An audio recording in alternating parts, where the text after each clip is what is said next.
does more or less appear in the eyes, right? It's closing in a minute. Yeah. Good enough. Such be the shade too thick at night. Yeah. Maybe by the end of the show. So, on the list of umpires, you're down as Ant, is that right? That is my actual first name, although previous years in this book I've been down as Scott, so I don't know who's changed it. Your mother.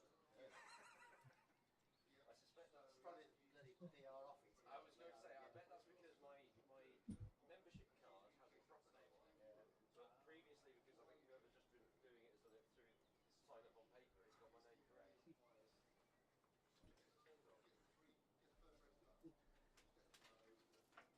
it's turned on, the volume is turned all the way down. That's not very helpful. Race control. This is judging the start on the liner, checking in. Yeah, race control, receiving alarm.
to. Up to talk and down to whatever, sorry, yeah. Yeah, yes, up to talk and then down to off. They'll have to bring the paperwork down for it. Shall I make it my job to take the paperwork off? Yeah, yeah. I've got the paperwork here, so.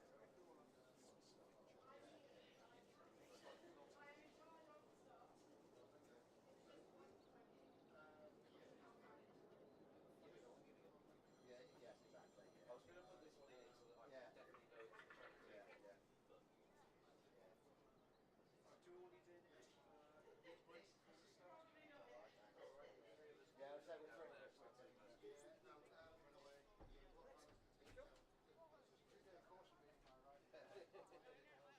Yeah, so we're three of us. Right, so I've just got three that are not checked in, and so at least everybody has got somebody alongside them.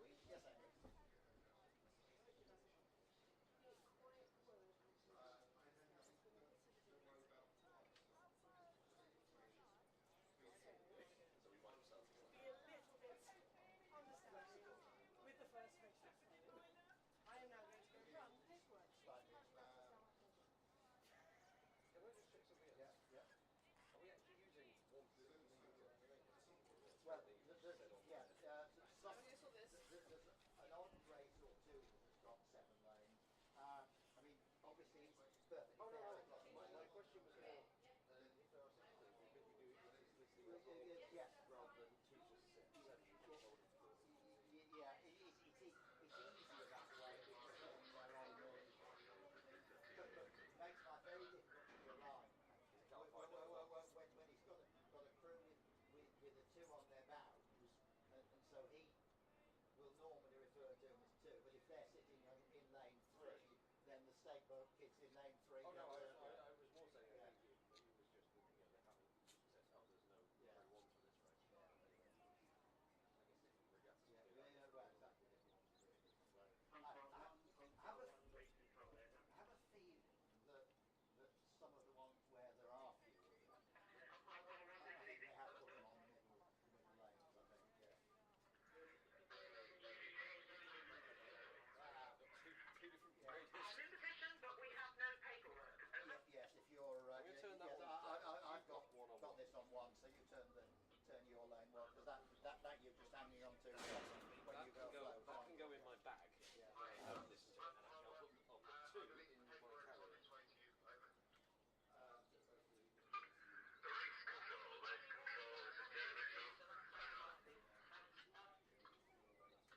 Sorry, Jerry, just on the other line. Go ahead, over.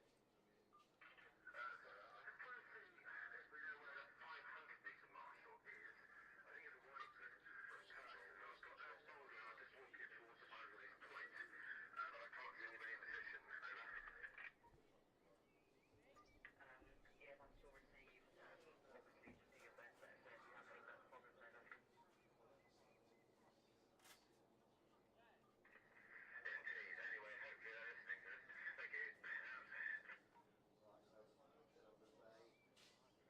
so there's a pair of lights that we can see or not.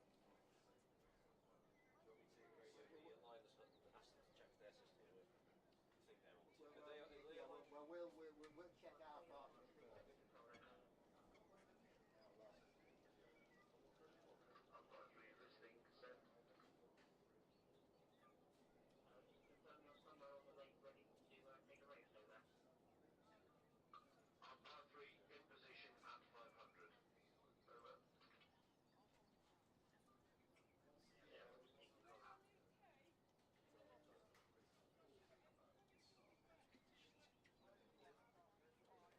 Right, good morning, Stakeboat folks. Can we just check the lights, please? So if you can keep an eye on the lights and put your hand up when you see the red light, and then hand up again when you see the green light. So just about to check the lights. Attention. Red. You all see the red? Yeah, all see the red. One see it? One's hand's not up. Yeah, no, it's up now. Right, so did everybody see both coloured lights? You all happy? Thank you.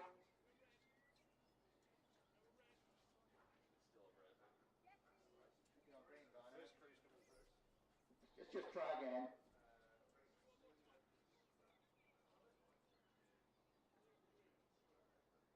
Let's bring it. Oh, hang on. Let's just clear it all. Right, so trying again.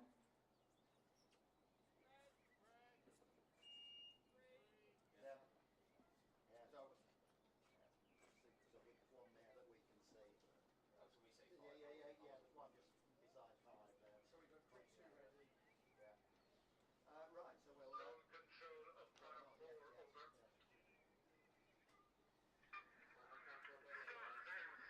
Race 1, Club Coxless 4's Route A. Marlow, lane 1. Reading, lane 2. Derby, if you're here, lane 3. City of Bristol, lane 4. Kingston B, lane 5. Worcester, lane 6. Driver 5 is waiting at front tire. Driver 5 is waiting in front tire. So let's see who we. Right. So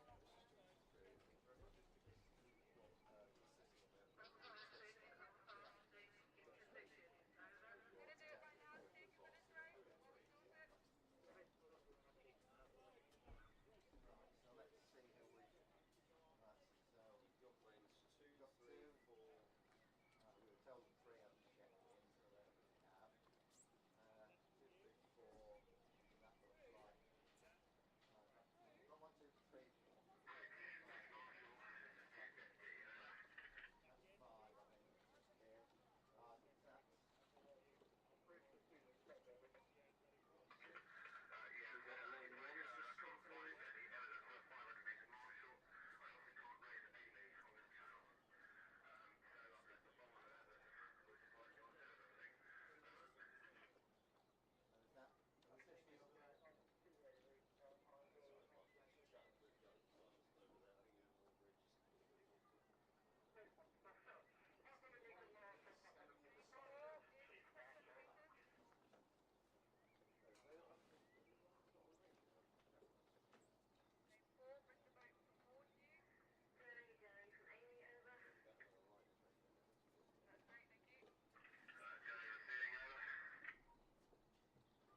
I heard your communications was busy dealing with other things. I believe the 3 minutes. to you now.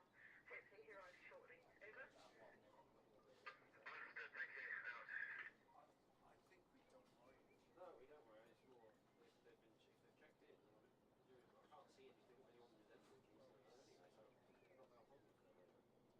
It's more if they were sat there, I'd start shouting. Yeah, we were told that some of the folks were delayed. Mind you. Oh, is that? Instead of delayed getting afloat, safety folks weren't around. But if everybody else from their race is afloat, then yeah, can you just ask the marshals whether it I've just seen a Kingston. side of lane 5 for the first race.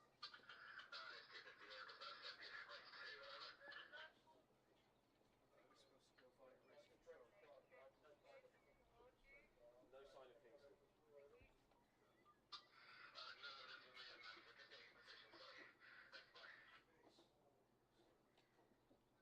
Get attached, please, Marlow.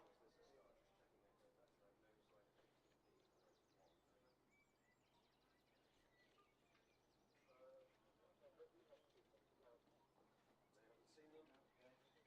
There's a Kingston crew there, but we'll see if that's them. I don't know if it is or not. One check for them. Looks like they're scheduled to stay on. What lane are Kingston meant to be in? Meant to be in 5. There is a Kingston number of 5 on them. Lane 5, race 1 here. Yeah, send them through quickly. Yes, send them through quickly. Over. Thank you.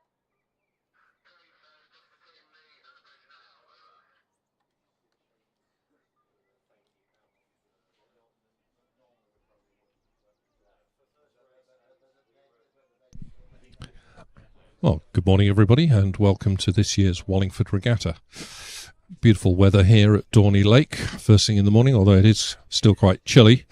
As I was driving in through Henley an hour or so ago, the car was indicating it was just 5 degrees centigrade, but I think it's warmed up a little bit since then. Might even be into double figures. At the risk of putting a mockers on it, we are expecting this sort of weather to continue certainly through all of the morning. Forecast has peak temperatures mid-afternoon of about 17 or 18 here. Very gentle wind from the southeast at the moment, just giving us tiniest little bit of a headwind for the racers. Full day of racing, nearly 12 hours of race every 6 minutes or so. Looking down the course at the start, we can see that 5 of the crews for the first race are attached, and the 6th crew is just moving into their lane, about to back down onto the start. So it does look as if we'll be perhaps just a couple of minutes late getting this first race away. Big entry once again here for the regatta. And we start off this morning with the heats in the club coxless fours. As I say, a big entry, and I think we have 4 heats in this event to come. We do. First heat features in Lane 1, Marlow Rowing Club. Lane 2 is Reading Rowing Club. Lane 3, Derby Boat Club A Crew. Lane 4 is the City of Bristol Boat Club A Crew. Lane 5, Kingston Rowing Club's B Crew. And in Lane 6, Worcester Rowing Club. Kingston in 5 for the last to arrive at the start, and they're just backing onto the pontoon now, just coming into contact with the pontoon. So we'll need another minute or so for them to get straight and for the aligner to level them all up, and then we'll be away.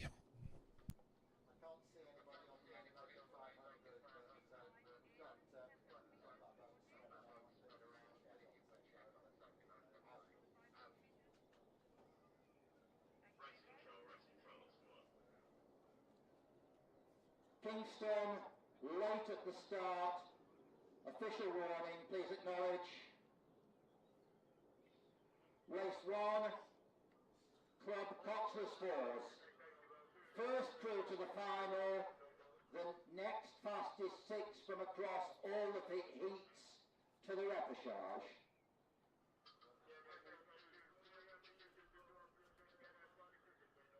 Marlow, Reading, Derby,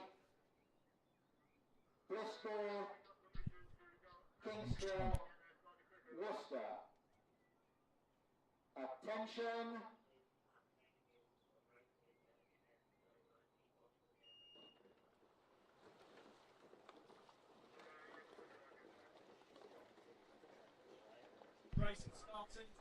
And so we are away. Race 1 underway. This is the, as I say, the first heat of the Club Coxless Fours, and this is for the Holloway Cup. Marlow Rowing Club in Lane 1, Reading Rowing Club in 2, Derby Rowing Club A in 3, City of Bristol's A Crew in 4, Kingston Rowing Club's B Crew in 5, and Worcester in 6. All appear to get away cleanly. First time of asking. Umpire launch quickly moves into the centre of the course to follow them in fairly close order. Coxless Fours, of course, one of the quicker boats. We would expect some quite reasonable times in these conditions. Flat water, just maybe a little bit of a headwind picking up. Beautifully calm when I arrived this morning. The lake was literally like a mirror. And some mist, but that's cleared nicely. We're getting a good view straight down the course from the finish tower all the way down to the start as these crews progress up towards the first timing point at 500 metres.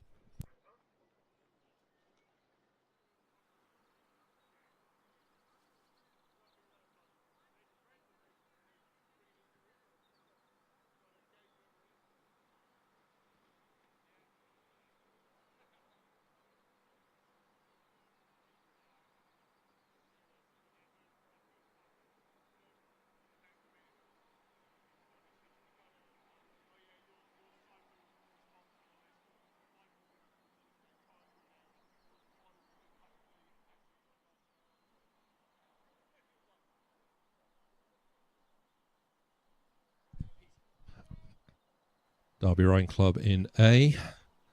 settled at 34 strokes per minute. And difficult to judge looking straight down the course, but maybe just have their bows in front of City of Bristol in 4. So that's Derby in 3, City of Bristol in 4.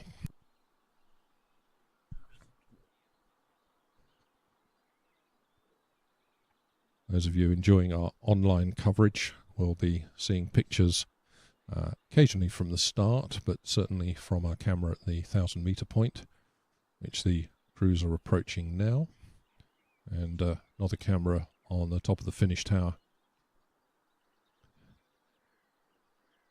And Derby Rowing Club A crew in lane 3, extending their lead now. Clear water over the rest of the field as they approach the 1,000-metre mark.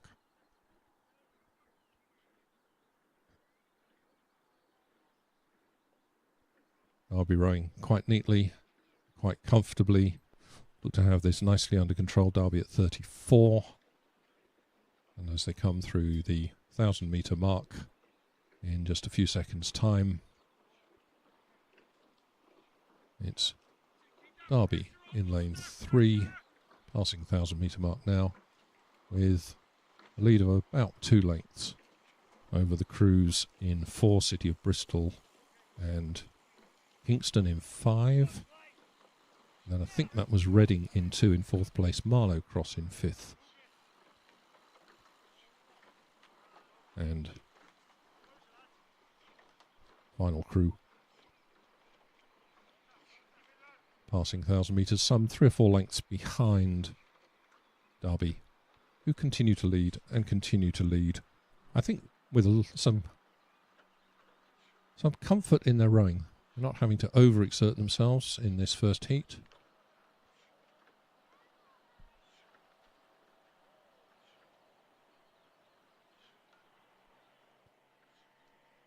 Derby have reduced their rate of striking to 33. As they continue just to hold a lead of 2.5 lengths from City of Bristol's A crew, who are in lane 4. And it's Reading, Worcester, Marlow and Kingston B.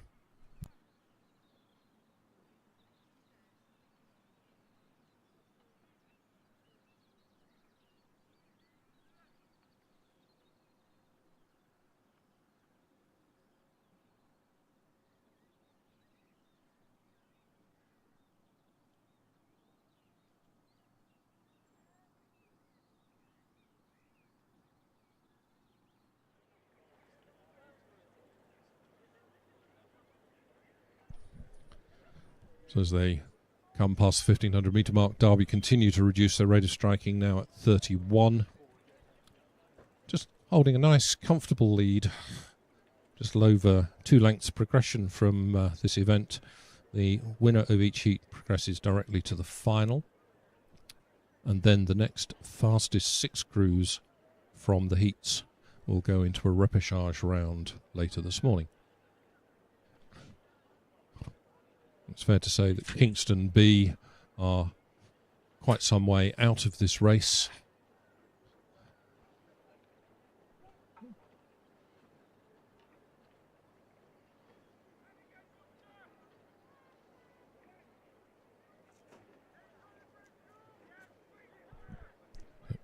Derby A coming into this zone marked with the red boys. Maybe just beginning to come under a little bit of pressure from City of Bristol. Derby, I think, just doing enough to hold them off. They're sitting on a 2-length lead. Race here really is for time for second, third place crews to stand a chance of getting into that repêchage round. About 10 strokes to go.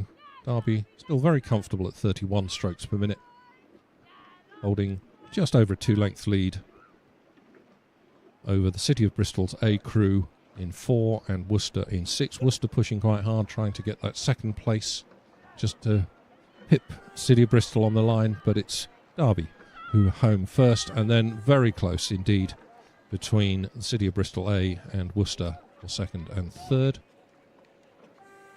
Coming home in fourth now, Reading Rowing Club in lane 2. And then quite a gap back to Marlow with Kingston Rowing Club's B Crew bringing up the rear of the field.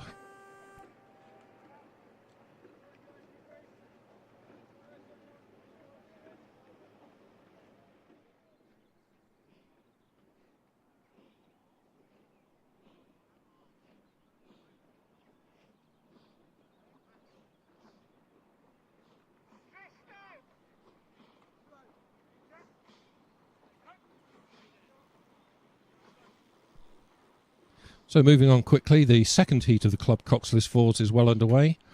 This is just passing the 1,000 metre point now. In lane 1, the United Kingdom Armed Forces Rowing Club. Lane 2 is Minerva Bath. Lane 3, City of Bristol's B Crew. Lane 4, Nottingham Boat Club. Lane 5, Kingston Rowing Club's A Crew. And in lane 6, Wallingford.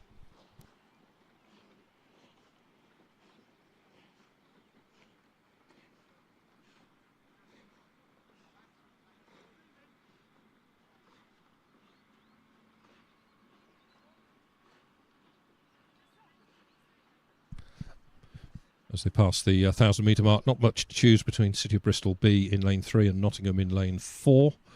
Those two crews holding small advantage over Minerva Bath and Kingston.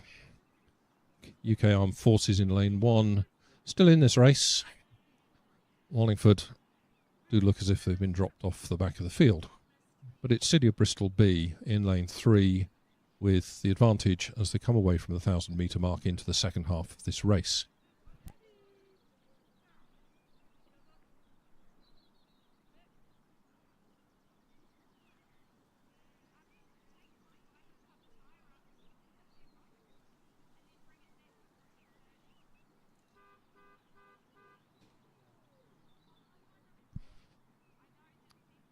So looking down the course, we actually only see 5 crews taking part in this race. Hereford, who should have been lane 5, have scratched from this race.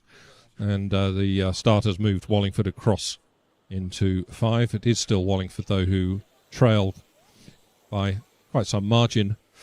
However, City of Bristol B crew in lane 3, just opening up about a length lead now over Nottingham in 4. A reminder that the winner progresses directly to the final.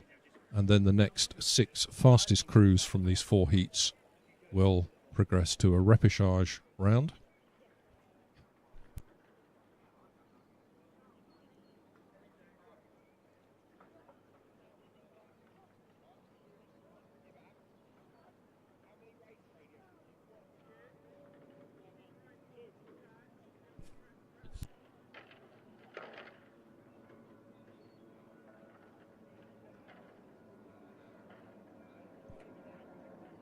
City of Bristol pushing along quite smartly and quite aggressively. They're still at nearly 36 strokes per minute, leading by only just about a length. Maybe it's a little under a length, actually, from Nottingham.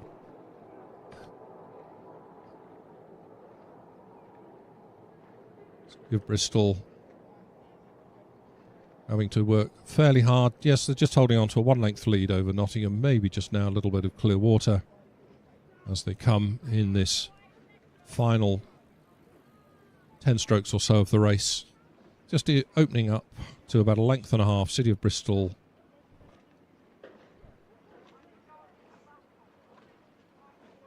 coming to the line, about 3 strokes to go.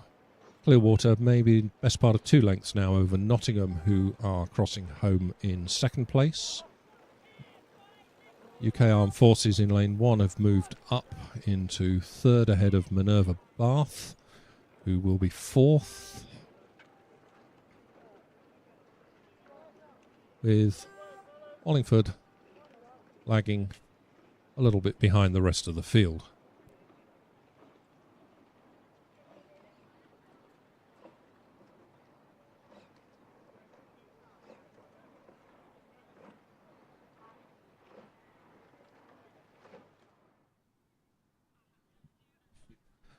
So just going back a race, confirmation of the result of the first heat of the Club Coxless Fours, a win for Derby Rowing Club's A Crew, who progressed to the final. Second was City of Bristol A, third were Worcester, 4th Reading, 5th Marlow, and 6th Kingston B. And those 2nd, 3rd, 4th and 5th place crews will have to wait out until the times are available for all 4 heats to see who progresses to the repêchage. Race 3 is underway, the 3rd of 4 heats in the Club Coxless 4s.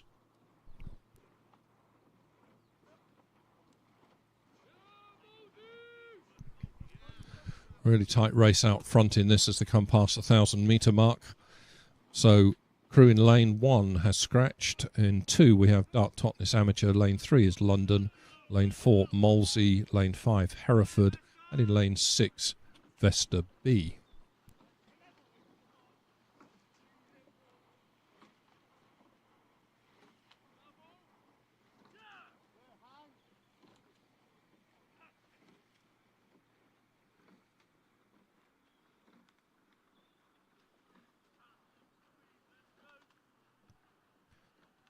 This again looks a good competitive race. Looking down the course, it looks to me that Molesey in 4 have the early advantage over London in 3, although not much between those 2 crews at this stage. And let's just give you officially the result of the 2nd of the heats, which was a win for the City of Bristol Rowing Club's B crew, with Nottingham 2nd, UK Armed Forces 3rd, Minerva Bath 4th and Wallingford 5th. And again, as with the first heat, City of Bristol B, the winners, will progress direct to the final. And then the other crews, Nottingham, UK Armed Forces and Minerva Bath, will need to wait and see whether their times make them quick enough to make the repêchage.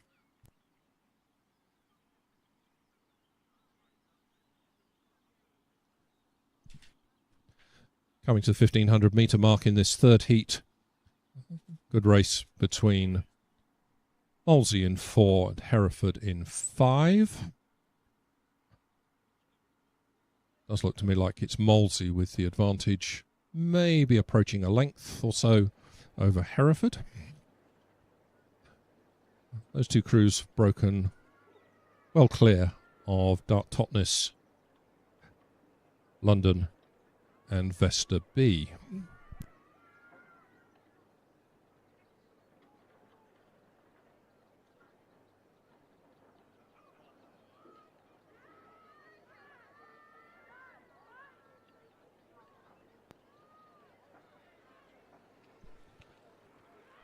Molesey at 36, but Hereford are pushing quite hard at 38.5 at the moment. Hereford trying to close this lead that Molesey have. Molesey, however, just rowing a little more efficiently.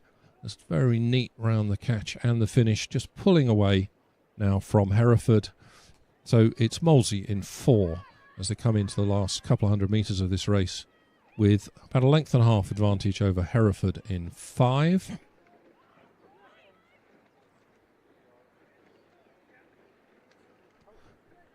Molesey do look to be rowing very neatly and very comfortably. Very little splash from their blades on the catch. Nobody's getting caught on the finish. Nice quick finishes there from Molesey. And they're now just easing out to 2 lengths as they come into the final few strokes of this race, this 3rd heat of the Club Coxless 4s. It's Molesey coming to the line ahead of Hereford, with those 2 boats a long way clear of good race between London in 3 and Dark Totnes in 2. Either of those could finish 3rd at this point, but it's Vesta some little way back in 5th place.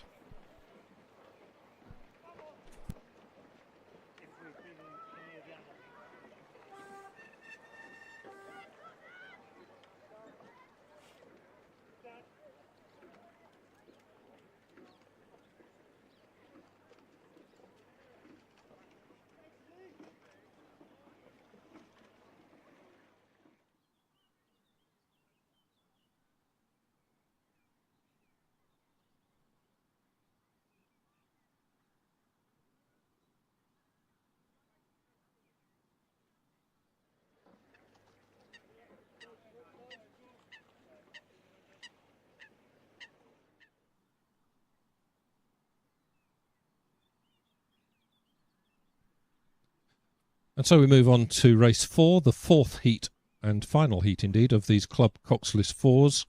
This is for the Holloway Cup. All 6 crews entered in this heat have started, so it's Hinksey Sculling School in 1, Vesta Rowing Club's A crew in 2, Tideway Scullers School in 3, City of Bristol Rowing Club's C crew are in 4, Star Club are in 5, and Derby Rowing Club B crew in 6.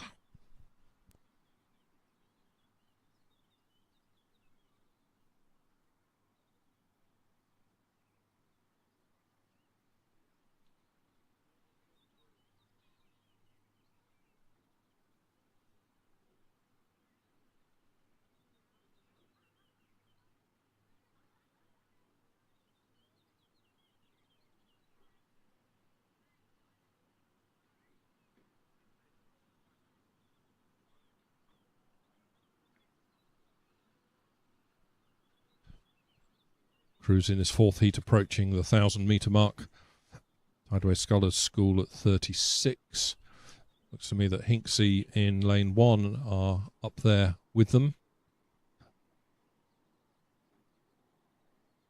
But as we come towards the 1,000-metre mark, and our camera there is going to give us a good view straight across the course.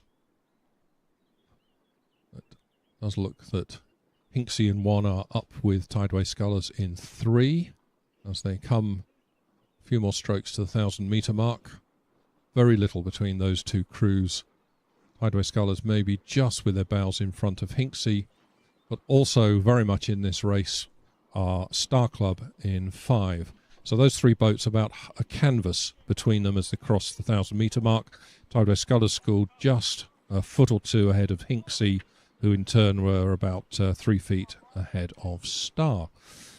City of Bristol were 4th across that 1,000-metre line, Derby were 5th, and Vesta's A crew 6th.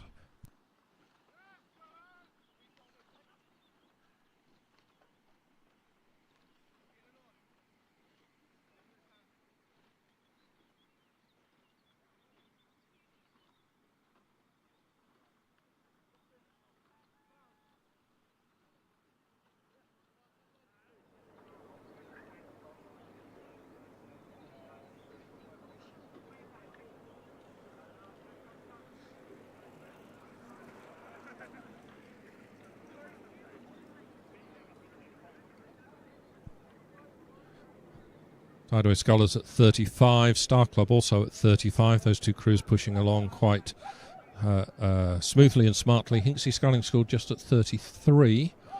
And I think Scullers and Star maybe just beginning to move away a little bit from Hinksey. Hinksey very good in the first 1,000 metres, just beginning perhaps to fade a little bit as they come towards the 1,500-metre mark. This race looks to me to be between Tideway Scullers in 3 and Star Club in 5.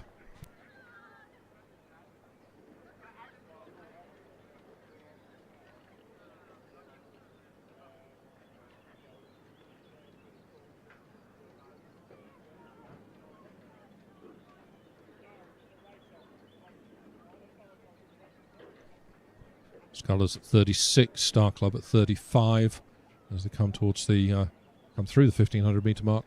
Still very little between those 2 crews out in front. Reminder, this is the 4th of the 4 heats in the Club Coxless Fours. The winner will progress to the final, and the next 6 fastest crews from these heats will go into a repêchage round.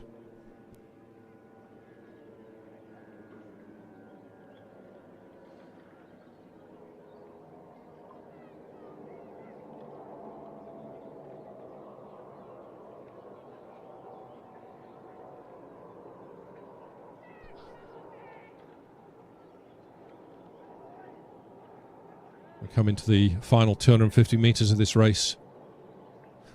Now looking as if Star Club perhaps have started to fade a little bit. Scullers still at 36, being kept honest by the other crews. Scullers just pushing along quite nicely, leading by just about a length from, I think, Hinksey in second place. It does look to me that Star Club have faded quite a bit in the second half of this race. Tideway Scullers with 6 or 7 strokes to go to come to the line. Hinksey School about a length behind them. Maybe there's just a touch of clear water there as they come to the line. Tideway Scullers coming home first, about a length and a quarter ahead of Hinksey. Third home will be Star Club over in lane 5. And those 3 crews a long way clear of 4th, 5th and 6th place. But looks like 4th will be City of Bristol. That's their C crew in this event. 3 crews from City of Bristol in the event, and this is their C crew. Derby B coming home across the line 5th, and Vesta in 6th.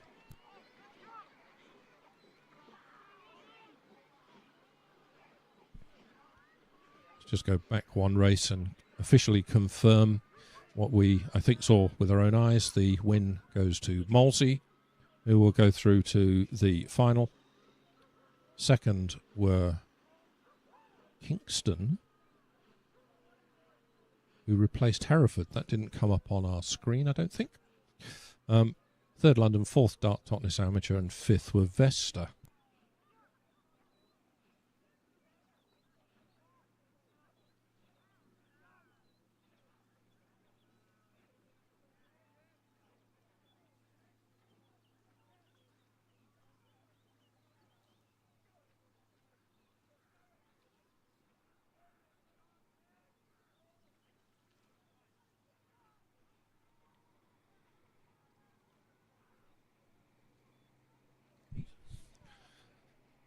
So, next event is the Challenge 8s for the Theodosius Challenge Cup. In many ways, our blue ribboned event.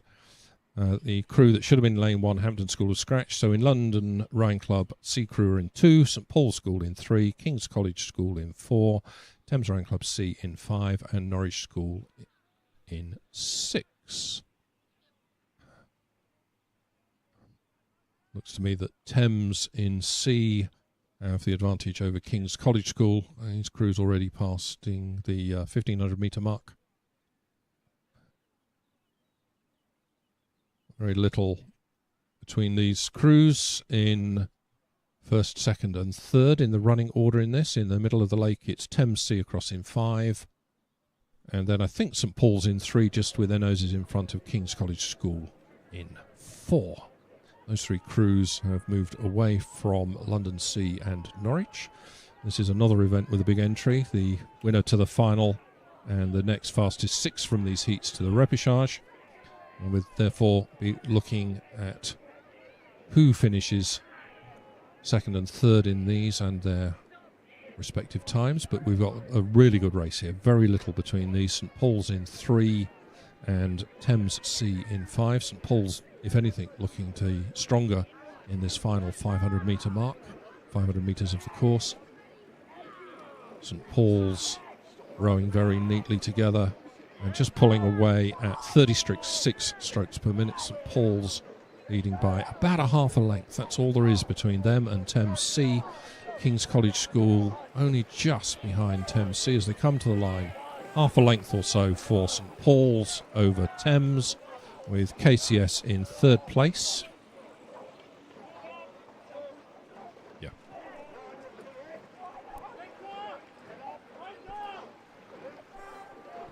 Norwich School crossing 4th, just ahead of London Sea in lane 2 in 5th place.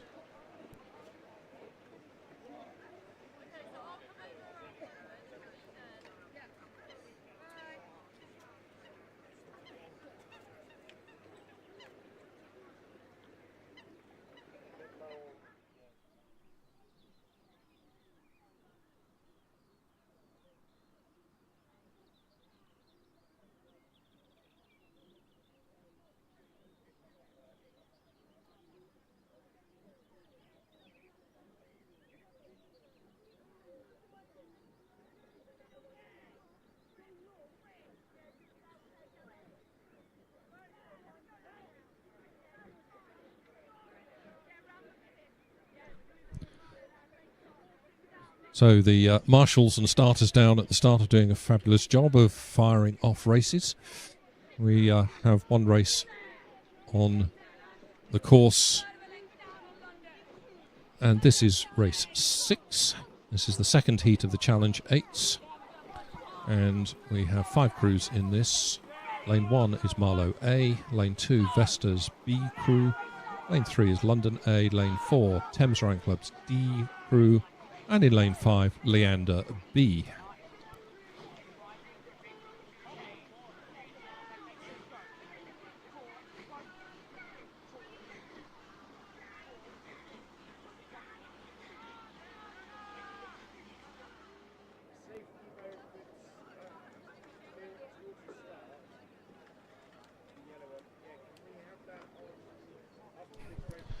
Passing 1,000-metre mark, it's Leander B across in Lane 5, who lead from London. Those 2 crews opening up. A little bit of clear water then over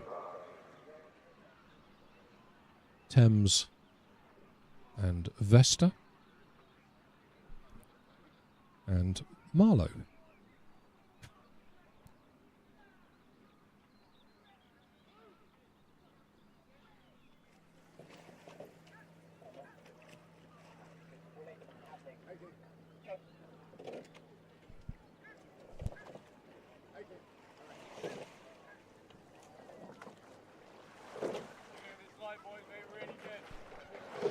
We've got some crews in this race with some form under their belt a little earlier in the season. Leander A crew, who we will see in the next heat, I think. Yes, winners of the 8's Head, and Leander's B crew were also a top 10 finisher that day, as were 2 London Rowing Club crews and a Thames crew, although probably Thames A, not Thames D, that we're seeing here. So, crews are passing 1,500 metres. 3 crews have broken away from the other 2, but it's Leander in Lane 5. This, remember, is Leander's B crew with small advantage, not an awful lot. I think it's less than a length over London A in 3.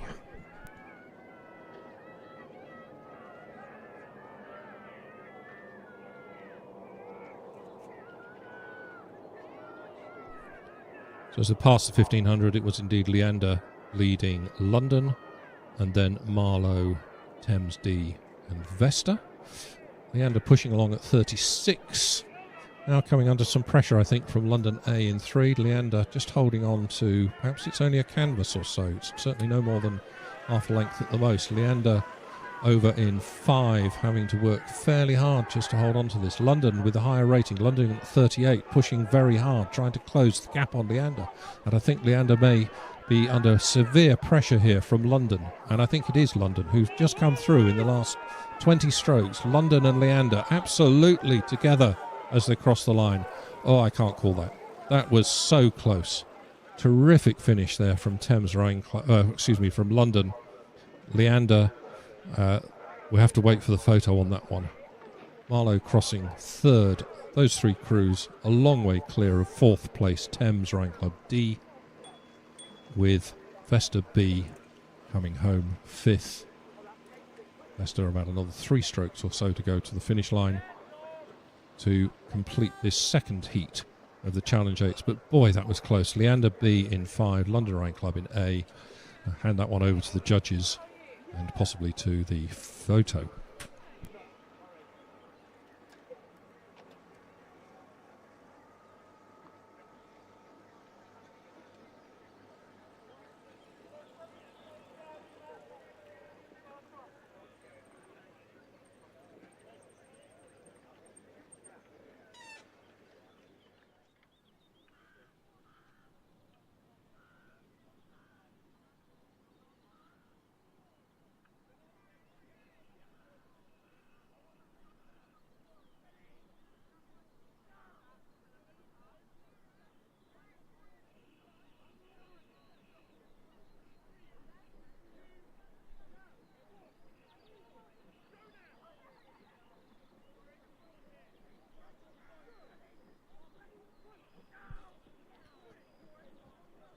Race 7 is now underway, the third heat of the Challenge 8s for the Theodosius Challenge Cup.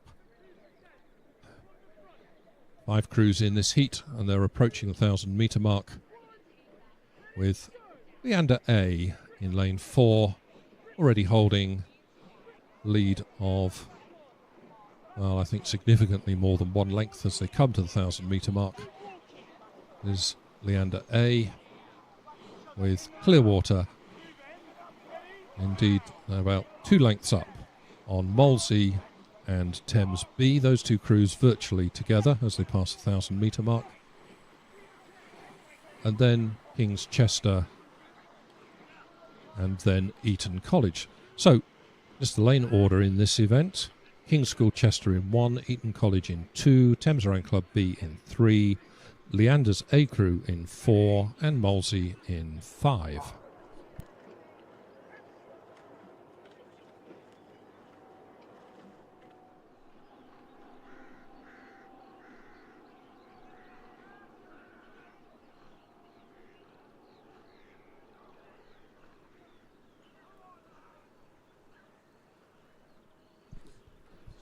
So Leander A just at 33 strokes per minute suggests to me that they're very comfortable, some 2.5 lengths up on the other crews in this race. So it's Leander in lane 4. This is their A crew, overall winners of the 8's Head back in March, and indeed a course record time for them that day. Fast conditions then, of course. We've all suffered from an awful lot of land water coming down the River Thames over the last 3 or 4 months, and both School's Head and the 8's Head were won in record times this year, courtesy of the amount of river water coming down the course. But it's Leander A, it's the same crew that won the 8's Head who lead here, rating just 32 by a couple of lengths over Molesey in 5 and Thames Rowing Club's B crew in 3.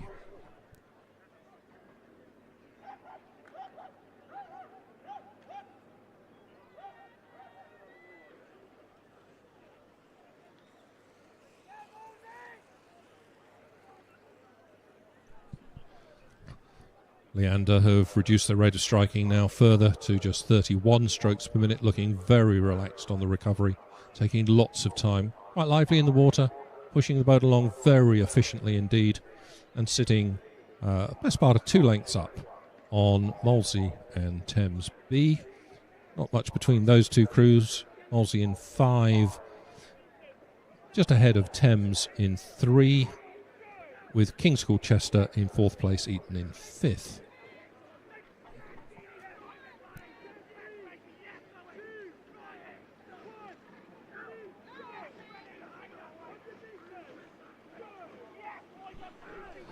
Leander now at 30 strokes per minute, perhaps just easing off a little bit, not needing to do any more than necessary to win this heat and progress directly to the final.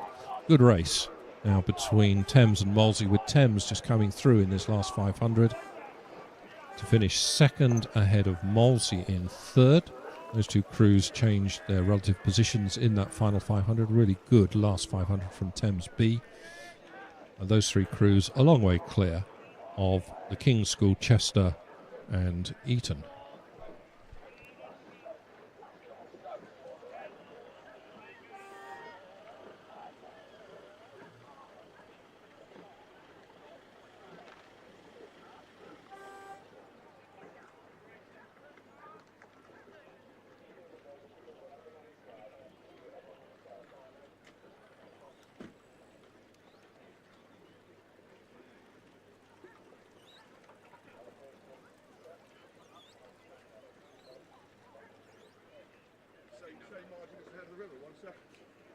To be honest,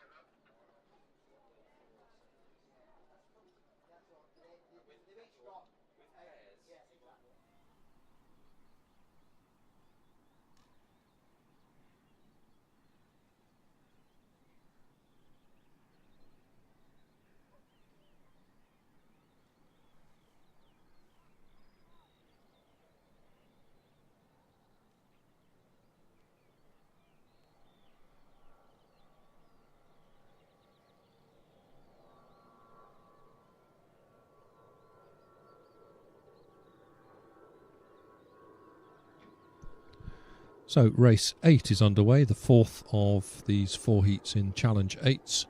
5 crews in this as a result of 1 scratching, with Shiplake College in 1, Marlow Rowing Club B in 2, Vesta Rowing Club A's crew in 3, Thames Rowing Club A in 4, and London Rowing Club B in 5.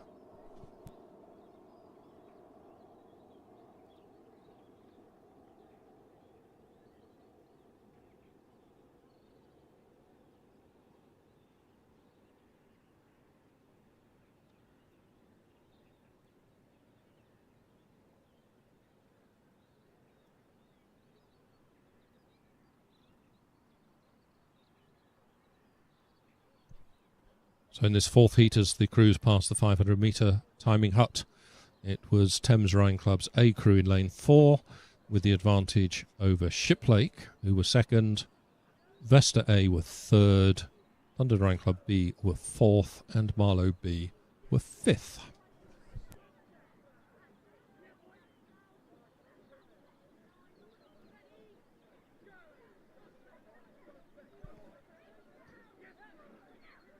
Not an awful lot between these crews as they come towards the 1,000-metre mark.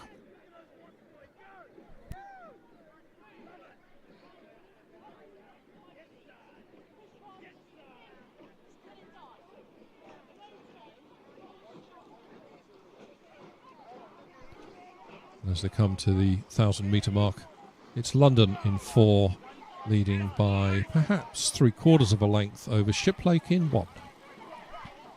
Those 2 crews now clear just of London B, Vesta and Marlow, who passed the 1,000-metre point in that order. So Thames Rowing Club with about 3/4 of a length lead over Shiplake in this 4th heat of the Challenge 8s.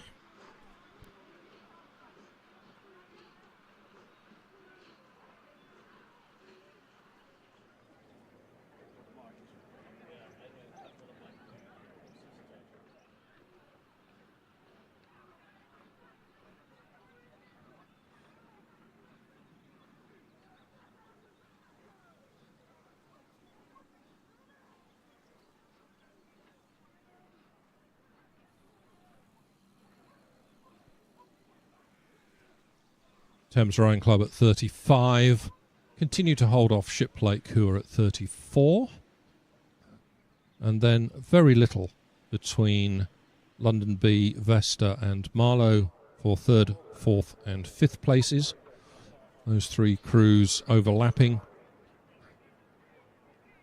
But it's Thames Rowing Club leading by about a length. Maybe there's now just a little bit of clear water between them and Shiplake. Thames Rowing Club across in the middle of the lake in lane 4, Shiplake closest to the spectator side in 1.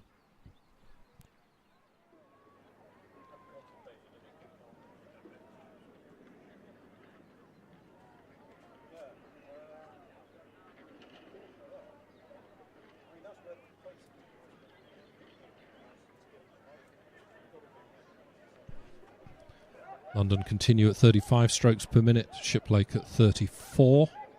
London holding lead of a little over a length now, I think, as they come towards the final 250 metres of this race, this zone marked with the red buoys. Give a visual clue to all the crews that the race is nearly over. Many of these crews, of course, will pick the pace up and sprint in towards the finish line if it's necessary, but I don't think it is for London. I think they're holding a lead of about a length and a half over Shiplake. Once again, the winner of this goes directly to the final, and the next 6 fastest crews into the repêchage. Shiplake have picked the rating up a little bit. Shiplake, who've been at 34 over the whole of the race, now pushing quite hard, trying to close the gap on London, certainly closing in on them.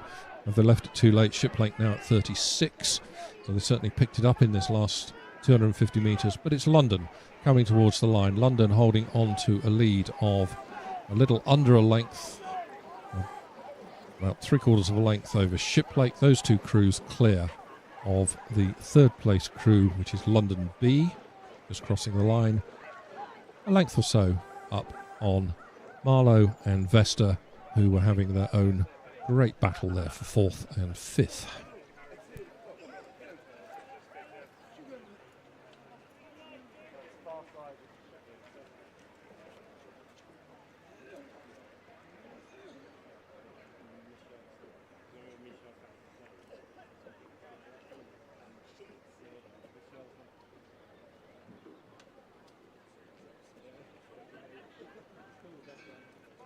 Godolphin and Latimer. Streeton and Clapham. Attention.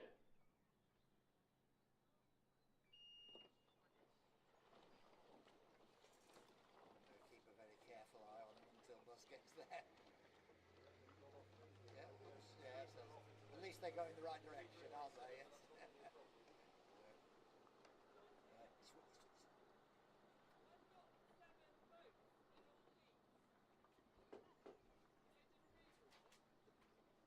Few scratches. Yeah, a few scratches. So the next one, there's nobody in lane 7.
So,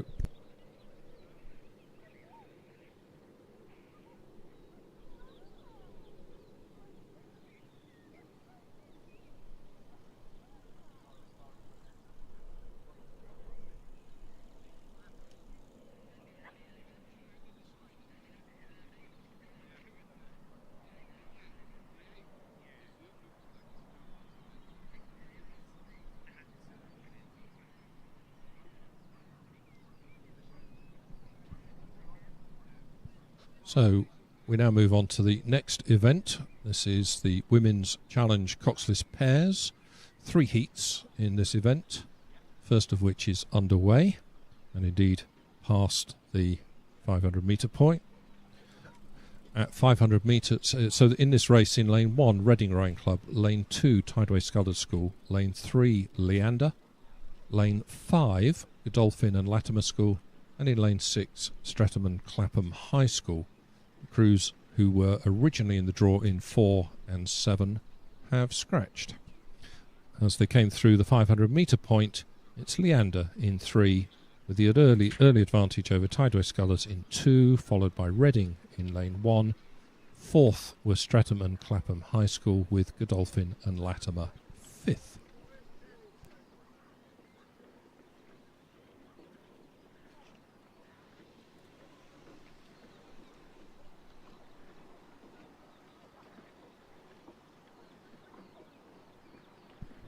As they come to the 1,000 metre mark, it's Leander looking extremely relaxed, leading by quite a margin in this Women's Challenge Cox's Pairs race. Leander with 3 or 4 lengths of clear water. They are a long way clear in the first half of this race. Might even be closer to 5 lengths over Tideway Scullers.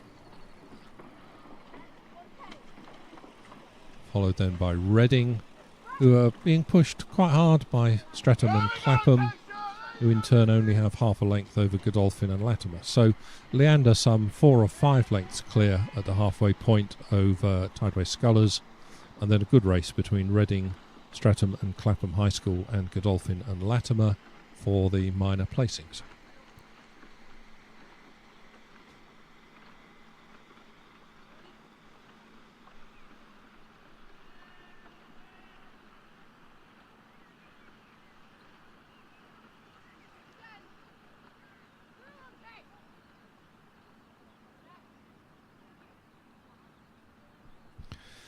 And to illustrate just how comfortable Leander are in this race, the rating just 24.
So Leander just at 21 strokes per minute, holding on to a lead of some 4 or 5 lengths in this first heat of the Women's Challenge Coxless Pairs. This event is for the Chairman's Challenge Vase. Reminder, we have in lane 1 Reading, lane 2 Tideway Scullers, lane 3 Leander, lane 5 Godolphin and Latimer School, and in lane 6 Streatham and Clapham High School.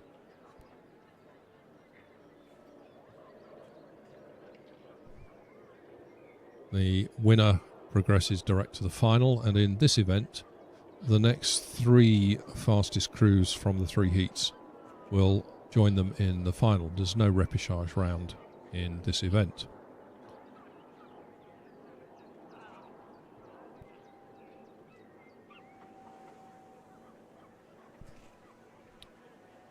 The lane orders change very slightly towards the back of this field as they pass the 1500 metre mark, but it is Leander in lane 3, a long way clear of Tideway Scullers in 2, with Reading in lane 1. Good race between the crews in 5 and 6, and at the 1500 metre mark, Godolphin and Latimer School had come through Streatham and Clapham to lead by a small margin at 1500. The crews are inside the last 250 metres. Leander just really paddling very light. Just allowing Tideway Scullers to squeeze back up. Certainly at the halfway point, Leander were leading by some 5 lengths or so. It's not that now. Scullers pushing very hard. Scullers racing here for time to be one of the 3 next quickest crews to join Leander in the final. But Leander with 2 or 3 strokes to go to the line. Very, very comfortable indeed in this first heat of the Women's Challenge Coxless Pairs. So Leander come to the line some 2.5 lengths ahead of Tideway Scullers. Those 2 crews a long way clear of, barring disasters, Reading, who will cross in 3rd place, and then a really good battle between the 2 school crews in 5 and 6, Godolphin and Latimer, and Streatham and Clapham.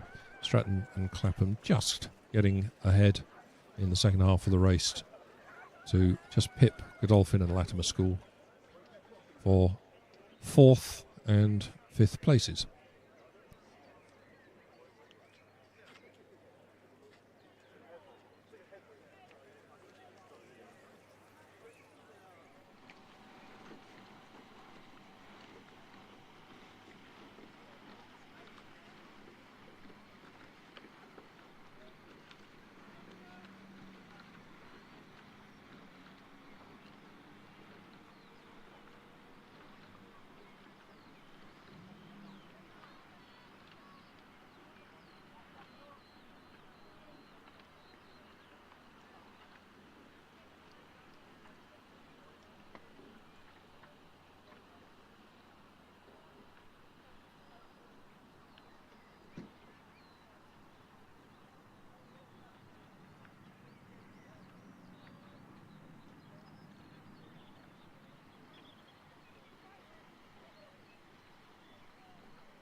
You join us now for race 10 on this lovely sunny day here at the Eton course at Dorney.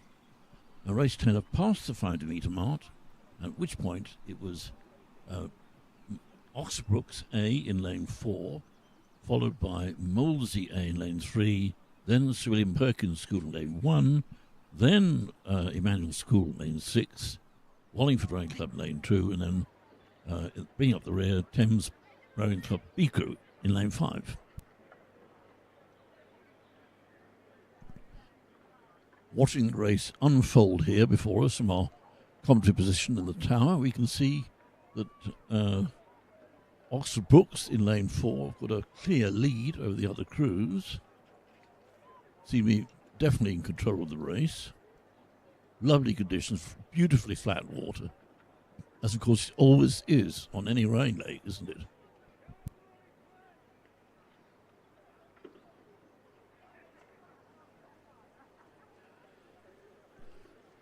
With the gentlest of balmy side breezes here on the lake as race 10 is approaching the 1750 metre mark, and at 1500 metres the order was unchanged. It was still Oxford Brooks University A Crew in lane 4 in the lead, followed by Molesey Boat Club A Crew lane 3, then Sir William Perkins School lane 1, then Emmanuel School in lane 6, Wallingford Rowing Club lane 2, and then bringing up the rear is Thames Rowing Club B in lane 5.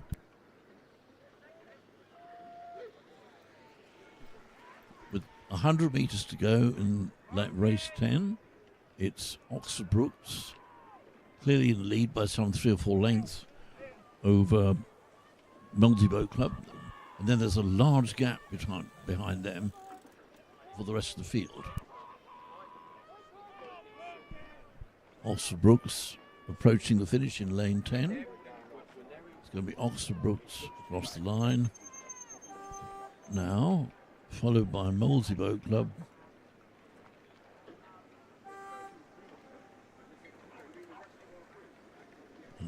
Some lengths behind we have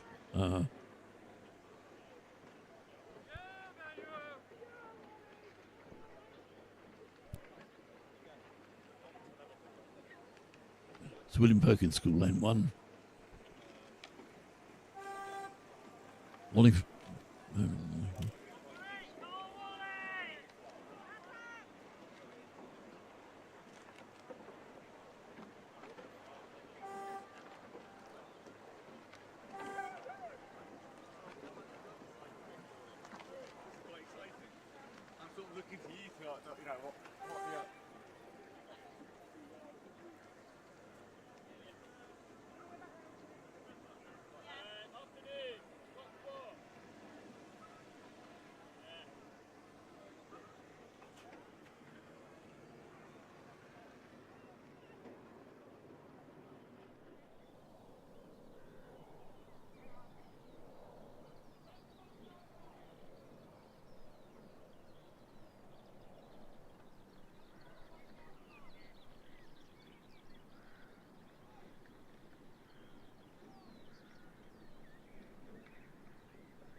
Well, now, here at Wallingford Regatta, on the Eton Dorney Lake, we have race 11, which is Heat C of the Women's Challenge coxless pairs, underway.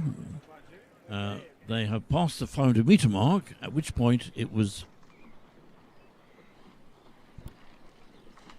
Oxford Brooks University B in lane 4, then Thames Rowing Club A in lane 3, Derby Rowing Club, Worcester Rowing Club in lane 5, then Pangbourne College in lane 1, and Putney Town Rowing Club in lane 2. The crews are now just passing 1,000 metres.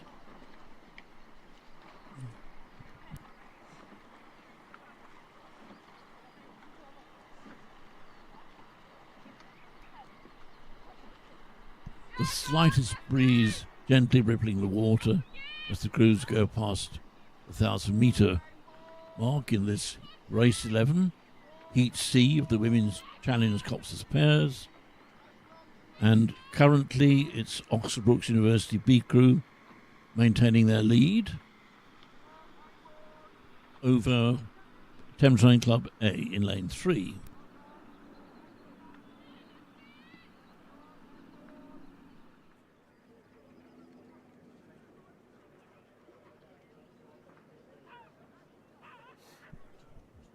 The crews have now passed 1,000 metres in this race 11, Heat C of the Women's Challenge Coxless pairs.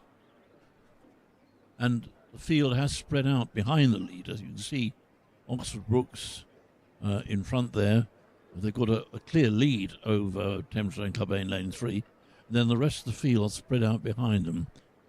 So after Thames Rowing Club B, it's Worcester Rowing Club in lane 5. And then Putney Town Rowing Club in lane 2 and Pangbourne Cottage in lane 1. It's a wonderful, spectacular view here on the Eaton Lake. Beautiful conditions. Lovely sunny day. The air is a bit cool but not cold, so it's quite nice for rowing or even sculling.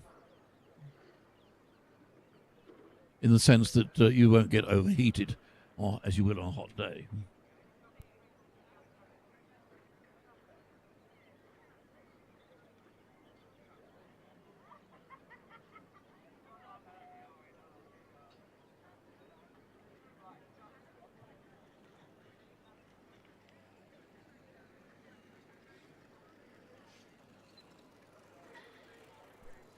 Race 11 is just passing the 1,500 metre mark. And at that point, the order was unchanged, namely Oxford Brookes University B in the lead, followed by Thames Rowing Club A in lane 3. And Oxford Brookes seem to have consolidated their advantage here because they're some lengths ahead of Thames Rowing Club A crew. And then behind Thames Rowing Club, the rest of the field are fairly well spread out.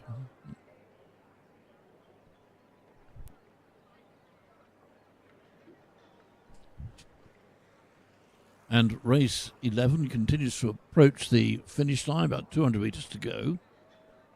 Oxford Brookes maintain their lead, unchallenged at this stage.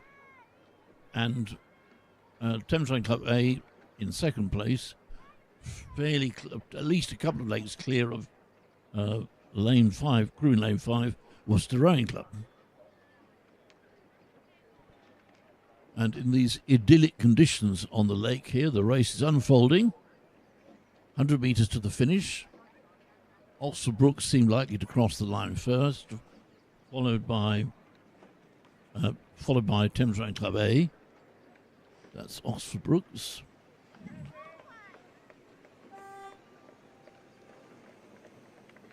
Thames Rowing Club A approaching the line.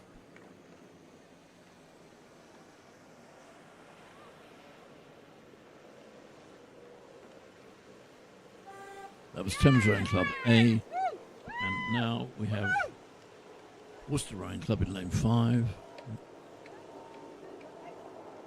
Behind them we have Putney Town in lane 2. And Pangbourne Cottage in lane 1.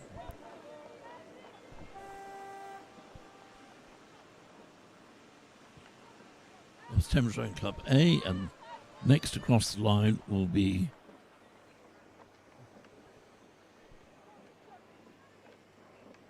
Putney Town.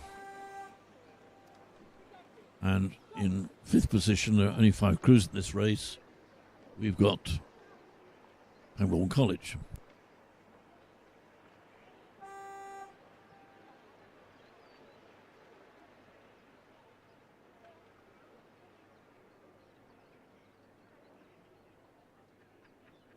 Well, that was race 11. The umpire holds up his white flag to show he's satisfied with the... Oh.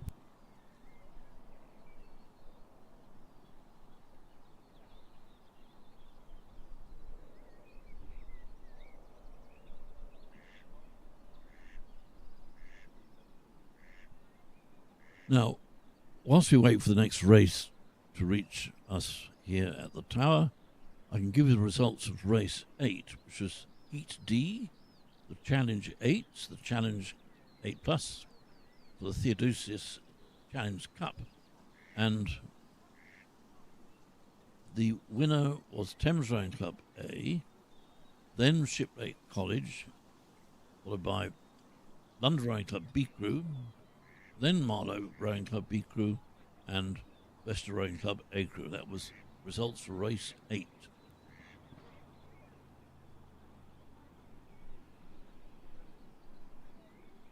And now we have the results for race 9, the Women's Challenge Coxless Pairs. For the Chairman's Challenge Fast, this was Heat A, and the winning crew was Leander Boat Club in lane 1. Then it was Tybest Colour School in lane 2. Third position was Reading Rowing Club in lane 1. Then Streatham and Clapham High School in lane 6. And in fifth position, Godolphin and Latimer School in lane 5.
Well, here at Wallingford Regatta on the Eton Dorney rowing course, the lovely idyllic conditions prevail, perfect conditions for rowing.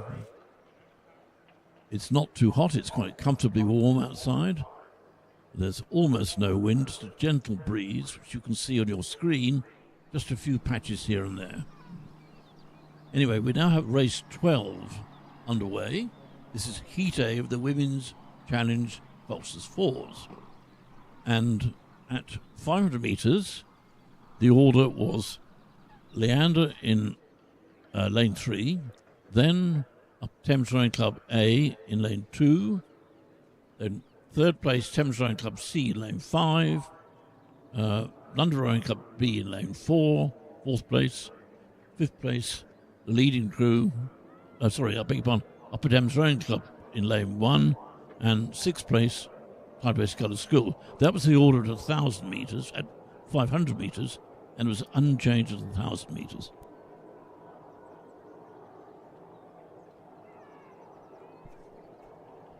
And the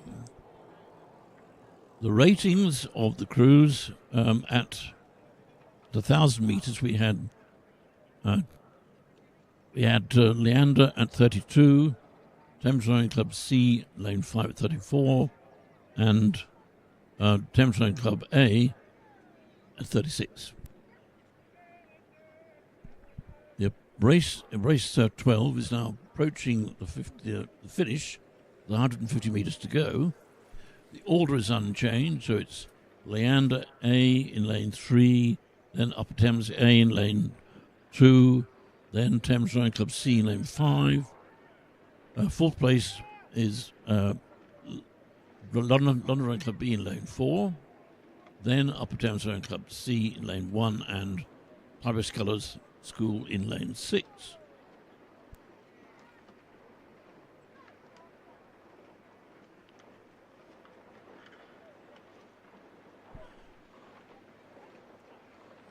That's the Leander crew crossing the line in lane 12, in race 12.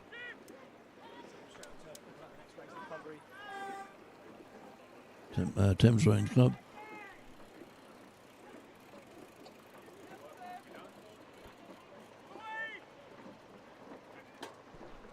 And so in race 12, the last two crews crossing the line, and that was Sculls School in lane 6 and Upper Thames Sea in lane 1. That was race 12, the Women's Challenge coxless fours. Now, race 13, the Heat B of the Women's Challenge coxless fours is underway. At the 500 metre position, we had lane 3, London Rowing Club A crew leading, followed by Shiplake College A crew in lane 1. Then we had up Thames Rowing Club D crew in lane 2, Thames Rowing Club E in lane 6, Upper Thames Rowing Club A crew in lane 4, and Nottingham Boat Club in lane 5. That was the position at 500 metres.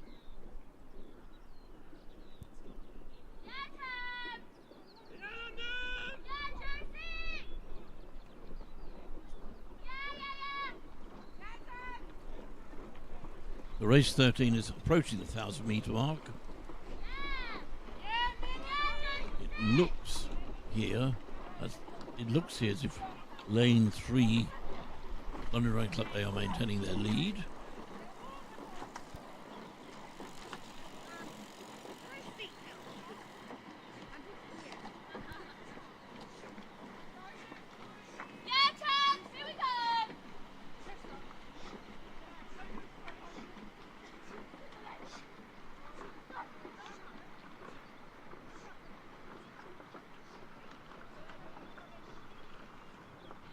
And the position at 1,000 metres in race 13, Heat B of the Women's Challenge coxless fours.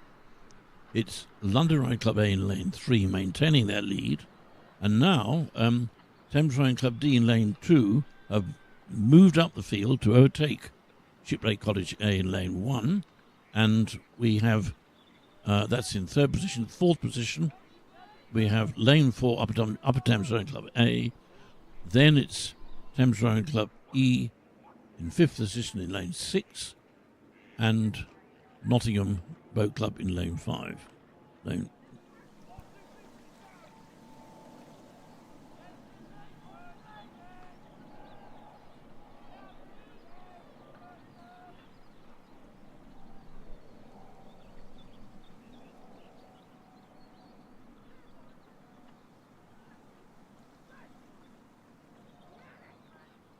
Race 13 is approaching the 1,500 metre mark.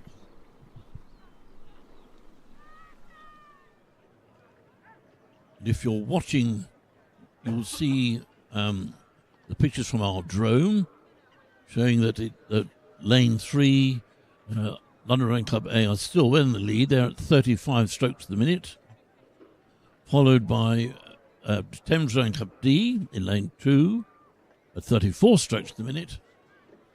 And then in lane 1, third place, Shiplake College A crew at 32.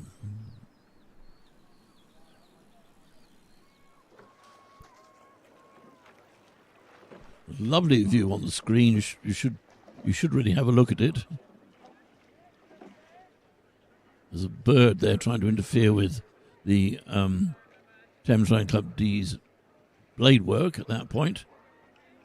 Now passing 1,500 metres, race 13, and we have a slight change in the order here, because still in the lead at that point is Nottingham Boat, is London Rowing Club A crew in lane 3, and now the crew in lane 4, Upper Thames Rowing Club A, have moved from 5th place up to 2nd place in race 13, and then they are followed by Thames Rowing Club D in lane 2, then Shiplake College A in lane 1. In 5th place, we've got Thames Rowing Club E in lane 6 and Nottingham Boat Club in lane 5. So,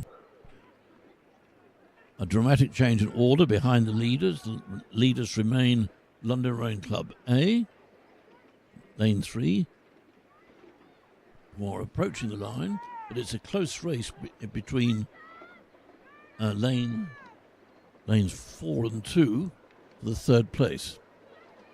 So we've got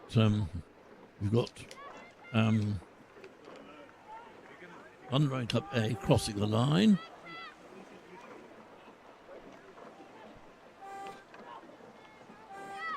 Well, it's Upper Thames Rowing Club A who got that second place over Thames Rowing Club D.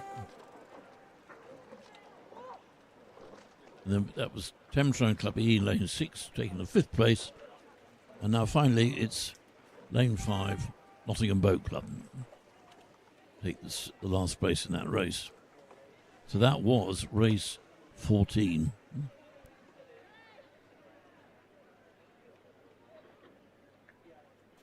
Now I have some results of previous races. So race 10, which was Heat B, or the Women's Challenge Coxless pairs, this was won by Oxford Brookes University A Crew. Then they were followed by Molesey Boat Club in lane 2, Molesey Boat Club A Crew, and then it was. Let me start again. Right, in race 10, the winning crew was Oxford Brookes University A Crew, followed by Molesey Boat Club A Crew in lane 3. Then it was Sir William Perkins School in lane 1. Then we have Wallingford Regatta Club in lane 2. 4th place, 5th place, Thames Rowing Club B Crew in lane 6. And then now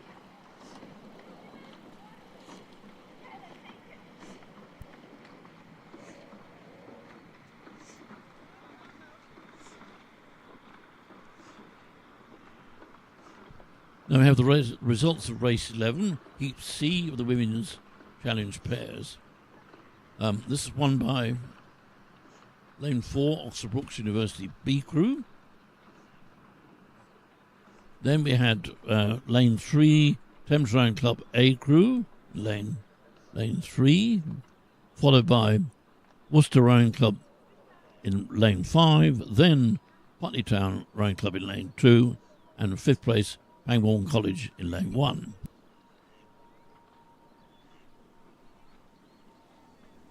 I can quickly give you the results of race 12 before we move on to race 14, which is on the course.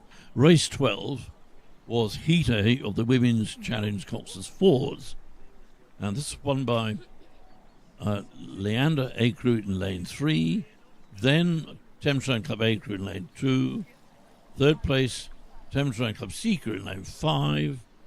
Then we had in 4th place London Rowing Club B Crew, lane 4. 5th place was lane 6, Highway Sculls School in lane 6. Finally, in lane 1, Upper Thames Rowing Club C Crew.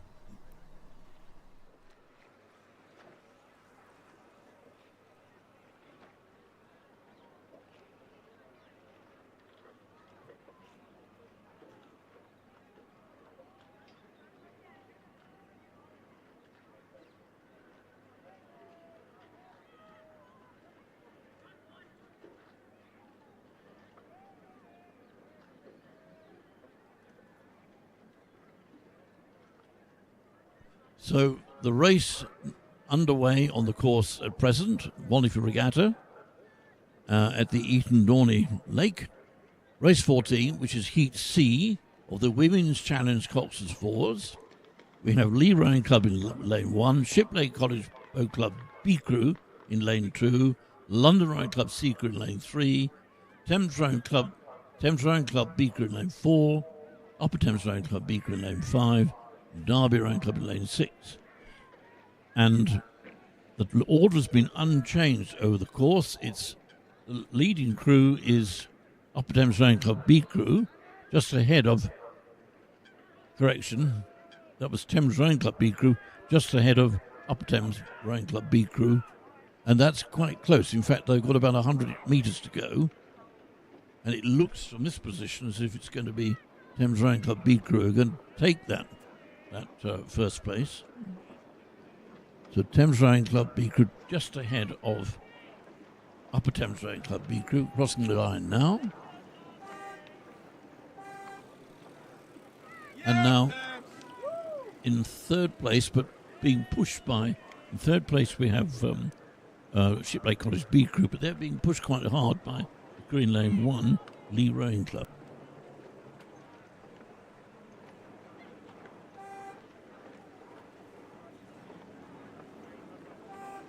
And now in fifth place we have London Rowing Club C Crew, and a little way behind in lane 6 we have lane 6 Derby Rowing Club. So this is race 14, Women's Champions Coxed Force, and the last crew to cross the line is Derby Rowing Club.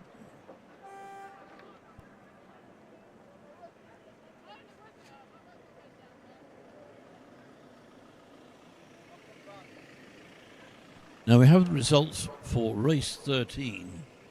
This was Heat B of the Women's Challenge Coxed Fours, and it was won by the crew in lane 3, London Rowing Club A Crew, followed by Upper Thames Rowing Club A Crew in lane 4, and then Thames Rowing Club D Crew in lane 2, then Shiplake College A Crew in lane 1, fifth place was Nottingham Boat Club in lane 6, and fifth place was Nottingham Boat Club in lane 6, and fifth place was Thames Rowing Club E in lane 6.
Now at Wallingford Regatta today, these beautiful conditions of the Eton Dorney rowing course here.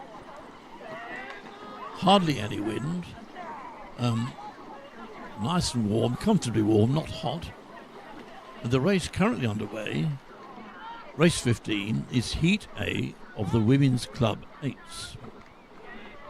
So now in this race we have in lane 1 Worcester Rowing Club, in lane 2 Leicester Rowing Club B Crew, then we have Canterbridge in lane 3, then in lane 4 Nottingham Boat Club, lane 5 Marlow Rowing Club, and in lane 6 Royal Chester Rowing Club. At 500 metres it was the Marlow Rowing Club crew lane 5 that was in the lead. And then it was Canterbridge in second place, Canterbridge Boat Club in lane 3. Then it was Royal Chester Rowing Club in lane 6, Nottingham Boat Club in lane 4, in fourth place. In fifth place, it was Vesta Boat Club B Crew in lane 2, and then Worcester Rowing Club in lane 1 in sixth place. Now, the order was almost unchanged at 1,000 metres, except that the Nottingham Boat Club crew in lane 4 had overtaken Vesta Rowing Club B Crew, and at 1,000 metres the order was Marlow Rowing Club in lane 5, then Canterbridge Boat Club in lane 3, Royal Chester Rowing Club in lane 6, Nottingham Boat Club in lane 4, Vesta Rowing Club B Crew in lane 2, and Worcester Rowing Club in lane 1. But it's very close. And if you look at the screen, that's a lovely drone shot. At least I hope you can see it. showing that the crews spread out with the crew in lane 5, Marlow Rowing Club, in the lead, but they're being pushed by the crew in lane 6, who have now moved up the field, having overtaken the Canterbury Boat Club. So lane 6, Royal Chester Rowing Club, are pressing Marlow Rowing Club pretty strongly. There's about 200 odd metres to go to finish. And here you can see a race on the rowing lane at its best, with the crews pushing one another as they push ahead of the finish line. In this race, the first crew over the line will proceed to the final, and the next fastest 4 will go to next fastest 4 crews from the entire set of heats will go to the final.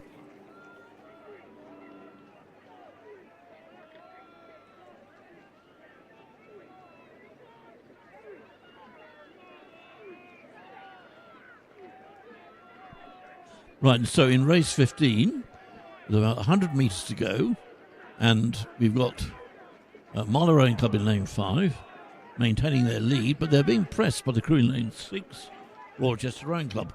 Good race this, and in turn, crew in lane 3, which is Canterbury Boat Club, are pressing both crews as they cross the finish line. So that's Marlow, and now it's Royal Chester, then Canterbury.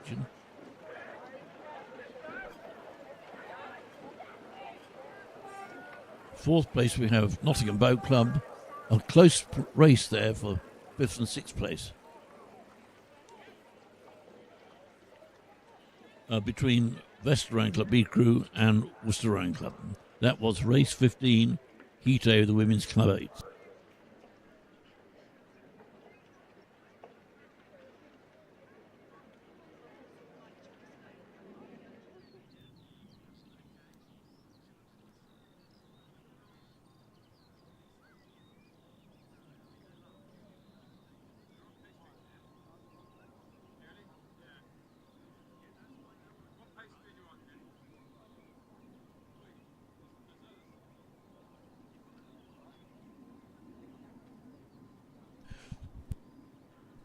Now, here are the results for race 14, Heat C, of the Women's Challenge Coxless 4s. Now, in this race, from this race, the winning crew proceeds to the final, and the next fastest 3 crew from the heats, all of the heats, will proceed also to the final.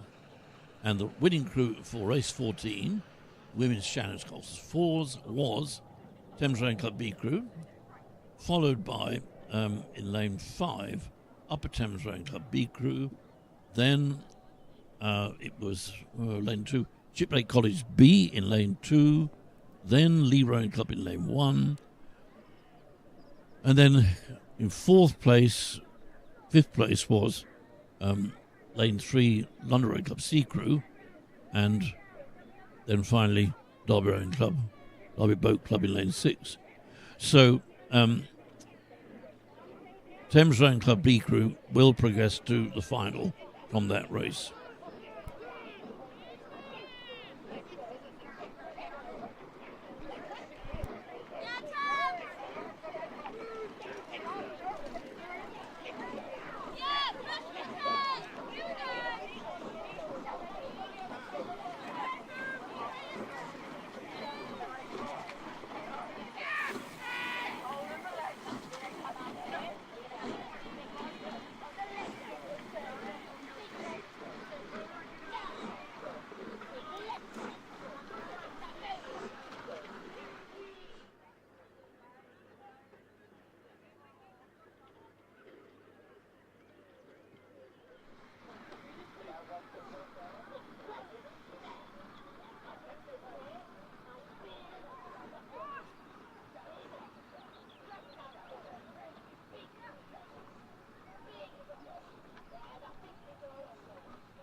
We now have race 16 on the course here at Wallingford Regatta. This is Heat B of the Women's Club 8s. In lane 1, Upper Thames Rowing Club, Lane 2, London Rowing Club. Lane 3, Thames Rowing Club. In Lane 4, Vesta Rowing Club A Crew. In Lane 5, Lee Rowing Club. In Lane 6, Kingston Rowing Club.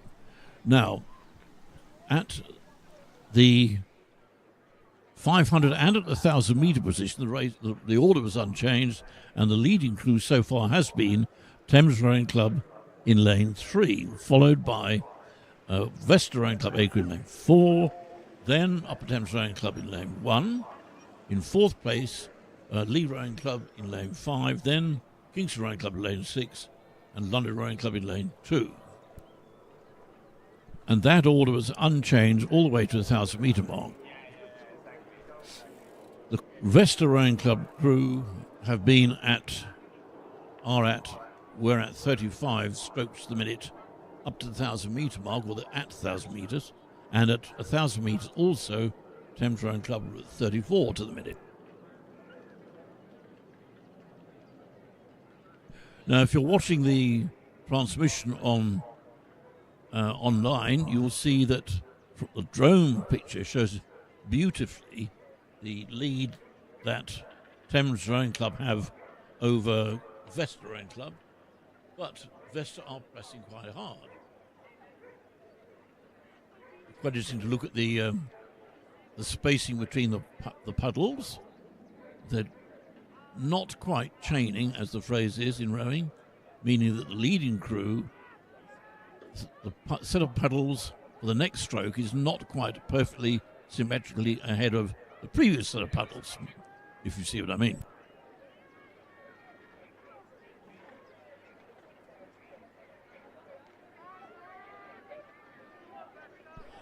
$150 meters to go in race 16, and it's still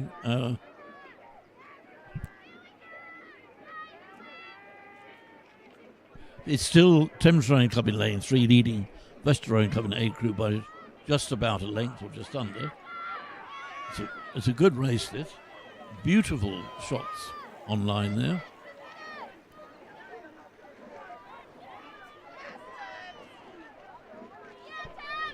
And approaching the line, that was Vesta Rowing Club, Thames Rowing Club, followed by Vesta Rowing Club. Third place was Upper Thames Rowing Club. Now a close race for fourth place between Lee Rowing Club and Kingston Rowing Club. And in sixth place, we have lane 2, London Rowing Club.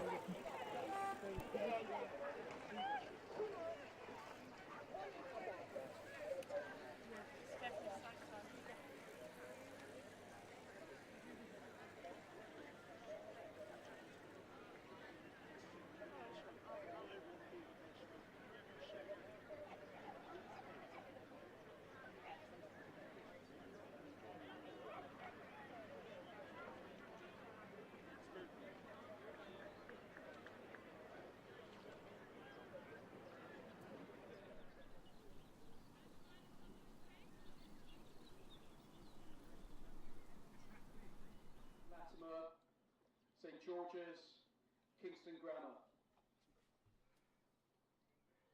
Attention. We have the results for race 15. This is Heat A of the Women's Club 8s.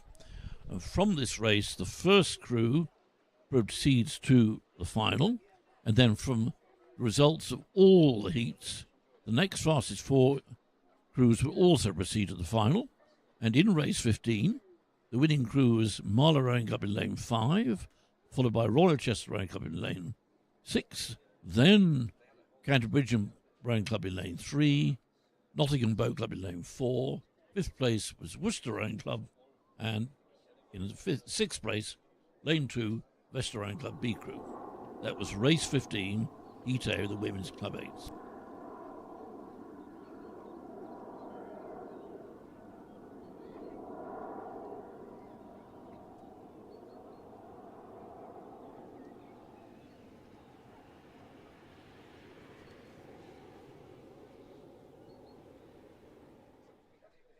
Shrewsbury, lane 2, King's College, lane 3, Shrewsbury, A, lane 4, Abingdon, lane 5.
Well, here at Wallingford Regatta, a sunny course at Dorney, the Eton Rowing course, we have the race currently underway is race 17, which is Heat A of the School Junior Cox Falls.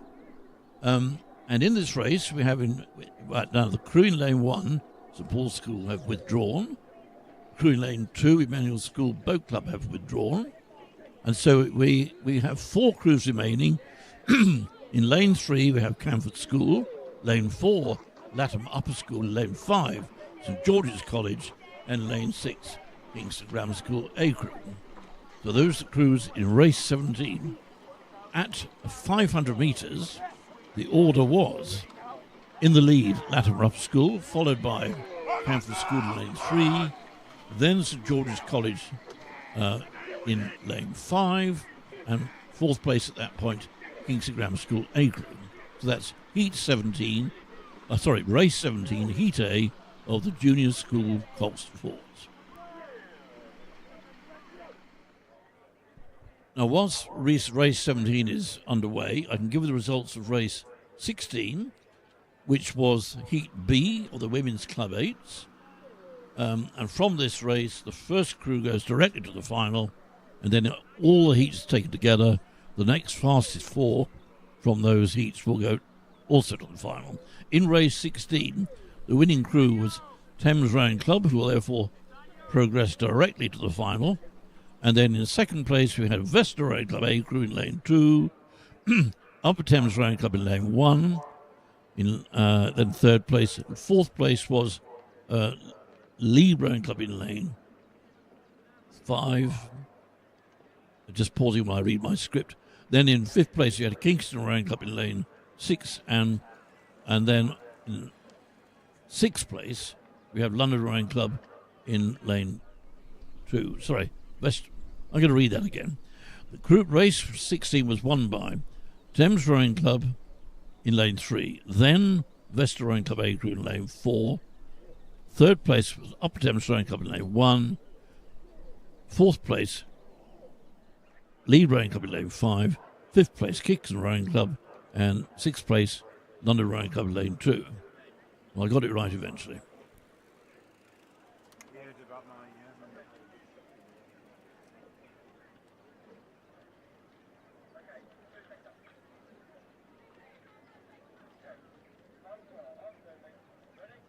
In race 17, the Heat A of the Junior School Coxed Falls, the order remains unchanged at both 1,000 and 1,500 metres. The leading crew is Latimer Upper School in lane 4, followed by Camford School in lane 3, then St George's College in lane 5, and Kingston Grammar School A crew in lane 6. And if you look at your online, you can see that it's the crew in lane 4, Latter Up School, who've got a clear lead here over Canford School.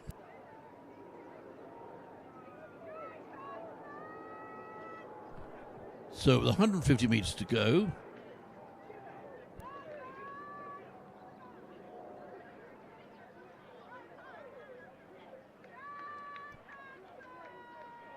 so in race 17,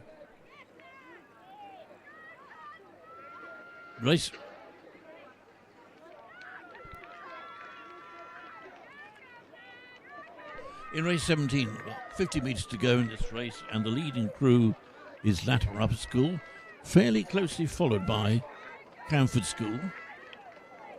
Latter Upper School in the white, Canford School in the blue, Canford School, Latter Upper School approaching the line, and Canford School following them.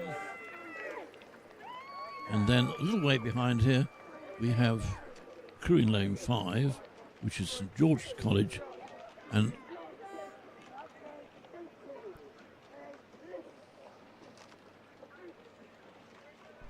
now in 4th place, so Kingston Grammar School lane 6. So that was race 18, Heat B of the junior school. Correction, that was race 17, Heat A of the junior school Cox 4s.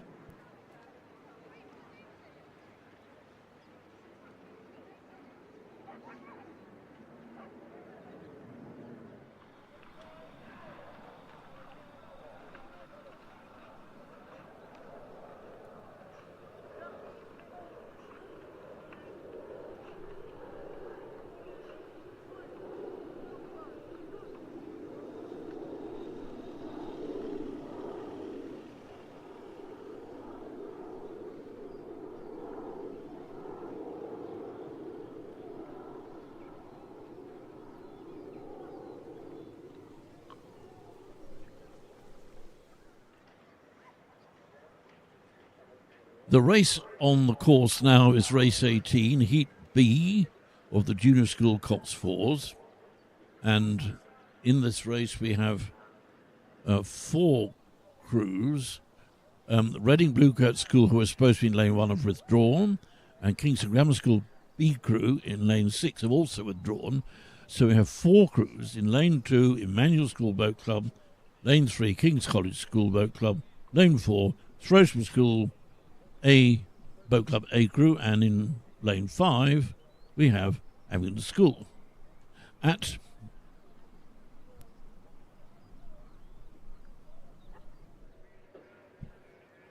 the order up to the 1,000 metre mark, which was unchanged up to that point, Shrewsbury School A crew were leading, and at 1,000 metres they were at 34 strokes in the minute. And then we had Abingdon School Boat Club in lane 5, Emmanuel School Boat Club in lane 2, and in 4th place was King's College School. And that order remains unchanged as they pass the 1,500 metre mark, move away at the last 200 metres of the race. Still lovely conditions here on the Eton Dorney course. Slightest zephyr of a wind. Beautiful conditions for rowing, and not too hot, just comfortably warm.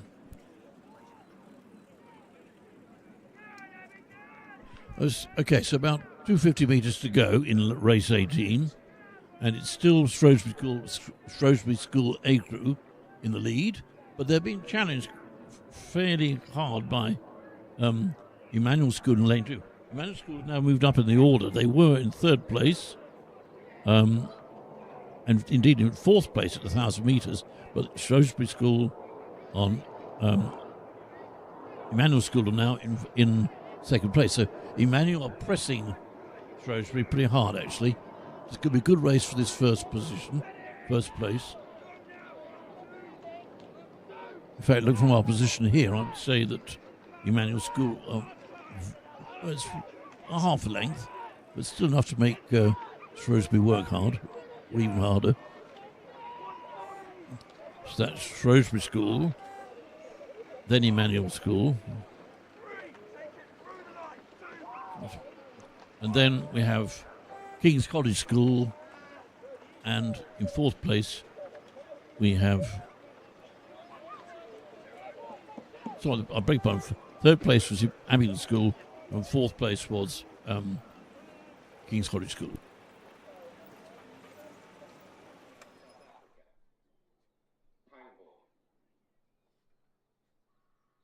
Attention.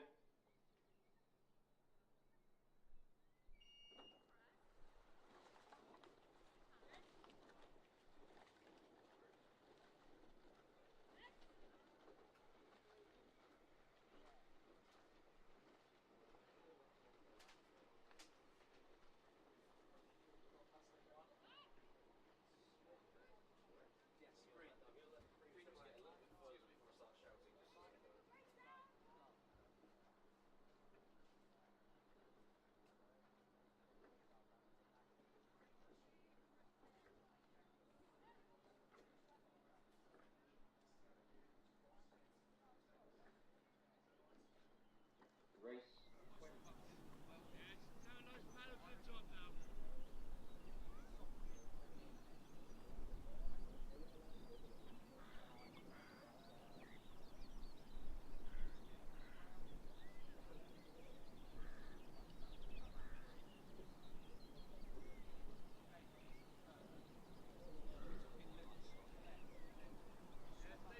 I'll say that again. Race 17, results were Winning Crew, Latimer Upper School Boat Club in lane 4, Camford School in lane 3, St George's College in lane 5, and in fourth place, Kingston Grammar School A Crew.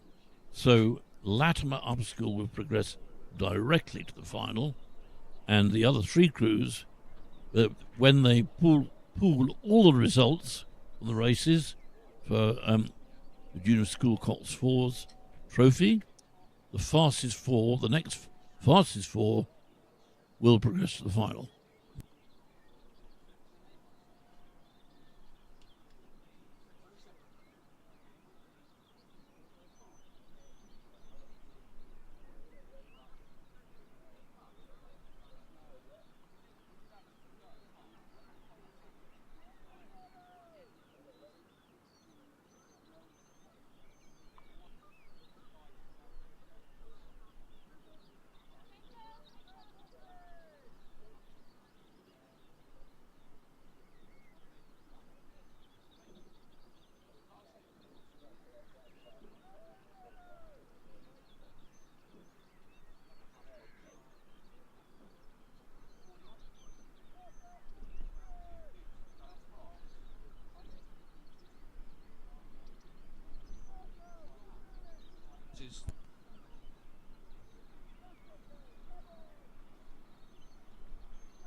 Now, the next race here at Wallingford Regatta, race 19, is Heat A of the Women's Junior School Quadruple Sculls.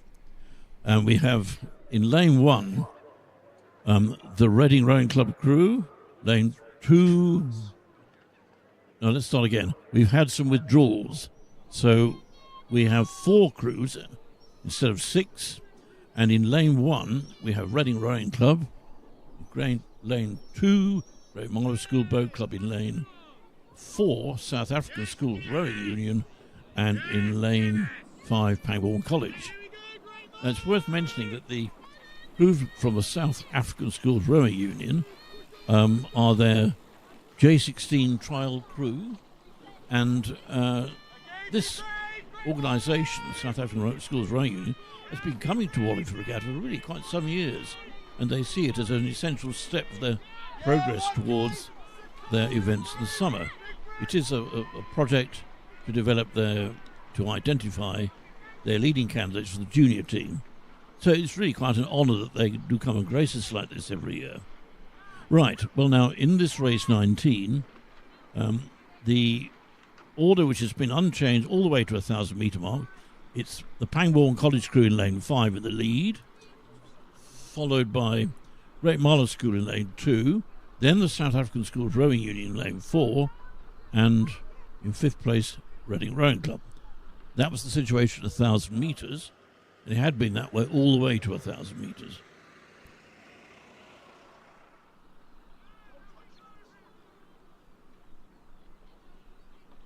Meanwhile, we have race 18, which is Heat B of the Junior School Cox Fours. Now, there were 4 crews in this race, 2 other crews having withdrawn. The leading crew was, this is race 18, Shrewsbury School A crew, who progress directly to the final. And then it's Emmanuel School Boat Club in lane 2, Abingdon School in lane 5, and King's College School in lane 3. So the Shrewsbury School crew progresses directly to the final, and the other 3 crews go into the pool, and at the end of these heats of the event, the fastest 4 out of that pool will go through to the final as well.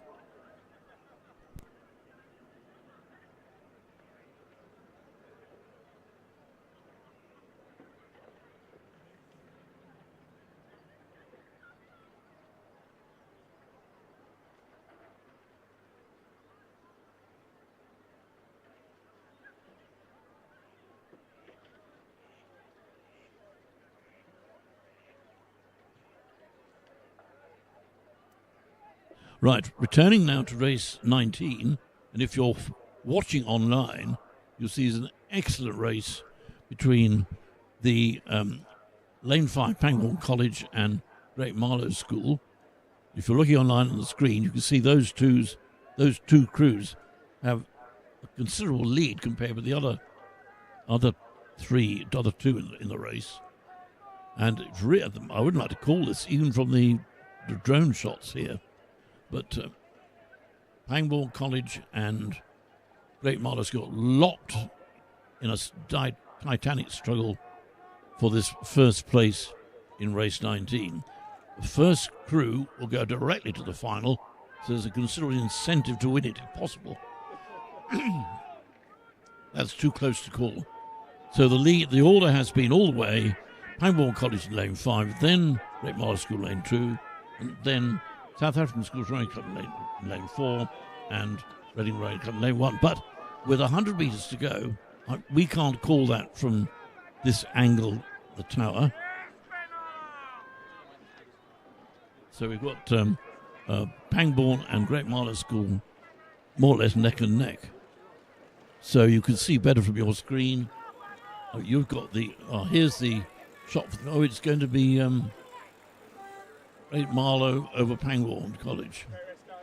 So the first crew will go directly to the final, and the other 3 crews from this race will go to the pool.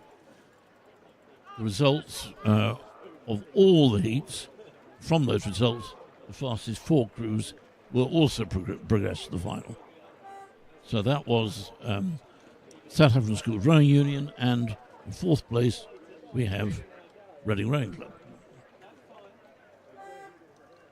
So that was race 19, Women's Junior School for Sculls.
And it's good morning from me, with a big thank you to Bruce for the last hour's commentary.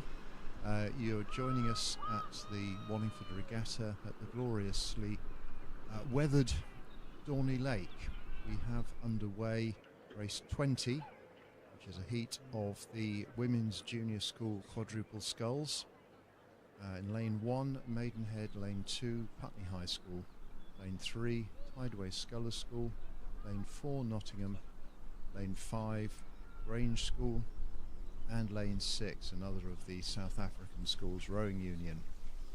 The race order has been consistent from 500 through to 1,000, with Putney High School in the lead, followed by Maidenhead. Lane 4, Nottingham are in 3rd, Grange School in 4th, Tideway Scullers in 5th place, and the South African Schools Rowing Union racing up an age group, of course, bearing in mind they are under 16s and this is an under 18 race.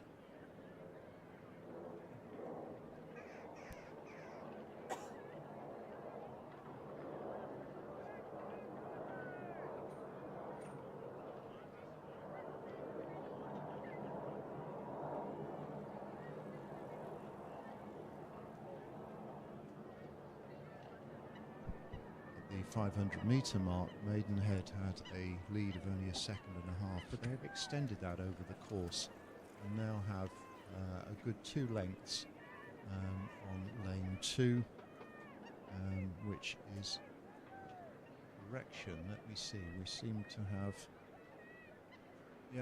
lane 1 seems to have disappeared. There's there, right, lane 6 is right in the distance. So we have lane 1 that's in the lead now, have come through. I do apologise, completely got that back to front. So lane 1 now, Maidenhead have established the clear lead, having rowed through Putney High School, and are now pushing away to a comfortable victory in the last 250 metres.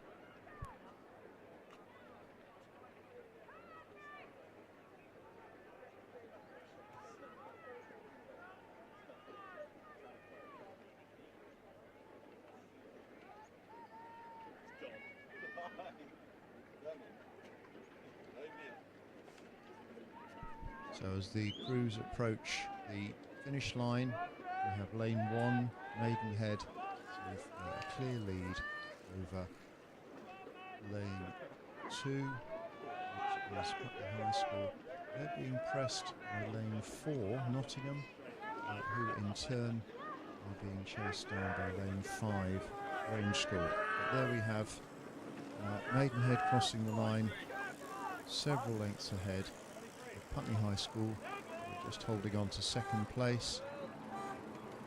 3rd was Nottingham, and 4th the Grange School Hartford. Tideway Scullers just crossing the line now, and the South African Union still finishing in their last 10 strokes.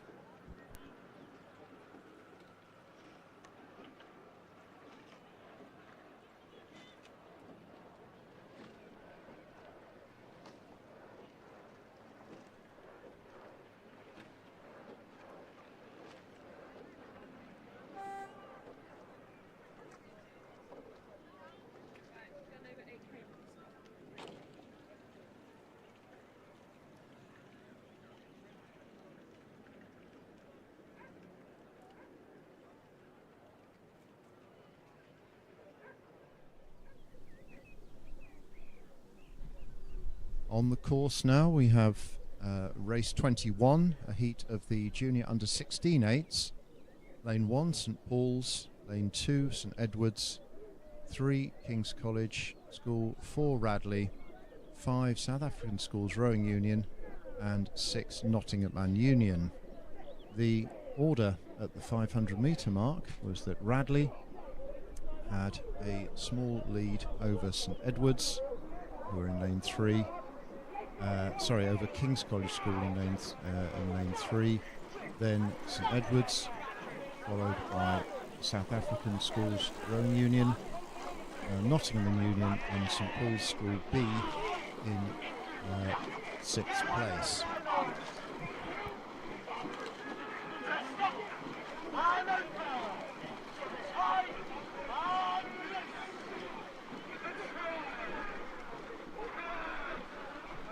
At the 1,000-metre mark, this is turning out to be a very close race between Radley, who had a narrow lead over KCS,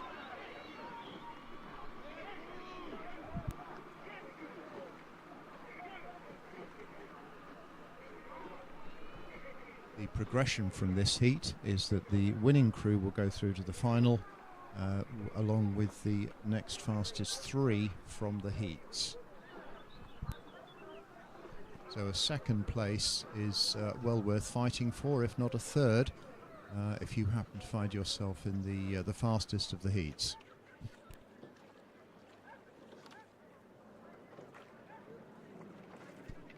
Those watching online will see that we have an extremely tight race between Radley and KCS. It is very difficult to call at this point, but it looks as though KCS have just put their noses in front ahead of Radley, with St Edward's chasing up in third place.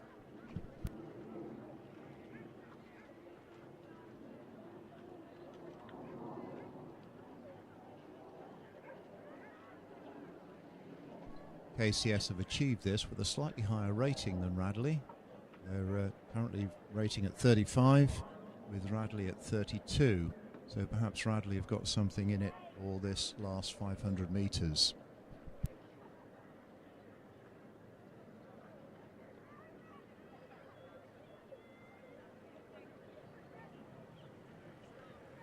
How many did you take out of Savannah?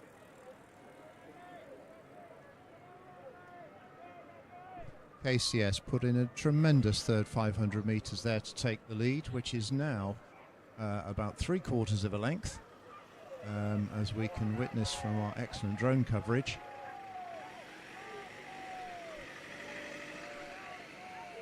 And Radley, labouring still a little, have yet to put in a big lift for the last 250 metres, and it seems that KCS are going to be unassailable here. St Edward's in lane 2 are lifting it and are trying to put a bit of pressure on Radley, their most local rivals.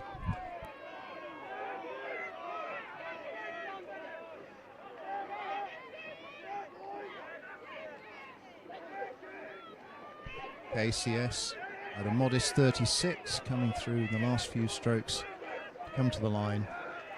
Radley comfortable in second place, but is that time going to be fast enough for the final? That's KCS across the line, Radley coming across now, and with 2 lengths behind we have St Edward's in third place.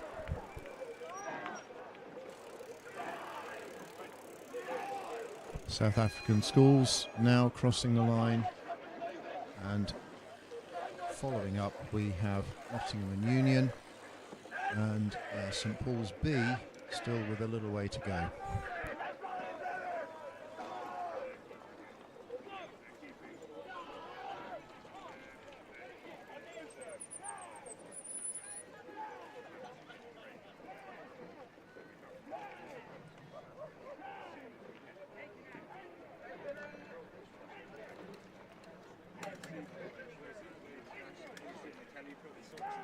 And a big hand for St Paul's B crew, just crossing the line now.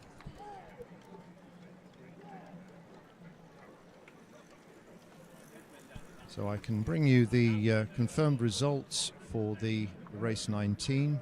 The women's junior school quadruple sculls was a win for Great Marlow School, followed by Pangbourne College, South African Schools Rowing Union, and then Reading.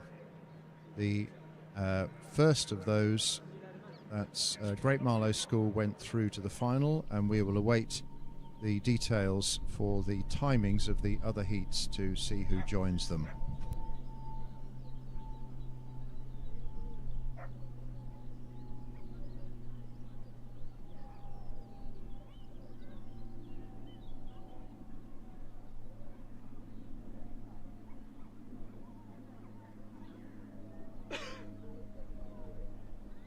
On the course now, we have the second heat of the junior under 16/8s, and here we will see who will join KCS in the final.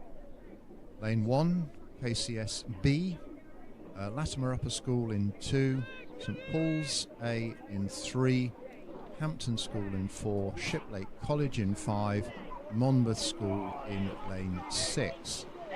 And the 500 metre mark, this was a very close event between Latimer and St Paul's, with less than a second between them.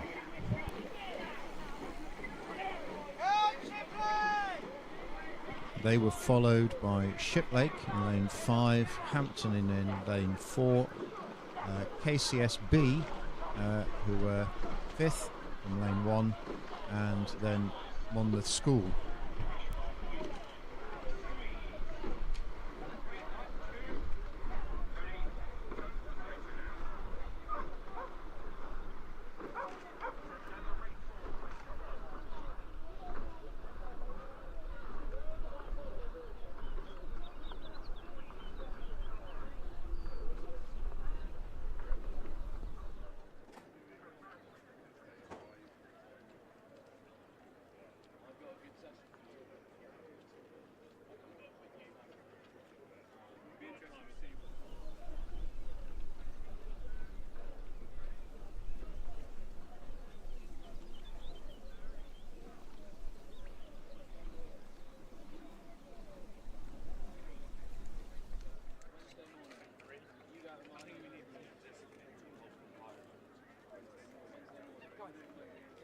Okay, for those viewing online, we can see that St Paul's have stretched out a lead of about 3/4 of a length over Latimer Upper. There is a very tight race for third place between lane 4, Hampton School, and 5, Shiplake College. Shiplake just having their noses in front for the third slot. But I think it's quite clear St Paul's now have a length lead over Latimer Upper. Cannot give you any times or speeds at the moment, so it remains to be seen which of the runners-up in these races are going to make it through. But it looks, as we're coming through into the last 500 metres, that St Paul's will be joining the KCS winners in the previous heat.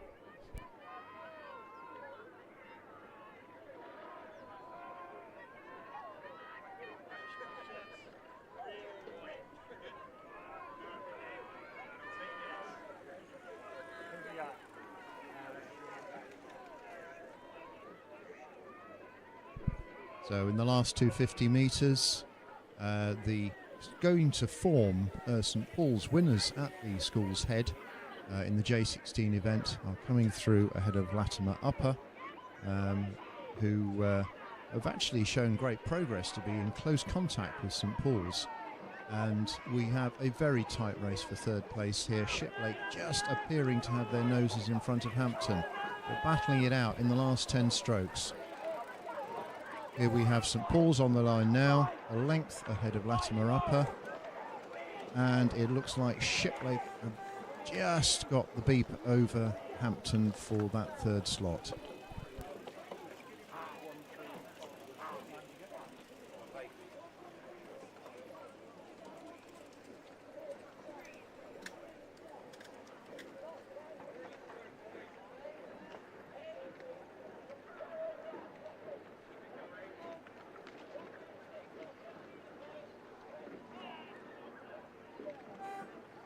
Before we get on to the next race, we have time for a couple of catch-ups on results. Race 20 was a heat of the Women's Junior School Quadruple Sculls with the first to the final, and that first place went to Maidenhead, followed by Putney High School.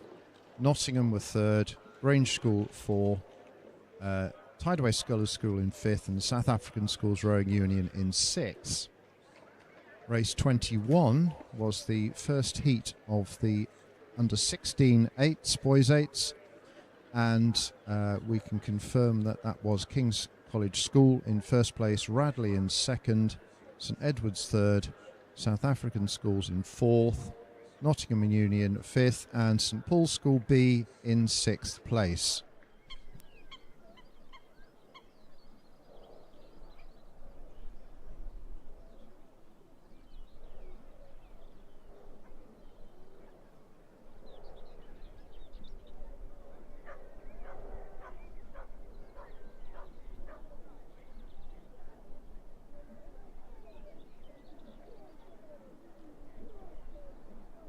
Okay, J16 Open 8s, a very popular event. We have the third of 3 heats here. In lane 1, Dulwich School, lane 2, King's School, Chester, lane 3, Westminster, lane 4, St George's College, 5, Abingdon School, and 6, Bedford School. I hasten to add those are the lanes, not the order.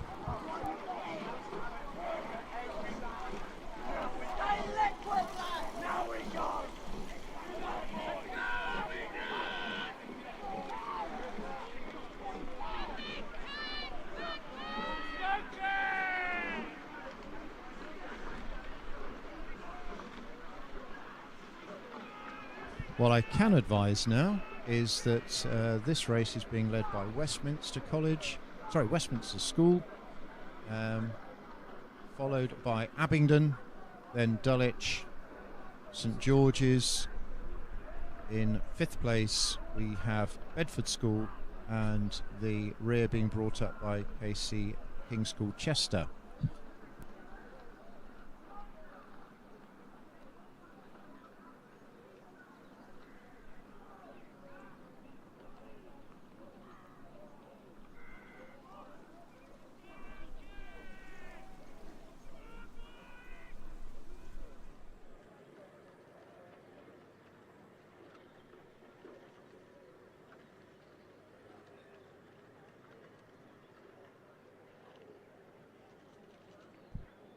We are benefiting, for those online, of watching this wonderful drone coverage, and see that Westminster now have a steady and comfortable lead, rating at about 34 over the rest of the field. Second and third is being battled out between Abingdon School and Bedford, with Bedford possibly having a couple of feet advantage over Abingdon.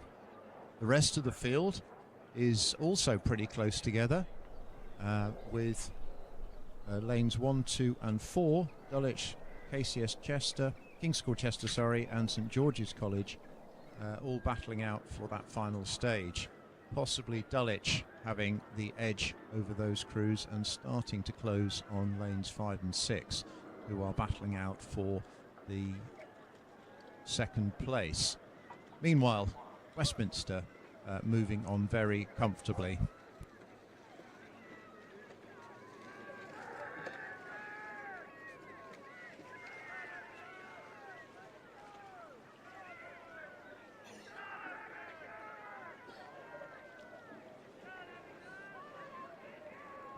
The form from the school's head sees Westminster coming in 4th place, and obviously and splitting up previous runners-up of Hampton and Radley.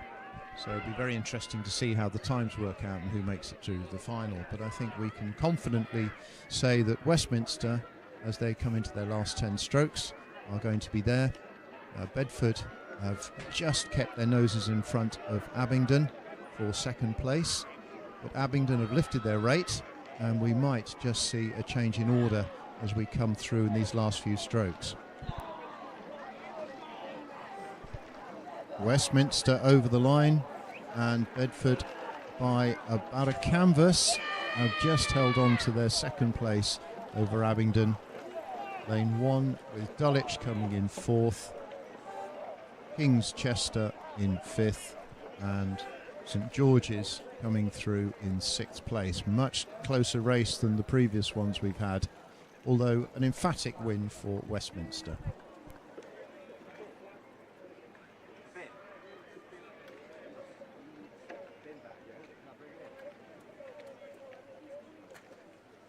Before we bring you the first round of the Challenge Single Sculls, I can confirm the results for race 22, which is the second heat of the Junior Under 16/8s.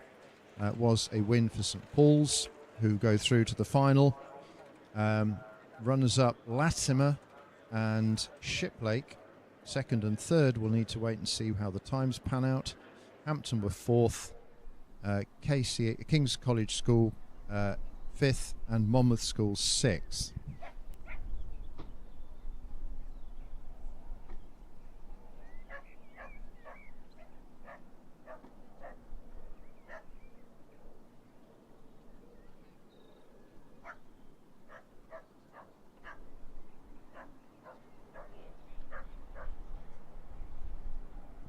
Okay, so our gladiators in Challenge Single Sculls are underway.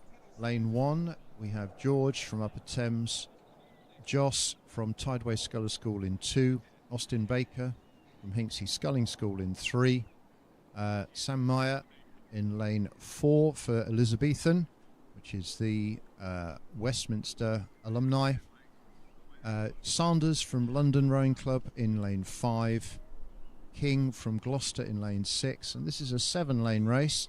Thornton from Thames in lane 7.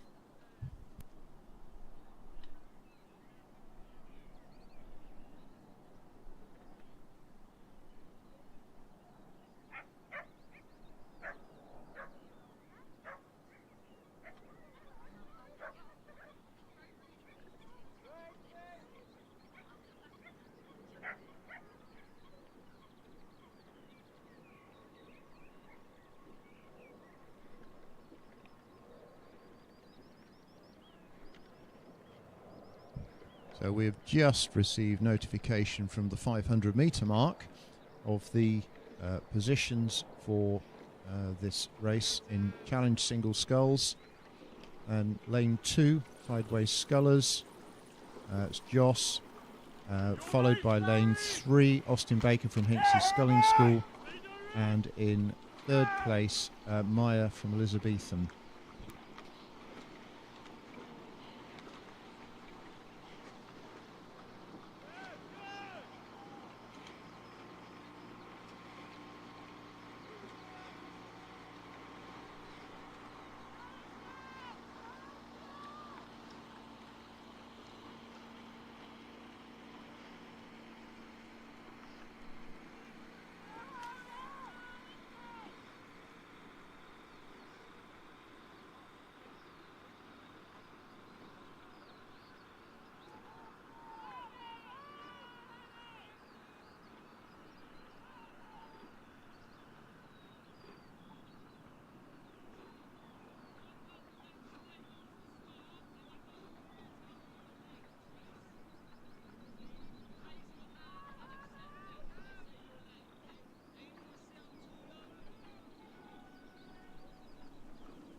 While we await the notification from the 1,000 metre tower, we're pretty confident that the race is being led by Joss of Tideway Sculler School in lane 2, followed by Hinksey Sculling School's Austin Baker, and Thornton from Thames in third place.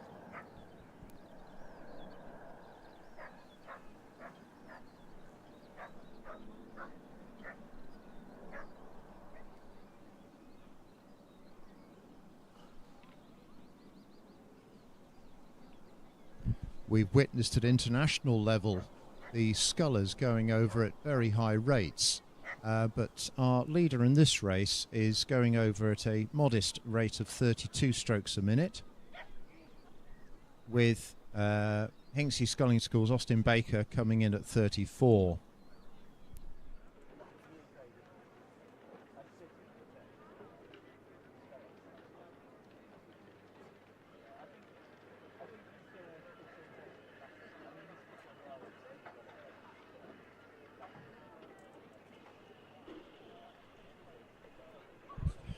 This event has two heats, progression being the winner through to the final and the next fastest 4 from the heats joining them.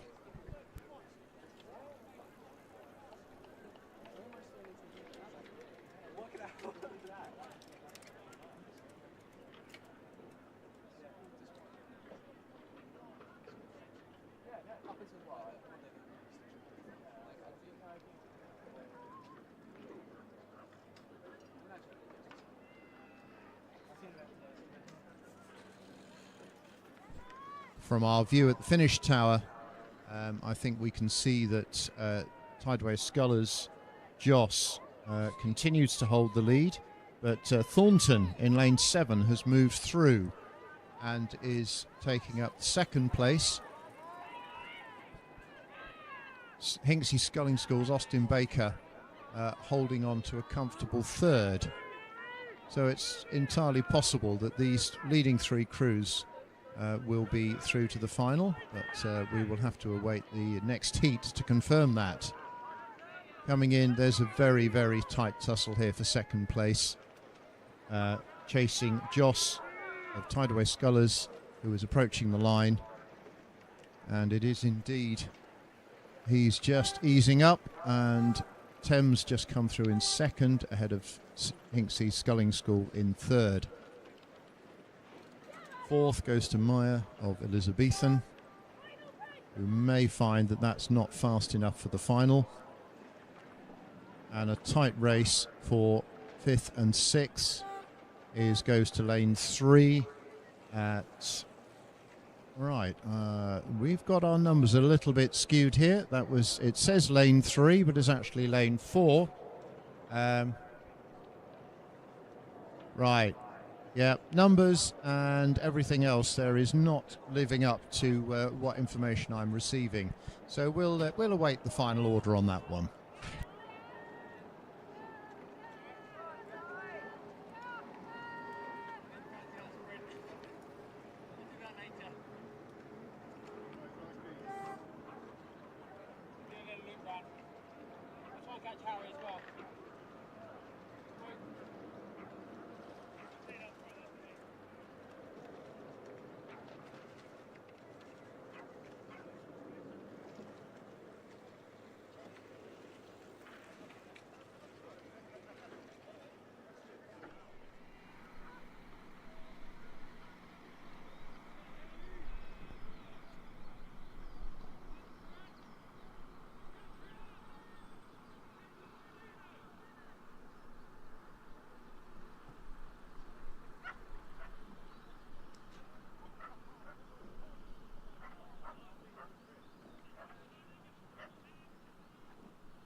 We have the second heat here of the Challenge Singles Sculls. Lane 1, Southampton Cole Porters.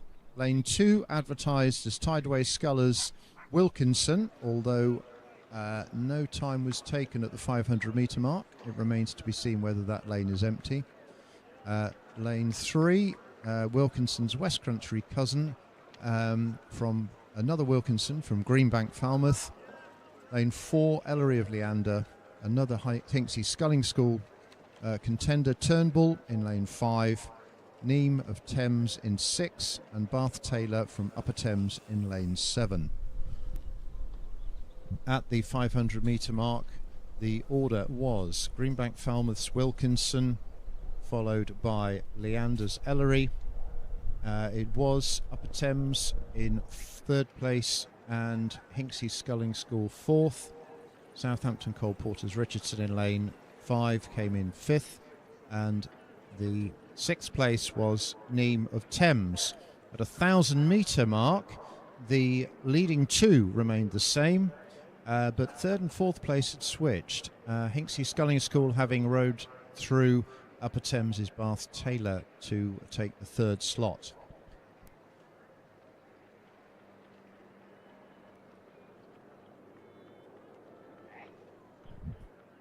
The lead in this race is of a length or 2 from this distant angle, and this is still lane 3 over lane 4.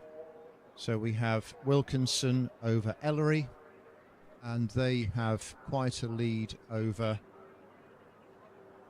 lane 5, who is Turnbull from Hinksey Sculling School.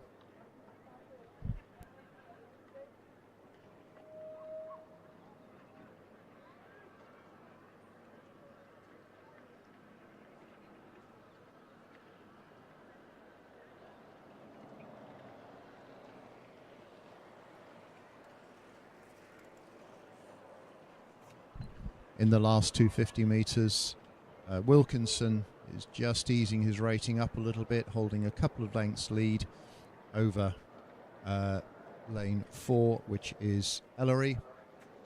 And I think Ellery needs to keep the pressing though if he wants to ensure that his time is adequate to get through to the final. These two have a commanding lead over lane 5, Hinksey Sculling School's Turnbull. That's the line crossed now by those leading 2 contenders. And we wait a couple of strokes for Hinksey Sculling School's Turnbull, who in turn has quite a lead over Upper Thames and the other contenders.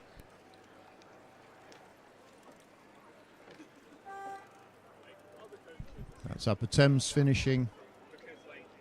We have lane 1 coming through, which is Southampton Cole Porters. Be with us in a stroke or two. And finishing off the race, we have Thames Neem from Thames Rowing Club. And he just crosses the line now.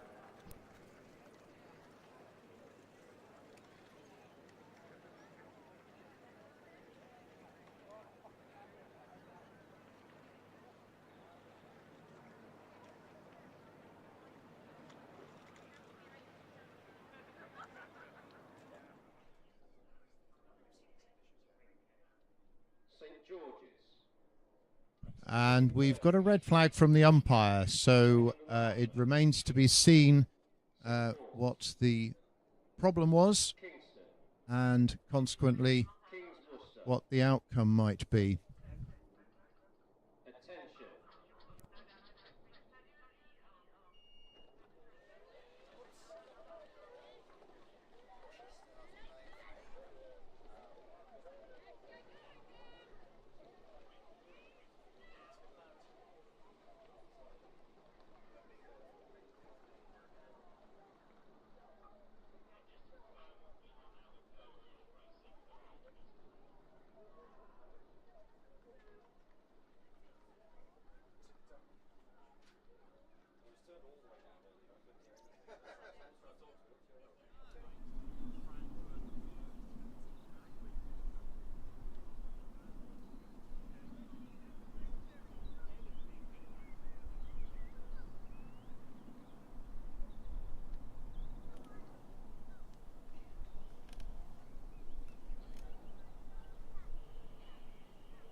Okay, those watching online can just make out the start of the women's junior under 16 coxed fours. This is a race where again, as in so many of the other heats, the first will go direct to the final, with the next fastest 4 making up the balance of the starters for that final. We have in lane 1 St George's College, lane 2 Sir William Perkins School, 3 Godolphin and Latimer, 4 St Paul's Girls' School. 5th lane is occupied by Kingston Grammar School, and we have the King's School Worcester in lane 6.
We have the crews pass through the 500 metre mark.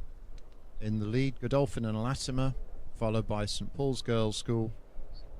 Lane 5, Kingston Grammar School is the third place, with St George's College in fourth, Sir William Perkins in fifth, and King's School Worcester in sixth place in lane 6.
Those watching online can just see the crews passing through the 1,000 metre mark, and very soon I shall be able to give you the running order at this stage of the race of the women's junior under 16 coxed fours. This is for the Regatta Committee Cup, and a reminder that is only the first who is guaranteed to go through to the final, and reliant on time for the subsequent 4 places.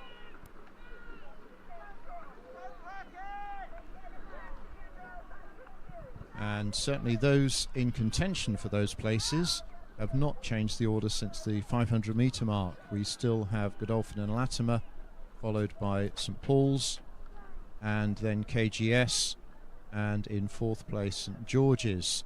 There has been a change of order for the 5th and 6th place, with King's Worcester moving through Sir William Perkins.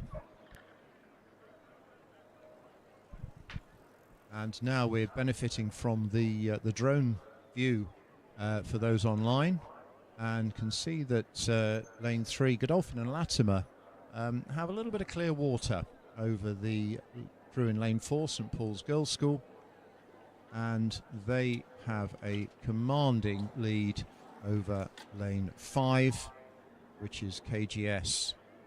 Godolphin and Latimer at a comfortable 32. And I wait to see a rating for our St Paul's girls, who are pressing on at rate 34 to make sure they get the best possible time and hopefully make it through to the final.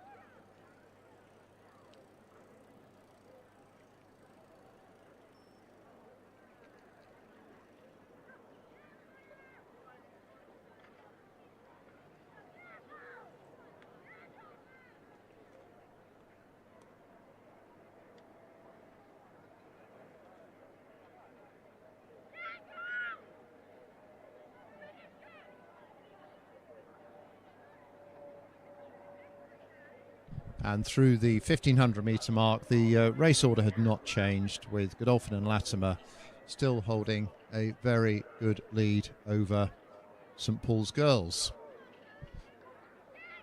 They're now in the last 250 metres, and this race is quite well spread out, with a good 100 metres from first to last. But Godolphin and Latimer still giving it some pressure to ensure that they're holding that first place, and have picked up their rating a little bit to ensure that they keep that lead over St Paul's, who are racing hard for that time. it's difficult to see whether the third and fourth place crews will be contending for times, but we will wait to see how the second heat pans out. So Godolphin and Latimer coming through at rate 33, just crossing the line now. St Paul's giving it everything they've got at 35 and crossing the line now.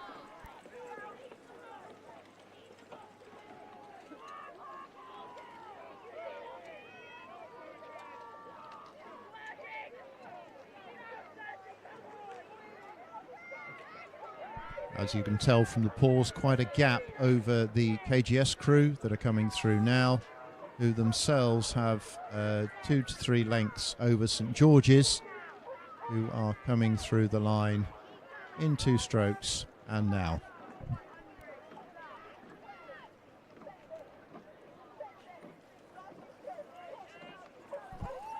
Very tight battle for the honour of 5th place here over 6 between lane 5 and lane 2. Lane 6. And that's KCS just taking that over William Perkins.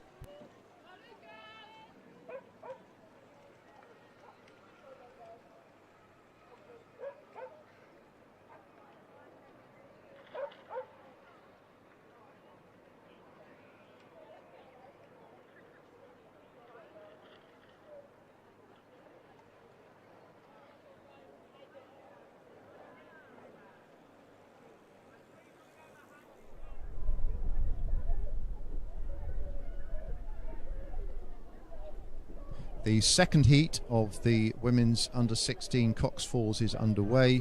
Lane 1, Pangbourne College. 2, Surbiton High School. 3, Wimbledon High School. 4th, another of the South African Schools Rowing Union crews. 5th, lane 5 is Wallingford, and lane 6, Canford School. The order at 500 metres was that Wimbledon High School led over Surbiton, ahead of Pangbourne. Lane 4th place goes to Wallingford Rowing Club, with 5th place South African Schools Rowing Union, and Canford bringing up the 6th place. As those crews move through to 1,000, I can give you the results of the Challenge Singles Sculls. I can give you the winners and places, but no times at this stage. In Heat A, we had Tideway Scullers School in 1st, Thornton of Thames in 2nd, Hinksey Sculling Schools, Austin Baker in 3rd, Sam Meyer of Elizabethan in 4, Sanders of London Rowing Club in 5th, King from Gloucester in 6th, and 7th, George from Upper Thames. Race 25 was the second heat of the Challenge Single Sculls.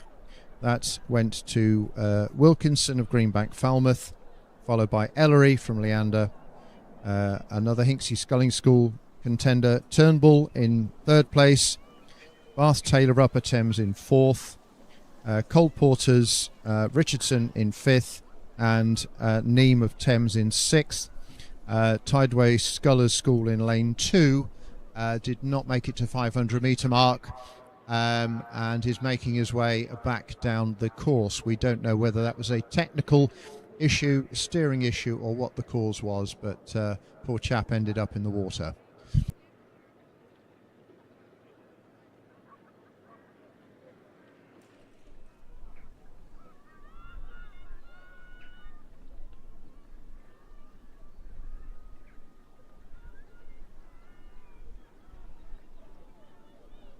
So we've had a bit of a change around in the women's under-16 Cox Falls. Wimbledon High School were leading and continue to lead at 1,000 metre mark, but the crew in lane 4, South African Schools Union, had a very good second 500 and moved up into 2nd place. The 5th lane occupies 3rd place. That's Wallingford. They've moved up a place, whereas the crew in lane 1, Pangbourne College, had a bit of a dodgy after a very good first 500, slipped back to 5th place. Canford remain in 6th place. But as we can see from the drone footage, if you are getting that, it is neck and neck between lanes 3 and 4. It's possible lane 3 has about a bow ball ahead, but lane 4 pressing hard, and in this last 500 moving through. I think they may be just about taking a lead, but not by very much.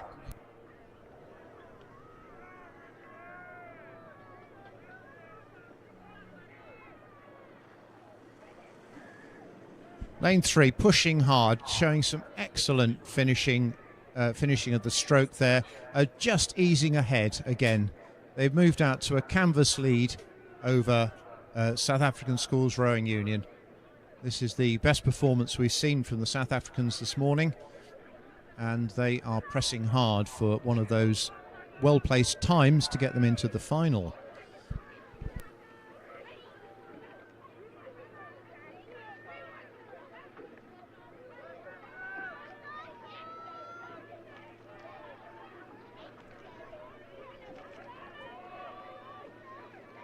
So Wimbledon have moved out to about a length lead over the South African Schools and are holding those positions as we come through the last 10 strokes. Wimbledon are crossing the line now. They have a length lead over the South African Schools Rowing Union, and a fairly tight tussle. But lane 1, Pangbourne College managed to creep back up again and took 3rd place, with Wallingford Rowing Club taking 4th. 5th goes to Surbiton, and we have, completing this race, Canford School crossing the line now.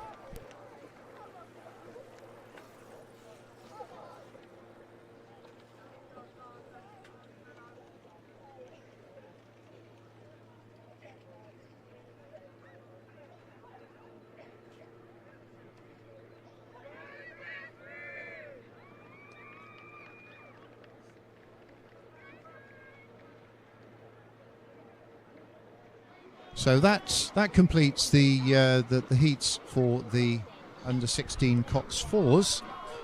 We move on now to the Women's School Junior 8s, and we have Heat A underway. And I'll give you the lane order first. We would have had Headington had they not scratched in lane 1, Kingston Grammar School in lane 2, Henley A Crew in 3, Lady Eleanor Hollis in 4, Marlow lane 5, Surbiton High School in lane Surbiton B in lane 6. The order at 500 metres was that Henley A had taken the lead, with Lady Eleanor Hollis in 2nd place and Marlow in 3rd.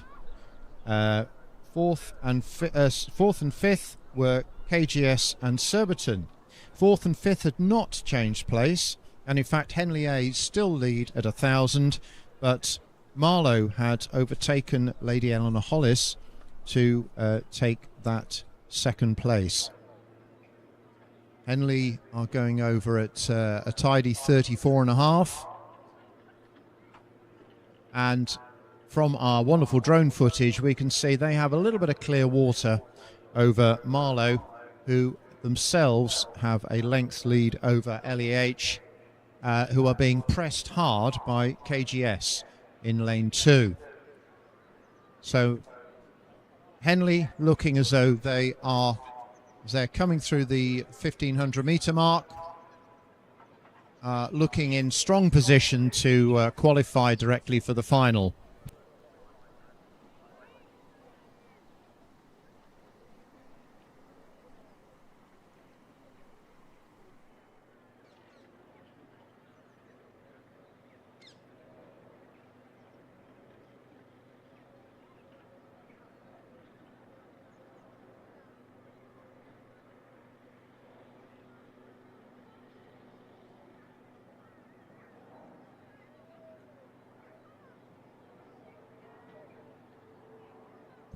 With the third 500 having been completed, the race order has not changed. And in fact, the margins have extended slightly, though. Henley have just moved out to possibly 2 lengths over. Henley there at 35 are really pressing on in this last 500 metres ahead of Marlowe. While in lane 4, in third place, we have LEH, who have just eked out a small lead over KGS in lane 2.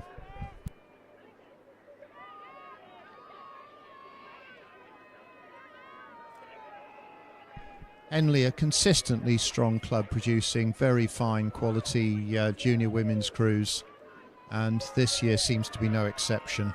Coming in at 36 now, not taking anything for granted. They have 2 lengths lead over Marlowe, but the 4th and 5th places have pressed up on Marlowe, and they are Marlowe themselves coming in at 36, trying to ensure that they get a good time. The 3rd place is very close, and it looks like LEH have just got about a third of a length over KGS, both crossing the lines just now.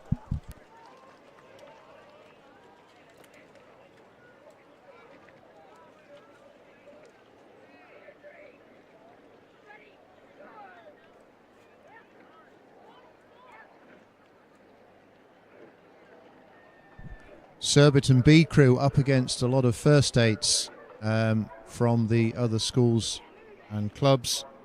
Have found the pace a little bit challenging, but are completing in very tidy fashion and looking good for a B crew. And they cross the line now.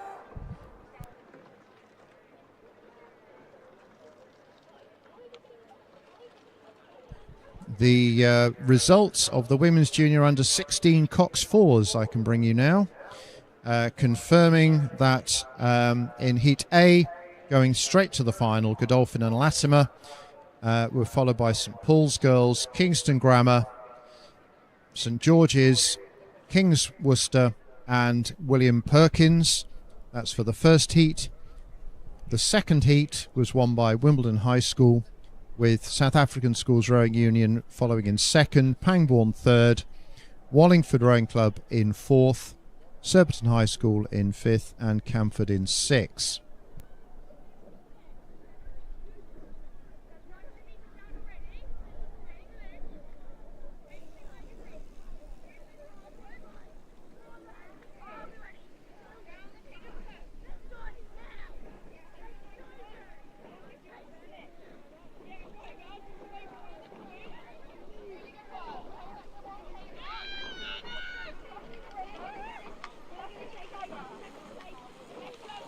The second heat of the Women's Junior School 8s is underway, with Bedford Girls in lane 1, Latimer in 2, Surbiton 3, St Edwards in 4, King's Chester 5 and Headington, who have not arrived it seems. That's their other 8 not racing in this event. At 500 metres, St Edwards held the lead over Latimer in second, King's Chester in third, Surbiton in fourth place and Bedford Girls' School bringing up the rear.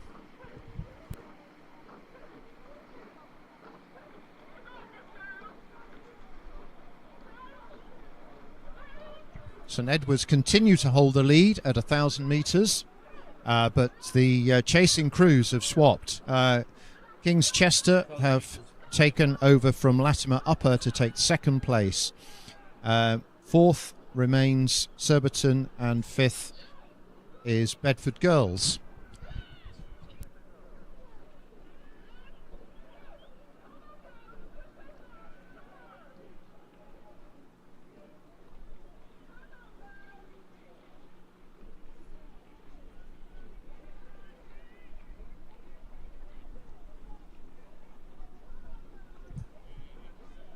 At the last count, St Edwards were at 35.5 and appear to have a comfortable lead, if not commanding, over King's Chester in second place.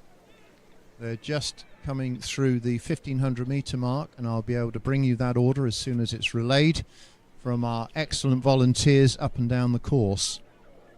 Teddies continue at 35 and look to be joining Henley in the final, but we have a couple of minutes of rowing still to go.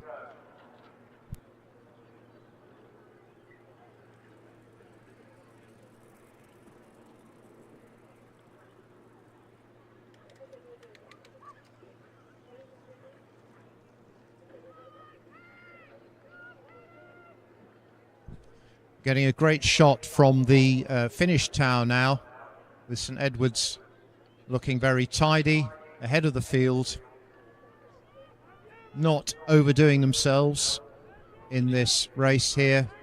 The rate maintaining at around 35, with the other crews very much matching them for rating, if not for boat speed.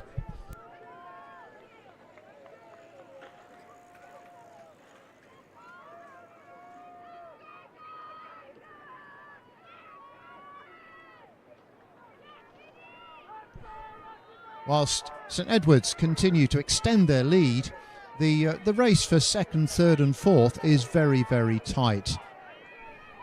Hard to call at this stage, but lanes 5 and 2 are battling out for the second slot, and I could not from this angle tell you roughly where that is, but my money might be on Latimer, who appear to be finishing strongly, with King's Chester in lane 5, maybe having to settle for third place.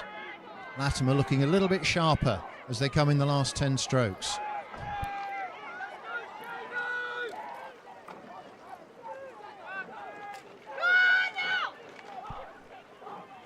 There is very little in it. It was a beep and a beep there you may have picked up, but that was just Latimer, to my view, over King's Chester, with Surbiton in fourth place. We will await the final outcome for that, though, before confirming.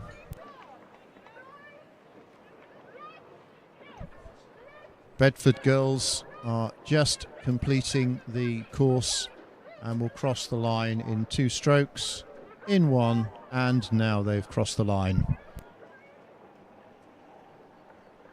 The results of Heat A are confirmed as Henley winning the race from lane 3, followed by Marlow, Lady Eleanor Hollis in 3rd, Kingston Grammar School 4th, and Surbiton High School in 5th.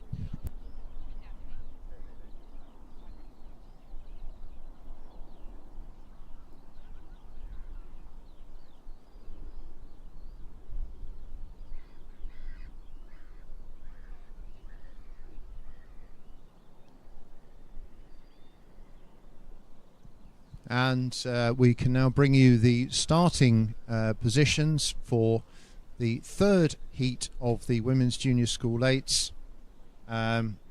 This is for the John Wilder Challenge Cup. The first goes through to the final, but with only 3 top crews of the following crews joining them. 3 heats, 3 winners, and 3 fastest times. Lane 1, Wallingford Rowing Club. Lane 2, Kew House School. 3, Henley B. Hinksey Sculling School in lane 4. Headington School B in lane 5. And Llandaff in lane 6. The 500 metre mark saw that Hinksey Sculling School had the lead over Wallingford. Headington School B in 3rd. Henley B in 4th. Lane 2 with Kew House School was 5th. And 6th place in lane 6, Llandaff.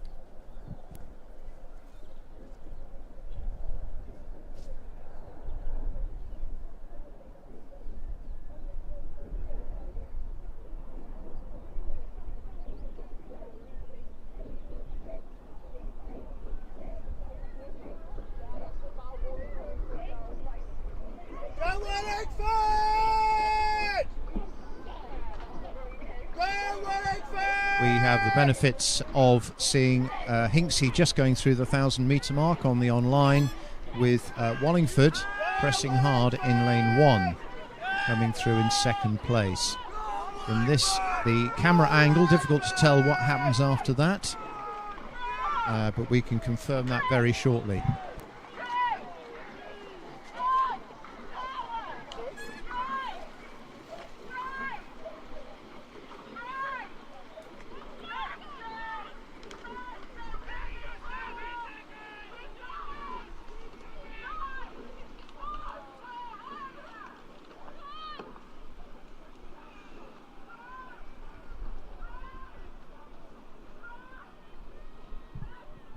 So with all the crews now through the 1,000-metre mark, I can confirm that Hinksey Sculling School hold the lead over Wallingford, Headington School B in 3rd, Henley B in 4th, Kew House School in 5th, and Llandaff in lane 6.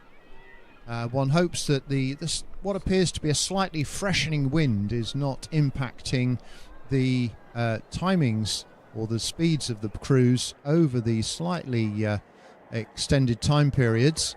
But let's hope that those in the third heat have not suffered unduly. Just looking out the window here, we have a pretty fair course. The wind is blowing straight down and not causing any troubles at all. But it means that when we come to looking at the lane draws for the finals, hopefully we can stick with the traditional chevron with the fastest crews appearing in the middle of the race.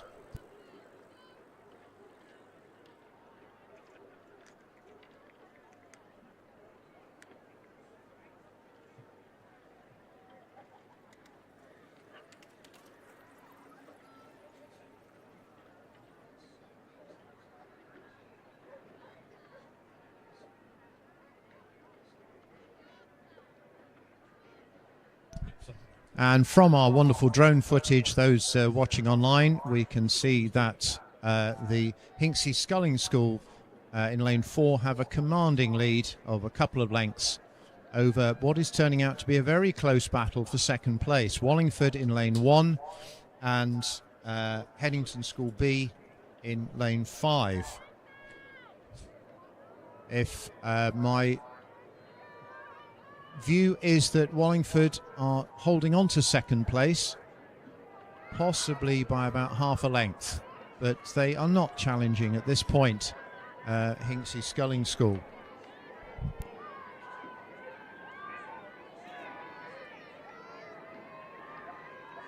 Hinksey Sculling School are taking no chances and coming through at over 36 strokes per minute. Wallingford also pushing hard as they are in their last 250 metres to get that qualifying time for the final. Wallingford indeed coming in at 38. That really is a challenge there. And seemingly closing on Hinksey, of course, have a lot in hand and therefore need not worry. It remains to be seen whether Headington's B crew will have a time that will match, but Hinksey crossed the line now. Wallingford 2 lengths behind are going through the line now, and Headington a length off Wallingford, then also finishing.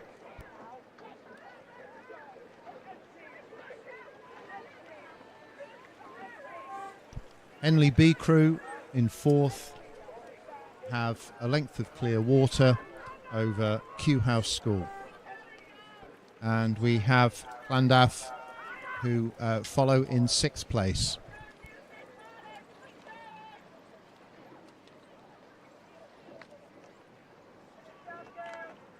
Confirmation of the results of Heat B of the Women's School Junior 8s for the John Wilder Challenge Cup, and qualifying directly for the finalists Edward School, with the runners-up Latimer Upper, King's Chester in 3rd, Surbiton in 4th, and Bedford Girls School in 5th.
So the next race is on the course. This is race 31, and quite amazingly we're a quarter of the way through the regatta already this morning. Probably appropriate to say welcome to those of you who've joined us in the last hour or so, both online and here physically at the course. Last time I checked, there were over 200 people logged in and watching our online coverage. Very warm welcome to you all. We've been here racing since 7:30, so we're just into our fourth hour of racing, and we now move on to the Club Coxed Fours. 2 heats in this event for the Lamb Arcade Cup. This first heat features in lane 1 London, lane 2 is Lee, lane 3 Molesey, lane 4 Thames, lane 5 Hereford, and lane 6 Bideford Amateur. As they pass the 500 metre mark, it's Molesey over in the middle of the course with the advantage over Hereford, and then Thames, Bideford Amateur, Lee and London, and that order was the same at the 1000 metre mark. So it's Molesey in lane 3, leading by, I think they've now got Clearwater, so perhaps even 2 lengths advantage over Hereford and Thames. Does look, looking down the course, as if Thames is perhaps have moved up in the third 500, and indeed a report that we've just received from the 1500 metre hut was Molesey leading, with now Thames coming up into second place and Hereford in third. Order a bit further down the field remains the same: Bideford Amateur in fourth place, Lee in fifth place, London sixth.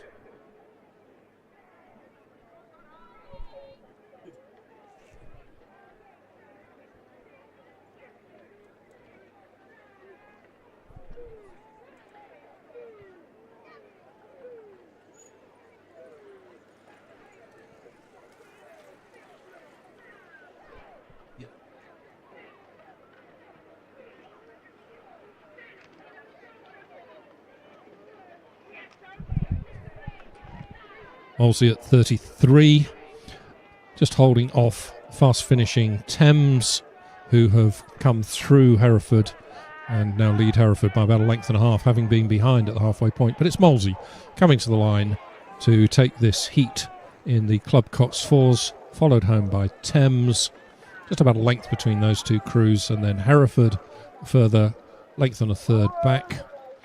Those 3 crews have opened up a considerable gap over the rest of the field. Bideford Amateur across in lane 6 in their bright red kit. Lee Rowing Club in 2 in the bright orange. Bideford Amateur, who've been in 4th place over the whole course, across the line. 4th, about half a length up on Lee in 5th, with London Rowing Club bringing up the rear of the field. With 2 heats in this event, you probably already have predicted the progression, so the winners there progress directly to the final, and across the 2 heats the next 4 fastest crews will join them in the final, which will be lunchtime-ish this morning. Well, just into this afternoon, of course.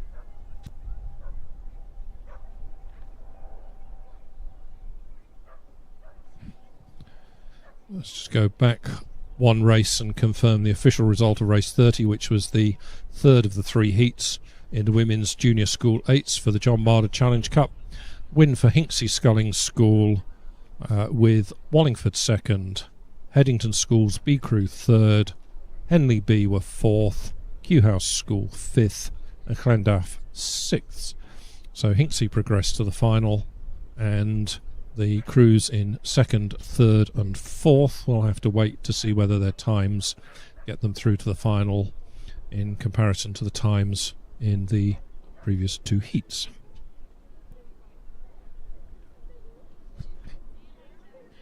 Moving on to race 32, which is on the course. This is the second of 2 heats of Club Coxed Fours.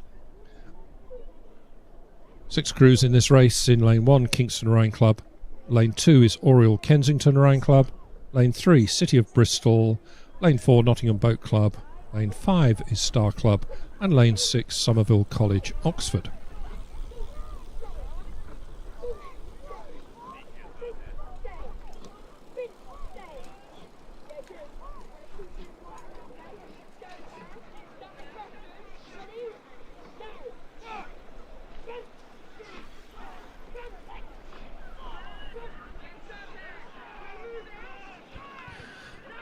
As they pass the 500 metre point, it's City of Bristol in lane 3 with the lead over Nottingham, then Kingston, Oriel Kensington, Star and Somerville, some little way off the back already.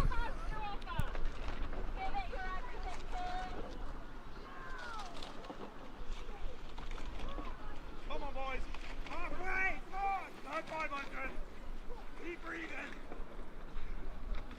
Next, give up.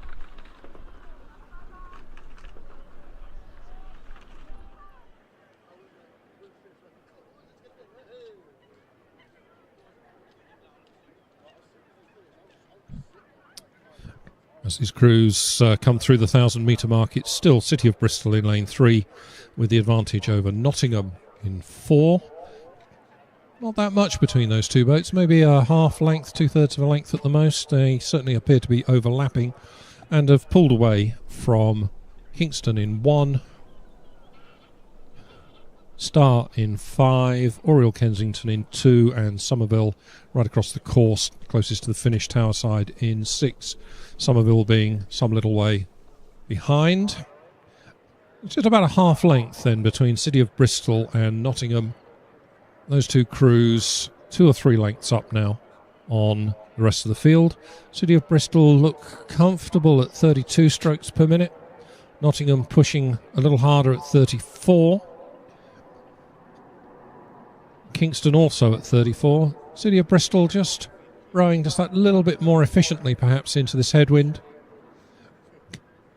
City of Bristol holding on to half a length lead, maybe just easing out, trying to pull away, making that 2/3 of a length. Nottingham in 4, chasing hard. Nottingham in 4 wanting to obviously close that gap. Only the winner progresses to the final, but there are 4 next fastest crew places also in that final. So at the moment, City of Bristol and Nottingham having a rare old battle out in front. City of Bristol continuing just, I think, to inch away now to 3/4 of a length advantage over Nottingham as they passed the 1,500 metre point. City of Bristol, then Nottingham, and then Kingston. The order hasn't really changed very much behind them. Star, then Oriel Kensington, then Somerville. But coming towards the finish line, City of Bristol, about 100 metres to go, holding on to just about a 1 length lead. They are just slowly pulling away from Nottingham in second place. City of Bristol haven't really had to put the rating up to do this. They're still at 32.5, just easing out away from Nottingham, who are at 34. City of Bristol with about 5 strokes to go, now with just a little bit of clear water.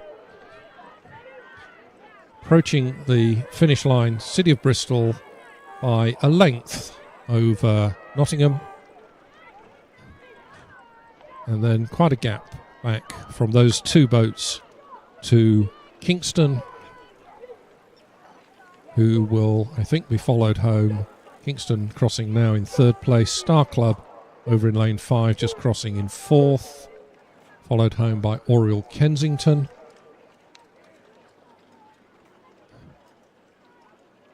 And then a very significant gap back to Somerville College, Oxford in 6th place.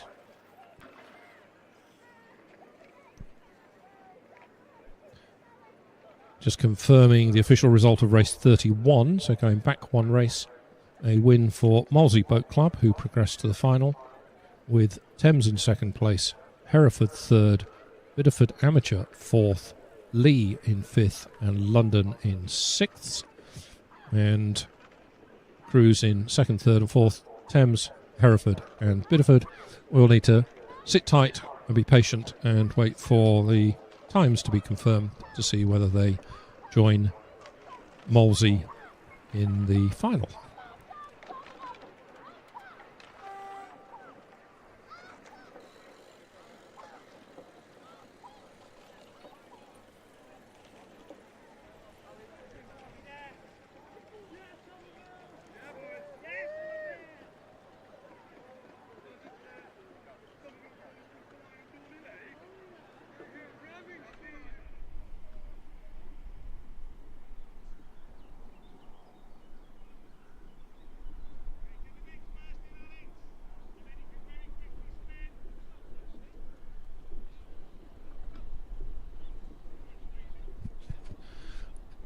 Race 33 has started. We have 3 heats now in this event. Junior School coxless fours, also known as Open Schools coxless fours. In lane 1, Pangbourne College, lane 2, Dulwich College, lane 3, Hampton School, and lane 5, St George's College. Crews that were entered and should have been in 4 and 6 have both scratched. That's King's College School and St Paul's. So just 4 boats in this heat. First heat, as I say, of Junior School coxless fours.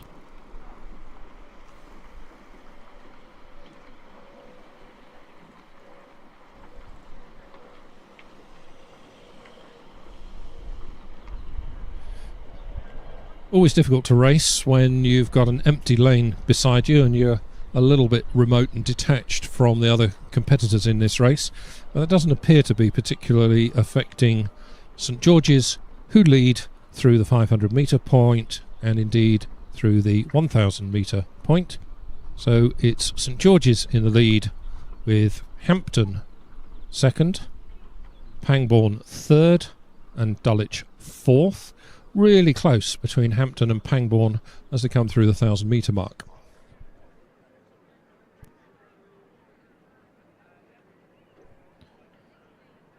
St George's on the finish tower side of the course in lane 5 with an advantage of probably about 3 lengths now as they pull away from a good battle between Hampton and Pangbourne.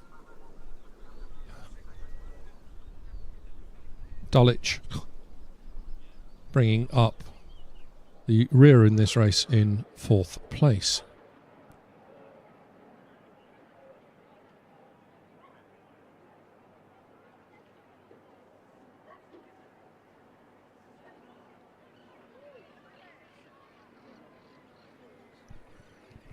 St George's at 35, holding now, pulling further and further away, holding probably a 4-length advantage over Pangbourne, who I think have got their bows in front of Hampton by about a half length. Pangbourne at 36.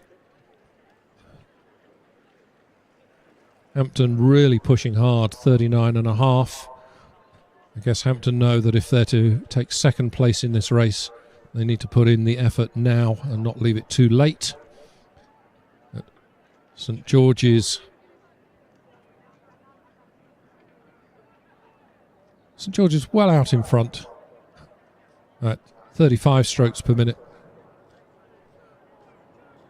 Looking to take the automatic place in the final, which will be early this afternoon.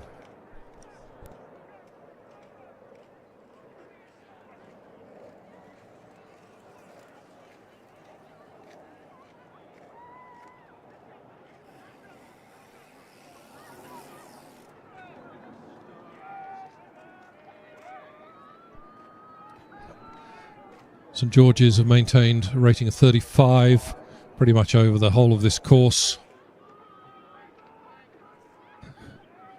Continuing to lead by a very comfortable margin over Pangbourne in lane 1 and Hampton in lane 3. Pangbourne appearing to get the upper hand over Hampton through the second half of this race. Remember, Hampton were leading to the 1000, leading Pangbourne at least, to the 1000 metre point.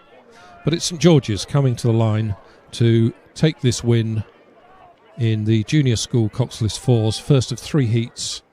St George's some 4 or 5 lengths up on second and third place. Pangbourne coming to the line, I think will take second place by about a half a length over Hampton in third. And those 2 crews are a very long way ahead of Dulwich, who have moved out of their lane for some reason. Dulwich come across the course. These are, of course, coxless boats, but you know the boys are there to both senses of boy are there to try and keep the boat within the lane. They have come back into lane 1, having checked out lane 0 on the far side. But this is Dulwich coming with about 2 strokes to go to the line to complete the first heat in the junior school coxless fours.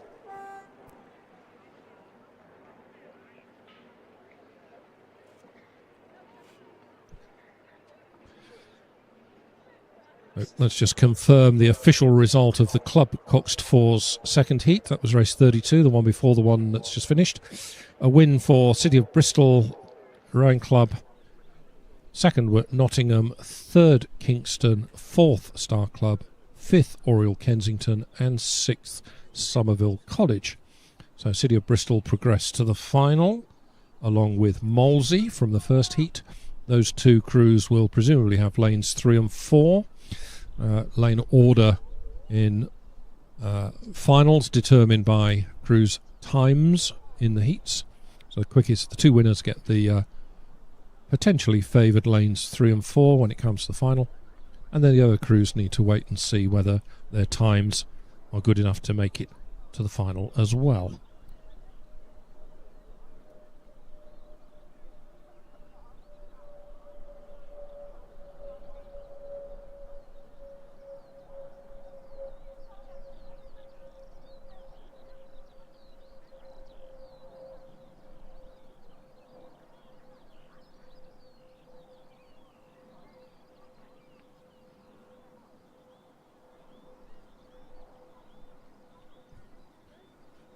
The second heat of the 3 heats in the junior school coxless fours is underway.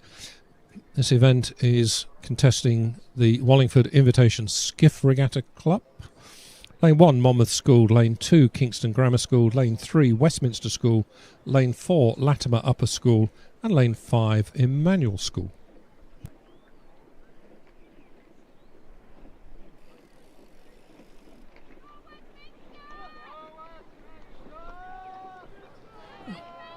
Crews are fast approaching the 1,000 metre point. At 500 it was Latimer who led from Westminster. And as they pass 1,000 metres, Latimer have opened up just over a 1 length lead over Westminster. Third across the line looked like Emmanuel.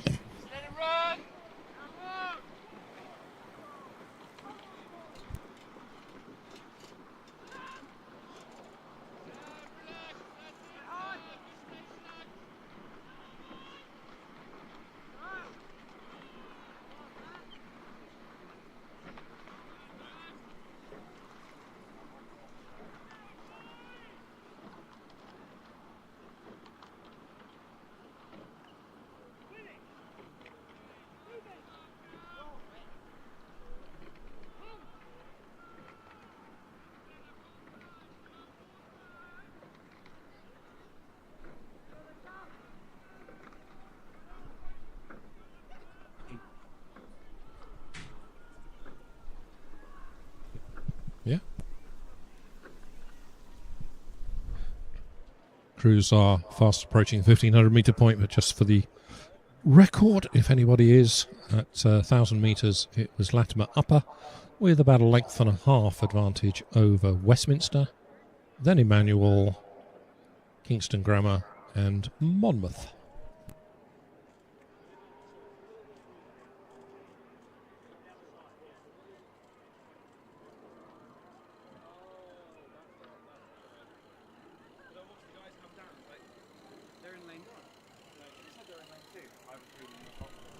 Latimer Upper at 34.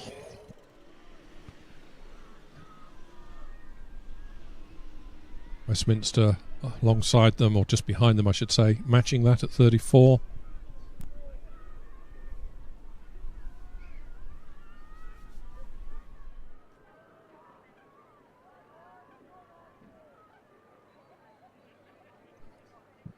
So as they approach the 1,500 metre, Westminster put in a big push, raised the rate of striking to 38, which is pretty healthy in a coxless 4 into a headwind for juniors. Don't know whether they'll be able to sustain that, but their push has been really, really effective. And Westminster have come through Latimer in the third 500. Westminster now pushing out to about a 1 length lead. Remember, Latimer led by about a length at 1,000, so this is a really effective third 500 from Westminster. Really picked the rating up 38, and continuing to pull away. They are over to the side of their lane. Risk here that the stroke side blades foul on the boys. Continuing to pull away, Westminster, leading now with Clearwater, length and a half. Really strong second half to this race from Westminster. Latimer Upper comfortable in second, I would say, at the moment. It isn't over until it's over, of course. Westminster continuing to pull away, now leading by 2 lengths from Latimer Upper in this second heat of Junior School Coxless 4s. Westminster coming to the line in one more stroke. There they go across the line. 2 lengths up on Latimer Upper, who finish in second place and will be anxious to see whether their time is good enough to get them into the final. We have Emmanuel coming to the line now over in lane 5 in third place, followed home by Kingston Grammar School in lane 2, with Monmouth School lagging behind the umpire launch.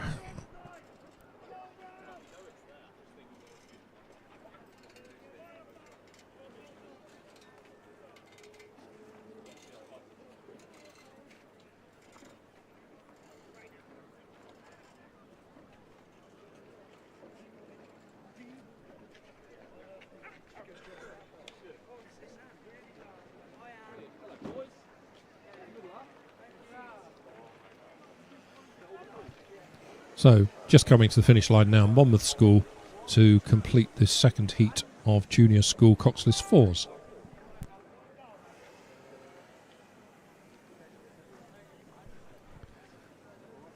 So, let's just go back one race and confirm the official result of the first heat in this Junior School Coxless 4 event.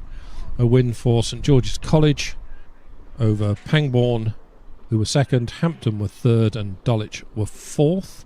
So St George's progressed to the final, and the other 3 crews have to sit and wait and see whether their times are good enough to join St George's in the final and the winners of the second and third heats.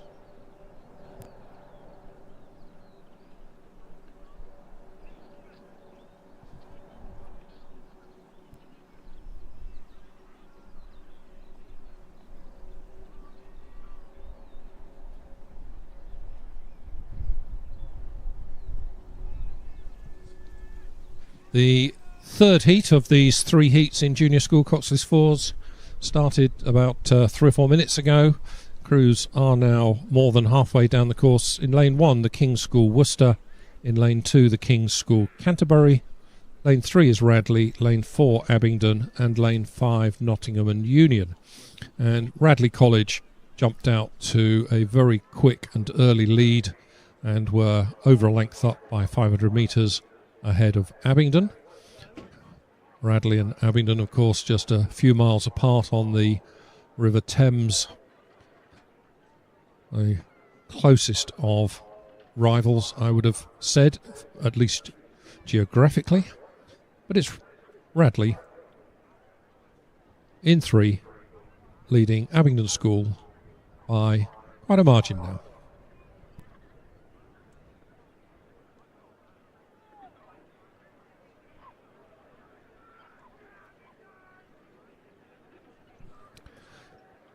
Passing 1500, Radley continued to hold a comfortable lead over Abingdon School, with Nottingham and Union in third, the King's Canterbury in fourth, and King's Worcester in fifth.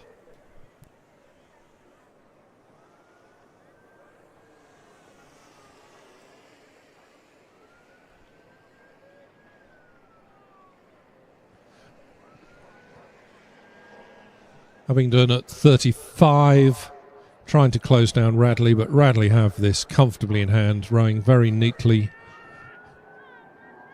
They do look to be comfortable, this Radley crew.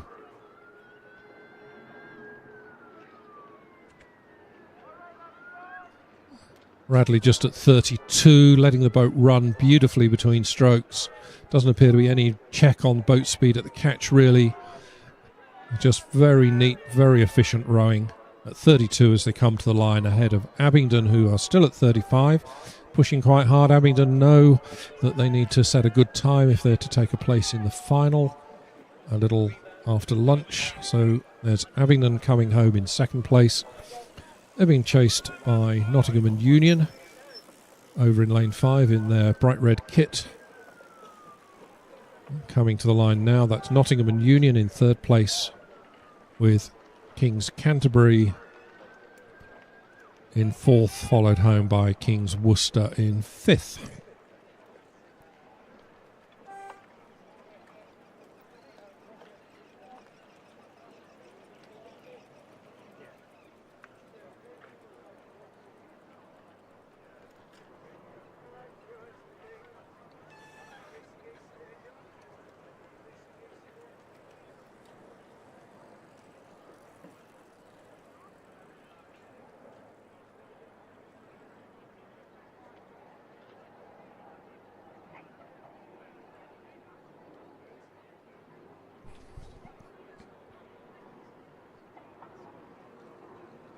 So, we look back down the course. I can see that the crews for the next race are still on the stake boats.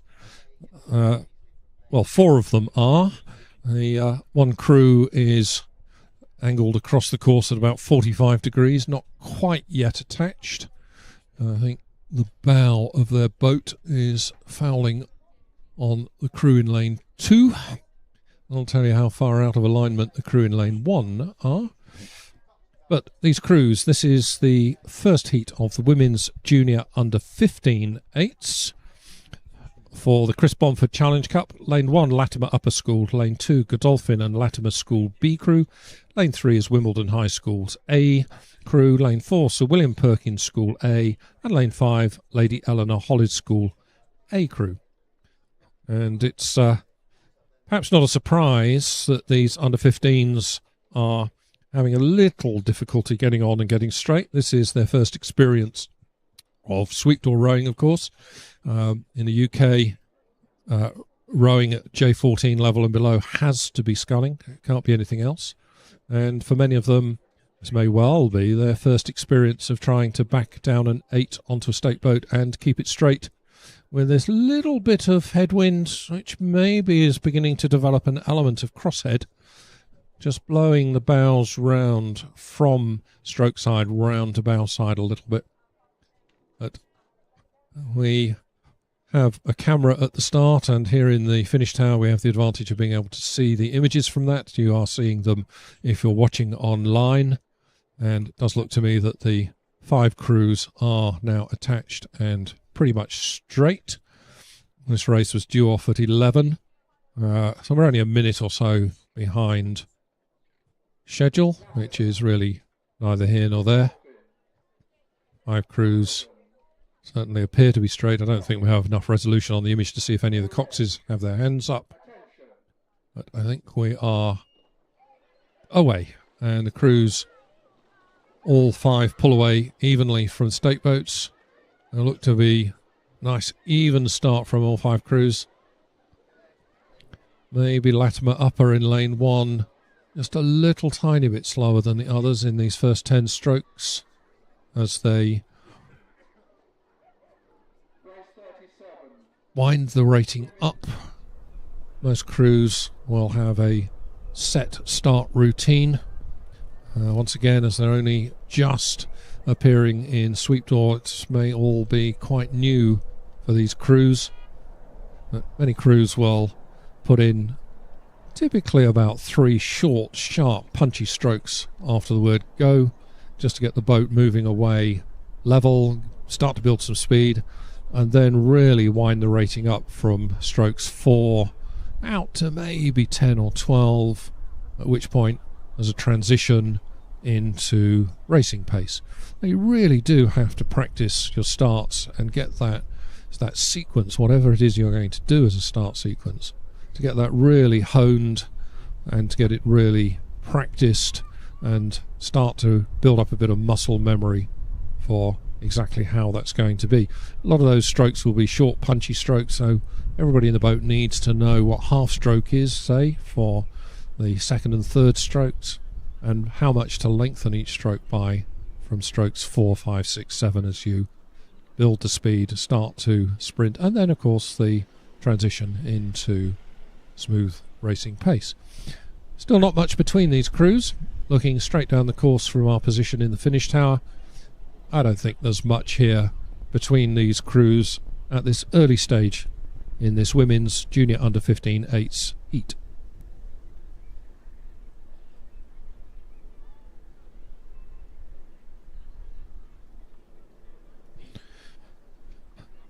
So let's just go back a race and confirm the official result of the last race, which was the second heat of the Junior School Coxless Fours, a win for Westminster School over Latimer Upper, who were second, Emmanuel were third, Kingston Grammar School fourth, and Monmouth School fifth.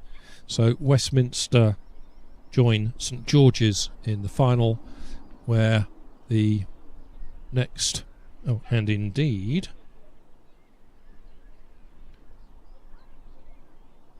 the other crews wait to see whether their times were good enough to also make the final.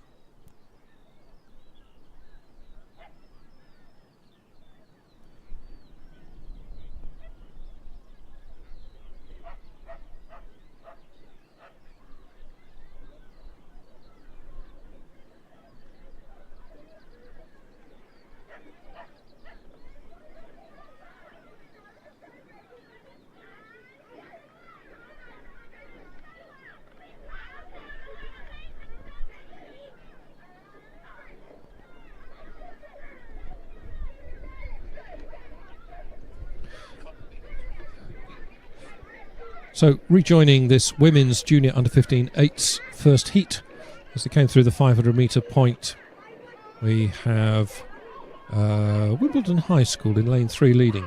So let's just confirm, lane 1 is Latimer Upper, lane 2 is Godolphin and Latimer School B, lane 3 is Wimbledon High School A, 4 is Sir William Perkins School A, and 5 Lady Eleanor Holly School A. Kingston Grammar in 6 have scratched from this race, so just 5 runners in this one.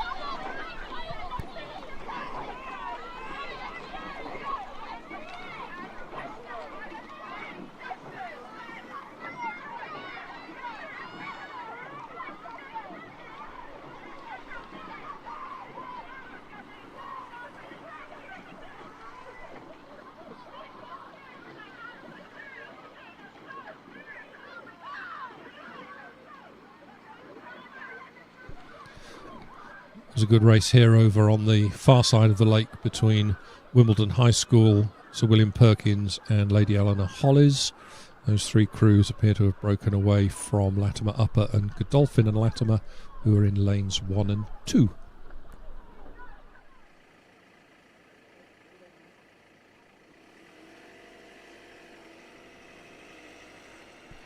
As they came through the 1,000 metre mark, it's Wimbledon High School A crew in lane 3, leading Lady Eleanor Hollies, A crew, who are in 5. Third place was Sir William Perkins, followed by Latimer Upper, and then Godolphin and Latimer.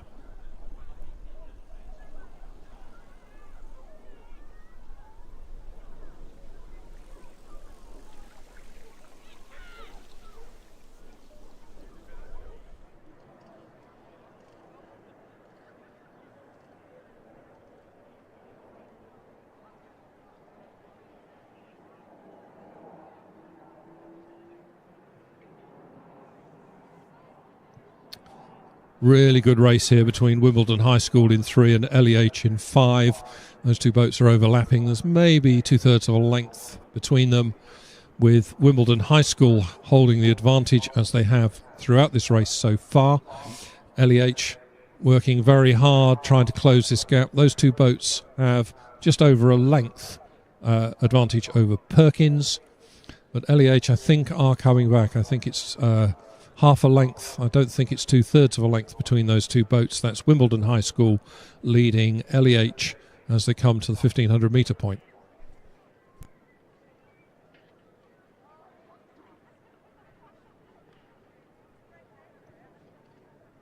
Wimbledon High School at 32, LEH at 33. Wimbledon continue to hold. Well, they're holding off LEH. Wimbledon maybe just now squeezing out. LEH, I think, put in a little bit of a push as they came through the 1500 metre mark. Wimbledon just holding on whilst LEH pushed, and then Wimbledon just pick it up a little bit when LEH have finished their push. But they're still overlapping, these two boats. There's still, at best, 2/3 of a length between Wimbledon, who lead, and LEH, who are chasing them pretty hard. LEH right over on the left-hand side of the lane, bow side blades just clipping buoys. This wind maybe is just nudging the crews across a little bit. Wimbledon High School taking a very nice line down the middle of their lane, and it's Wimbledon who maybe have pulled away to 3/4 of a length now. Wimbledon High School in 3 in their green kit, holding about 3/4 of a length over LEH. So William Perkins coming up quite fast in this final stretch, in his last 100 metres or so. LEH right over against the buoys again on the edge of their lane. But it's Wimbledon High School A crew who are coming to the line at just about a length up on LEH, with LEH holding a half-length advantage over Sir William Perkins. So that's Wimbledon, then LEH, then Perkins, and those three boats with some 3 lengths or so advantage over Latimer Upper, with Godolphin and Latimer bringing up the rear in 5th place.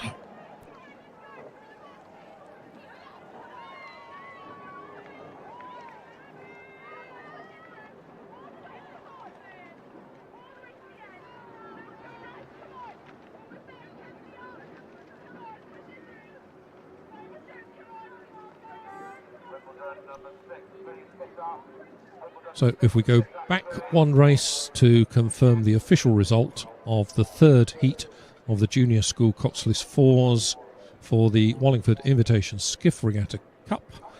That was a win for Radley College, with Abingdon 2nd, Nottingham and Union 3rd, King's School Canterbury 4th, and King's School Worcester 5th. So the final will be St George's College from the 1st heat, Westminster School from the 2nd heat, Radley from that one, and then the next 3 fastest crews from those 3 heats.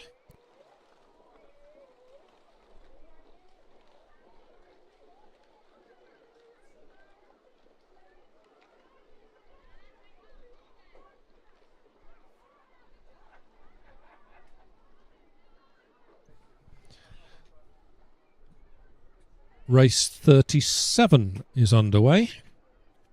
This is the second of the 2 heats in the Women's Junior Under-15 8s for the Chris Bomford Challenge Cup.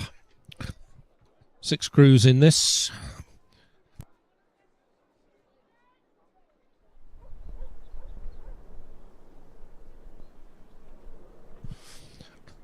As I say, 6 crews in this. In lane 1, Godolphin and Latimer School's A crew.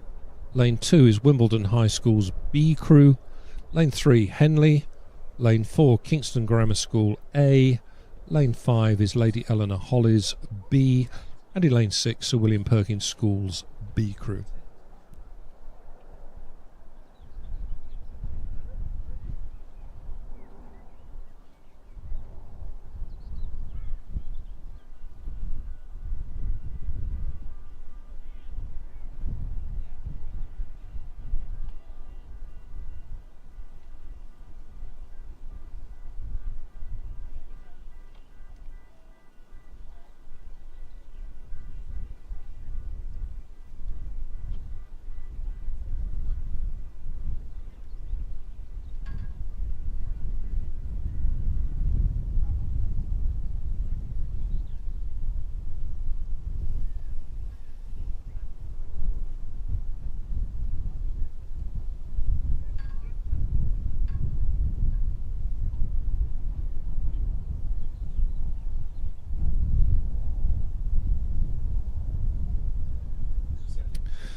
as we look down the course, it does appear to me that it's Henley Rowing Club in lane 3 who have probably now more than a 1 length advantage over the rest of the field. As I think my fellow commentator John said a little earlier this morning, Henley Rowing Club very, very strong, with particularly girls rowing, have been for a good number of years. So no surprise really to see this Henley crew pulling away from the rest of the field. I think approaching the 1,000 metre mark, they might even be now 2 lengths up.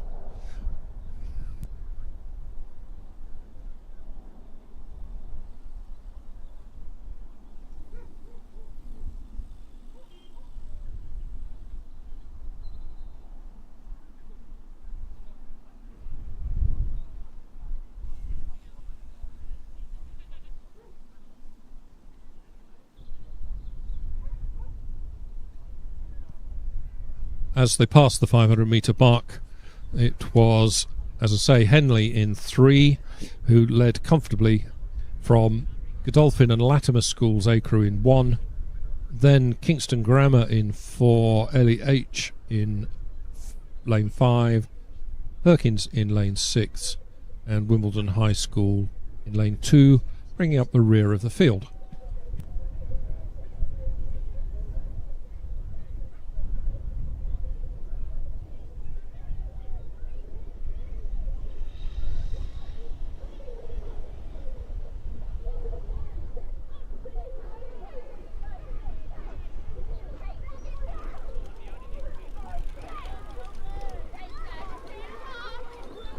As they come to the 1,000 metre point, it's Henley with a lead now only of about 3/4 of a length over Godolphin and Latimer, who have about 3/4 of a length over Kingston Grammar School. Those 3 boats then have clear water, and an appreciable amount of clear water from Ellie H, who crossed the 1,000 metre point in 4th place.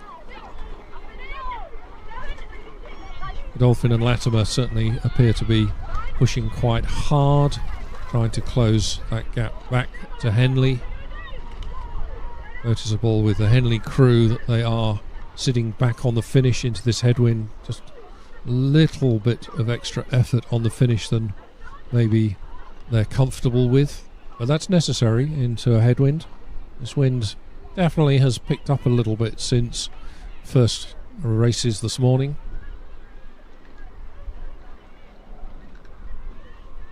Probably not enough to ruffle the surface of the water too much, but it's always harder rowing into a headwind. So at the 1,000 metre point, it was Henley over Godolphin and Latimer Upper School, Kingston Grammar, then Ellie H, Perkins and Wimbledon High School.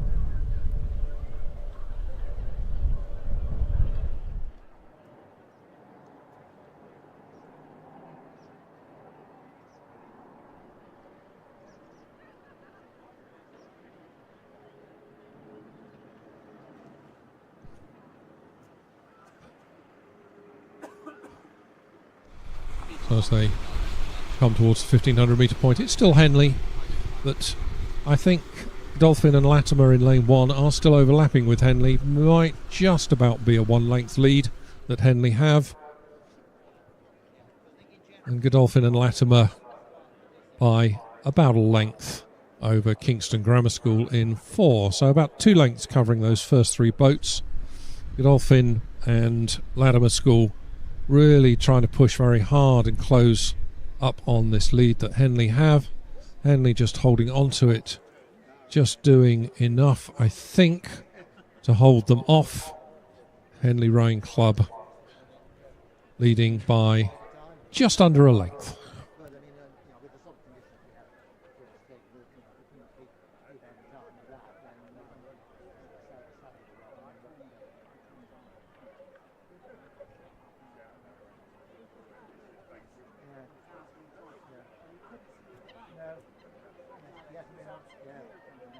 Henley at 33 strokes per minute.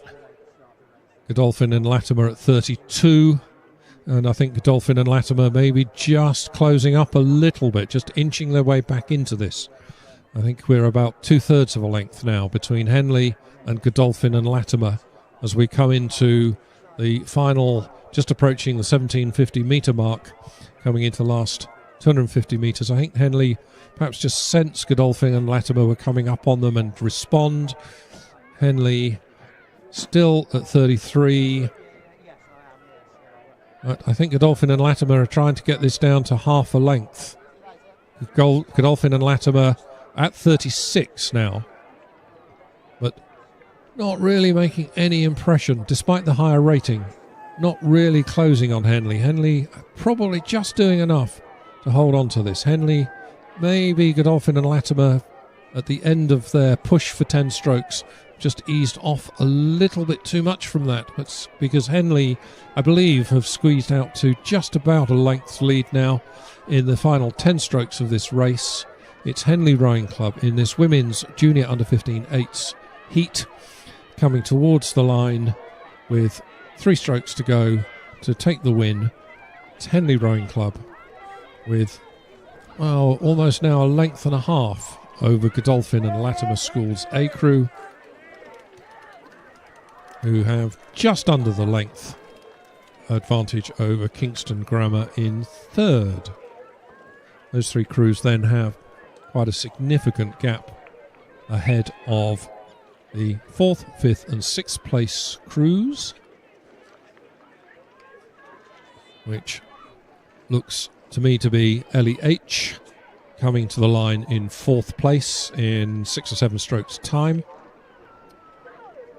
So this will be Ellie H crossing the line in 4th place.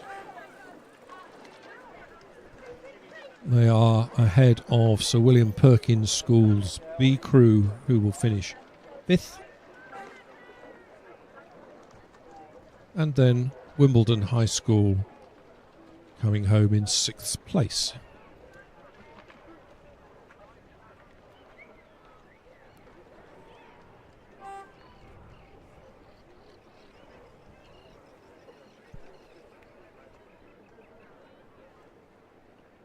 So, the race we've just seen completes the first round heats in the events being contested this morning in the first half of the regatta.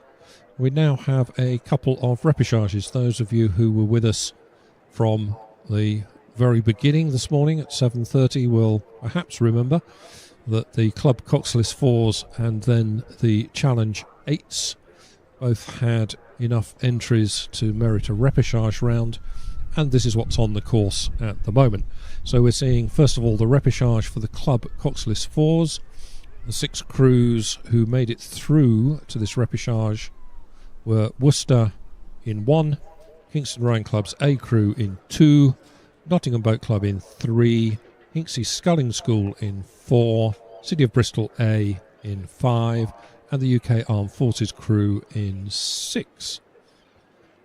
At 500 metres, it was Nottingham leading Kingston from the Armed Forces, but at 1,000 metres, whilst Nottingham still led, the Armed Forces had come through into 2nd place with Kingston in 3rd. Hinksey Sculling School 4th, City of Bristol 5th, and Worcester 6th. As they came through the 1,500 metre mark, it remained Nottingham leading from the Armed Forces with Worcester 2nd. The crews here, only the first 2 will progress to the final. There were 4 heats first thing this morning. Those 4 heat winners are through to the final, and just the fastest 2 crews here in this repêchage will join them in the final.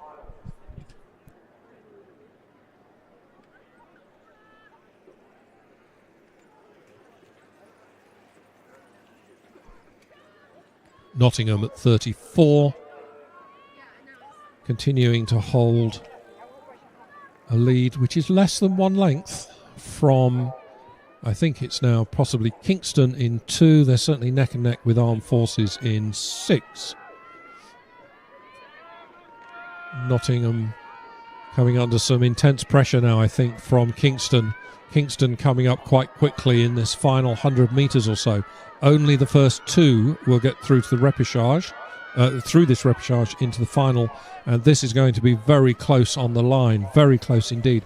Nottingham just hold on for first. Then Armed Forces and Worcester, Armed Forces and Kingston, excuse me, will go to the judges. Fourth across the line were City of Bristol, fifth were Hinksey, and sixth were Worcester. But certainly second and third there is very close indeed.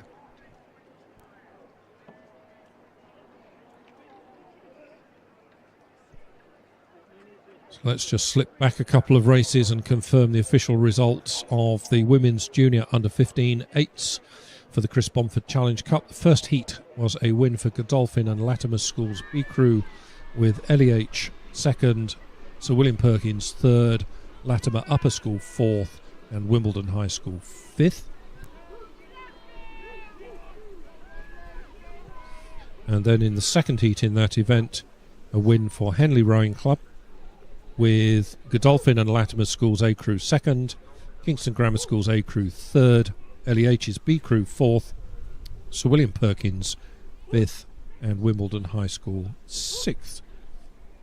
So both Henley and Godolphin and Latimer's B Crew are safely through to the final as heat winners, and we wait for official confirmation of times to see which four crews will join them.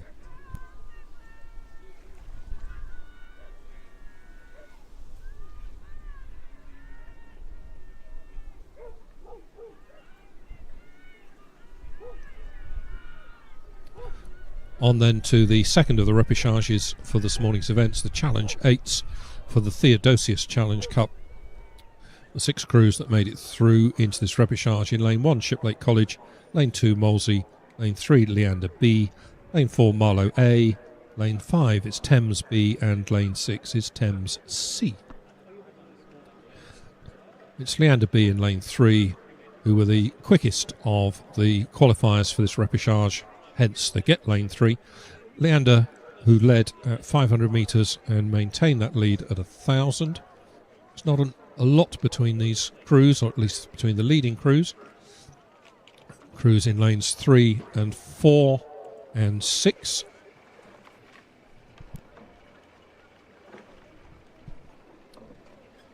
Excuse me. Lanes 3, 5 and 4. That was the order as they came past 1,500. So Leander, then Thames B, then Marlow. But this is turning into a really close race. Only the first two will progress to the final. Remember, there were 4 heats this morning, so there are 4 heat winners already through. These crews are contesting the remaining 2 places.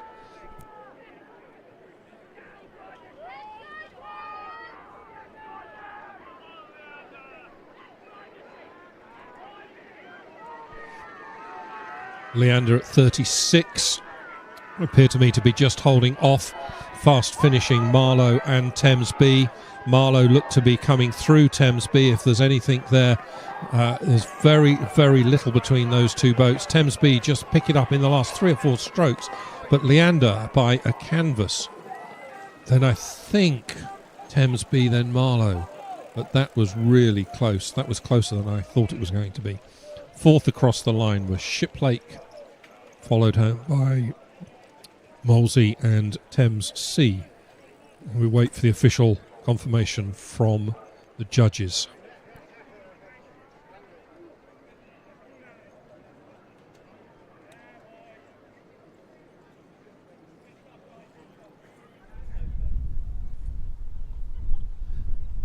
So let's just confirm the official result of race 38, the first of the 2 repêchages we've just seen.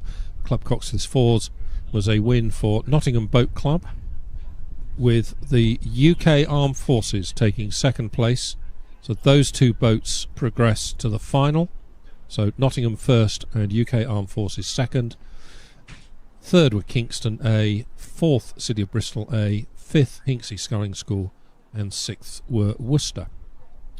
So when it comes to the final, assuming that the conditions remain even across the 6 lanes, the fastest time of the winners of the first 4 heats will get lane 3, second fastest will get 4, and then we go lanes 2 and 5.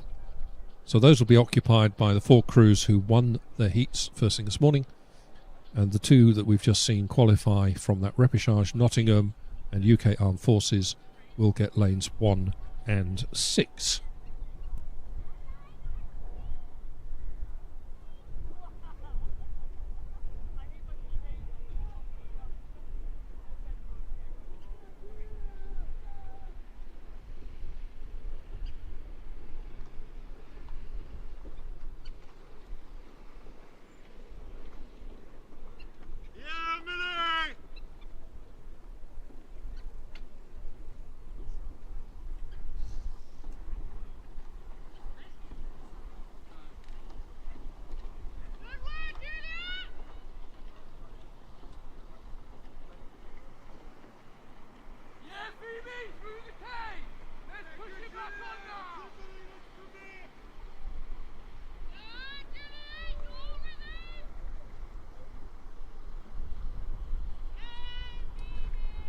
So that Challenge 8's repêchage official result has just reached me, confirming that the win went to Leander B, and second across the line were Thames Rowing Club B. Those two progress to the final, where they'll have the outside lanes, as I was just explaining. In that repêchage then, as complete the order, third place went to Marlow, fourth was Shiplake, fifth Molesey, and sixth Thames C.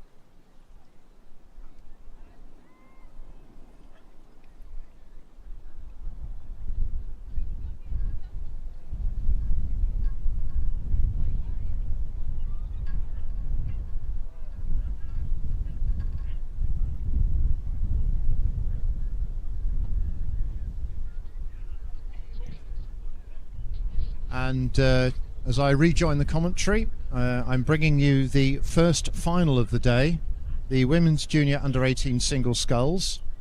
And this is contested by Lane 1, Wallingford, 2, Kingston, 3, Latimer Upper, 4, Kingston again, 5, Reading Bluecoat School, 6, another Kingston sculler, and 7, another Wallingford sculler. So we have lots of inter-club and intra-club competition here. The leading scullers are changing around a little bit, but at 500 metres we have Reading Bluecoat, followed by Kingston, followed by Latimer Upper in third place, Burrows of Kingston in fourth place, Powell of Wallingford in fifth, and McIntyre of Wallingford after that. We're just getting everything up to date, and they are now in the third 500 metres.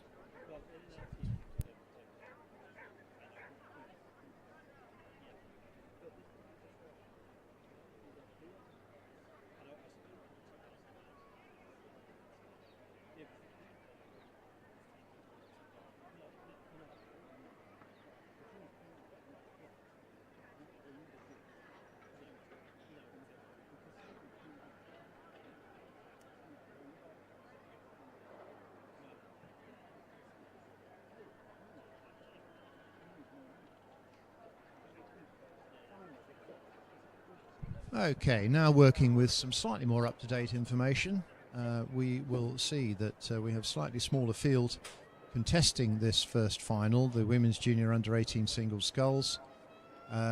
We are missing lanes 2 and 6, the two of the Kingston scullers, but we do have Wallingford in lane 1, Latimer Upper in 3, Burrows of Kingston in 4, Reading Bluecoat in 5, and another Wallingford sculler in lane 7.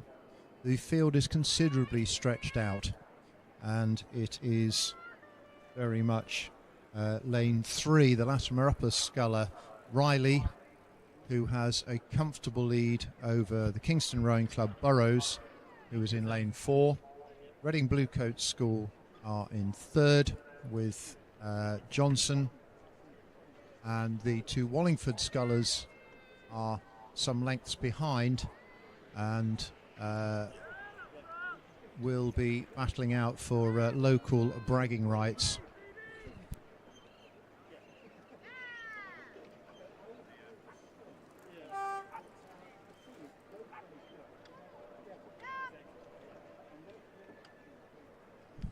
So we saw their comfortable win for Riley of Latimer Upper ahead of Burrows of Kingston, with about a 3-length margin there, with a similar distance over the Reading Bluecoat sculler Johnson in 3rd place.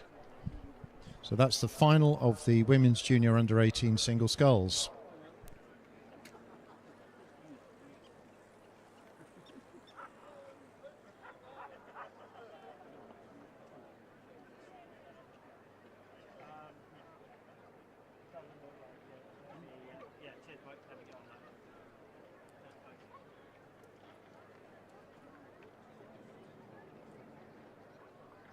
The first of the 2 Wallingford Scullers just over the line, Powell, with McIntyre completing the course in her last 100 metres.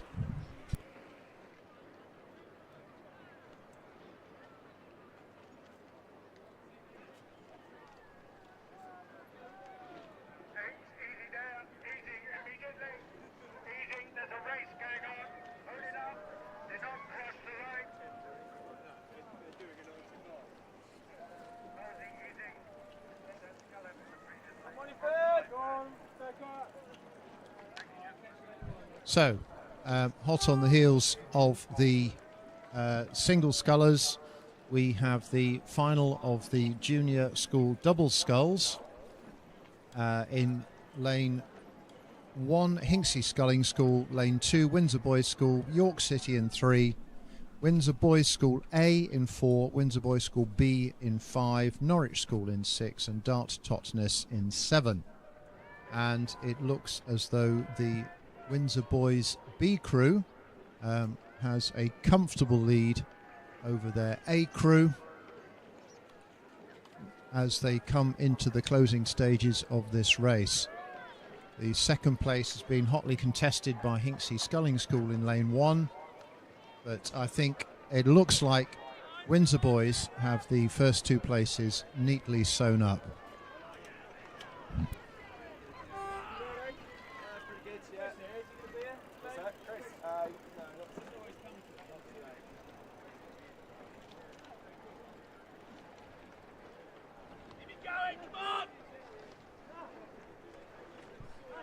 So that's the 2 Windsor Boys crews through. Hinksey through in 3rd, Dart Totnes through in 4th, and York City coming through in 5th place. We have 2 further crews in their last 10 strokes. That's Norwich School, look as though they're coming in 6th, with Windsor Boys C coming through to take the 7th place in this final of the junior school double sculls.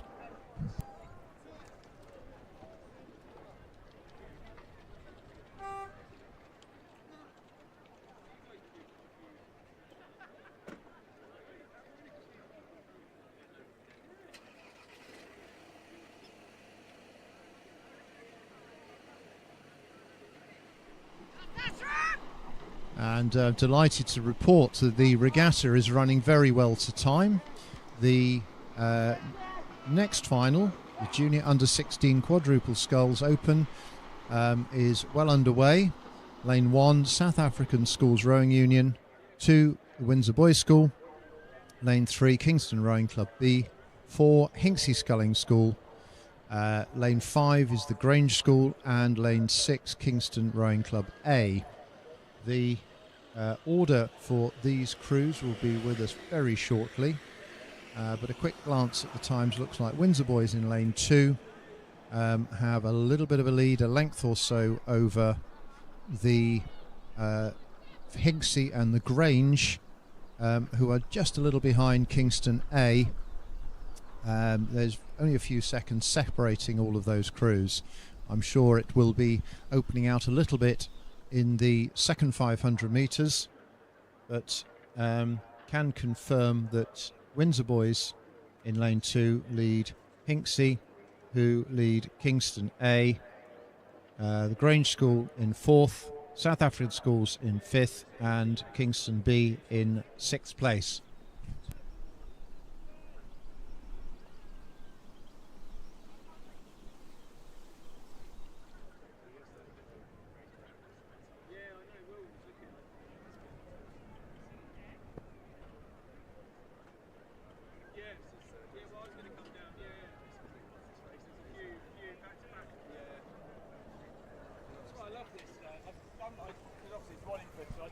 So we're just hearing that we have an exceptionally good following online with this event, and those who are there watching it at the moment will see that the excellent drone coverage is showing a very tidy Windsor Boys School, some lengths ahead of the field in this final of the Junior Under-16 quadruple sculls.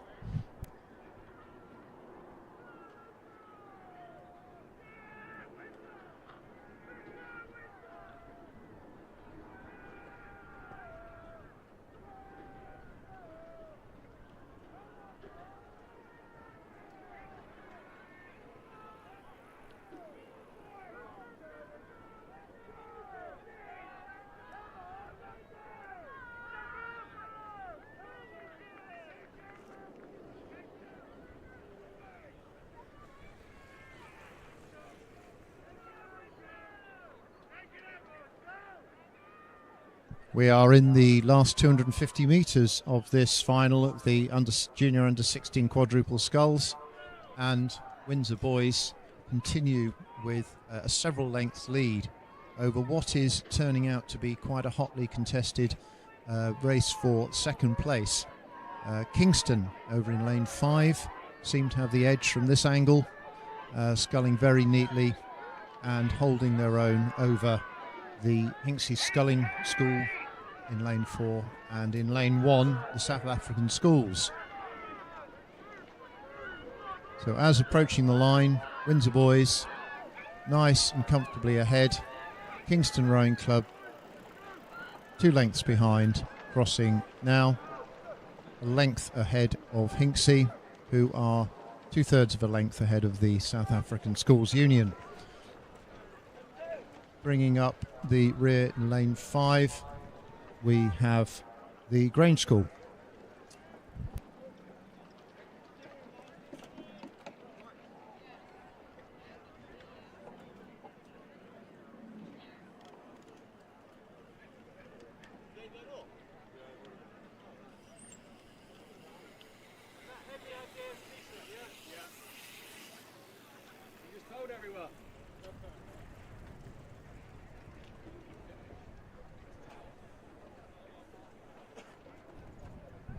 The final of the Women's Challenge coxless pairs is underway. In lane 1, Thames A. Lane 2, Molesey A. We have Oxford Brooks A and B in 3 and 4, Leander in 5, and Tideway Scullers in lane 6. The Leander appear to have a significant lead going through the 500 metre mark, and the second, third and fourth very closely contested, less than a second between those. So Leander in first place at 500, Brooks A, and then Molesey in second and third. Fourth is Brooks B, Thames in 5th place, and Tideway Scullers in 6th.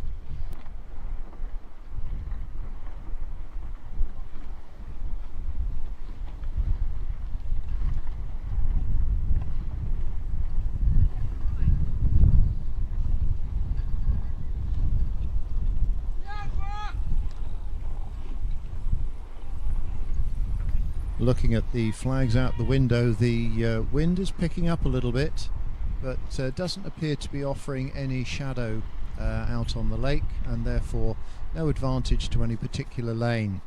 We hope it continues that way, so that everybody feels they're getting a fair shot as they go off the start.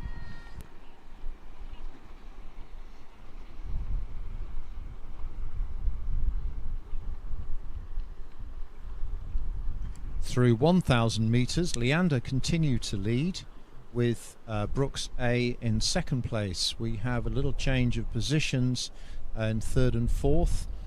Brooks B have taken up the third place ahead of Molesey in fourth.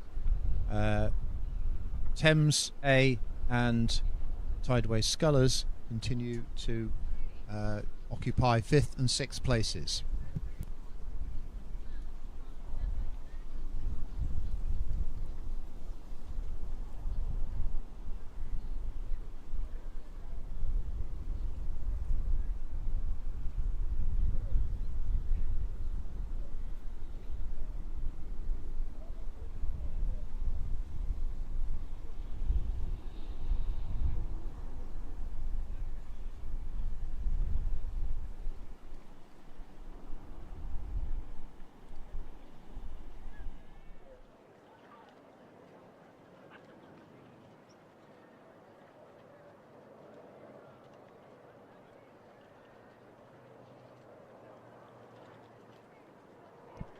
As the crews approach the 1,500 metre mark, Leander have a very comfortable lead over the two Brooks crews that appear to have both moved ahead of the Molesey boat in lane 2.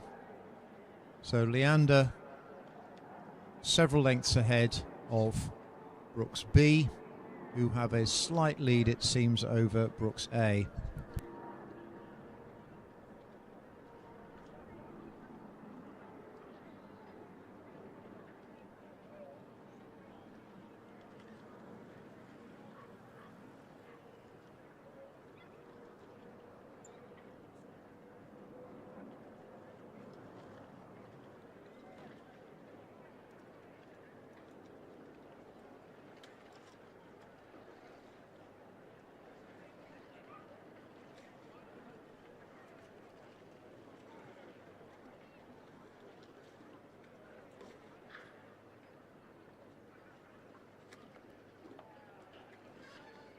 So, through 1,500 metres in this final of the Women's Challenge coxless pairs, Leander continue to dominate the race, but the Brooks crews are having a fascinating battle. The Brooks B crew has taken up second place ahead of their A crew, but both competing strongly and overlapping. Molesey in lane 2 are in fourth place. But this is a fascinating battle for the bragging rights in the Brooks squad, as Leander move very comfortably ahead, some 3 or 4 lengths ahead of Brooks B, with Brooks A about a length behind now.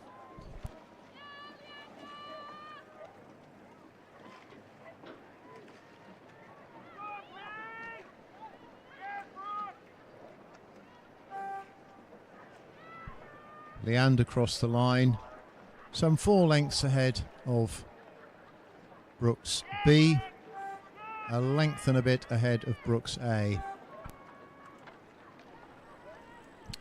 They themselves have a 2-length lead over Molesey across the line now. And we have Thames in lane 1 with Scullers coming in behind them from lane 6.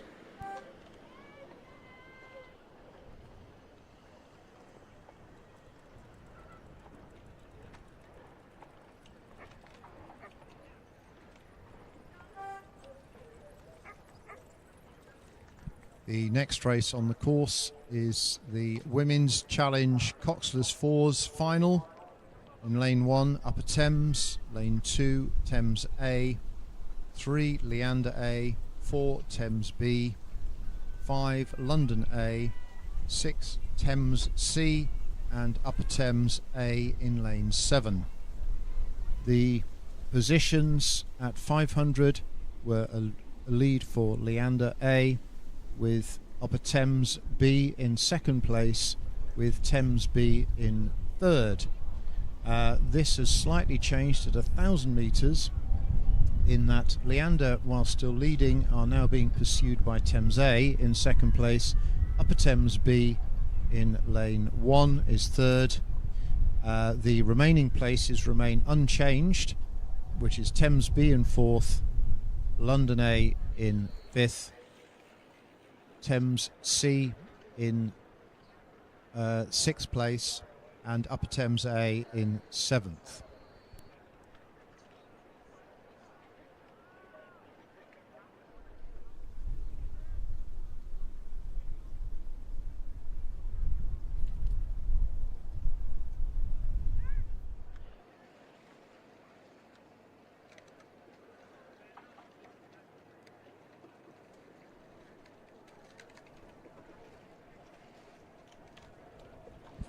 So the Leander Coxless 4 in lane 3, whilst straying a little close to the boys, has a couple of lengths in hand. Oh, a bit of steering has just brought them back into the middle of their lane. Has a couple of lengths lead over Thames A, who themselves have a half a length lead over Upper Thames B.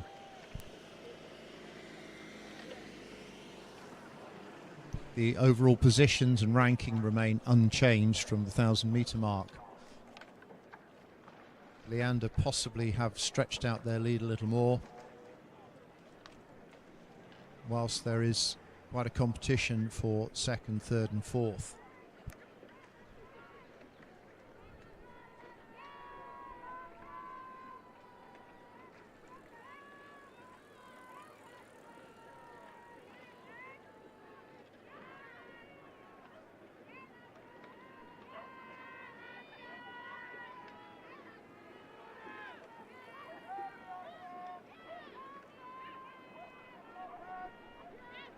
So we're in the last 100 metres now, and Leander have sat comfortably on their lead, but are being closed down with the much higher strike rating of Thames, who themselves are being chased by Upper Thames for third place. So Leander cross now, length and a half up on Thames, half a length over Upper Thames, and then we have the other Thames crew a length down on them, with Thames and Thames following through. The sixth place coming through is London, and then we have the Upper Thames B crew, the Upper Thames A crew coming through in seventh place.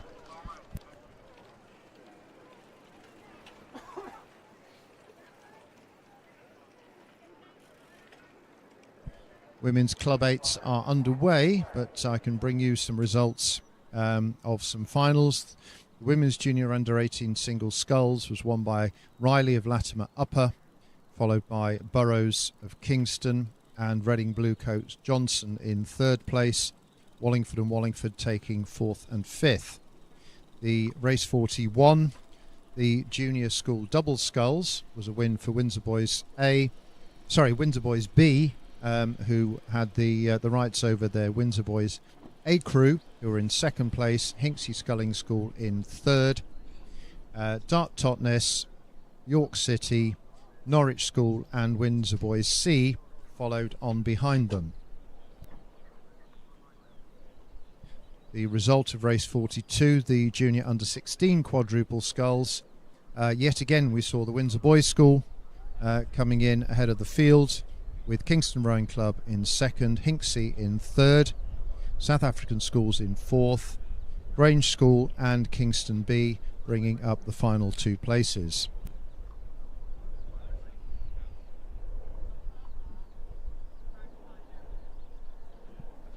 While we wait for get an update on the Women's Club 8s, one more final set of results for you.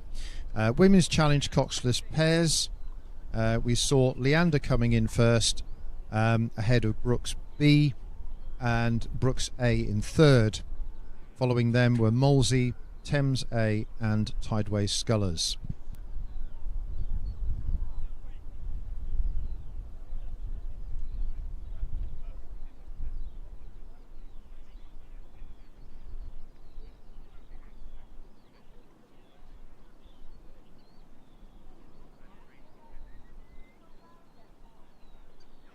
So the Women's Club 8's final is underway, and they are racing for the Charter Challenge Bowl. We have in lane 1 Upper Thames, lane 2 Royal Chester, 3 contains Thames Rowing Club, Marlow Rowing Club in 4, Vesta A in 5, and Canterbridgian in lane 6.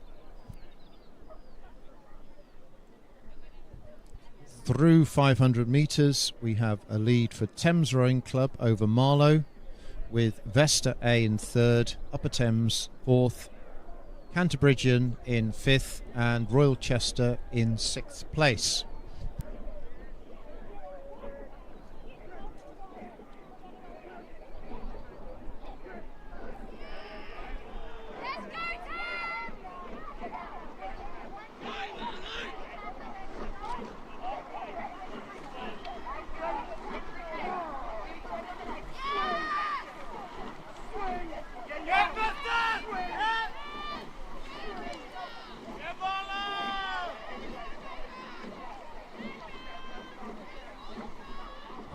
Following the excellent film footage on our online coverage, looks like Thames are sitting out ahead of the rest of the field, where there is a lot of overlap in competition for the later places.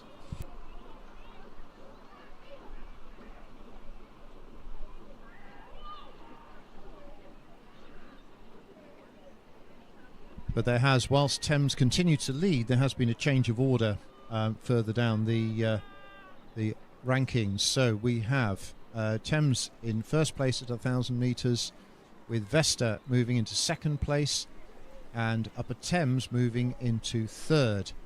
The second place Marlow crew dropped down to fourth, with Canterbridgian and Royal Chester still in fifth and sixth places.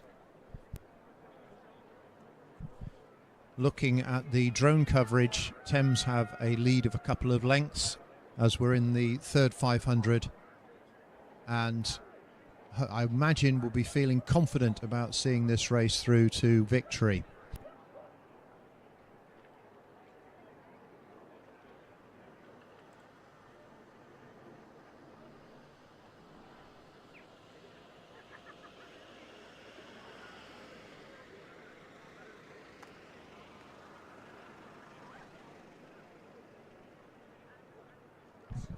Thames looking dominant, rating 32-33, with Upper Thames slightly higher rating alongside the Vesta crew who are vying for that second place.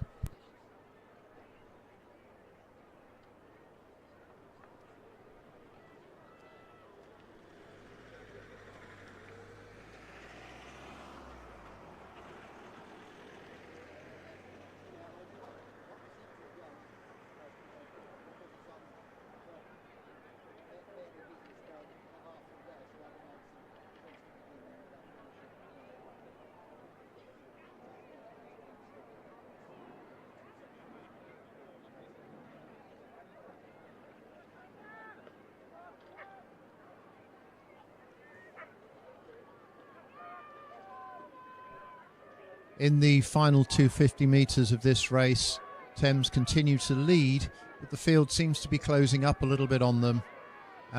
From this angle, it seems like Vesta may be just in second place, with Upper Thames pressing hard over in lane 1. The next places are Royal Chester and Marlow, who are themselves having a close battle, pressing ahead on the other crews ahead of them.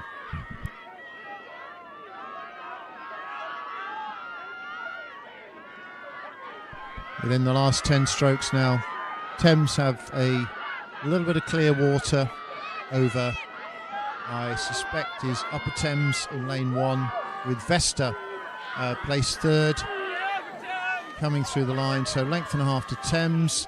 A canvas Upper Thames have over Vesta, with Marlow overlapping, and then lane 2 Royal Chester just squeaking in ahead of Canterbridgian.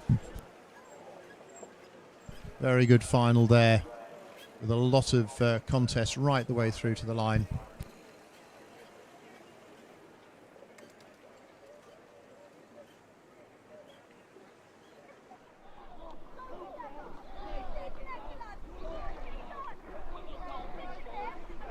Before we pick up on the Junior School Coxed Fours final, I can give you the confirmation of the Women's Challenge Coxless Fours.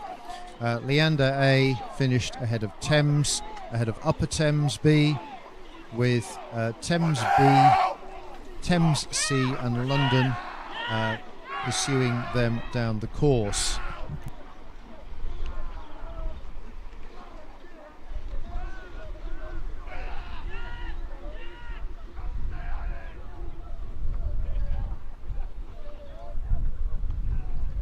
So we have now the final of the Junior School Coxed Fours, and this has in lane 1 Abingdon School, lane 2 Canford, 3 Shrewsbury, 4 Latimer Upper, 5 Shrewsbury B and 6 St George's.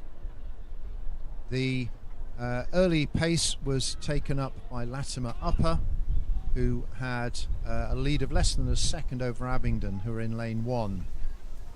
Those two ahead of Canford, and then some very close competition between Shrewsbury A and Shrewsbury B, separated by less than half a second.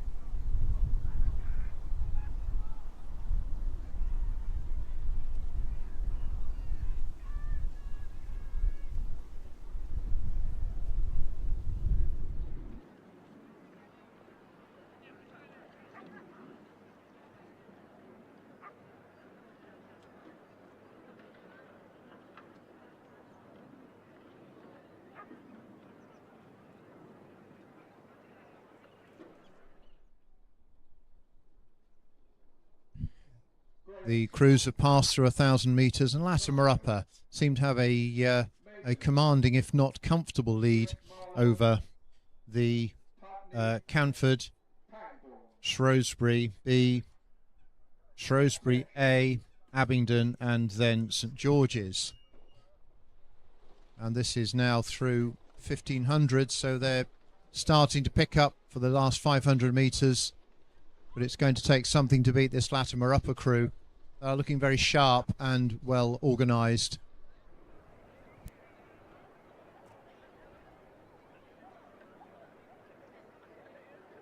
With a rating of 35.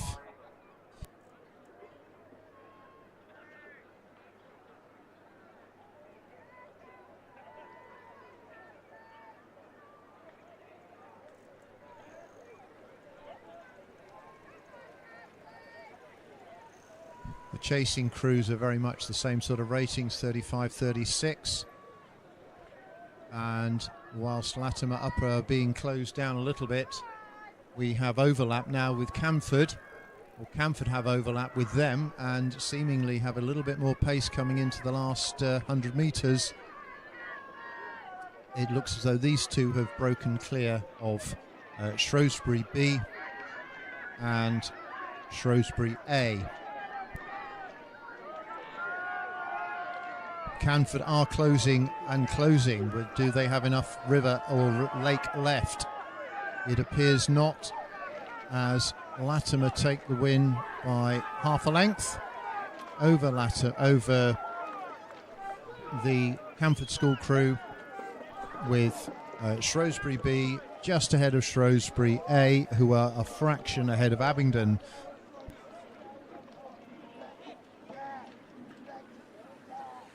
St George's, a little bit off the pace, are coming through the line now.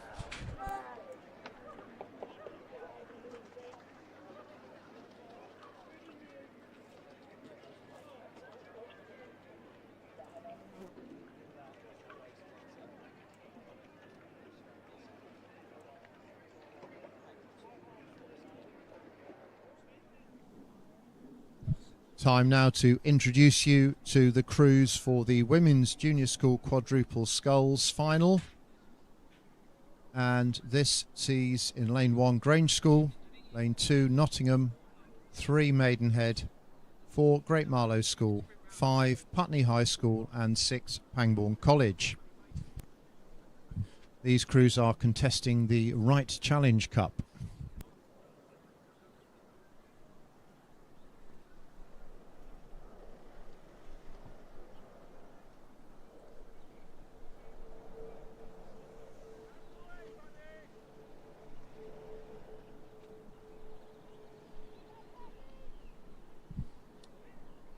Crews are through 500 metres, and I can report that the lead has been taken up by Putney High School in lane 5, pursued by Maidenhead, then Nottingham Rowing Club, with the Grange School in 4th place, Pangbourne 5th, and Great Marlow School bringing up the rear.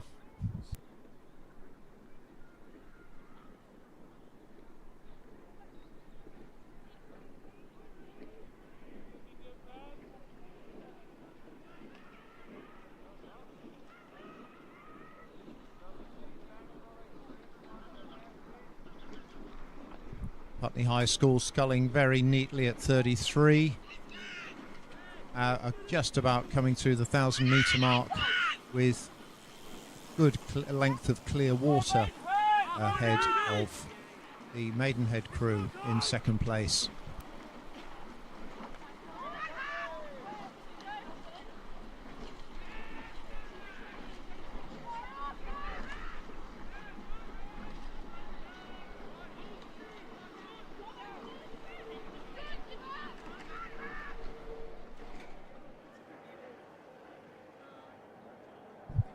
Field is getting a little more spread out at this stage, but Putney High School continue to lead comfortably over Maidenhead Rowing Club, Nottingham in 3rd place still, and indeed the order is unchanged from 500 metres, with Grange School in 4th, Pangbourne College in 5th, and Great Marlow School in 6th.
As I previously mentioned, this field is spreading out quite considerably now.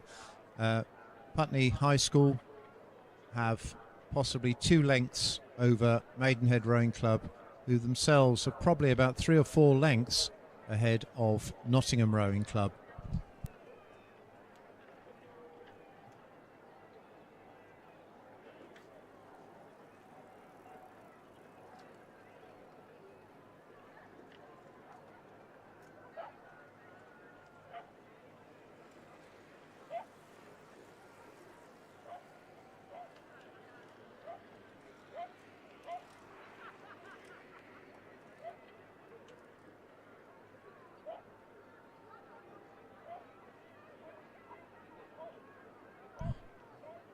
The crew from Maidenhead picked up the rating, have 2 pips more in the water than Putney High School, and have closed down to just about getting overlap as we just coming into the last 250 metres.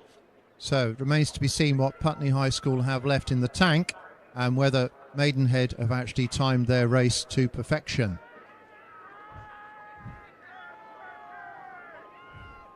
Putney have picked up their rating in response.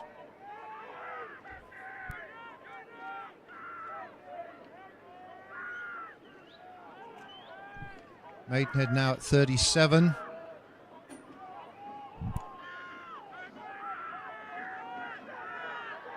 was right. Oh, and a bit of a mishap there in the Putney boat. Has this given Maidenhead the chance it needs? I think it has. Bit of misfortune there for Putney and a great race from Maidenhead. Just sees them taking that victory by half a canvas.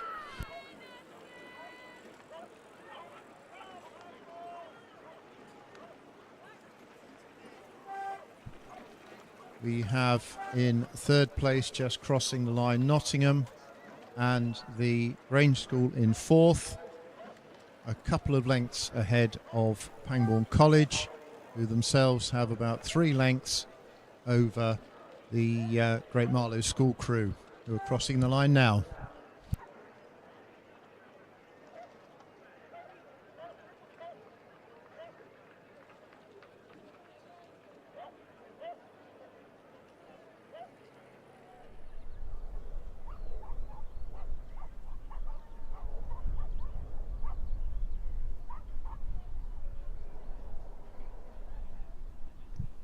The final of the Junior Under-16 eights is underway, and this is, if I can find the right page, where are we? Race 48 is what we're looking at now.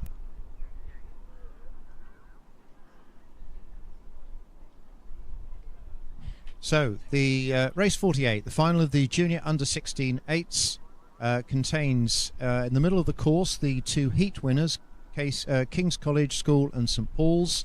But in lane 1 we have Latter Upper, lane 2 Radley College, KCS in 3, St Paul's in 4, Westminster in 5 and Shiplake in 6.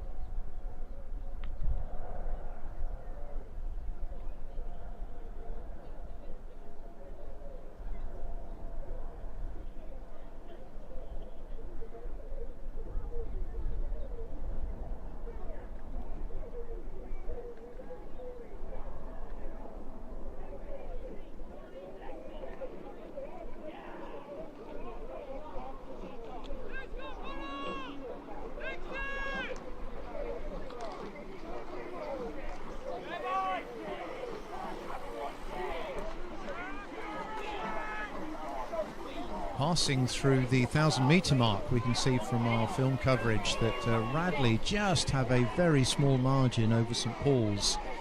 I will give you the rest of the order at that marker as soon as I have it.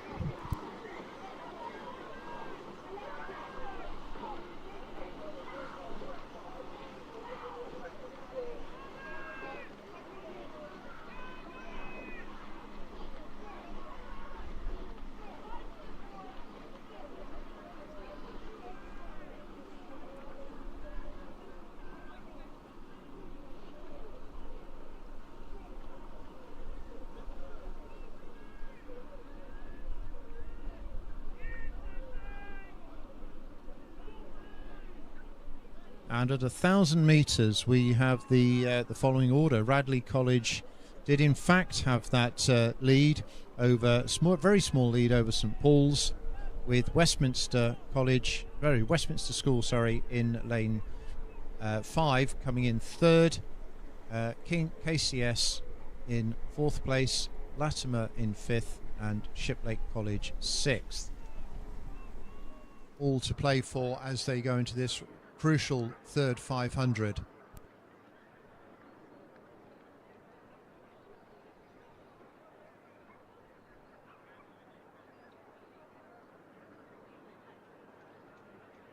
The early form shown by St Paul's in winning their heat is starting to play out, as they have just taken about a third of a length lead over Radley, with KCS pressing hard between those two boats and overlapping both. In fourth place, pressing again, we have Westminster School in lane 5. These 4 crews all overlap as we're approaching the 1,500 metre mark.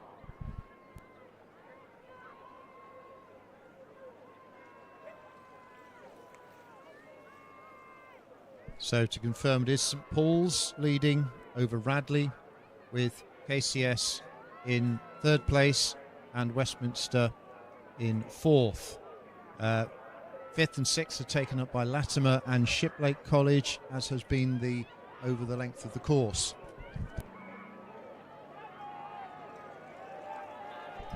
St Paul's continue just to eke a little bit more distance over their opposition and now have nearly a length.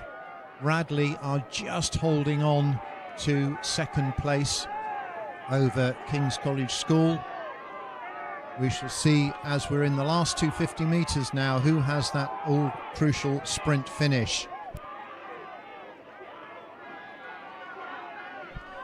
I can see St Paul's holding on to that lead, but it's going to be a call for the judges here for the second place. It may well be that KCS have just got enough to move through Radley. That sees St Paul's over the line. And that was a very close contest there for second, third and fourth, all overlapping, but a clear victory there for St Paul's.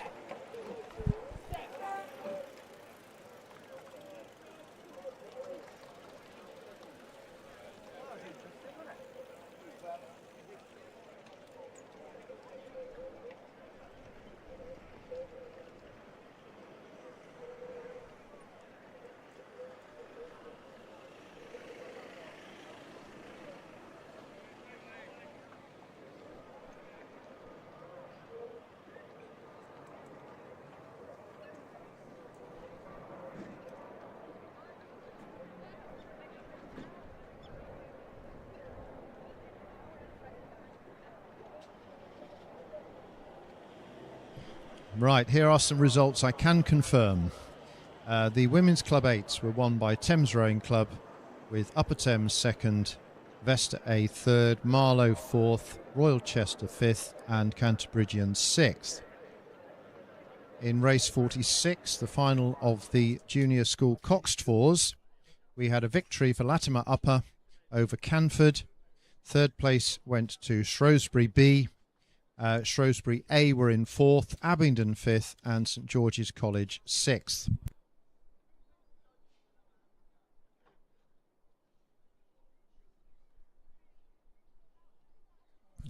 Race 47 for the Women's Junior School quadruple sculls. Saw a victory for Maidenhead over Putney High School in that very thrilling last 10 strokes, which saw Maidenhead just come through. Nottingham were third, Grange School fourth, Pangbourne College fifth and Great Marlow School sixth.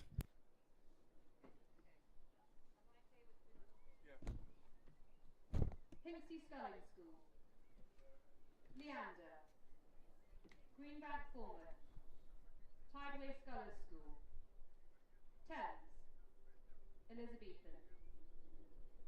Attention.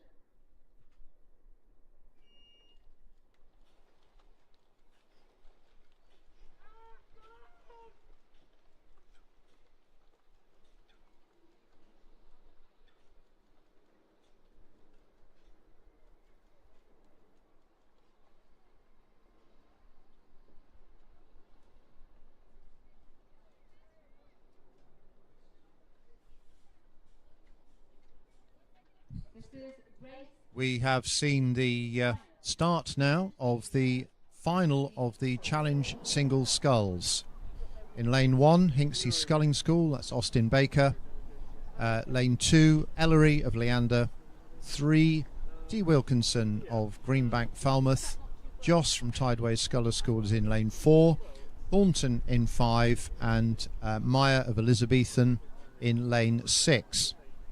Our 2 heat winners are in lanes 3 and 4, and we will see if that early form is played out in this final, as the wind is picking up just a little more. But certainly from this viewpoint there are no obvious wind shadows, and consequently we do have the draw, such as the potentially fastest scullers are in the middle of the course.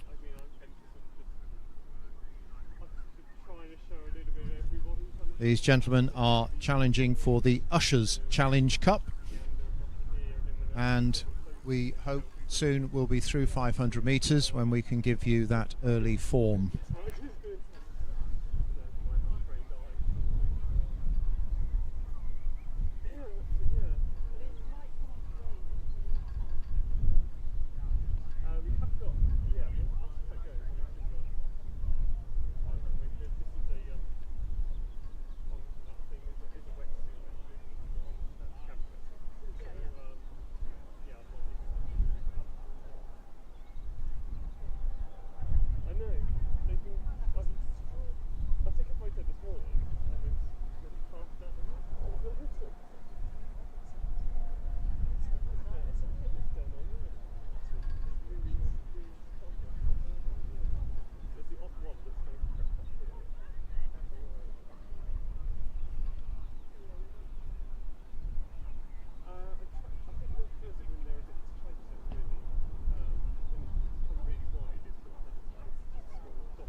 We are seeing some very good filming here of the leading scullers.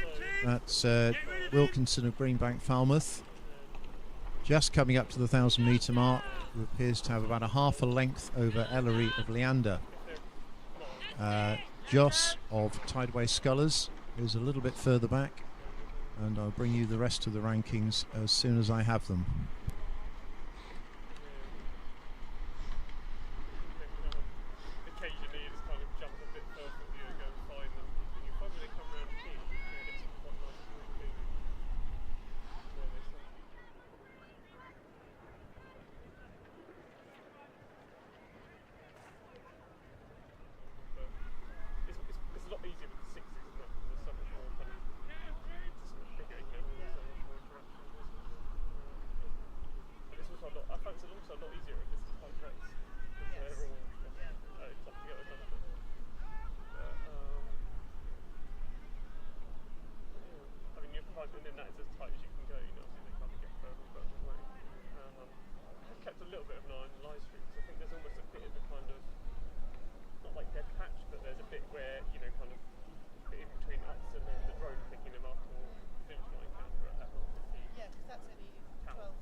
While we await an update from down the course on the outcome or the progression of this singles final, I can confirm the winners of the junior under 16 eights, race 48, were St Paul's School, who were ahead of King's College School A.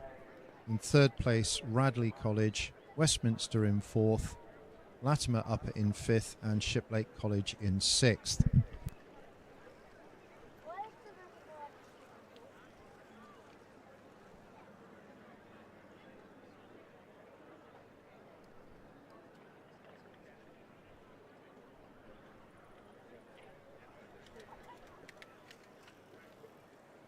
This single sculls final is turning into a real contest at the top end, with Wilkinson just holding ahead of Ellery of Leander.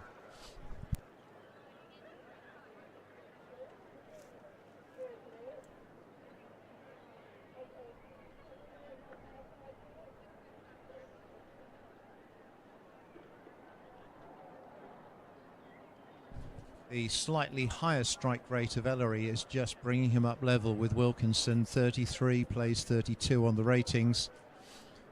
And it looks from this angle of this excellent drone view that Ellery may just have passed through Wilkinson.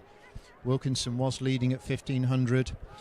We had in third place Thornton of Thames, and Joss then in fourth place, with Austin Baker in fifth and Meyer in sixth.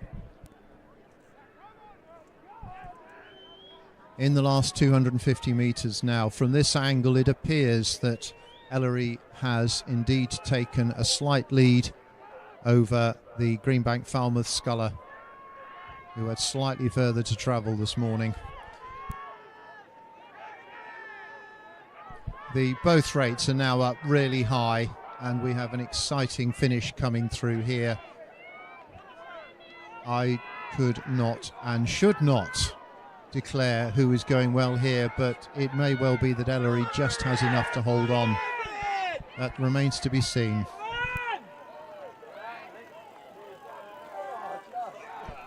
There was a very close beep beep and hard to call. We will need a photo for that one.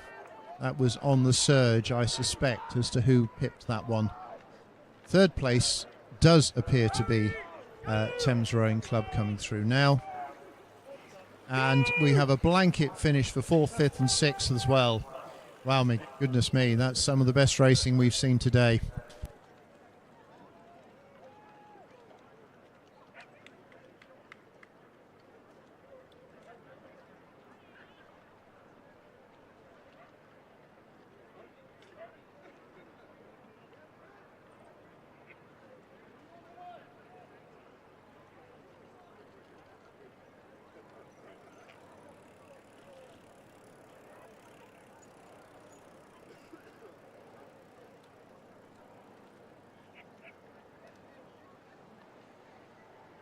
While we await the outcome of that very close finish there, I will bring you the starting order for the women's junior under-16 Cox 4s.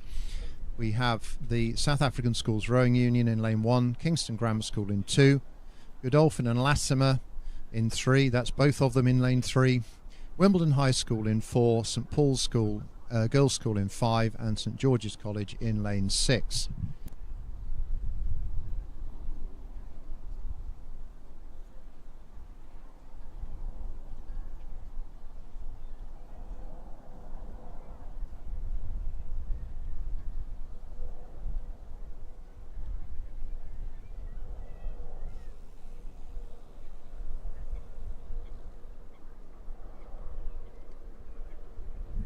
At 500 metres, Godolphin and Latimer held a lead over St Paul's Girls, with Kingston Grammar School in third place, St George's fourth, South African Schools Rowing Union in fifth, and Wimbledon High School in sixth.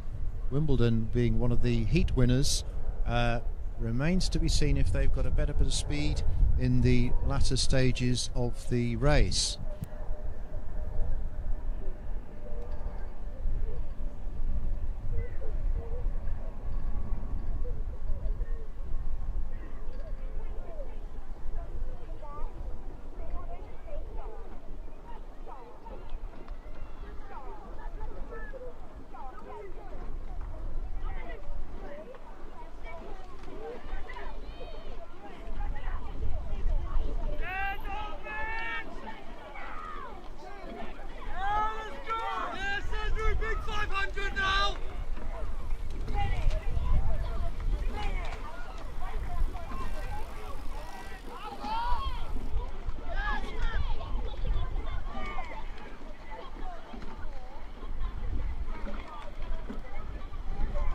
The field in this final is reasonably well spread out, and the camera angle did not give me much of a judge over how this was going, but I would be surprised if Godolphin and Latimer have indeed lost that prime spot ahead of the field.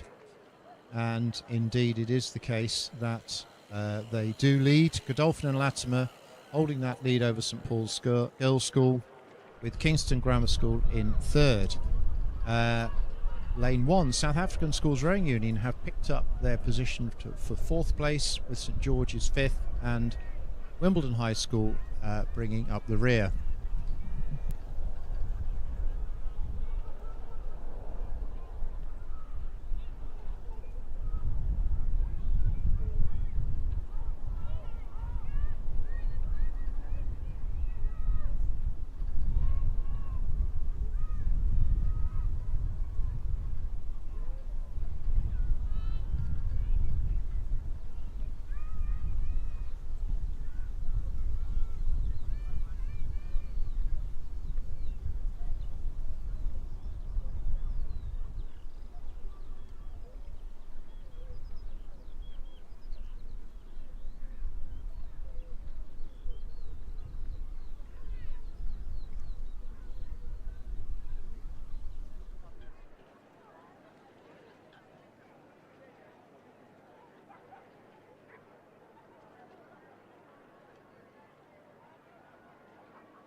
Godolphin and Latimer striking 34, hold a slight lead over St Paul's Girls, who are rating 35. Kingston continue their third place position. A little bit adrift of these two. And fourth, fifth and sixth, from a distance, appear to be roughly similarly placed.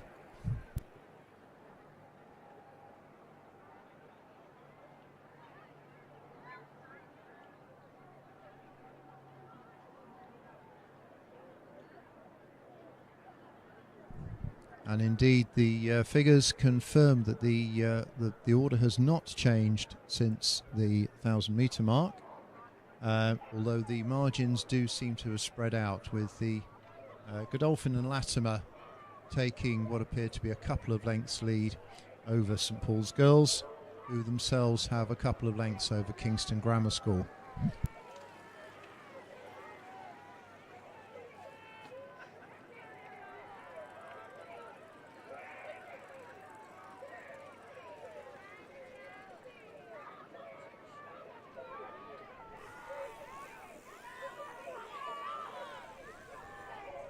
Godolphin and Latimer still striking 35, now have several lengths advantage over St Paul's, rating 34, who are comfortably in second place.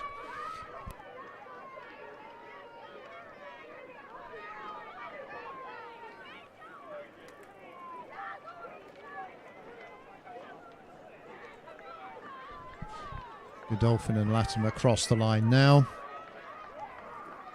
with possibly 4 lengths or more over St Paul's Girls, who are in their last few strokes, and cross the line now.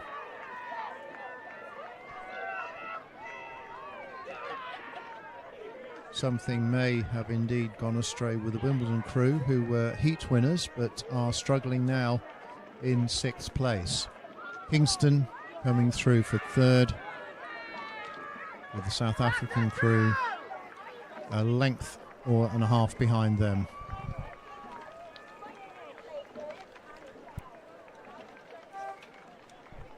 St George's over the line now, and followed by Wimbledon High School.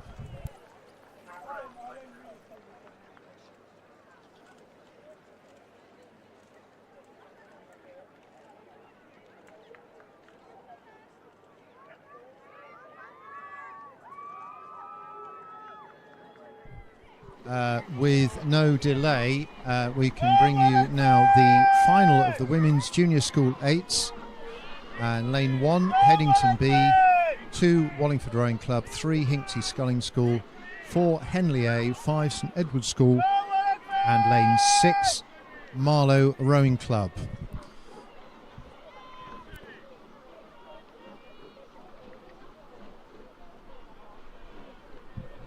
Okay, through the first 2 timing markers, we have a lead for Henley A, at both 500 and 1,000 Lane 5, St Edward's School, were in second place at a 500, but have been overtaken by Hinksey Sculling School.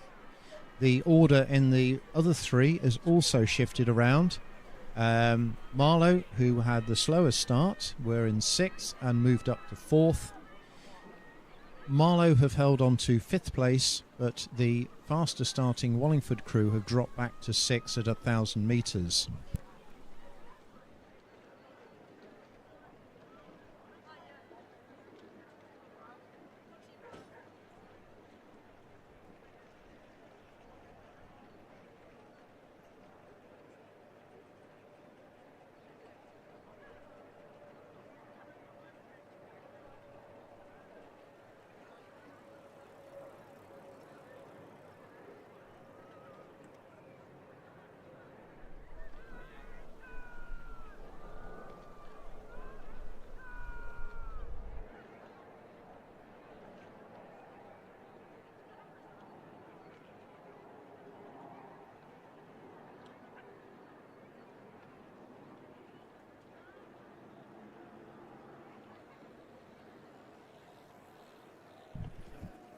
So we have, it seems, two races going on here. The top 3 positions are quite closely contested, with Henley keeping ahead of Hinksey, ahead of St Edward's for those top 3 places.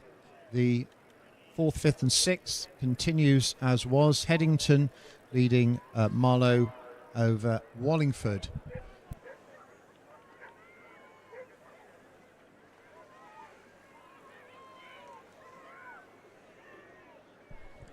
At the front of the race, Henley appear to have at least a length over Hinksey Sculling School, with St Edward's pressing hard on their neighbours to get that all-important second place and confidence going towards National Schools Regatta. But it's Henley Rowing Club that are holding on to that lead as we're in the last 15-20 strokes.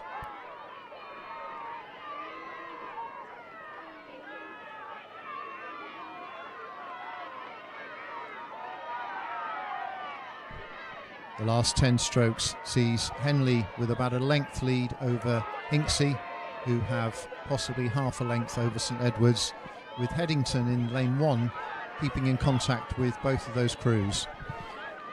And Henley crossed the line now with about a half a length clear water over Hinksey and a canvas over St Edward's, who have clear water over Headington. And then we see Wallingford, a very young Wallingford crew, maybe not quite getting ahead of Marlow for the last 2 places.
Wallingford Regatta, race 52, which is the final of the Club Coxed Fours, has passed the 500 metre mark. It's approaching 1,000 metres. At the 500 metre mark, the position was Nottingham in lane 2, were leading City of Bristol Rowing Club in lane 4.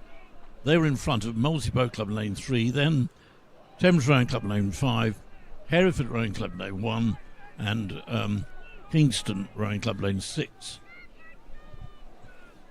And if you're looking at this online, you can see there the Nottingham and the Molesey crews battling it out.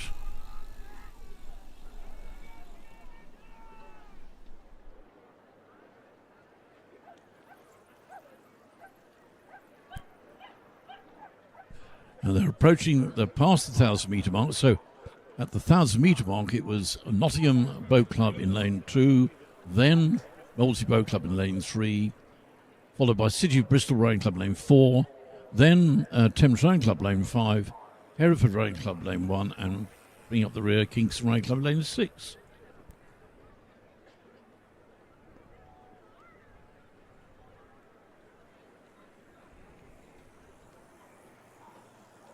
Nottingham in lane 2 at 35.5.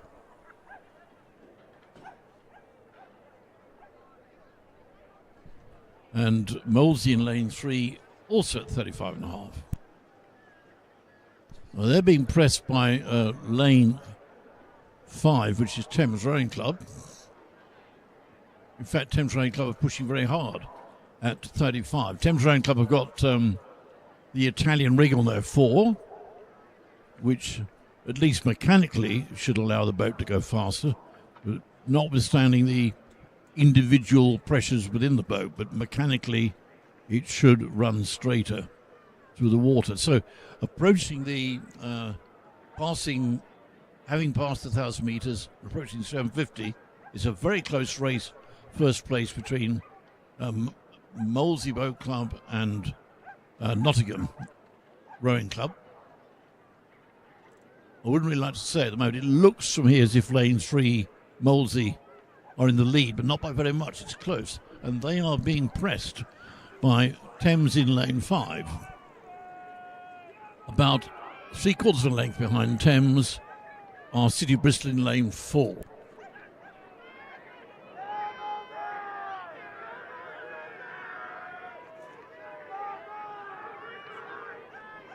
Molesey in lane 3 now at 37.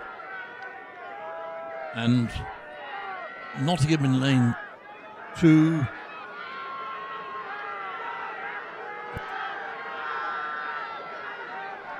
Now it's become a race between Molesey and Thames Rowing Club.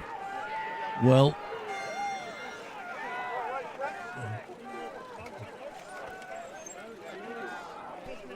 that was pretty close, that first place. We're waiting now for the umpires to announce their decision. And last place in the final is going to go to Kingston Rowing Club here, bringing up the rear.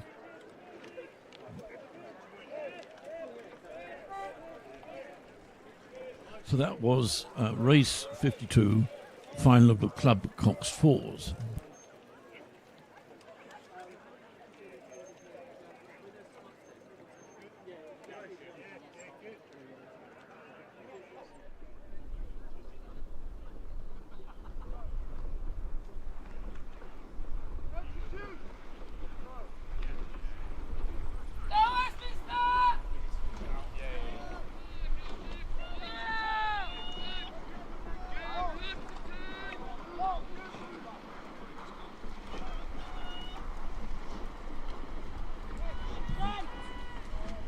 The next race is race 50, Women's Junior Under 16 Coxed Fours.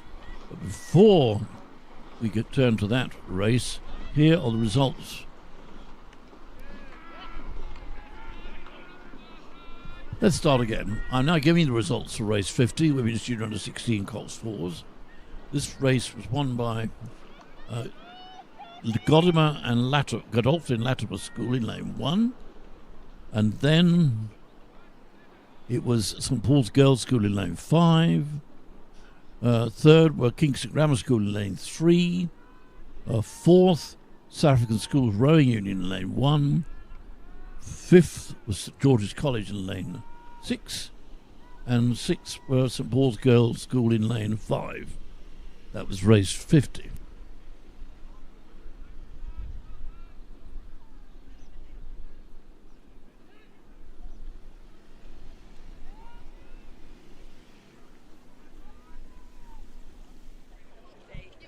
Now the next race in progress is race 53, the final of the junior school coxless fours.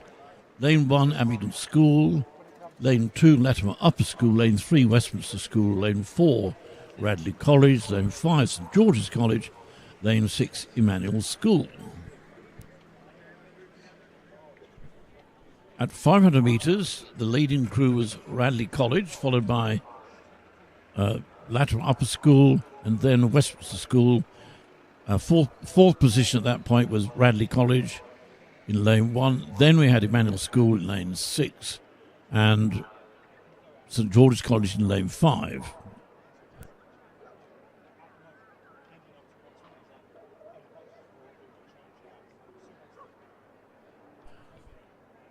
At 1,500 metres, the positions were unchanged, so at that point, Radley College maintaining their lead, and with about 300 metres to go, the umpire's warning. The umpire's warning the crew in lane 4, Radley College.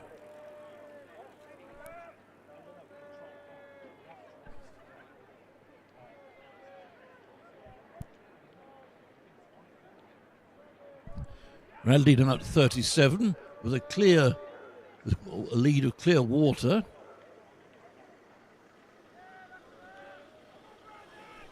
Over Latimer Upper School in lane 2. Latimer at 30, Radley at 37, Latimer at 37 and a half.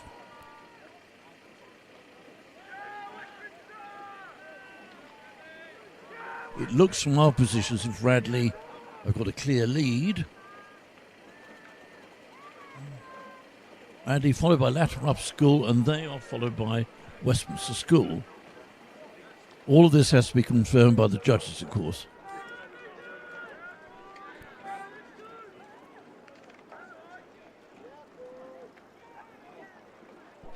And now we have Abingdon School in lane 1. And then St George's College lane 5. And in sixth place, it's going to be, sorry, I got that wrong, it's Emmanuel School, fifth, and then St George's College crossing the line now.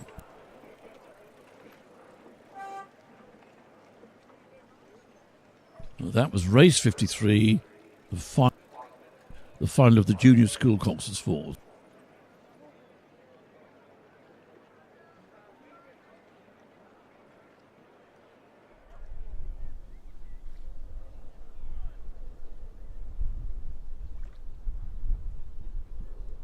Now the next race, race 54, Women's Junior Under 15 8s final, is underway. But before we come to that race, I have some more results to pass on. First of all, race 49, the final of the Challenge Single Sculls for the Ushers Challenge Cup. This race was a tie, first equal, between Greenbank Falmouth Rowing Club, Wilkinson of Greenbank Falmouth Rowing Club, and Ellery of Leander Boat Club. In third place was Thornton of Thames Rowing Club, and then Meyer of Elizabethan Club. In fifth place, Tideway Scullers School, Joss, and in sixth place, Austin Baker of Hinksey Sculling School. That was race 49.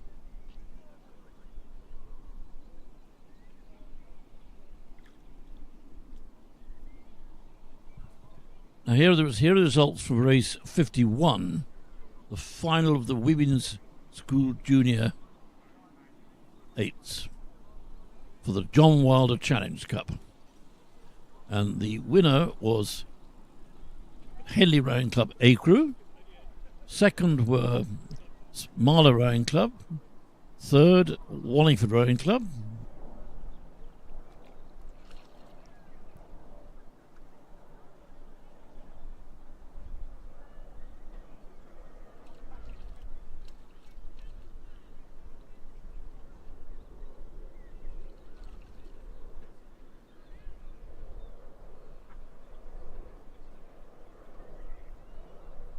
So I'm going to repeat those results for race 51. The winner was Henley Rowing Club A Crew, followed by Hinksey Sculling School, then St Edward's School, then Headington School B Crew, fifth were Marlow Rowing Club, and sixth place were Wallingford Rowing Club.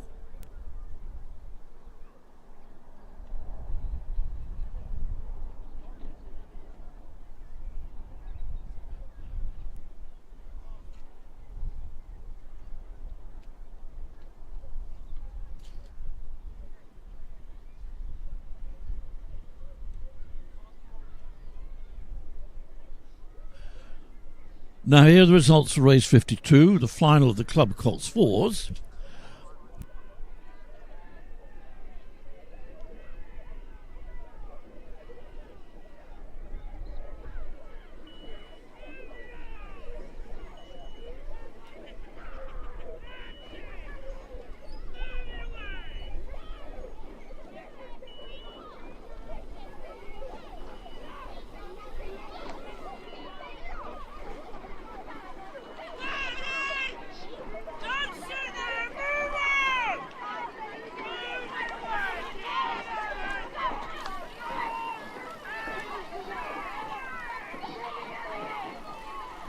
But here are the results for the Club Coxed Fours, race 52, for the Lamb Arcade Cup. The winners were Molesey Boat Club, followed by Thames Rowing Club, and then Nottingham Boat Club.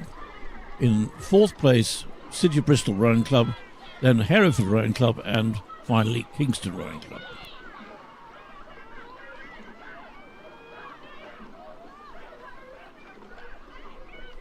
Now here are the results for race 53, the final of the Wallingford Invitation Skiff Regatta Cup. The winner was Radley College, followed by Latimer Upper School and then Westminster School. Fourth were Abingdon School, fifth Emmanuel School, and sixth St George's College. It's race 53, the Junior School Coxed Fours.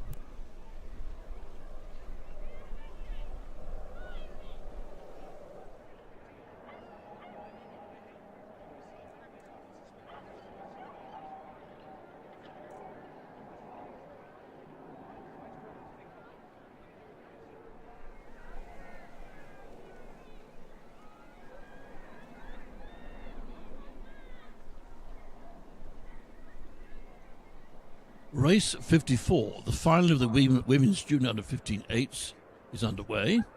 Lane 1, we have Godolphin Latimer School A Crew. Lane 2, Sir William Perkins School A Crew. In Lane 3, Wimbledon High School A Crew. Lane 4, Henley Rowing Club. Lane 5, Lady Ellen Hollis School A Crew. And in Lane 6, Kingston Grammar School A Crew.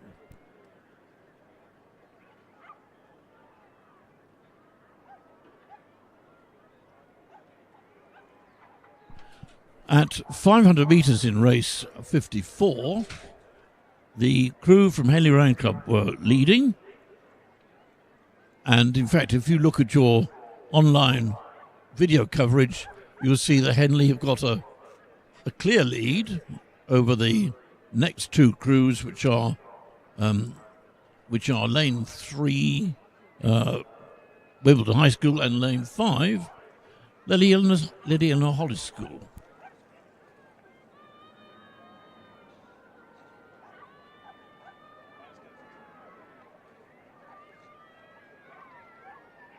Right, Henley now at 34.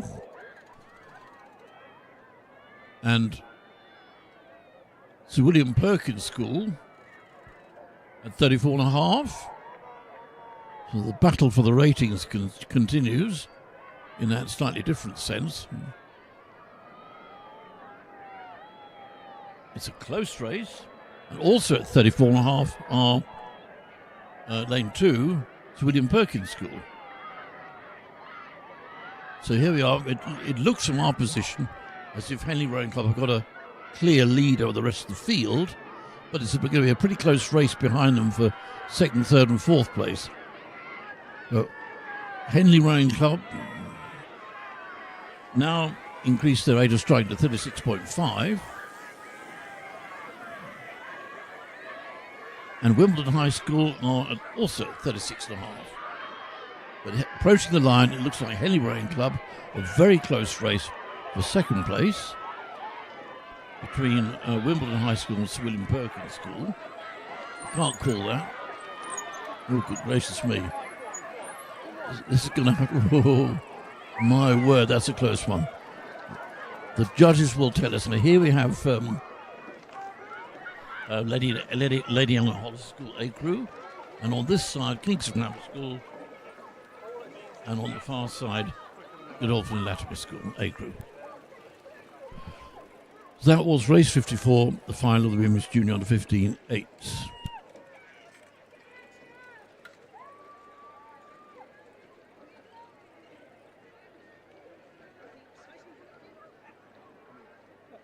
Right, race 55, the final of the Club Cox's Fours is underway. This is for the Holloway Cup. And in lane 1 we have Nottingham Boat Club, lane 2, Type Scullers School, lane 3, City of Bristol Rowing Club B Crew, lane 4, Molesey Boat Club, lane 5, Derby Rowing Club A Crew, and lane 6, UK Armed Forces Rowing Club.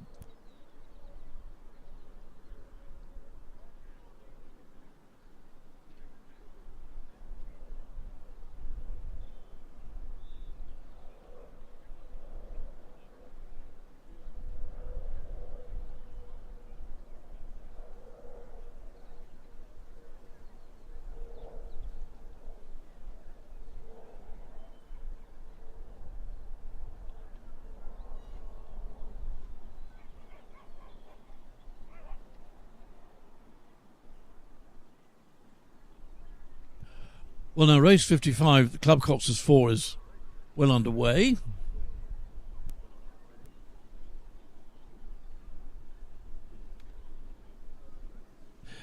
It's past the 750 metre mark, race 55, final of Club Cox's 4s. At the moment, it appears from here that the leading crew is City of Bristol Rowing Club.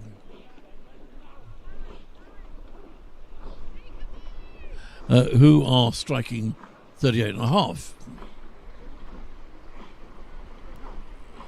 Break the bungee, Bristol! Break the bungee!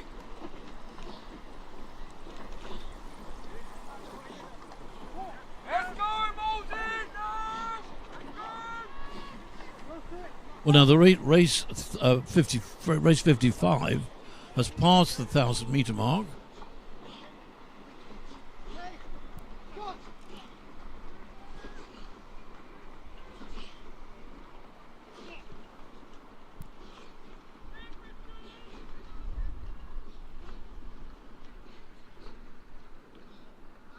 And at the 1,000 metre mark, it was City of Bristol Rowing Club B Crew who were leading, followed by Derby Rowing Club A Crew in lane 5, and then City of Bristol B Crew in Molesey Boat Club in lane 4.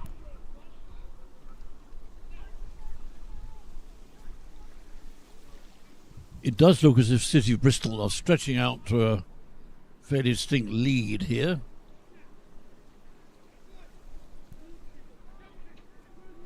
And behind them we see Molesey. Now from the drone view, which is now on screen for those of you watching online, it looks very much as if it's lane 3 who are leading, and then lane 5 who are the nearest behind them.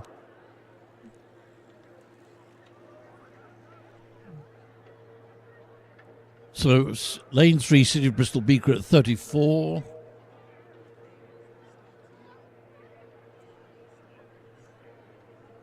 And lane 5, Derby, 33.5.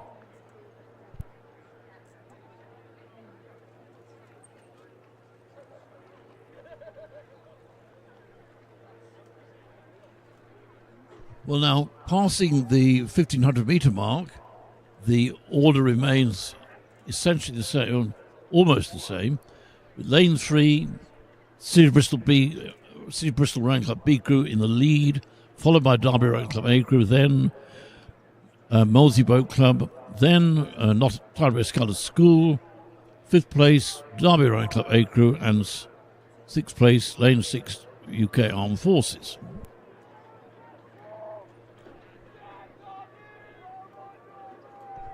Last 200 metres, last 250 metres of the race to go in race 55. And City of Bristol B Club certainly stamped their authority on this race. A very neat piece of rowing by City of Bristol B Crew. And they've now increased their rate of striking to 40. So City of Bristol at 40. Yes, Derby Rowing Club are indeed closing up now, but City of Bristol have sufficient of an advantage to hold on to it. Derby at 34. Bristol 38, but they have a clear lead and seem likely to cross the line first. So City of Bristol, Derby Rowing Club next. Tideway Scullers behind them. Very close for 3rd and 4th place between Tideway Scullers and Molesey. And then lane 2, lane 1, Nottingham Boat Club, and lane 6, UK Armed Forces. Results subject to confirmation.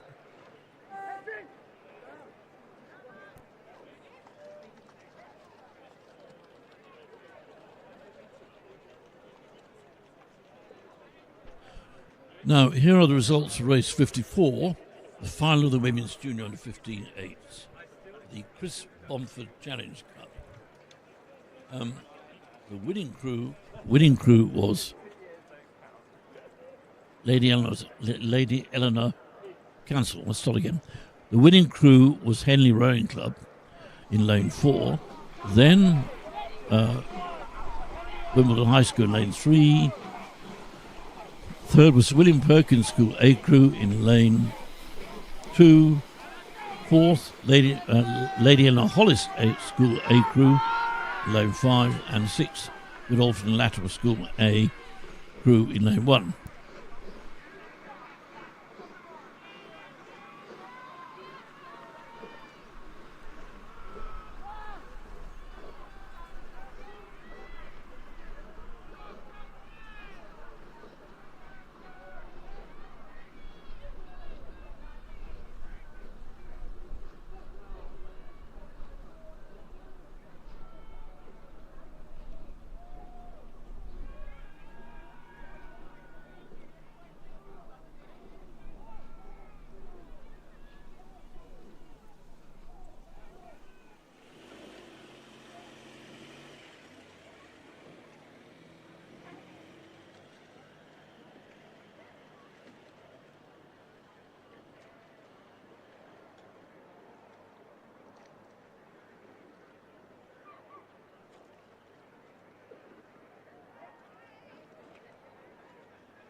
Underway now is the final of the Challenge 8s, race 56. In lane 1 we have Leander Club B Crew Lane 2, St Paul's School. Lane 3, London Rowing Club A Crew. London 4, Leander Club A Crew. Lane 5, Thames Rowing Club A Crew. Lane 6, Thames Rowing Club B Crew. At the moment, at 1,500 metres, the Leander Club crew has a distinct lead, 2 or 3 lengths of the rest of the field. But after that, it's all pretty close. There are 4 crews closely contending the second place. And so there's not much to choose between Leander B in lane 1, St Paul's School in lane 2, London Rowing Club in lane 3, or Thames Rowing Club A in lane 5. Leander crew's about to cross the line.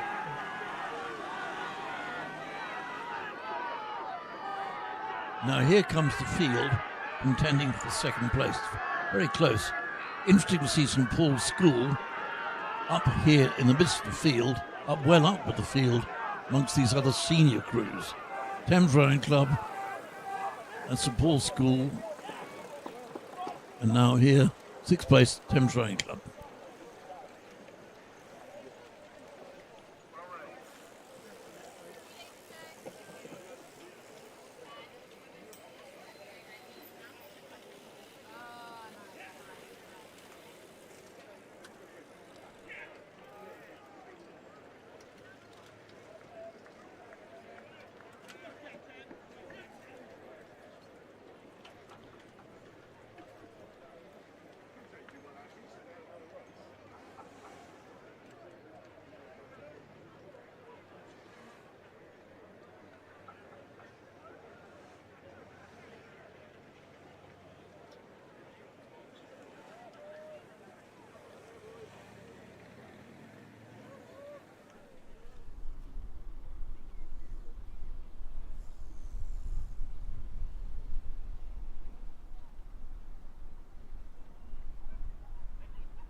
Race 57, Heat A of the Women's Club Coxless Fours is underway here at Wallingford Regatta on the Eton Dorney Lake.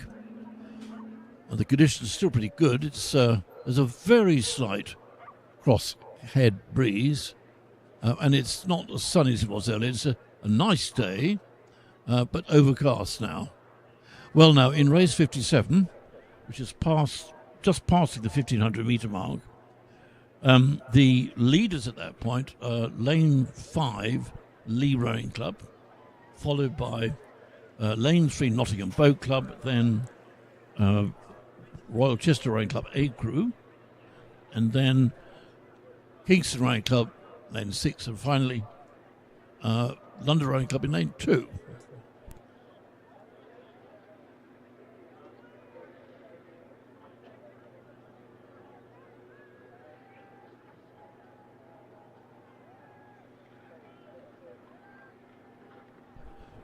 Lee Rowing Club in Lane 5 striking 35.5.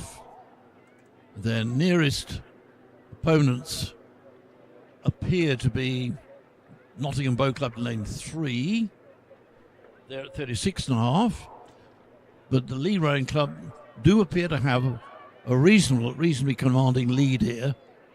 About a length and a little bit of clear water.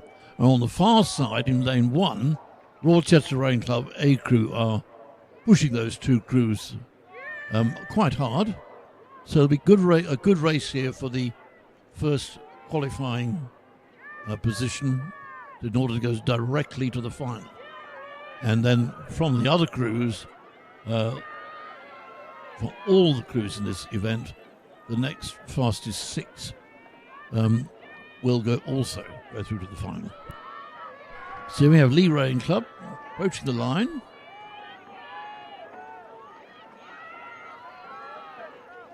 Lee Rowing Club right across the line,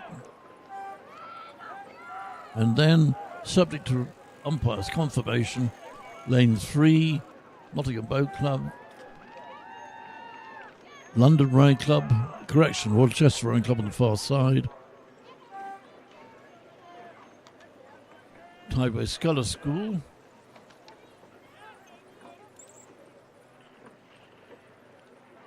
Kingston Rowing Club,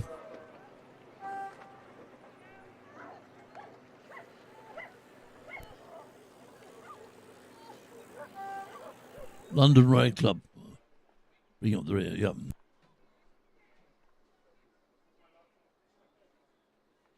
So that was Heat A of the Women's Club Coxless Fours, race 57. I have some results to pass on to you. Race 55, the final of the Club Coxless Fours for the Holloway Cup. And this event was won by City of Bristol B Crew in Lane 3, followed by Derby Rowing Club A Crew in Lane 5, and then Tideway Sculls School in Lane 2, then Molesey Boat Club Lane 4, Nottingham Boat Club in Lane 5, and the UK Armed Forces Crew in Lane 6.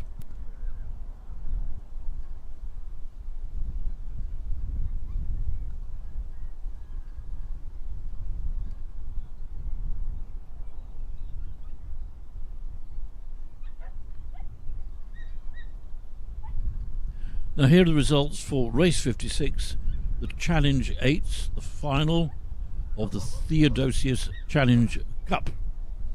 This was won by Leander A in Lane 4, followed by Thames Rowing Club A in Lane 5, and then St Paul's School in Lane 3, fourth for London Rowing Club A Crew in Lane 4, Lane 3, fifth for Leander Boat Club in B Crew in Lane 1, and finally Thames Rowing Club B Crew in Lane 6.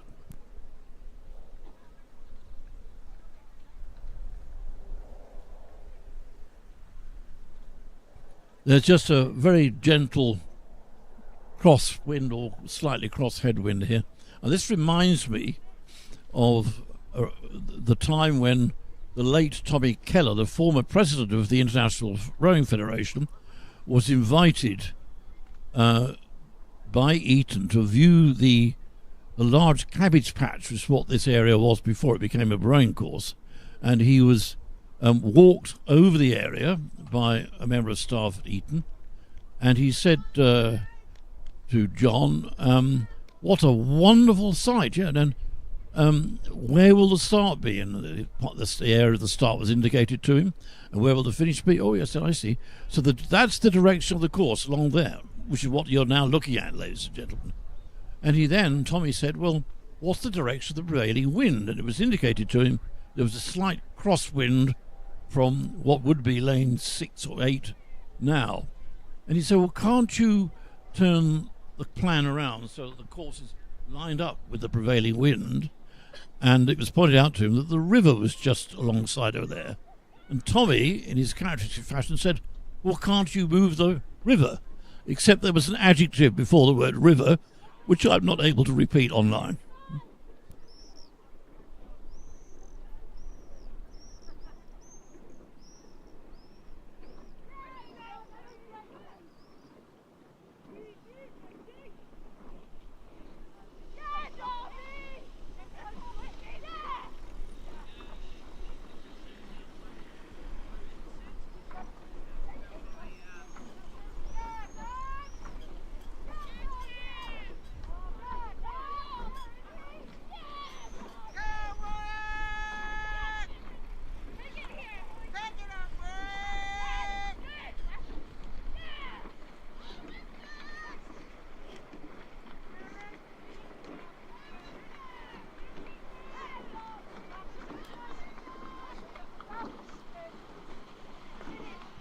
Right, this is results of race 57, Heat A of the Chalmore Challenge Cup. And in this race, the first crew proceeds directly to the final, and then from all the heats combined together, the fastest 6 crews will join that crew and the winners of the other heat in the final. Anyway, the results of race 57, the race was won by Lee Rowing Club in lane 1, second Nottingham Boat Club in lane 2, correction, lane 3, third was Royal Chester Rowing Club A crew in lane 1, then Tideway Sculls School in lane 4, fifth was Kingston Rowing Club in lane 6, and sixth was London Rowing Club in lane 2.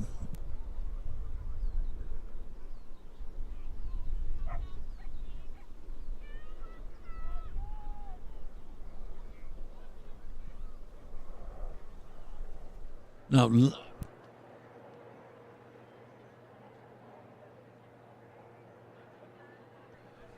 race 58 is now in progress, which is Heat B of the Women's Club Coxless Fours.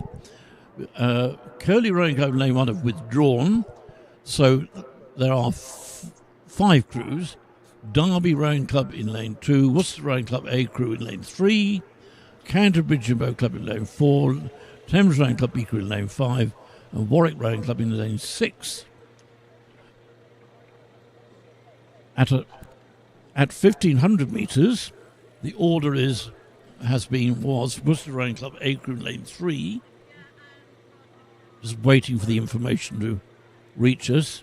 Second at 1,500 metres was Derby Rowing Club in lane 2, and then third was Canterbury Boat Club in lane 4, and we're just waiting for clarification.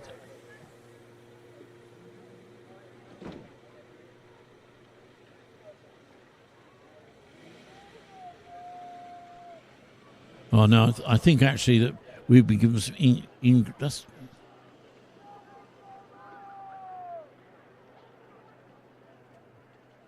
we're still waiting for the information from 1,500 metres. Approaching our position, it does look as if crew in lane 3, Worcester Rowing Club A crew, are ahead. There's no crew. Lane 1 has withdrawn, so we've got Worcester Rowing Club A crew.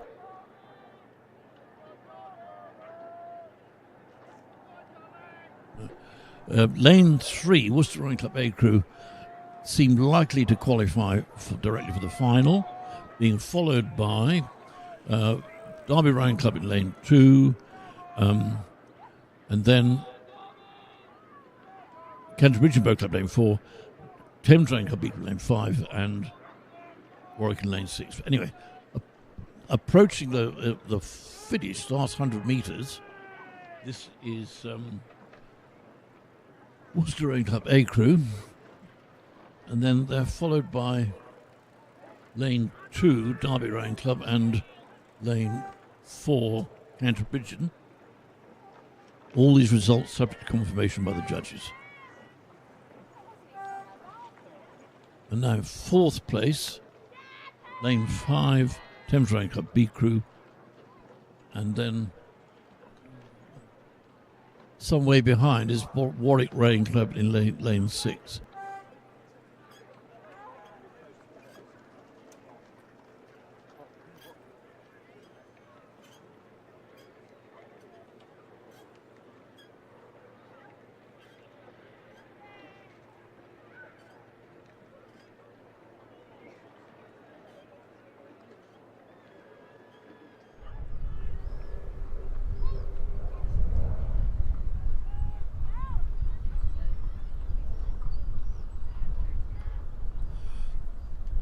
Now on the course is race 59, Heat C of the Women's Club Coxless Fours.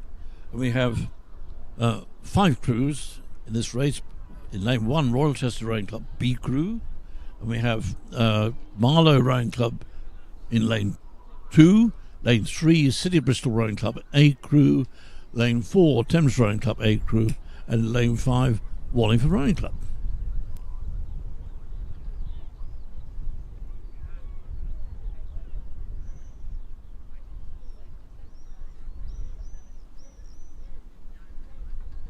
In race 59, at 500 metres, the positions of the crews were leading crew at that point was Thames Rowing Club A crew in lane 4, then Wallingford Rowing Club in lane 5, followed by City Bristol Rowing Club in A crew lane 3, then Marlow Rowing Club in lane 2, and 5th place Royal Chester Rowing Club B crew in lane 1.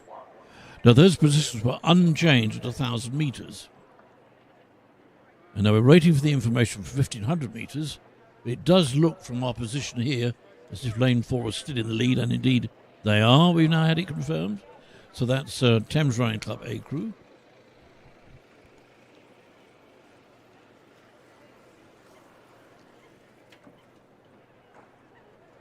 Thames Rowing Club lane 4 at a rating of 33. And they're being followed by lane 5, which is Wallingford Rowing Club at 34.5.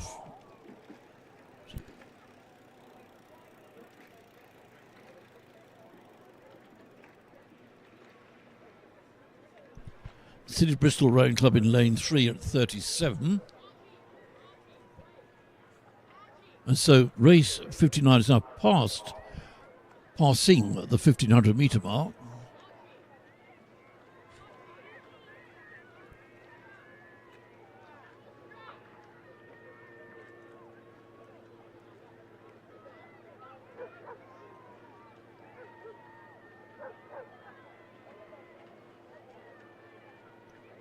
It does look as if Thames Rowing Club A in race 59 have established a fairly convincing lead in this Heat C of the Women's Club Cox's Fours.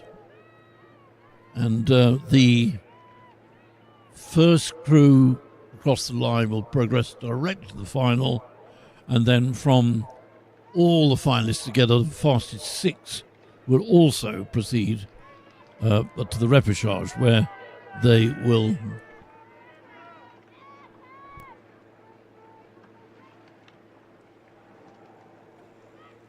so approaching the finish line in race 59, we have Thames Rowing Club in lane 4, and then a close race between lanes 3 and 5, City of Bristol Rowing Club A crew and Wallingford Rowing Club. And then a little further back we have Rochester B Rowing Club, and in lane 1, and Marlow Rowing Club lane 2.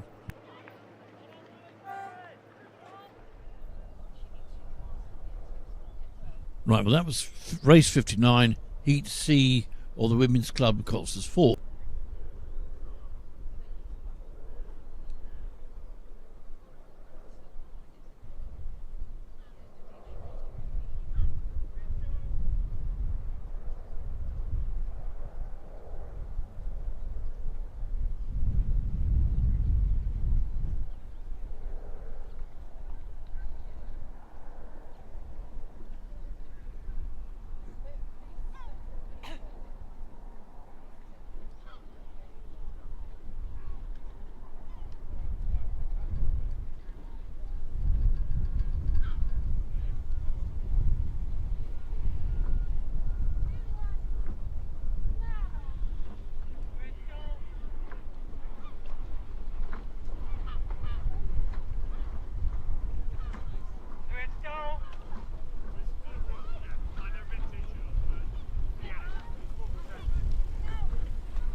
Underway now is race 60, which is the Heat D of the Women's Club coxless 4s.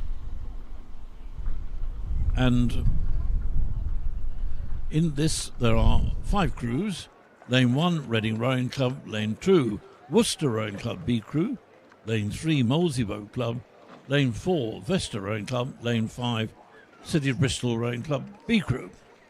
And at 500 metres in this race, number 60, the Molesey Boat Club crew in lane 3 were in the lead, followed by Worcester Rowing Club B crew, lane 2, then Reading Rowing Club in lane 1, and 4th place at that point we had Vesta Rowing Club, and in 5th place at that point was Reading Rowing Club in lane 2. That was race 60, the positions at 500 metres. At 1,000 metres, the leading crew remained Molesey Boat Club, but then Vesta Rowing Club had moved up to 2nd place. Worcester Rowing Club was in 2nd. B group was in 3rd place. In 4th place was City Bristol B crew in lane 5, and Reading Rowing Club were then in 5th place.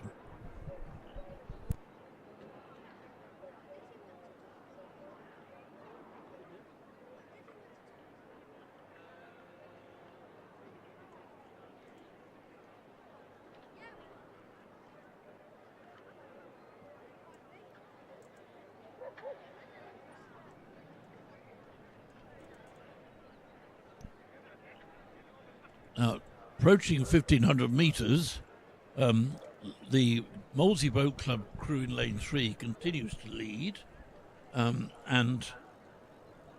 at 1,500 metres, they're now being followed by Vesta Rowing Club in lane 4, then Worcester Rowing Club B crew in lane 3. We await confirmation of the last 2 places. Yes, they are Vesta Rowing Club in lane 5, and 5th place at that point was Reading Rowing Club in lane 1.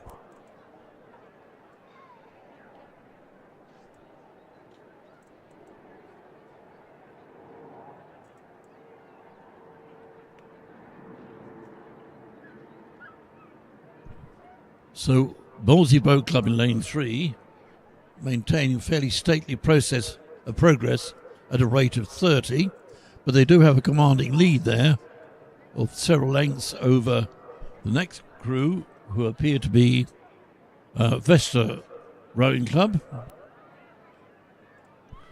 And following them are Worcester Rowing Club B crew in lane 2, City of Bristol Rowing Club B crew in lane 5, and Reading Rowing Club in lane 1.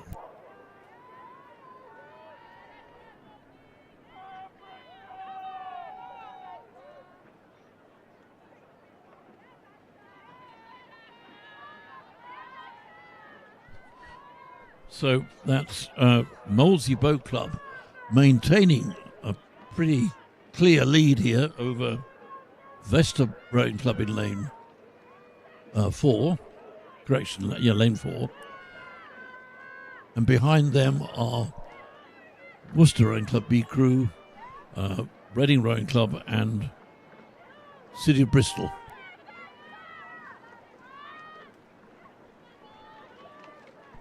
Crossing the line now. Molesey Boat Club. And then Vesta Rowing Club in race 60.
Okay, let's just confirm the official results of a couple of races.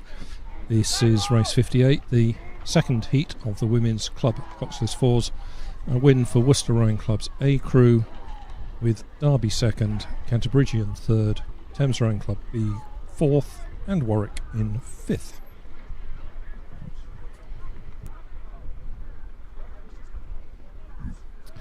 And then the race that followed that, not surprisingly, race 59, the third heat of the women's club coxless fours.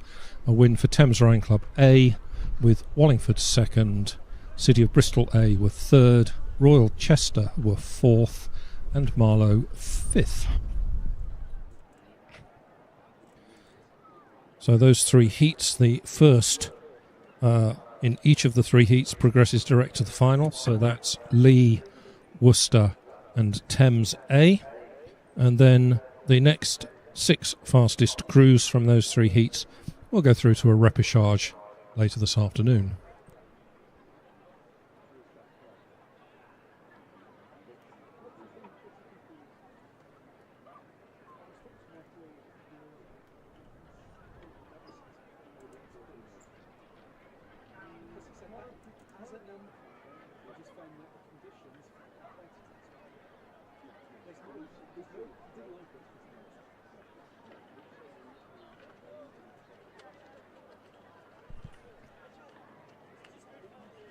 On the course now is race 61.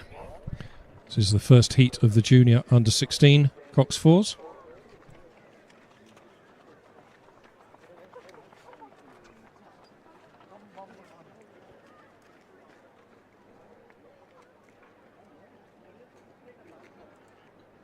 So in this junior under-16 cox fours, lane 1 Wallingford, lane 2 the South African Schools Rowing Union, lane 3 King's College School, lane 4 St George's College B, and in lane 5 Shiplake. Pangbourne were entered and would have been in 6 but have scratched.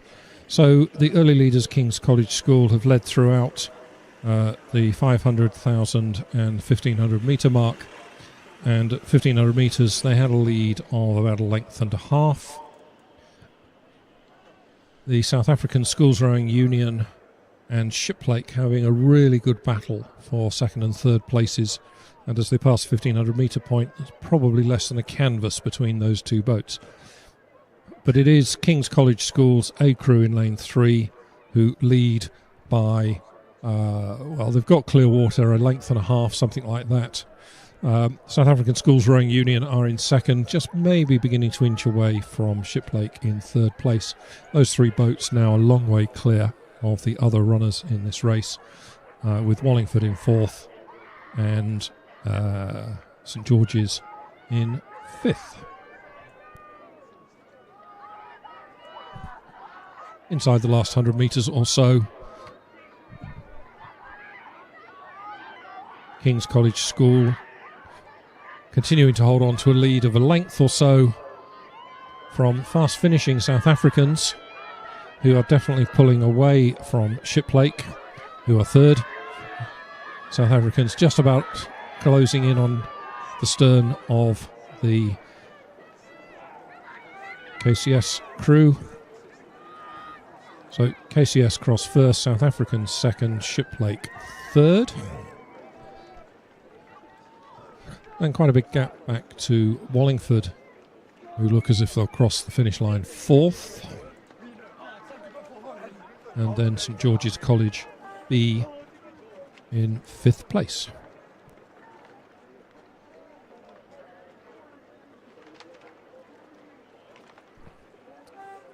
So there are 3 heats to come in this event. Junior under 16 coxed 4s for the Stakhanovite Cup. The winner of each of the 3 heats progresses to the final, and there they will be joined by the next 3 fastest crews from these 3 heats. So if you're in second or third place, everything to play for in terms of setting one of the 3 next fastest times in order to also progress through to the final.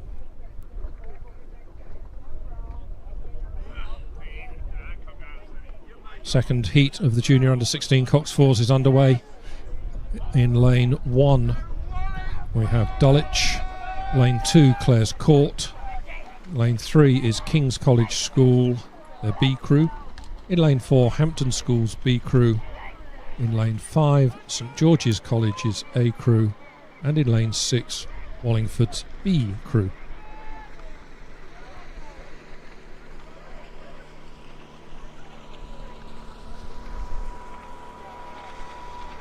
Across the first half of the course, it's St George's College's A crew in lane 5, who led at 500 and have just gone through the 1,000 metre point leading. Behind them, the order is pretty close between Wallingford, Clare's Court School and Hampton. And those 3 crews in second, third and fourth place, the order has swung around between 500 and 1,000. At 500 it was Wallingford second, but they were fourth at 1,000. And it was Hampton who were fourth at 500, but have moved up to second at 1,000. But there wasn't very much between them. Canvas or half a length covering those 3 crews in second, third and fourth place. But it is St George's across the course in lane 5 who hold the advantage.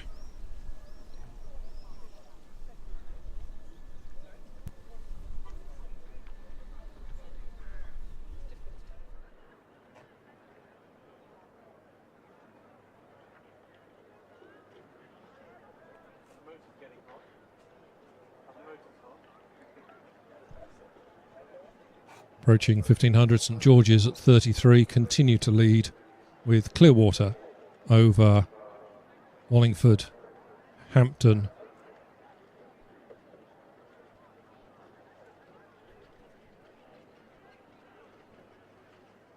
so coming through 1500 it is St George's who lead through that timing mark. Couple of lengths ahead of Hampton, followed by Clare's Court, Wallingford, Dulwich. My apologies, fourth were KCS, fifth were Wallingford, sixth were Dulwich. So let's just recap that. At 1500 metres, it's St George's leading by about 2, maybe even 3 lengths over Hampton, then Clare's Court School, then KCS's B Crew, then Wallingford, then Dulwich. Wallingford got away to a very quick start, were second at 500, but appear to be dropping back quite noticeably as they come up the final stage of this race.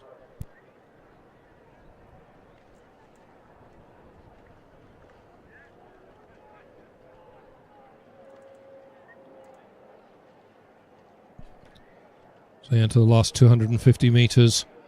KCS pushing quite hard, but it's St George's College over in lane 5, now rating 35, pulling away from the rest of the course, rest of the competitors. St George's now some 3, perhaps it's even 4 lengths up. Good race for second, third and fourth still, as it's been throughout. Clare's Court School in 2, King's College School in 3, Hampton in 4. It does look like Hampton maybe just have their noses in front for that second place, but they're being challenged very hard by Clare's Court School over in lane 2. But it is St George's in lane 5 with about 5 strokes to go to the finish line, some 3 or 4 lengths up to take their place directly into the final. Other crews racing to be amongst the fastest 3 crews. Very, very little here between Clare's Court School and Hampton as they come to the line. This may very well go to a photo. I think there's about a foot between those 2 boats as they cross the line. Those 2, Clare's Court School and Hampton, a length up on King's College School's B Crew, who were then followed home by Wallingford, and in 6th place will be Dulwich.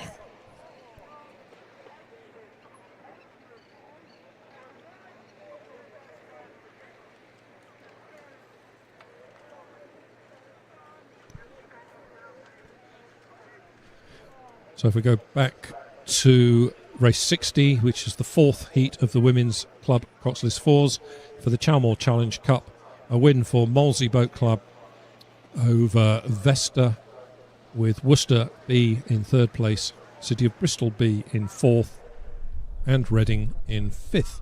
Molesey progressed to the final.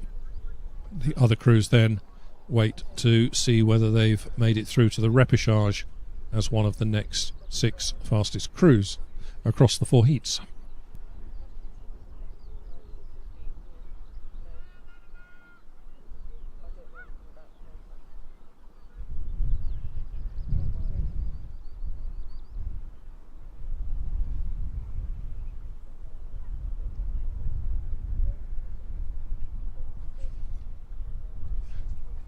Race 63 is underway. The 3rd heat of the 3 heats in the junior under-16 Cox Fours. Lane 1, the Windsor Boys School. Lane 2 is Norwich School. Lane 3, Hampton School's A Crew.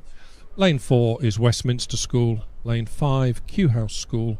And in Lane 6, Hinksey Sculling School.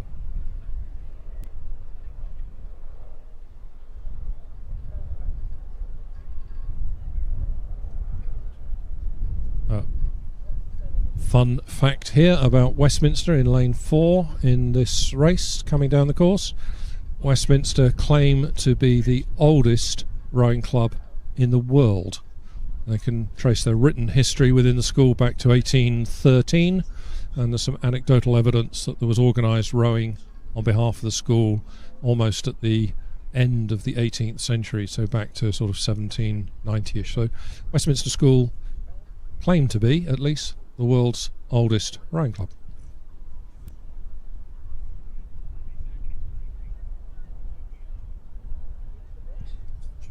I might add that fun fact about Westminster School, I'm sure, is disputed by a number of others, including perhaps a very well-known public school not very far from where we're situated today.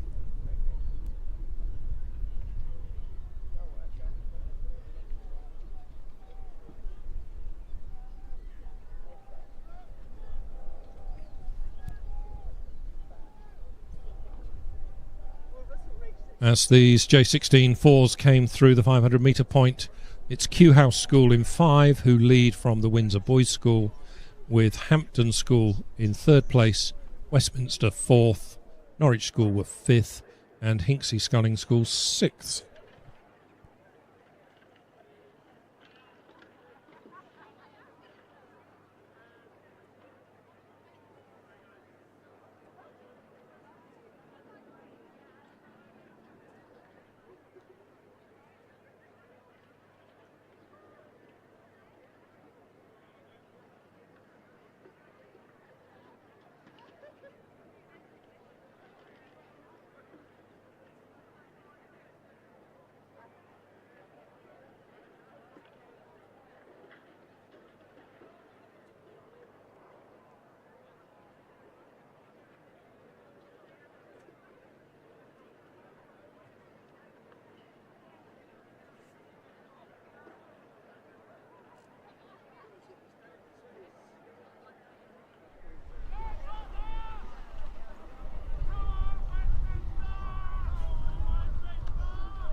So as they came through the 1,000-metre mark, there's been a change in the lead in this race.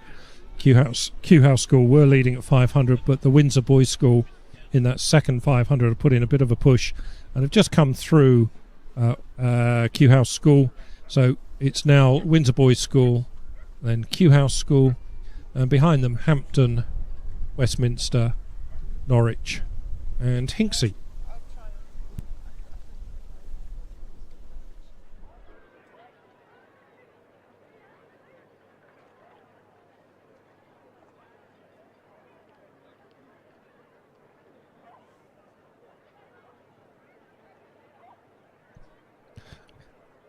Windsor Boys School at 32 strokes per minute have opened up, well, nearly a 2-length lead, really strong through this middle half of the race.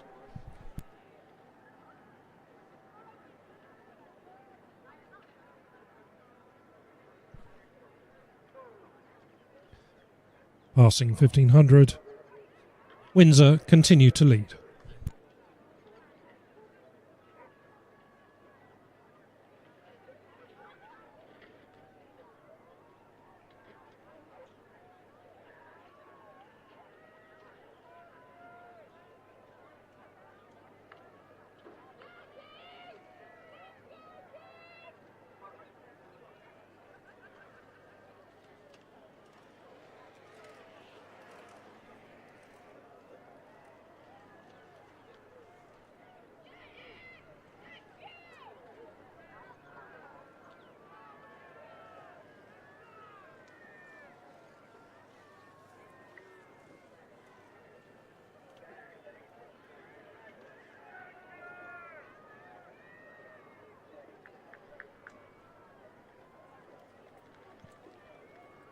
So as they come down the course, Windsor Boys School continue to lead by some 2 lengths, maybe a little more than that.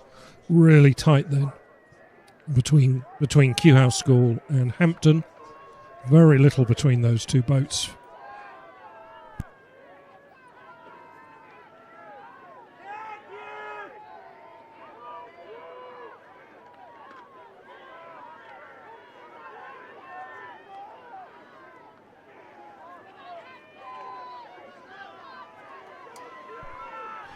So as they come to the line in this third heat, junior under 16 Cox 4s, Windsor Boys School in lane 1 lead home the field by a couple of lengths over Hampton,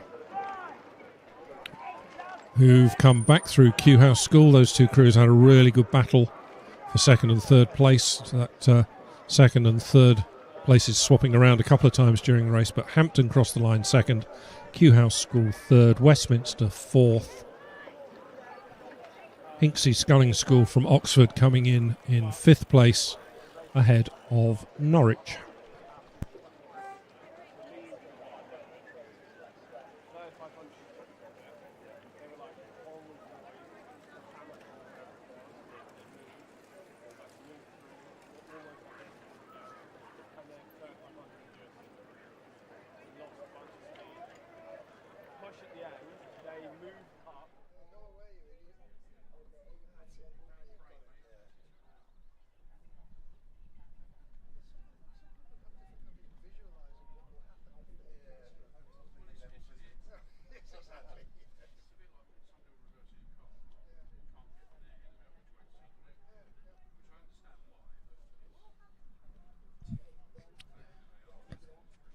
So let's confirm the result of race 61, which was the first heat of the junior under 16 Cox 4s, a win for King's College School A crew, with the South African Schools Rowing Union second, Shiplake third, Wallingford fourth, St George's fifth. And in race 62, the second heat of that event, a win for St George's College A. And then Clare's Court School and Hampton School B have tied a dead heat for second place in that race. So Clare's Court School and Hampton. King's College School B crew were fourth, Wallingford fifth, Dulwich sixth.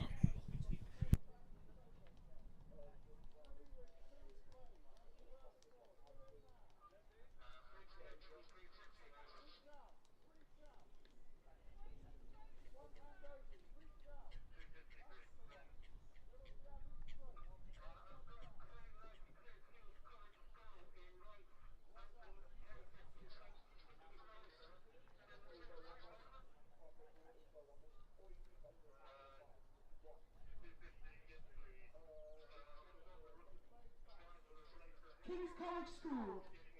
Late to the start. Official warning. Please acknowledge.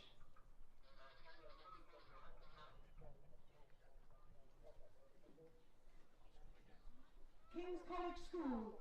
You have an official warning for being late to the start. Thank you. Race 64. Heat of the Junior U15 8s. First through to the final, and the next fastest three from the heats to the final. So next we move on to Junior under 15 8s, but just before we do that, let's confirm the last race visual result of 63. The third heat of the Junior under 16 Cox 4s, a win for the Windsor Boys School, with Hampton School second, Kew House School third, Westminster fourth, Hinksey fifth, and Norwich sixth.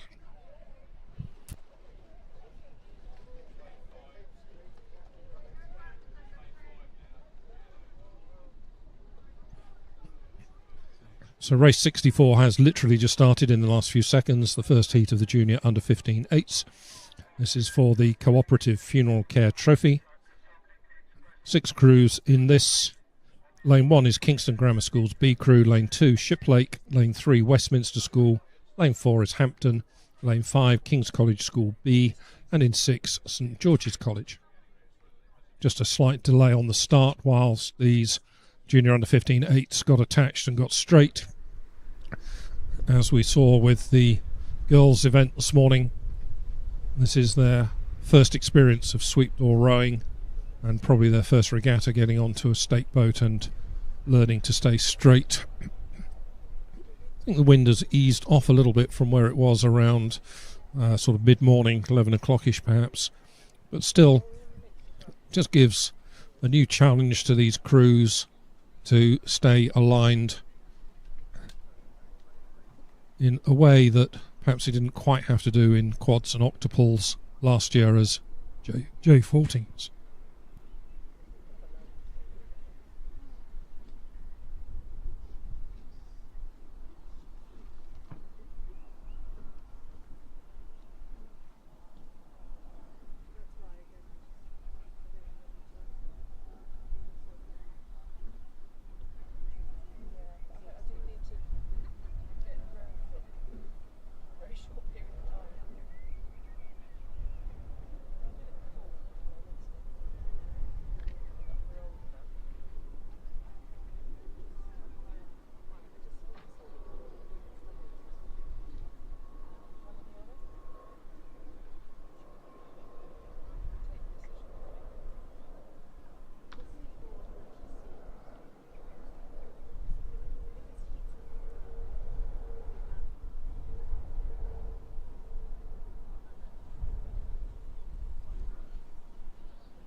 So a quick update on this race. Shiplake failed to appear at the start, so in fact we only have 5 boats contesting this first heat of Junior under 15 8s.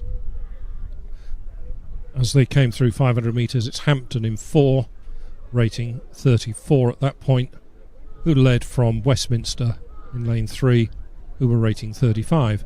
As they approached the 1,000 metre point, still very little between those two crews. Hampton at 33, Westminster also at 33. As they come to the 1,000 metre mark, Hampton leading by about 3/4 of a length as they cross the 1,000 metres now. In fact, very nearly a full length Hampton over Westminster. Sorry, you were blocking.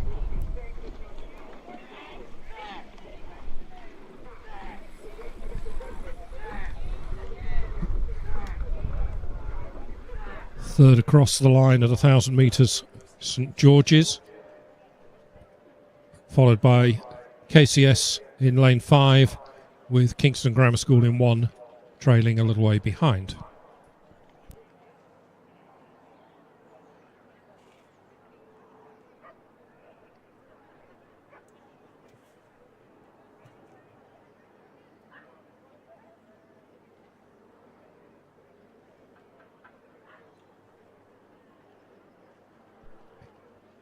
Passing 1,000 metres, Hampton in 4 continued to lead from Westminster, followed by St George's, KCS and Kingston Grammar. As we pick up our drone footage, we see Hampton with the advantage of about a length over Westminster. Maybe just extending that out to a little bit of clear water. Perhaps it's a length and a half. Hampton at 32, as are Westminster. Those two boats pulling away from St George's, and then King's College School, and then Kingston Grammar School.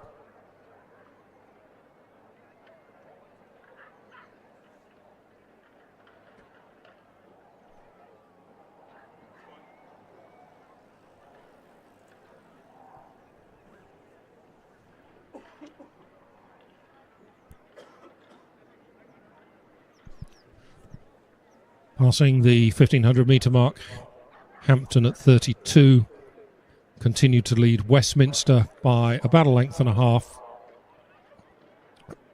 Westminster then in turn have about 2 lengths over St George's.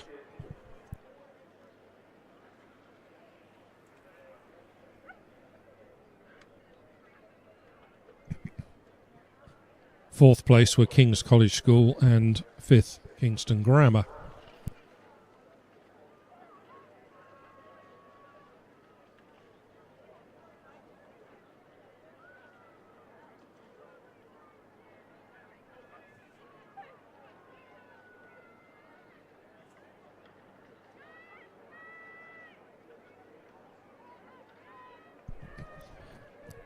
Hampton at 32.5. Westminster trying to chase them down at 34.5 now. But Hampton holding the advantage of about a length. Just a little bit of clear water. It might be a length and a quarter in this first heat of the Junior Under-15 8s. 3 heats to come.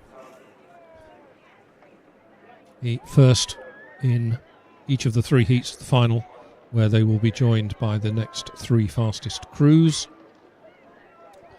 Certainly looks like Westminster will be in contention for one of those 3 additional places in the final.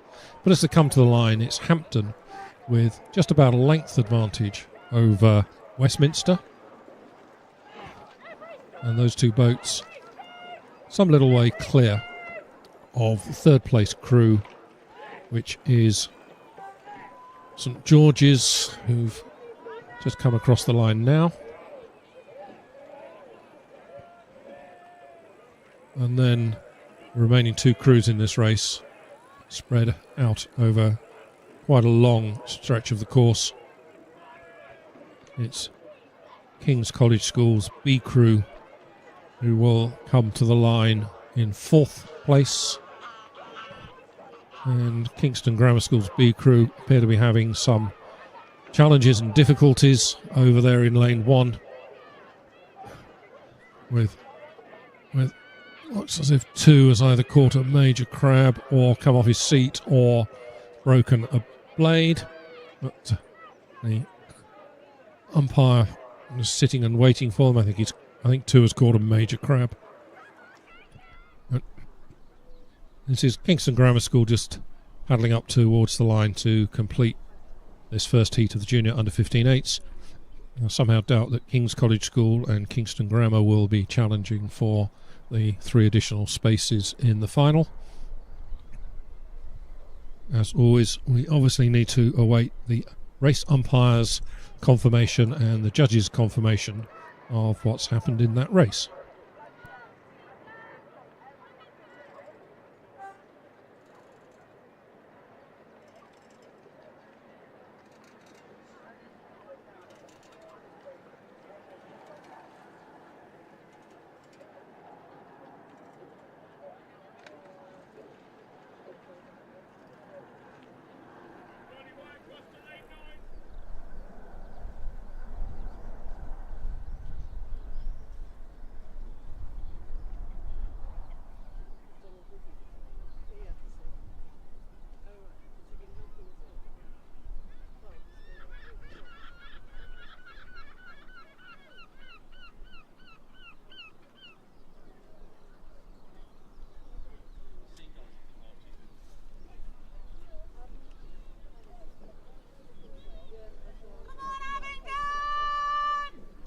second heat of the Junior Under 15/8s is underway.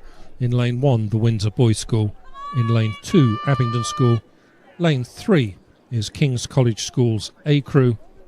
Lane 4 is Kingston Grammar School's A crew. And in lane 5, Reading Bluecoat School.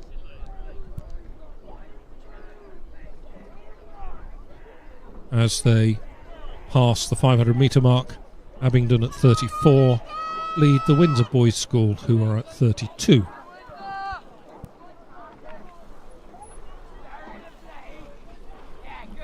Passing the 1,000 metre mark,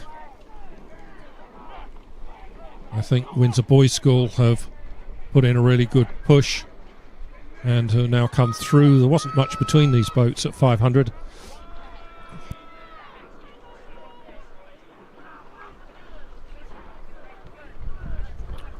So yes, at the 1,000 metre point, Windsor Boys' School have come through to lead, where they are followed by King's College School A, then Abingdon, then Reading Bluecoat, then Kingston Grammar School's A crew.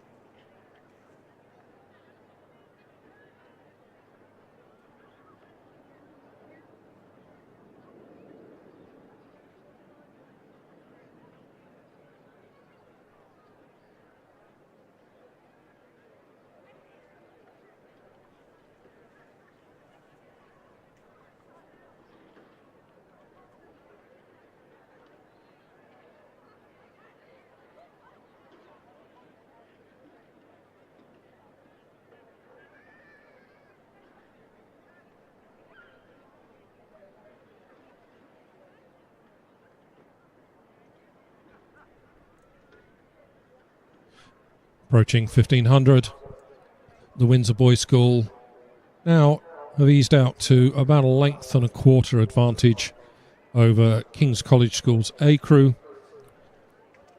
KCS and Abingdon having a really good battle for second and third, but KCS leading Abingdon by about a half a length. KCS in second, Abingdon third. And then looking back, Reading Bluecoat in fourth, and Kingston Grammar School's A crew back in fifth.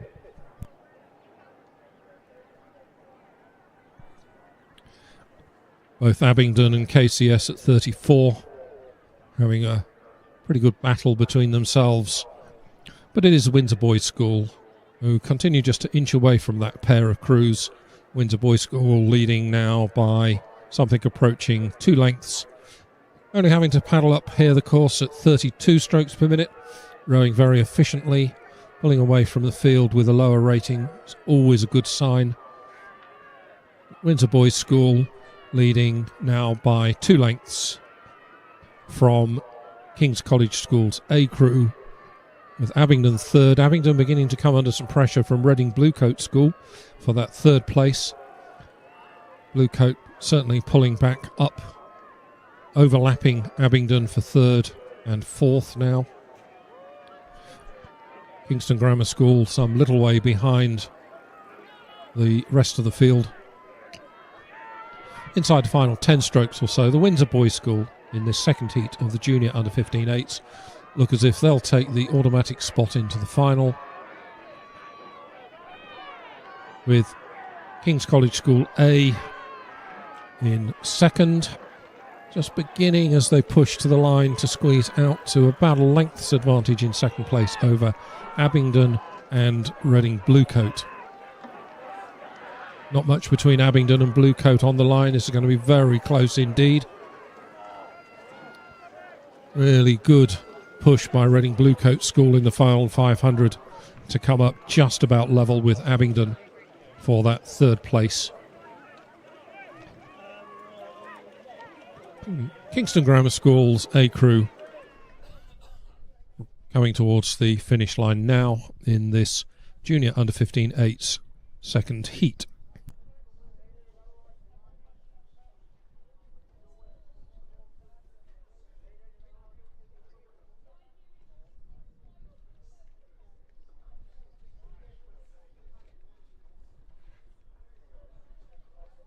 Race 66, Junior Under 15/8s, Heat C. Radley, Pangbourne, Dulwich, Latimer Upper, Q House. Attention.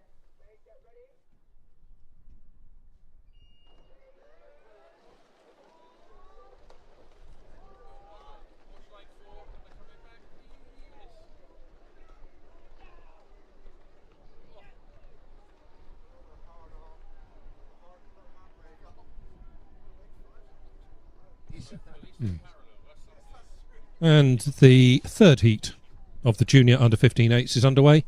Started in the last 20 seconds or so.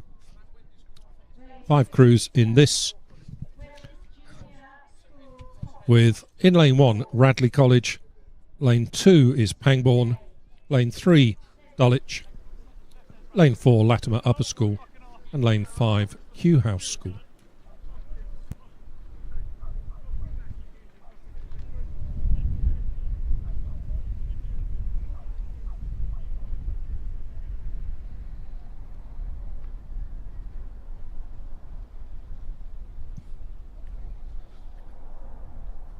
Looking down the course, it looked like Dulwich were being warned by the umpire for their steering. Moving back into their lane, they were just beginning to encroach across into Latimer's water over in lane 4. Umpire now appears to be happy that they've resolved that potential little conflict in the middle of the course.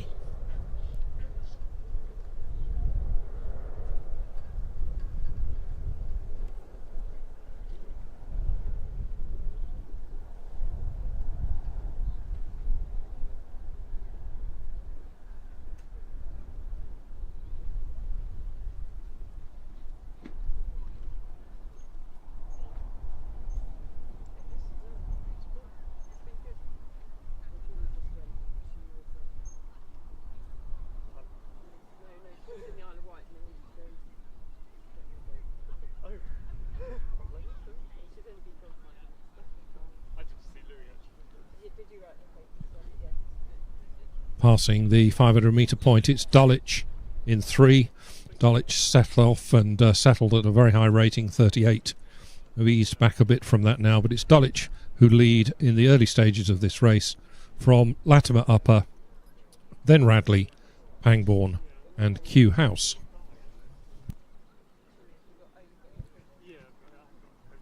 When I say Latimer have settled from 38, sprinting away from the start, they've settled at 36, so it's still quite lively. Dulwich at 34. Dulwich with the lower rating, maybe just that little bit more effective through the water, but there's very little between these two leading boats, Dulwich and Latimer, as they approach the 1,000 metre mark.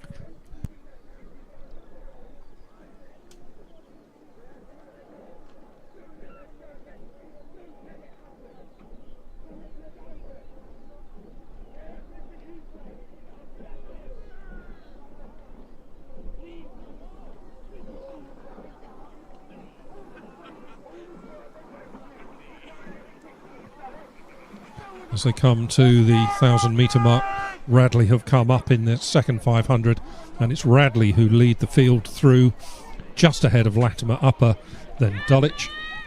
Only about a third of a length between those leading 3 boats.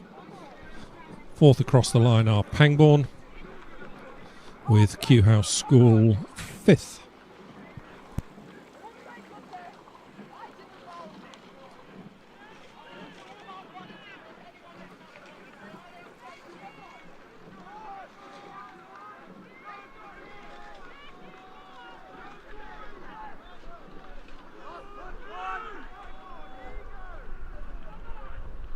Radley at 31.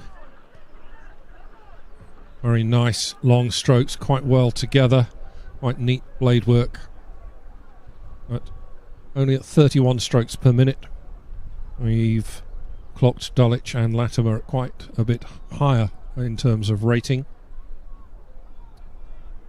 So Radley with the lower rating, having come through the cruise, Good sign that they're rowing very efficiently and effectively. Just to contrast that, Dulwich are still at 34.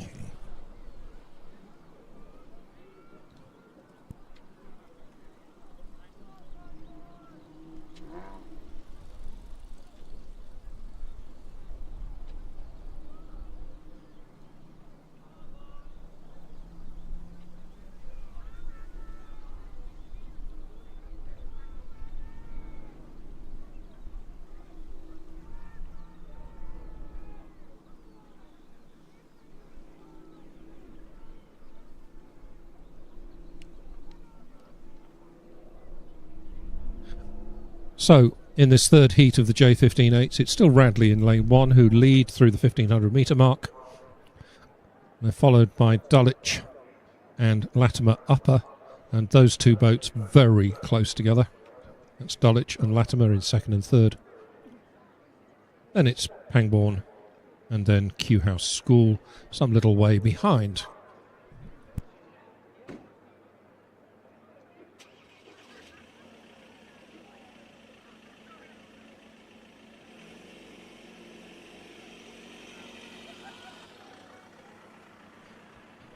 Radley continue at 31. There's a good battle going on between both Dulwich and Latimer behind them. Dulwich at 34, Latimer at 35. Both of them have picked the rating up a little bit. Both sense that they're into this final 250 metres of this race. Once again, whoever wins this goes straight to the final, where the next fastest three crews from these heats will join them. So everything to play for between these two crews in second and third, which are Dulwich and Latimer in that order. But it's Radley leading by length and a half. Just cruising, I think, fairly comfortably. Maybe Radley have just picked the rating up just a pip or so, perhaps 32.5 now. Just holding off fast finishing Dulwich and Latimer.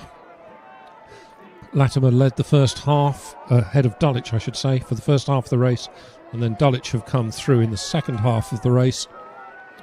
So it's Radley coming to the line, about 2 strokes to go, a length up on Dulwich, who have half a length over Latimer Upper. Remember, these are J15s. There's some quite good technique there and quite good form there for J15s, who managed to hold it together very well right to the end of this race. But it's Radley in lane 1 who showed perhaps the best form of crews. Pangbourne just coming in now in 4th place, followed home by Kew House School.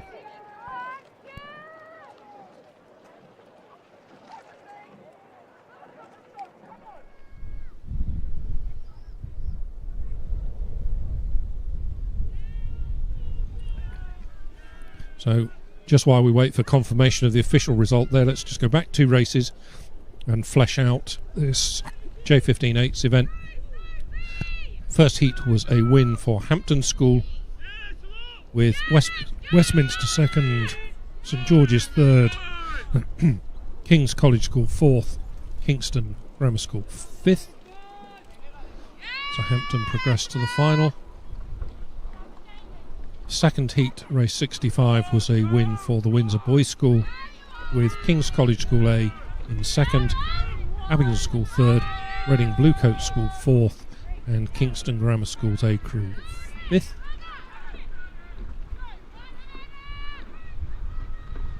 So from those first 2 heats, Hampton School and the Windsor Boys School take their place in the final, where they will be joined by the crew that's just won race 66. And I'll bring that to you as soon as it's declared officially and I get a piece of paper in front of me with a judge's signature on it to confirm.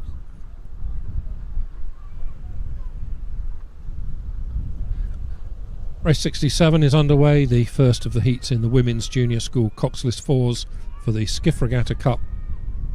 6 crews contesting this heat: St George's College in 1, the King's School Chester in 2, Henley Rowing Club's A crew in 3, Latimer Upper School in 4, Shrewsbury School in 5, and Wallingford in 6. St George's have taken the early lead in this race, in lane 1, closest to the spectator side. St George's College have led all the way from the very beginning. Passing 500, Shrewsbury were in second place with Henley third, but those two crews in second and third have switched around in the second 500 of this. So as they passed the 1,000 metre mark, it was St George's, then Henley, then Shrewsbury, followed by Latimer Upper, Wallingford and St George's. Excuse me, the King's School Chester in sixth place. St George's in lane 1 at 33. Henley Rowing Club over in the middle of the course in lane 3 are at 35, trying to chase them down, trying to push quite hard to catch. Again, just the winner progressing directly to the final, and everybody else competing on time for the next 4 fastest.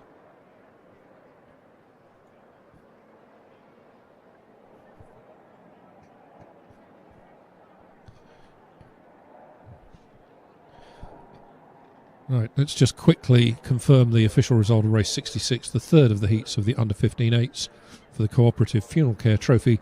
A win for Radley College in lane 1 from Dulwich, who were second, Latimer Upper were third, Pangbourne were fourth, and Kew House School were fifth.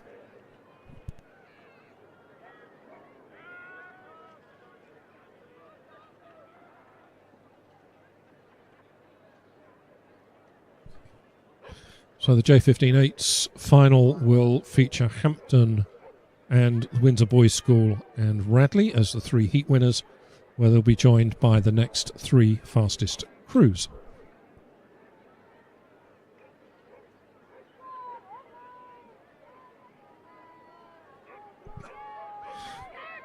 Rapidly approaching the finish then is the first heat of the Women's Junior School coxless 4s, and there's been a switch around in the second half of the race. So St George's were leading through the 1,000 metre point, but it's Henley showing their form we've come to expect over the last decade or more, actually, of superb Henley women's junior crews, particularly women's junior crews. So it's Henley A in lane 3, who've come through to now lead by a length from St George's, and those 2 boats clear of Shrewsbury, who are in third place. Latimer Upper in 4th, Wallingford in 5th, and King's School Chester in 6th.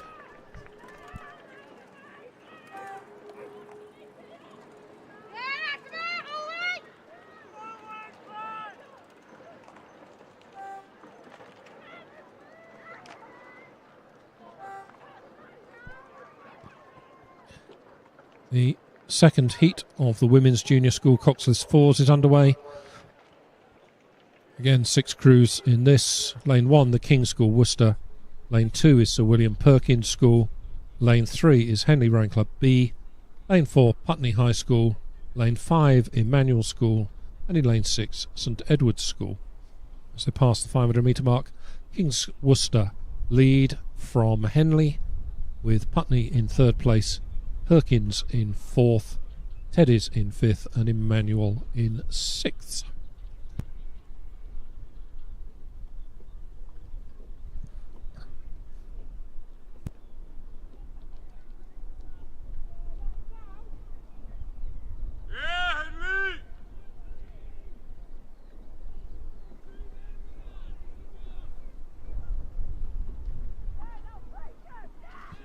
As they come to the 1,000 metre mark, very little between King's Worcester and Henley.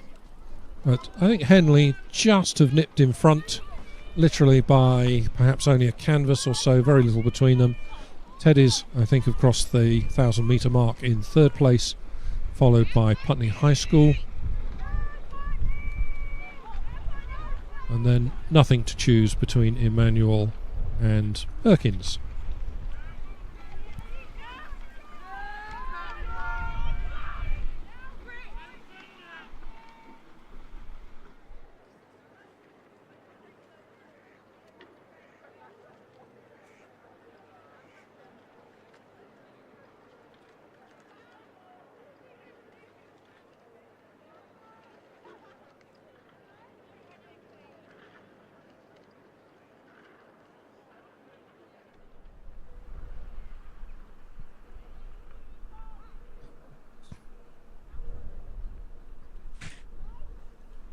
So as we move into the second half of this race, Henley, rating 34 strokes per minute, continue to lead from the King's School Worcester.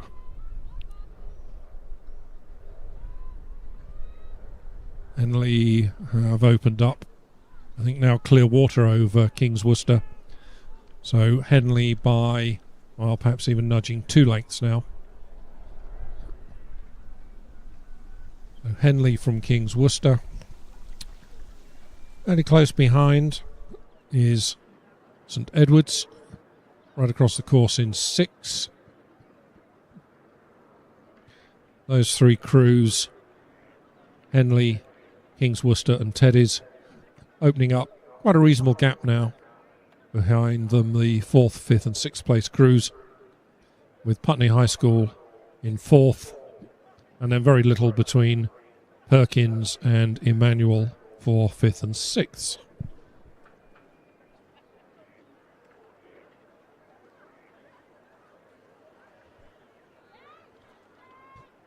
Coming into the last 500, St Edward's School in 6, rating 30. King's School Worcester in 1, rating 32. But it's Henley in the middle of the course in lane 3 who continue to pull away.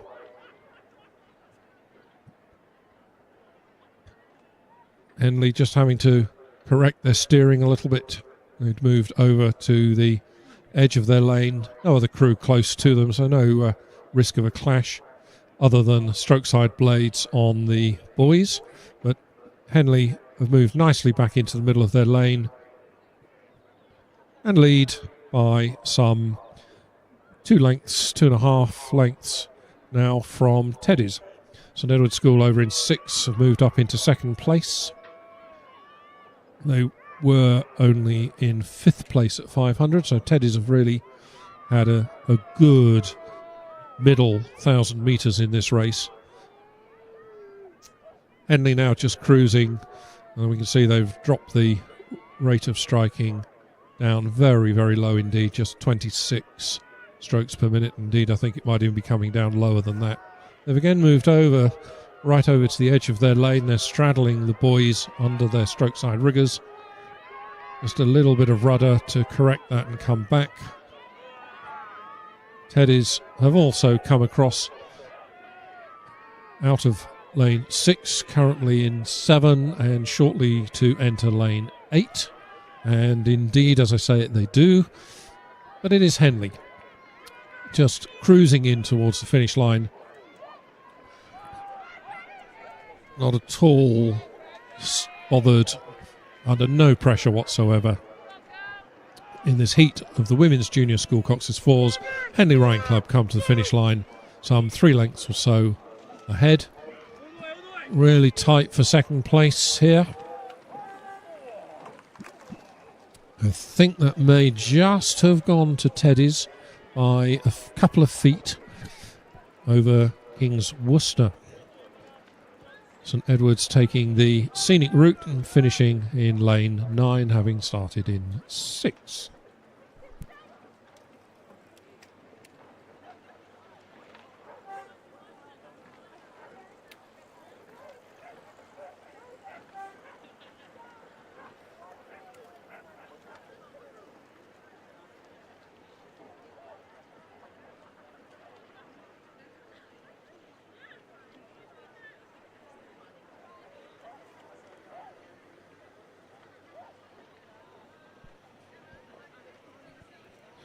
So go back one race and confirm the official result of 67.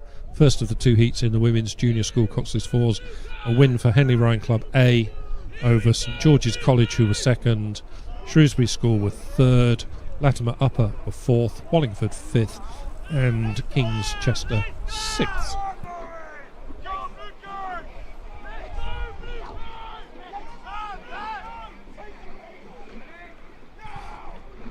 We now come to the heats of the Junior School 8s for the Mike Dizerans Memorial Trophy. This race has just come through the halfway point, so let's just quickly let you know who's in this. This is lane 1, Latimer Upper School B. Lane 2 is Hampton. Lane 3, St Paul's. Lane 4, Reading Bluecoat School's A crew. Lane 5 is Norwich, and 6 is Kew House School. And the early leaders are St Paul's, who led at 500 and lead at 1,000. St Paul's at 35. St Paul's, of course, were the overall winners of the School's Head back in March in a new course record time, or 8s over the championship course. This, however, isn't their first 8, but they are leading quite comfortably here as they come down this course, and for these 8s comfortably means half a length. So St Paul's just leading from Norwich, and Reading Bluecoat School, those 3 boats covered by about a half a length only. Those 3 boats pulling away from the other 3 in this race, from Hampton, Latimer and Kew House. But this is really tight. This is a really, really good race. All 3 crews leading out in front of this, really having to work hard to hold their positions. I think at the moment, Norwich, if anything, are moving just a little bit quicker than the other 2 boats in this race. St Paul's at 36 are just holding on, though. There's very little in this. Those 2 boats maybe just squeezing away a touch from Reading Bluecoat School. St Paul's having a strange rig with 2 and 3 together on the same side of the boat. Very unlike the conventional rig in the other 2 boats. And when I say conventional, I should note that Reading Bluecoat School is stroked from bow side. It's completely reversed. However, St Paul's continue to hold on to half, maybe 2/3 of a length. Norwich at 35, St Paul's having to push to 37 to pick up the pace and stay ahead of this field. There's only 1 length between the leading 3 crews in this. St Paul's leading Norwich from Reading Bluecoat School. Last 5 strokes, it's St Paul's on the middle of the course in lane 3. St Paul's by less than a length from Norwich in 5. Norwich at 37, Reading Bluecoat coming in 3rd place. Half a length there for St Paul's School over Norwich, and then Reading Bluecoat. Just about 1 length between those 3 boats. Crossing 4th, Latimer Upper, just ahead of Hampton, with Kew House School coming in now in 6th place. This is the first of 4 heats in this Junior Schools 8s event. Really big entry in this, with a total of 24 boats entered in this event. And a really, really top-class first race there in the first heat, with more to come.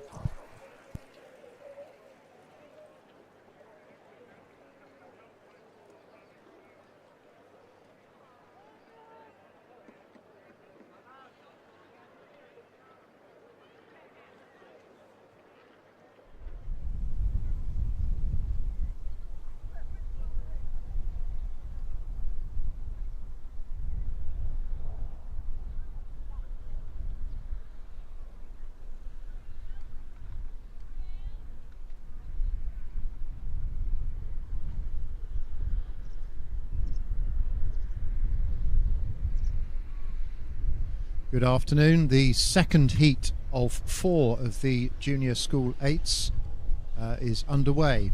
In lane 1, King's School Chester, 2 Shiplake College, 3 Eton College, 4 King's College School, 5 St Edward's and 6 Kingston Grammar School.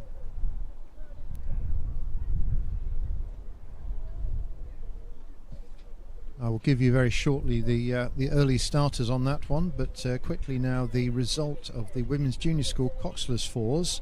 Heat B was a win for Henley B, with St Edward's School in 2nd, just taking it over King's School Worcester in 3rd. Putney High School, Sir William Perkins and Emmanuel School completed the 6 crews racing.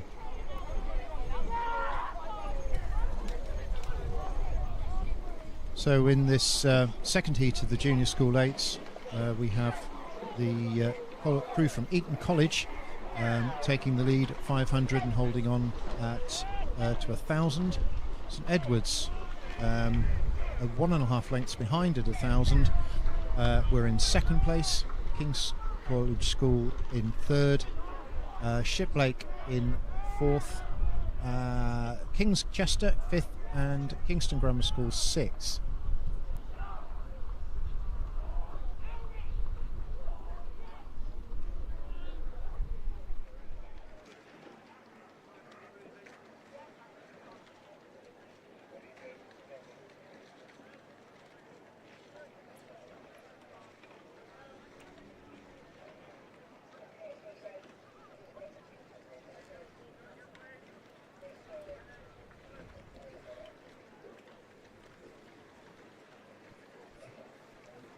So as we're coming to the 1,500 metre mark, Eton College have opened up a substantial lead, still clocking along at 35.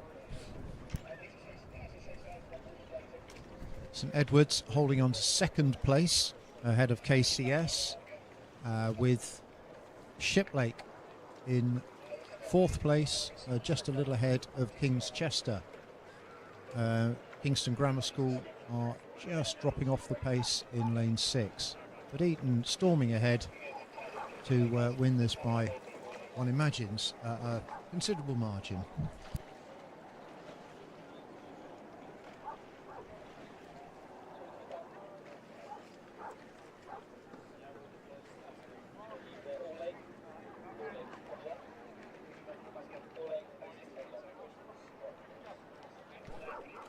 The order at 1,500 has not changed. Eton, Teddy's, KCS, Shiplake, King's Chester and Kingston Grammar School. The margin was around about 4 lengths at 1,500 metres, and it's more than that now as they are coming into the last 250 metres.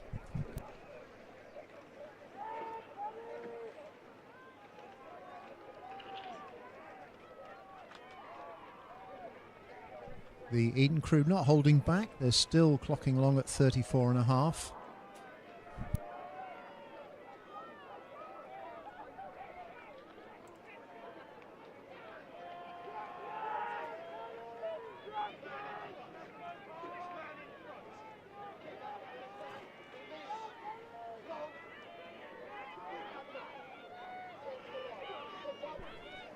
Teddy's at 33, King's College KCS at 36, but they have got a long way to go to catch Eton, who cross the line now. But a great tussle for second place. Teddy's may just have enough to hang on, but KCS are finishing strongly. This could be one for the judges. This is right to the line now. We're going to get a beep beep. And Shiplake, I can happily say, were fourth. Who came second and third is to be awaited.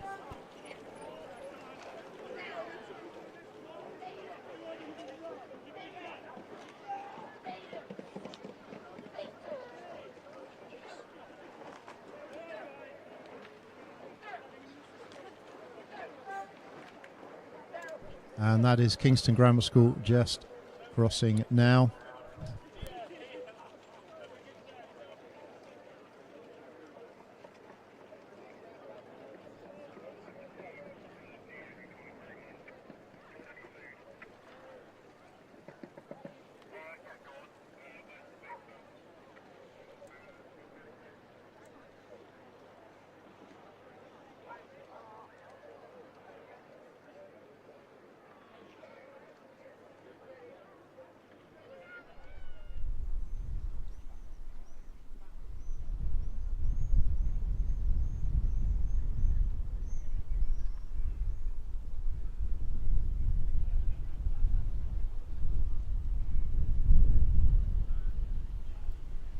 The third heat of the Junior School 8s is underway. Heat C for the Mike Dizerans Memorial Trophy. Lane 1, South African schools rowing. 2, Abingdon. 3, Bedford. 4, Latimer Upper. 5, Eton B. and 6 Dulwich College. We have from the start Bedford going off strongly at 500 metres ahead of the Latimer Upper, with Eton in 3rd, Dulwich 4th, Abingdon 5th, and South African Schools Rowing Union in 6th, racing up an age group.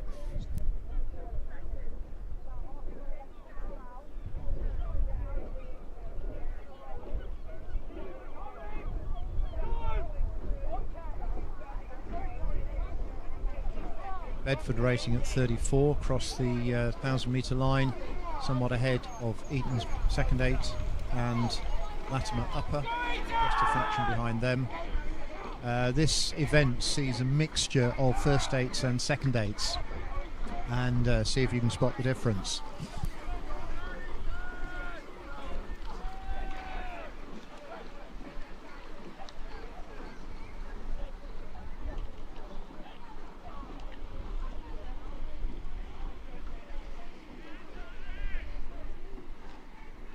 So in that second 500, Bedford School continue to lead with a little bit of a margin. The second and third places exchanged places. Eton just moving through Bedford School to take the second place slot. There is still not a lot between those two crews, but we also have Dulwich in 4th place, pressing hard on the second and third place crews. In lane 2, Abingdon, not out of it by any means, but still a lot to do to possibly get into the position of qualifying as a fastest runner-up.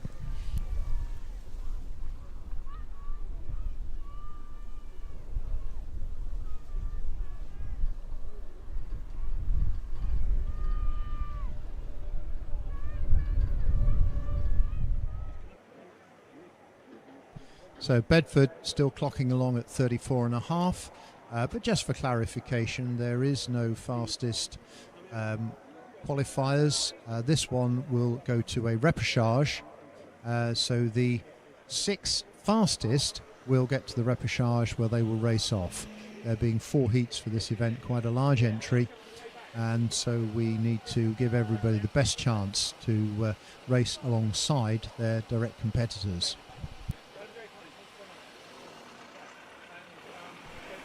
The order has not changed over the third 500 metres. We still have Bedford leading the way ahead of Eton, then Latimer Upper and Dulwich. Abingdon and South African Schools completing the lineup. So Bedford looking very solid and very comfortable. My money would be on that being their first 8. In the same way that Eton may be looking very strong in their heat. That is correct. The circumstances are complicated. The broad story is the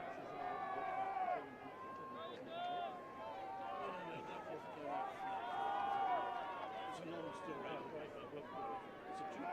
long story. So as we come into the last 10 strokes of the race, Bedford looking with a very commanding lead. They are staying ahead of Eton B, and they are in turn about a third of a length ahead of Latimer Upper. So subject to the umpire's confirmation, we might see Bedford through in the final, and it remains to be seen whether Eton and Latimer Upper are fast enough to make the repêchage. Dulwich crossing the line now.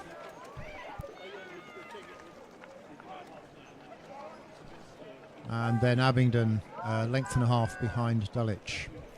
South African Schools Union, the J16s, still making their way down the course, but looking tidy.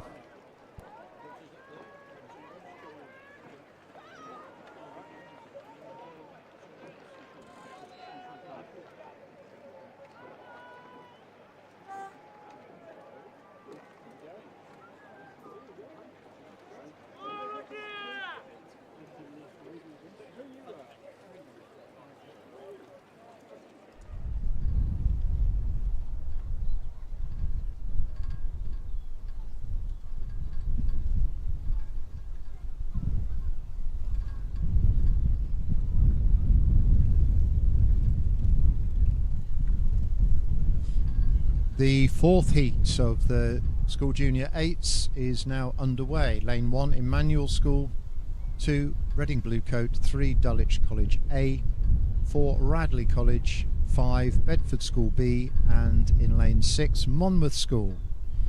In the first 500, we saw Dulwich taking a lead over Radley, who in turn ahead of Bedford, and then Monmouth, Reading Bluecoat, and in 6th position, Emmanuel School.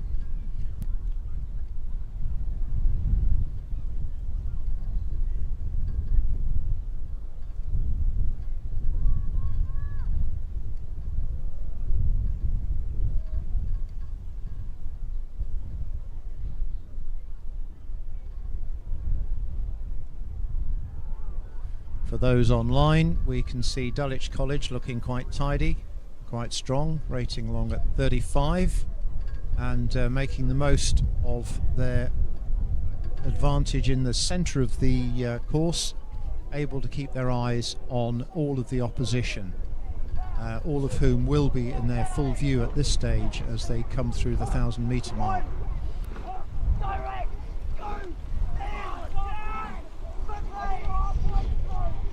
Lanes 4, 5 and 6 with very little between them, also through 1,000. We'll bring you confirmation of the order just as soon as I have it.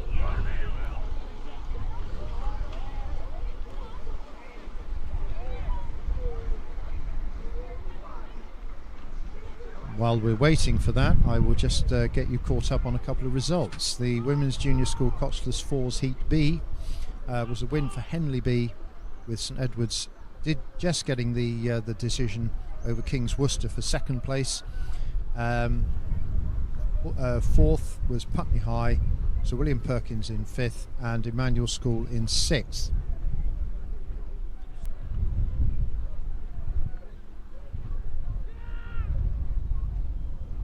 So at 1,000 in this fourth heat of the Junior School 8s, indeed Dulwich are out there in the lead.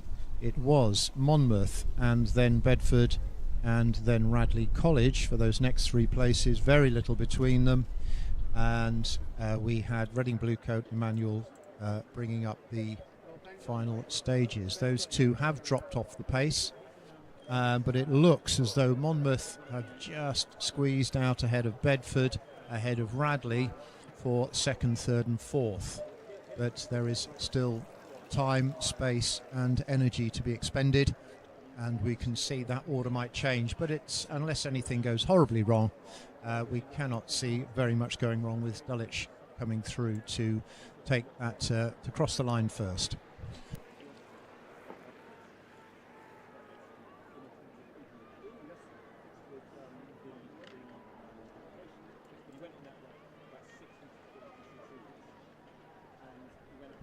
And we're in the last 500 metres now, and it is still Dulwich, as earlier reported, with about 2 or 3 lengths of clear water ahead of Monmouth, who have about half a length on Bedford and Radley, who are about neck and neck. Radley looking slightly the stronger now and possibly able to push through Bedford, but that is still, they are still very, very much down one another's necks.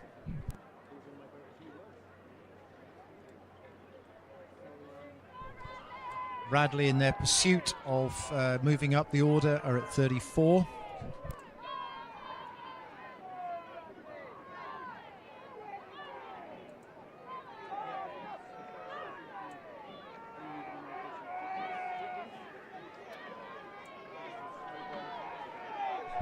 All three of these crews now chasing. Monmouth up to 36. They've really jumped the rating up, going for it now to secure that second place. Bedford going with them. There's a few tired heads in there. And Radley look as though they may not quite have enough to make the edge. Although who knows, all three of these could be amongst the fastest 6 for the repêchage. A canvas, a third of a length, cover the second, third and fourth places there.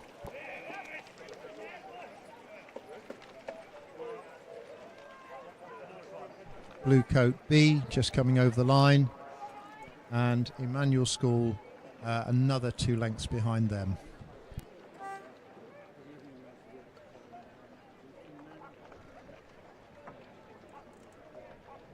Back to the results, and these are the first 3 heats of that school junior 8s event. The first heat was a win for St Paul's, with Norwich, Reading Blue Coat and Latimer taking the next 3 places. Hampton and Kew House followed up. The second heat, a win for Eton College A. KCS in equals second with St Edward's School. That was deemed a dead heat. Fourth in that event was Shiplake. King's Chester in 5th and Kingston Grammar in 6th. The third heat was a win for Bedford School.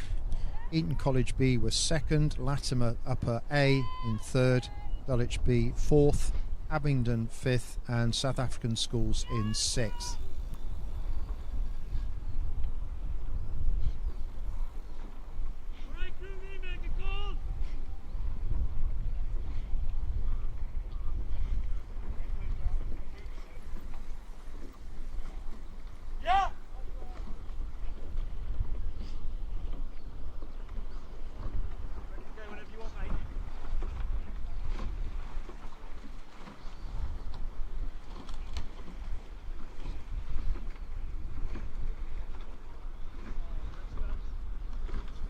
So now we move to Challenge Coxless Pairs, and this is the first heat of that event.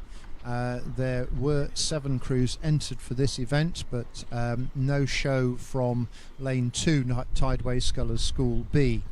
We do, on the other hand, have Shiplake College in Lane 1, Oxford Brooks B in 3, King's College School in 4, Brooks E in 5, Canford School B in 6 and Kingston Rowing Club in Lane 7. There are 3 heats for this, the Winterbrook Challenge Cup, and with a lot of letters after the Oxford Brooks name, we imagine we're going to see a few more of those to come. At the moment it's actually KCS that have the lead over the Brooks E boat, with Shiplake College in 3rd. This is at 1,000 metres, by the way. The Shiplake College having overtaken the KCS pair, who had previously been at 3rd. We have Kingston Rowing Club in 5th and Canford School B in 6th.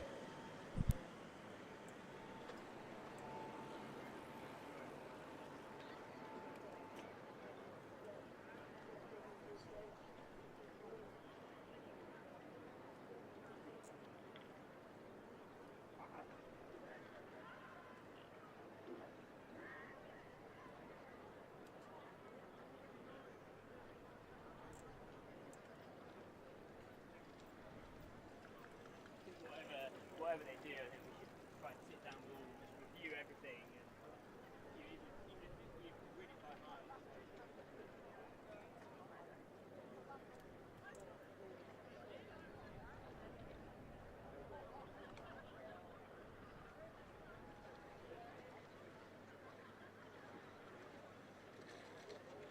So as the race enters the 4th 500 metre section, I have a nagging feeling that I muddled some of the positions earlier on, but we appear very much to have Brooks and Brooks.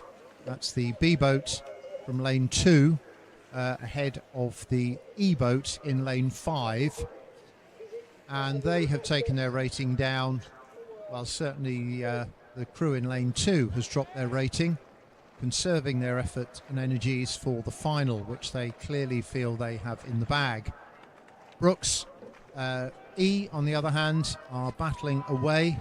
They are holding their position ahead of Shiplake in lane 1, with KCS in lane 4 pressing hard on the Shiplake pair.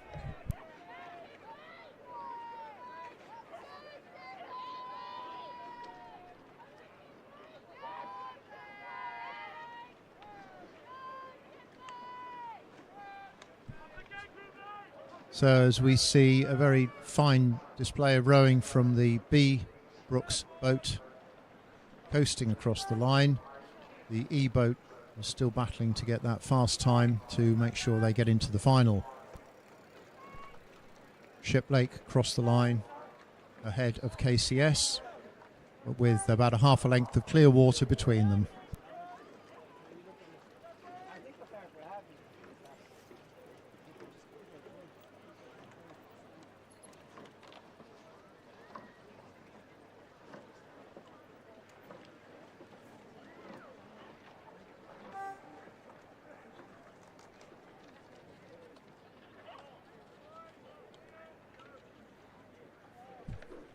I can now bring you the results of the fourth heat of the Junior School Eights, and that was indeed a win for Dulwich College.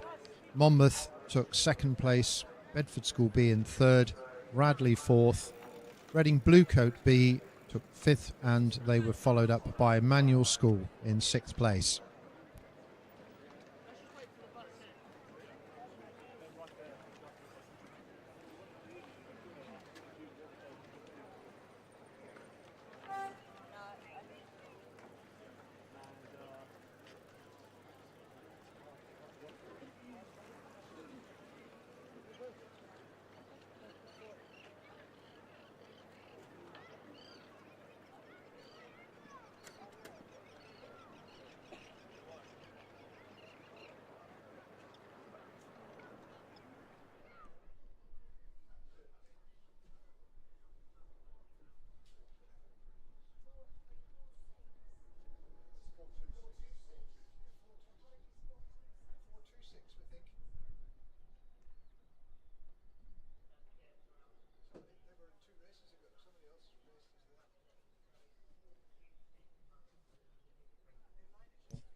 Those viewing online will see that we have the next heat of the coxless fours challenge coxless pairs sat on the start, making sure they are straight. We're a couple of minutes behind schedule, but at this stage of the day that is pretty impressive, especially with slightly breezy conditions.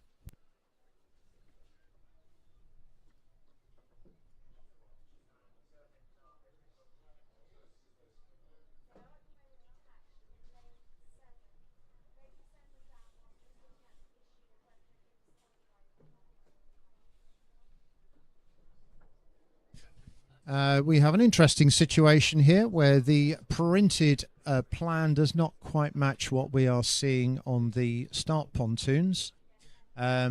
We have 6 of the 7 crews listed on the start. We were expecting a gap in lane 6 with another Tideway Scullers School pair not in attendance, but it is indeed lane 4 that remains empty. Assuming they are in the order as published, we would look to see in lane 1 Westminster School B, lane 2 Thames Rowing Club, lane 3 Oxford Brooks D. The next crew, presumably in lane 5, is Royal Chester Rowing Club, Oxford Brooks C, and then Minerva Bath in the lane 7.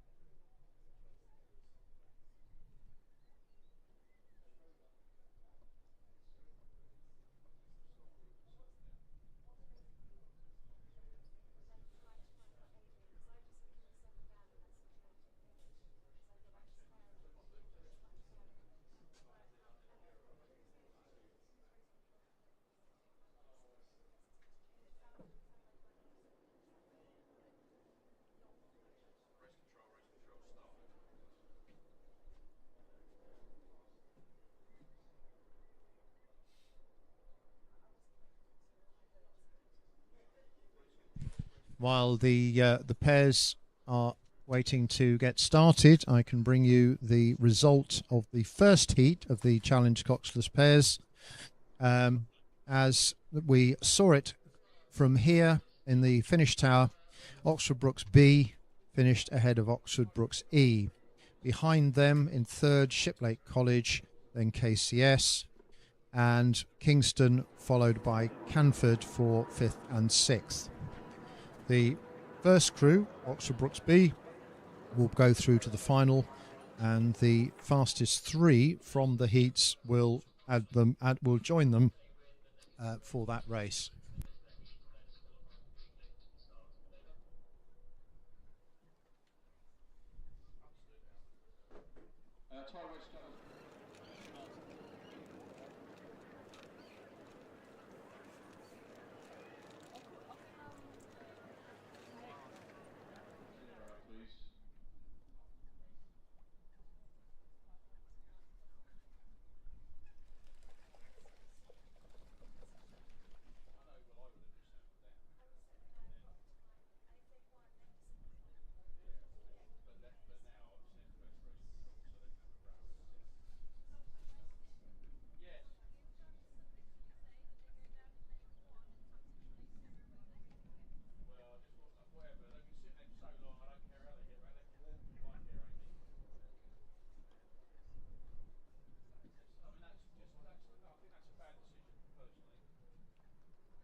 An interesting situation is unfolding at the start. The crew that was attached in lane 7 has just paddled across to lane 0. One might speculate on a disqualification or possibly a technical problem which is preventing them from racing. Meanwhile, the other 5 crews are seen to be attached, and perhaps we might see a start, and we do, and they're off, as they say.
Right, mysteries are unfolding, and it turns out that there is a confusion in the Tideway Scullers camp as to which race the various pairs should have been in, and one of the Scullers crews, who perhaps might have been in the first heat, turned up for the second heat, has been told to return to base.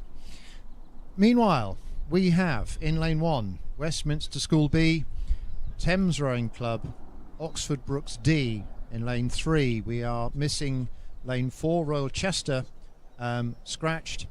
In lane 5 we have Oxford Brooks C, and then Minerva Bath in the outside lane. I believe they started in lane 6, but anyway, you will see them in due course.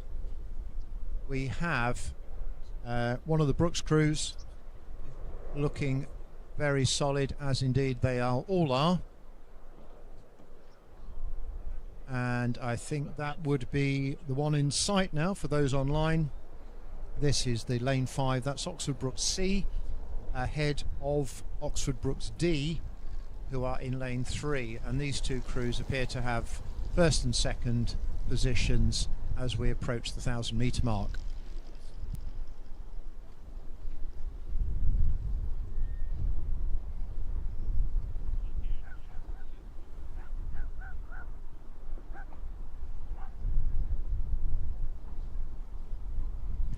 Oxford Brookes C have crossed through the 1,000-metre line, a couple of lengths ahead of Brookes D.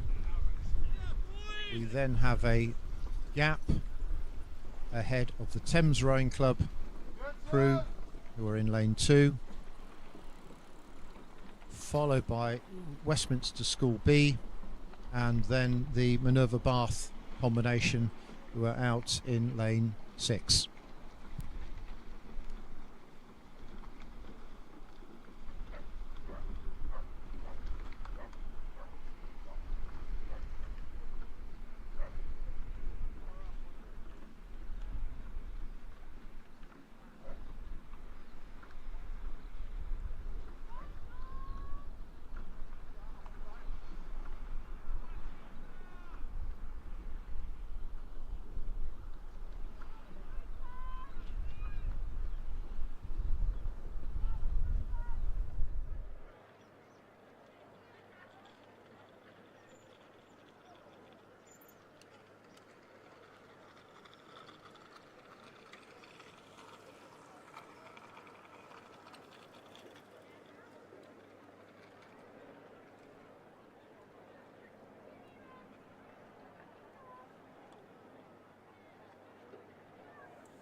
As is so often the case with small boats, the field is very, very well spread.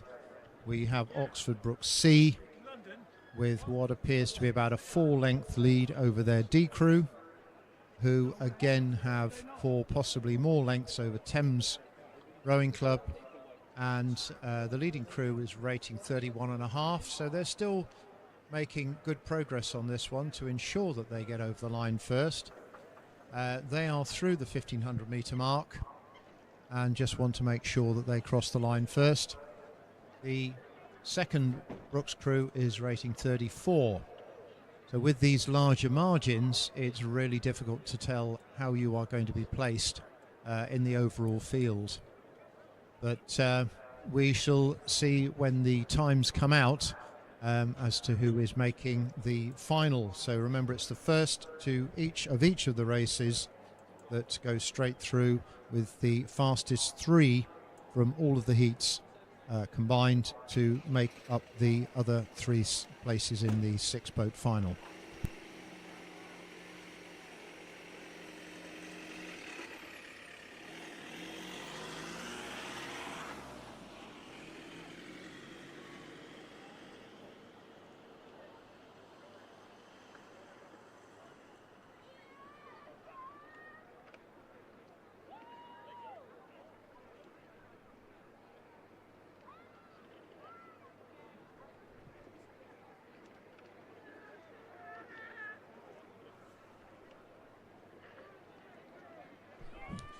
So now coming through in the last 10 strokes, we have Brookes followed by Brookes. The bowside stroked combination about 3 lengths ahead of the conventionally stroke-side stroked. And the second boat passing the line now, with some considerable distance to the rest of the field. Thames Rowing Club will be with us in about 6 or 7 strokes.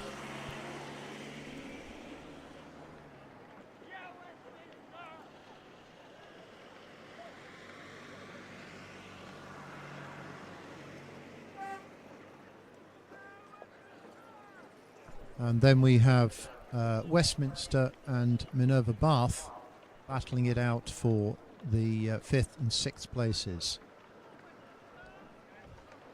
Minerva Bath making a strong push in that last stages there, possibly to their advantage.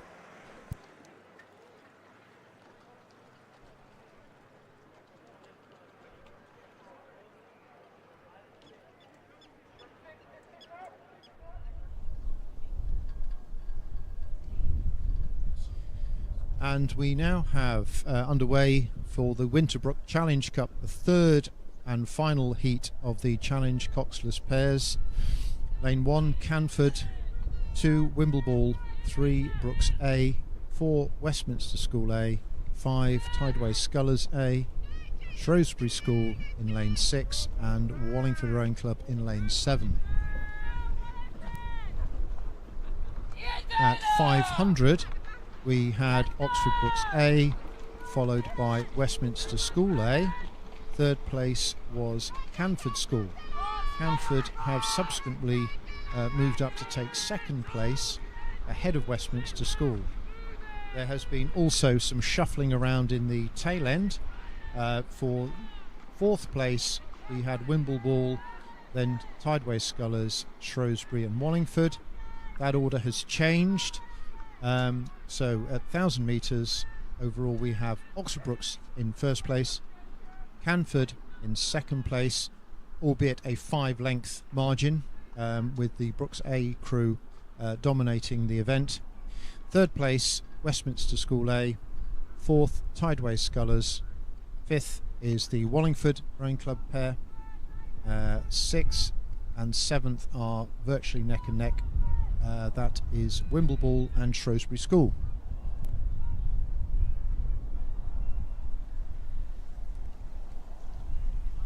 The Brooks A crew, still with more than 500 metres to go, are down to a comfortable 27. So they look keenly to join the other two Brooks pairs that were successful in the previous heats. We do have at least 500 metres to go, so this is obviously barring accident and any intervention by the umpire.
And we now have virtually all of the crews for this final heat of the Challenge Coxless pairs in the last 500 metres of the race, dominated by the Oxford Brooks A boat, still at a very sedate pace. Sorry, a sedate rate, but not a sedate pace, as they continue to lead the field.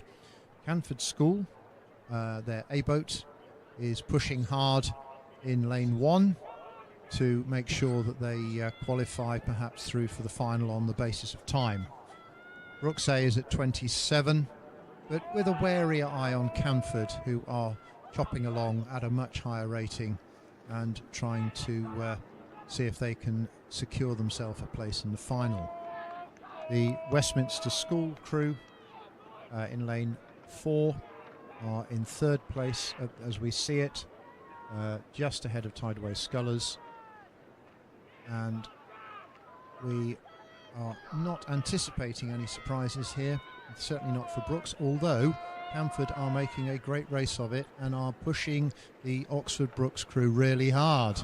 Oxford Brooks have responded, and Canford at 40 have not quite managed it. Brooks saw them coming and just raised their rate in the last 5 strokes to secure to get over the line a length ahead of them. Westminster now coming through about half a length ahead of Tideway Scullers, and what looks to be a very youthful Wallingford Rowing Club pair crossing the line now ahead of Shrewsbury School, with the Wimbleball crew taking the 6th place. All of which to be confirmed.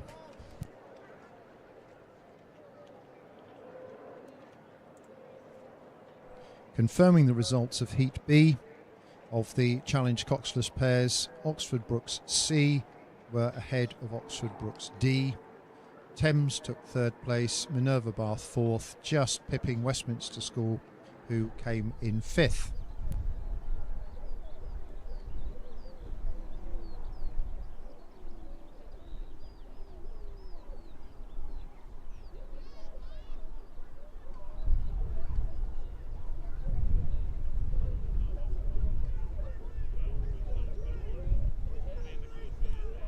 Approaching halfway in the next race, we have the first heat of the Women's Junior School Coxed Fours. This for the Chamber of Trade Cup.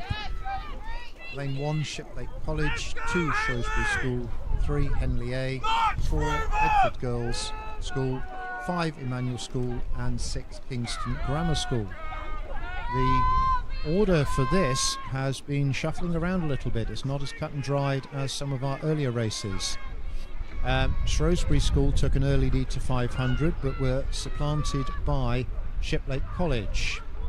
The 3rd place school, Emmanuel, have come up close and are now at 1,000 metres, were equal with the Shrewsbury School in 2nd place. One thing that is clear and consistent is that Kingston Grammar School are bringing up the rear of the field, but Henley A and Bedford Girls School have swapped places between 500 and 1,000. The Henley A crew in 4th place.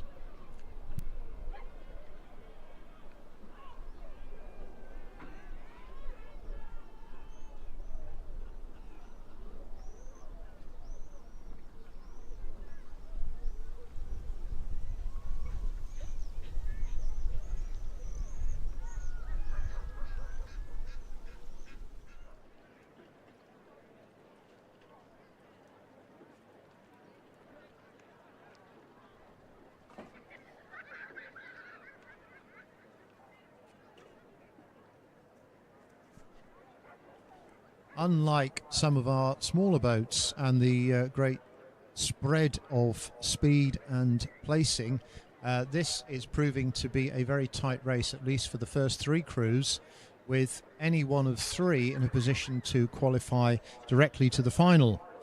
Again, as in so many other events, it is the time that will secure you a place if you are a runner-up. We are looking, as we go through the 1,500 metre mark, at Shiplake College still holding that small advantage, possibly about a half a length over Henley A, who have moved up through the ranks from 5th to 4th to now 2nd place, and they are in turn about 3/4 of a length over lane 5, Emmanuel School. That's the race for the first 3 places, although it looks like Henley and Shiplake, very, very local rivals, are battling it out for this lead boat. They seem to have dropped Emmanuel, who are inching back, and as we are coming in towards the last 250 metres, we will see who has the sprint, who has the pace, and who has the batteries left to secure that all-important victory. Henley, it is emerging, have the ascendancy at the moment and appear to be moving through and rating extremely effectively and highly.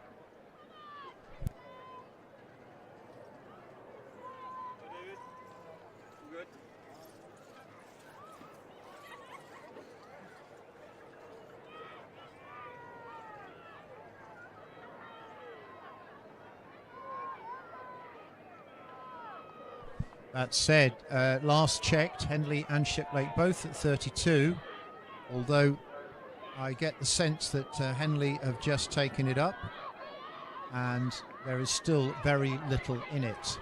Emmanuel, I think, are in contact, but probably a little bit too far back to influence the overall winners of this race. Right, Henley have taken the rate up to 34 and may have a slight advantage, but it is close between these two boats.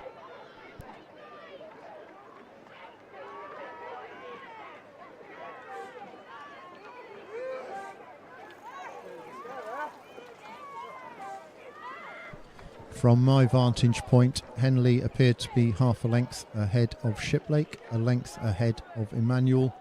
There is then quite a bit of clear water between them and Bedford Girls, who have half a length over Shrewsbury School, with KGS completing the picture.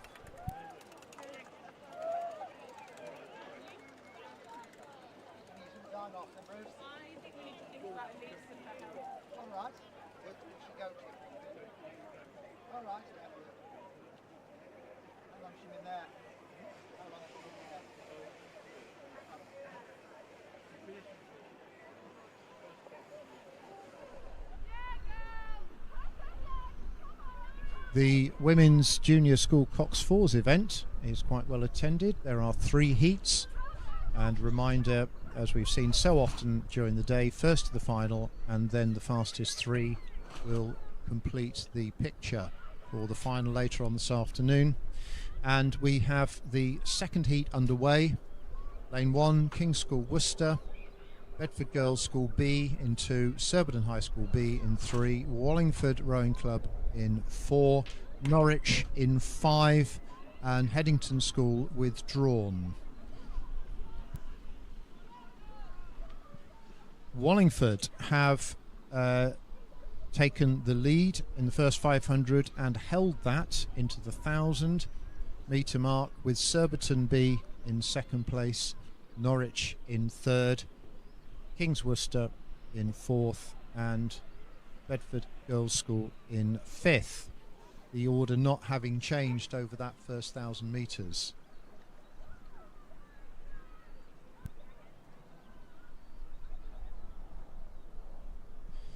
Both leading boats rating around 32, but at 1,500 metres it appears that Wallingford have eked out a lead of around about 1 length. But with a full 500 to go, that could be reeled in. For the host club, let us hope not.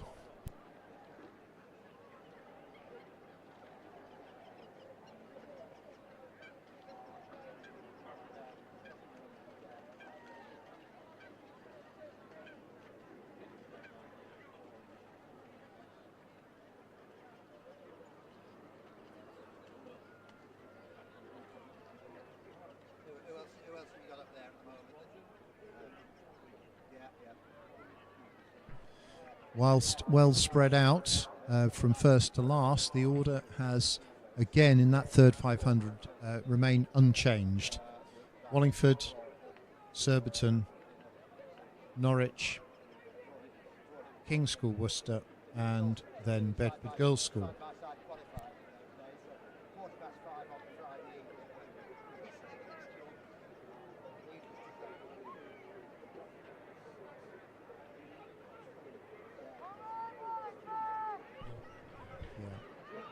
So Wallingford and Surbiton have broken clear, well clear of the rest of the field.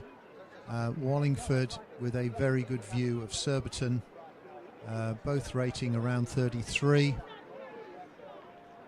But in the final 10 strokes, Surbiton have a vast amount to do, or reliant on a bit of bad luck for the Wallingford crew if they're to cross the line first.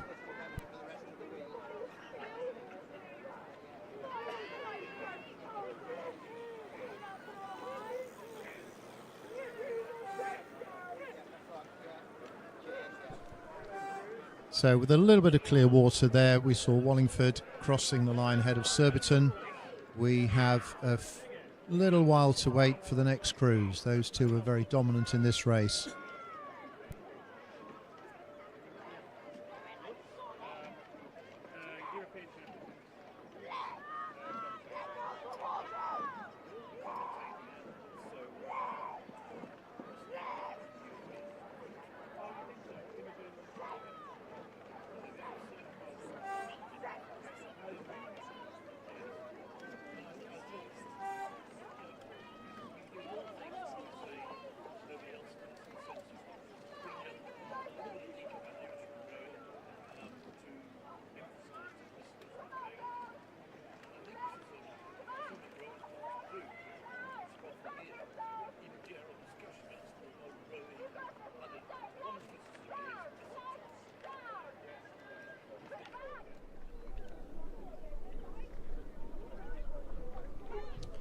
So that completes that heat of the Women's Junior School Cox Fours.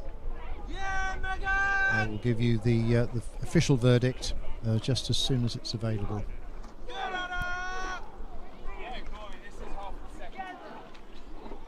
In the meantime, the third heat of Women's Junior School Cox Fours has started. Lane 1, Stratford upon Avon. 2, King's School Chester. 3, Surbiton High. Latimer Upper in 4, Sir William Perkins in 5, and St George's College in lane 6. The lead has changed hands between 500 and 1,000.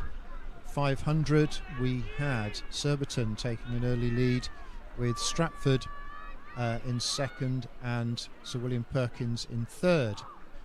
Sir William Perkins, on the other hand, have made a push in that second 500 to take the lead, but only half a length covers those first three crews, which are are Sir William Perkins, then Stratford upon Avon, and then Surbiton. We have the unchanged order for the other three crews of St George's College, Latimer Upper, and King's Chester.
So the third heat of the Women's Junior School Coxed Fours continues to be tight at the top, with the order unchanged since the 1,000 metres. Sir William Perkins, then Stratford upon Avon and Surbiton High School, with only a length between them. What might happen in the last 500? Fourth and fifth place, St George's College and Latimer Upper are also very close, leaving King's School Chester to complete the race.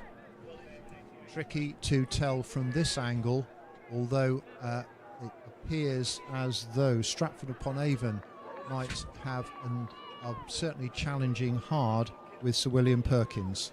The crew in lane 3, Surbiton, having dropped off the pace as these other two battle it out for the all-important victory in the race.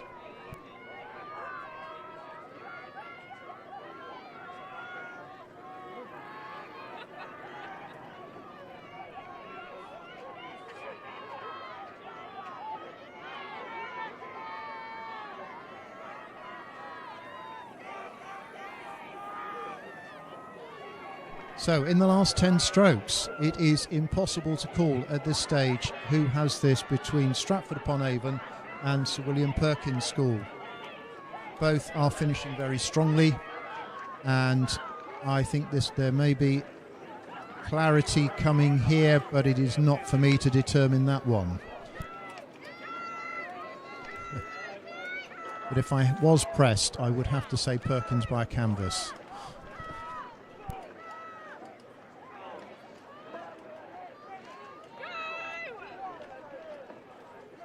A close race for 4th and 5th, just about taken by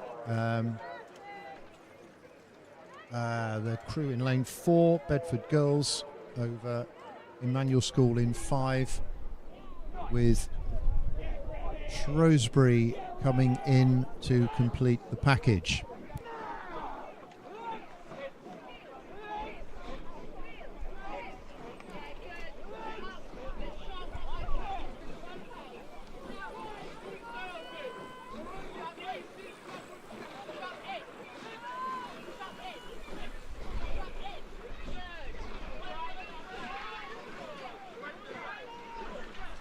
Okay, ignore the positions given on that last one. My bit of paper swapped when I was looking the other way. Right, anyway, I do have some results for you. Race 75, Challenge Coxless pairs. Oxford Brooks took that and will complete a near Brooks wash of the final for Challenge Coxless pairs. So they were in first place. Canford came in second. The third place went to Westminster School, Tideway Scullers 4th, Wallingford 5th, Shrewsbury 6th and Wimbleball 7th. The race 76, the first of the Women's Junior School Cox 4s heats, was a win for Henley A.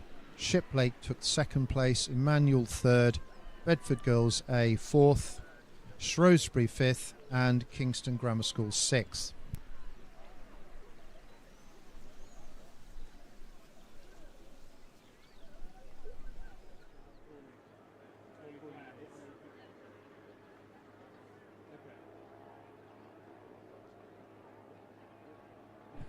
The first heat of the Club 8's events is well underway. I will give you a rapid catch-up of lanes. Reading in lane 1, Royal Chester 2, Molesey 3, Vesta A in 4, Lee in 5, City of Bristol B in 6.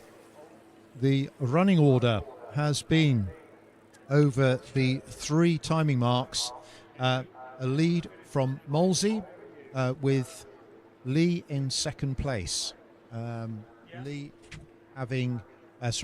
having extended a short lead to about a length and a half and maybe a little further by now. The third place was Royal Chester, Vesta A in 4th and Reading and City of Bristol swapping places. As we get to 1500 metres, it is Reading who have the slight advantage over City of Bristol. So we are seeing Molesey now coming in the last 250 metres with what appears to be an unassailable lead over the Lee Rowing Club, who are being challenged by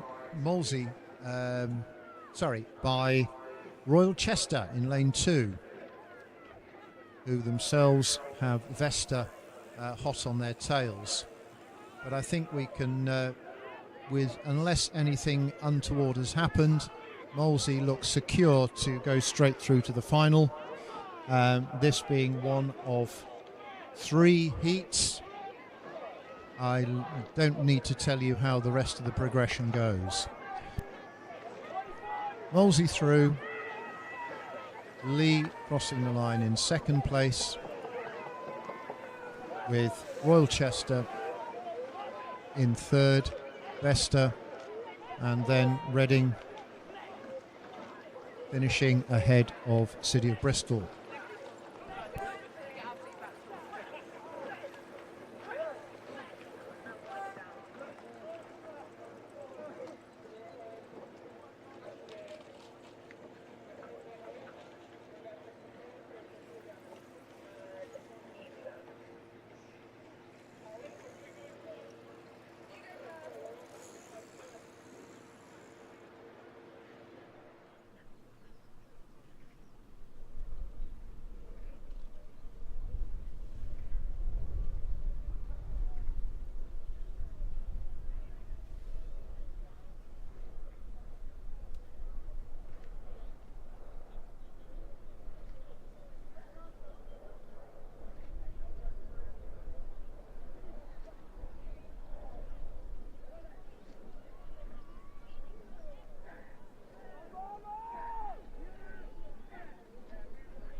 Here now are the results for race 77, which is Heat B of the Women's Junior School Cox Fours. And the first crew proceeds directly to the final, and the next fastest three from all the heats together, they will go join them in the final. And the result for race 77, this is won by Wallingford Rowing Club in lane 4. Then it was Surbiton High School B crew in lane 3. Then Norwich School in lane 5. King's School Worcester in lane 4, and Bedford Girls School B crew in lane 2.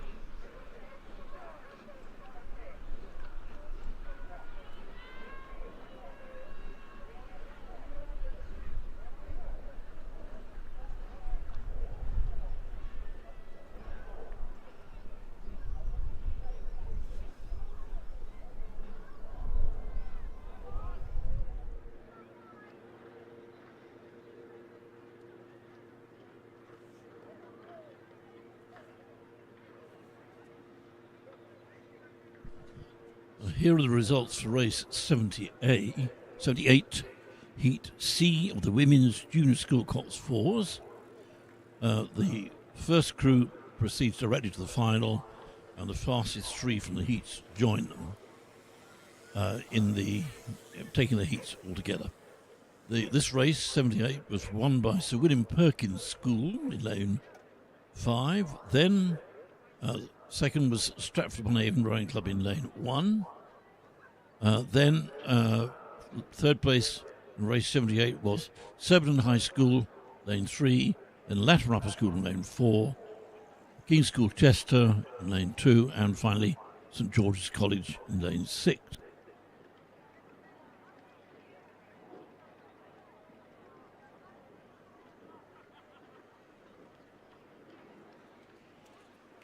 And here are the results for race 79, Club 8's Heat A. From this race, the first crew goes through to the final, and the next fastest three from the heats go to the final. Race 79 was won by Molesey Boat Club, followed by Lee Rowing Club, then Royal Chester Rowing Club, Vesta Rowing Club A crew 4th, Reading Rowing Club 5th, and City of Bristol Rowing Club B crew were 6th.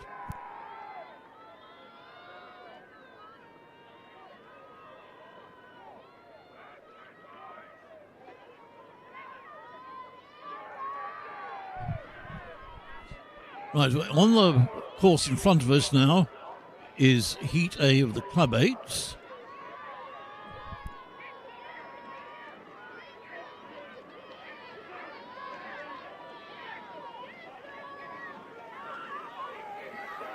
Right, this is race 80, Heat B of the Club 8s. And here we've got Starboat Club just fighting it out with Wallingford Rowing Club. Yes!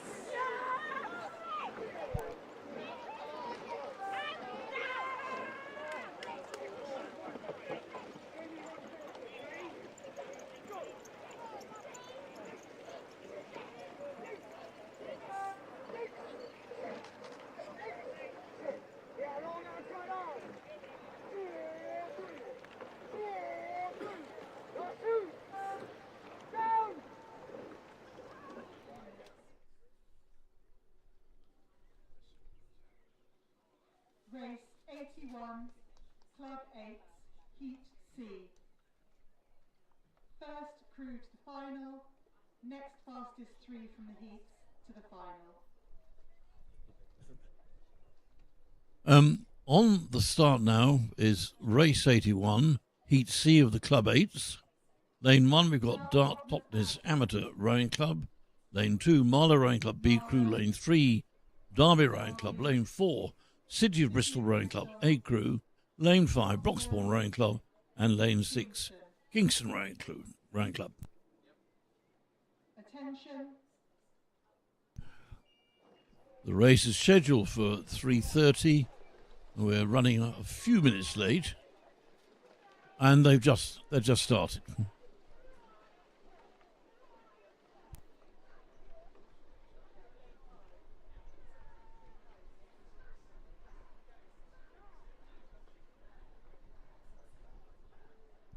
So race 81 has left the start. From this heat, the first crew will go directly to the final, and then from all the heats, the next fastest three in terms of time will proceed to the final.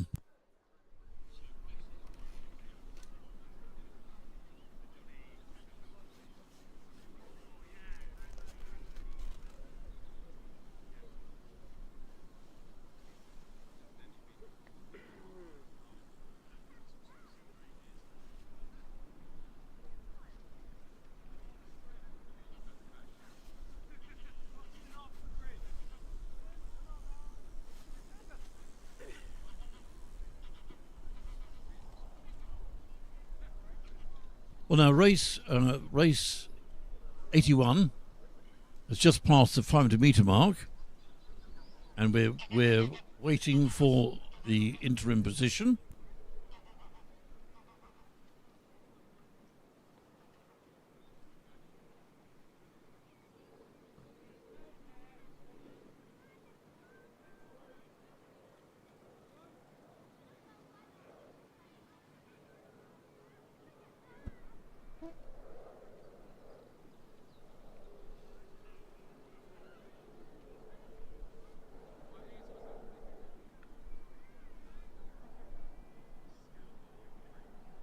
Race 81 is approaching the 500-metre mark. We're awaiting the report of the interim positions. The conditions are still very, very good. Slightest breeze, nothing really to mention. Lovely conditions for rowing.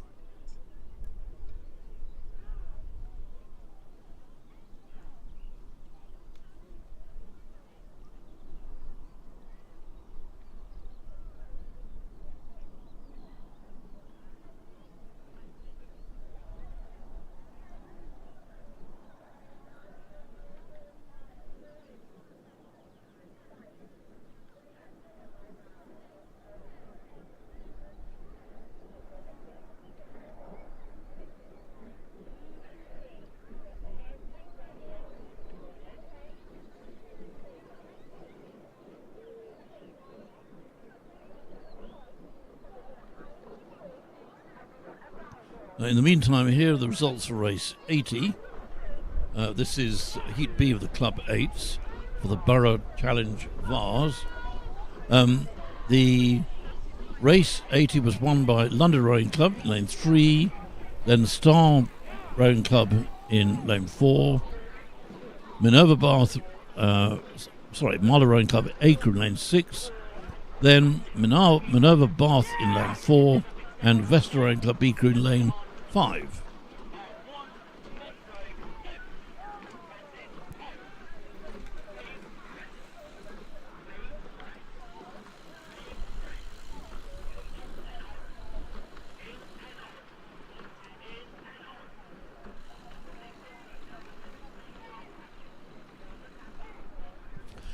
In race 81, we didn't get an interim report from 500 metres, but at 1,000 metres, Derby Rowing Club in lane 3 were in the lead, followed by City Bristol A Crew in lane 4, Dartmouth Totnes Amateur Rowing Club in lane 1, Broxbourne Rowing Club in lane 5, Kingston Rowing Club in lane 6, and then Marlow Rowing Club B Crew in lane 2.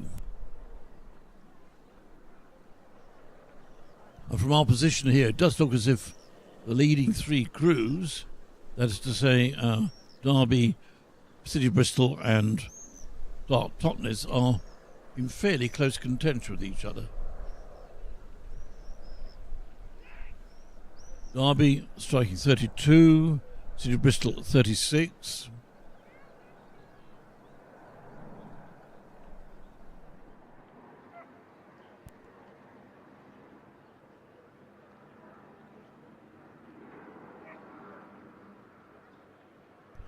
The conditions still very flat.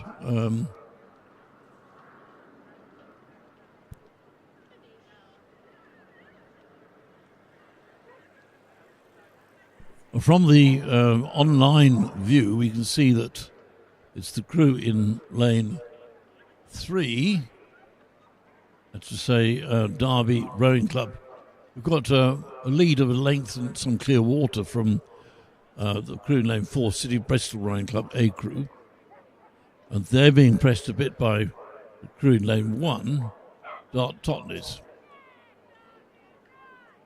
We can see the neat pattern of puddles being pushed down by the Derby Rowing Club crew.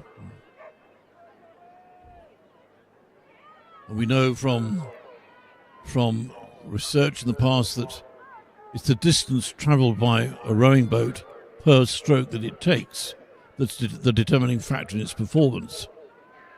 So if you get a crew that covers 500 metres or whatever with a fewer number of strokes than another crew, then that crew is likely to be the one who will succeed. They effectively moving the boat more efficiently by taking fewer strokes to cover any given distance. Well, now from the online video, you can see as the crews approach the line, it's Derby Rowing Club rowing in a very controlled way, leading, crossing the line, and then City of Bristol Rowing Club A crew and Marlow Rowing Club, Dart Totnes Rowing Club on the far side.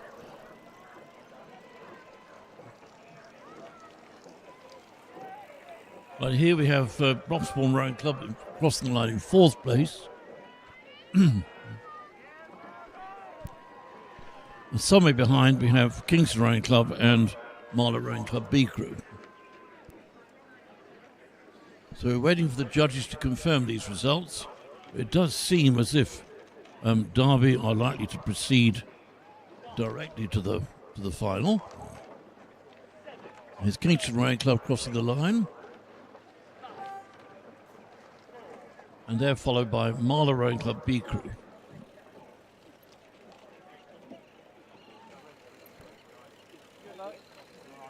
That's Marlow Rowing Club B crew crossing the line, the 6th crew in race 81, Heat C of the Club 8s.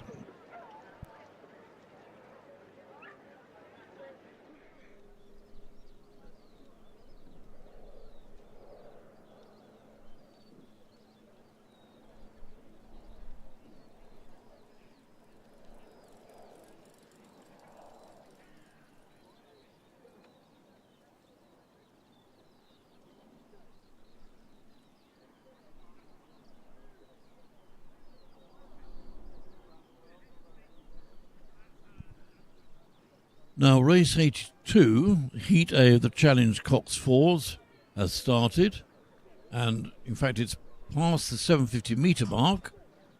So in this race we have the following crews: lane 1, Molesey Boat Club; lane 2, Vesta Rowing Club B crew; lane 3, St Paul's School; lane 4, Royal Chester Rowing Club; lane 5, Thames Rowing Club B; and lane 6, Marlow Rowing Club.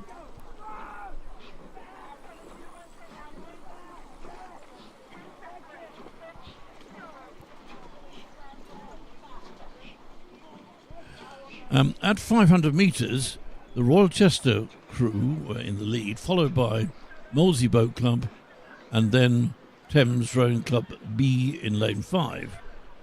After them came St Paul's School in lane 3, then Marlow Rowing Club in lane 6 and Vesta Rowing Club B crew in lane 2.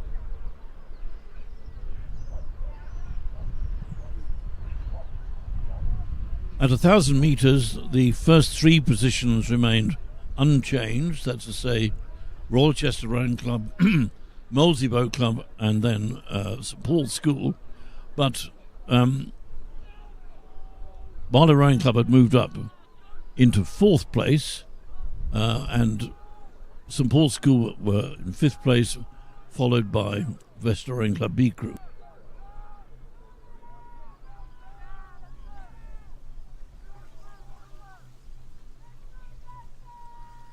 Now, from the online view, you can see that it seems that the crew in lane 1, 2, 4 have got a fairly convincing lead over the crew in lane 1. So Royal Chester Rowing Club in front of Molesey Boat Club.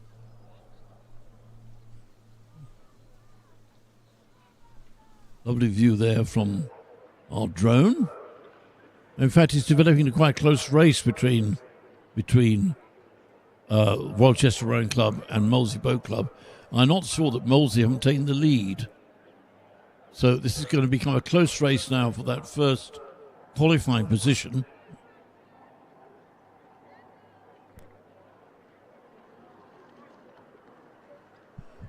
I think Molesey may have just crept into the lead in front of Royal Chester.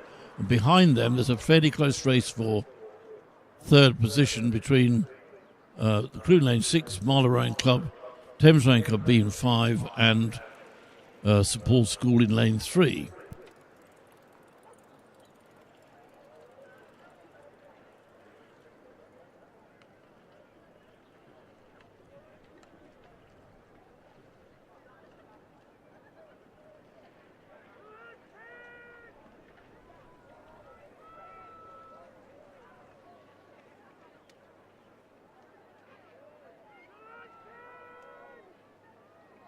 The Molesey crew in lane 1 striking 35.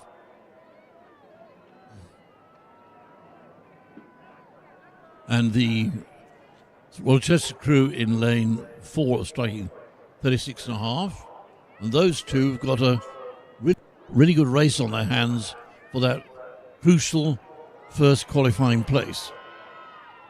So 100 metres to go, and it's Royal Chester and Molesey fighting it all the way here, trying to get that vital finishing position. And there's a good race behind them for third place. It looks from our position as if Royal Chester crossed the line first, followed by Molesey Boat Club. Then it looked like Thames Rowing Club B, Marlow Rowing Club, and Vesta Rowing Club B. But all these positions have to be confirmed by the judges.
Race 83 is now on the course.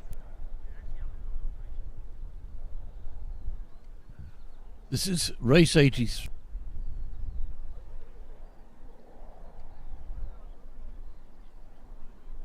Correction, race 84 is... Right.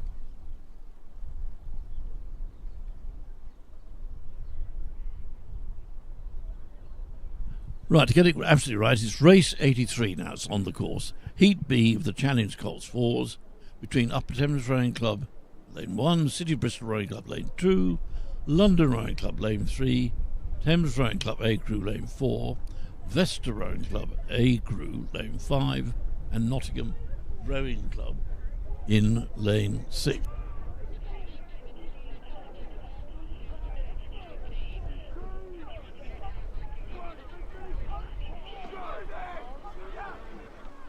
Now, from this heat, the first crew to cross the line will proceed directly to the final, and the rest of them go into the pool of candidates to see who the fastest four are, who will then be allocated to the final.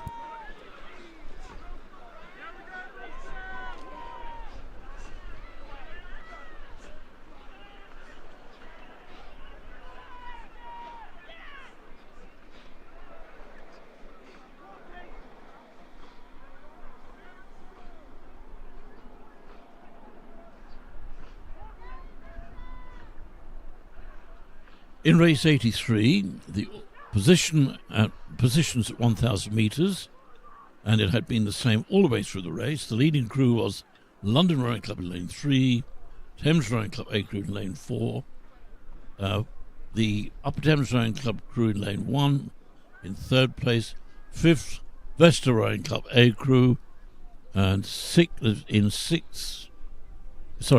fifth place were Nottingham Rowing Club in lane 6, and then City of Bristol Rowing Club in lane 2.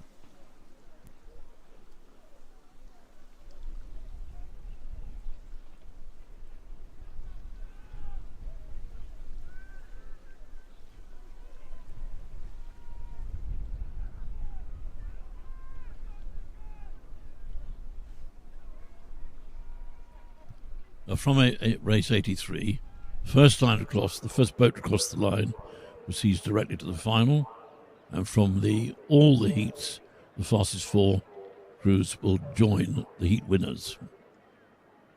And at 1,500 metres in race 83, the lead remains unchanged. London Rowing Club, followed by Thames Rowing Club A crew, followed by Upper Thames Rowing Club, Vesta Rowing Club A crew, Nottingham Rowing Club, and bringing up the rear, City of Bristol Rowing Club.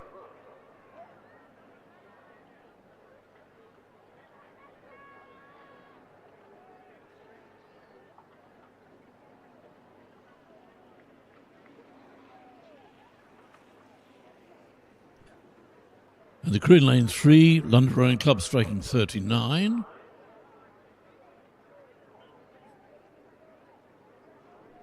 And next to them in lane 4, Thames Rowing Club A crew striking 34. And they're having a very close race now to get this qualifying position. So I can't say from our commentary position, it looks as if London Rowing Club have a slight lead, but they're being pushed very hard by Thames Rowing Club A crew.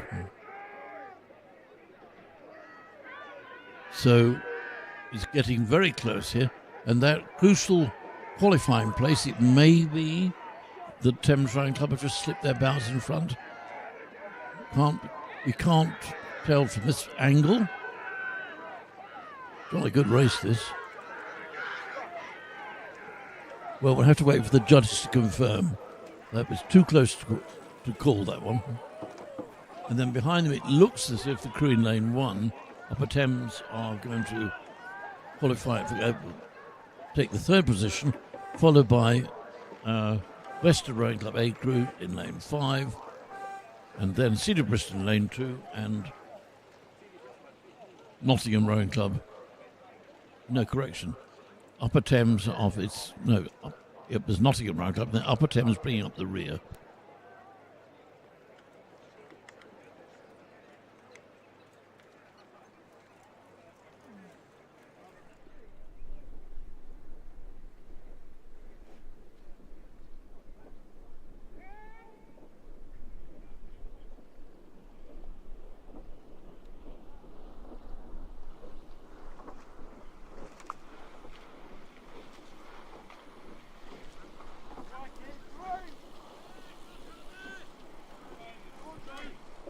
We have the results for race 83, which was Heat C of the Club 8s. The first crew in this race proceed to the final. The other three join the pool of crews from whom the fastest crew will qualify for the final. This race 81 was won by Dart Totney's Amateur Rowing Club in lane 1. Correction, it was won by Derby Rowing Club in lane 3. Second was City of Bristol A crew in lane 2. Then Dart Totney's Amateur in lane 3. Fourth for Broxburn Rowing Club, lane 5. Fifth, Kingston Rowing Club, and Marlow Rowing Club B Crew in lane 6.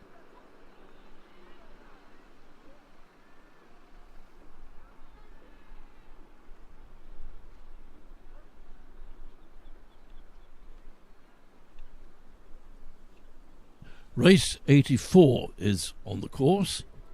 This is Heat A of the Junior School Quadruple Sculls. In this race we have in lane 1 Grange School Hertford, lane 2 King's School Worcester, lane 3 Hinksey Sculling School, lane 4 Westminster School, lane 5 Dart Totnes Amateur Rowing Club, and lane 6 Reading Rowing Club A Crew. At 500 metres, the leading crew was Reading Rowing Club, and then in second position was lane 2 King's School Worcester Rowing Club. No, correction, lane 2, yes, that is correct.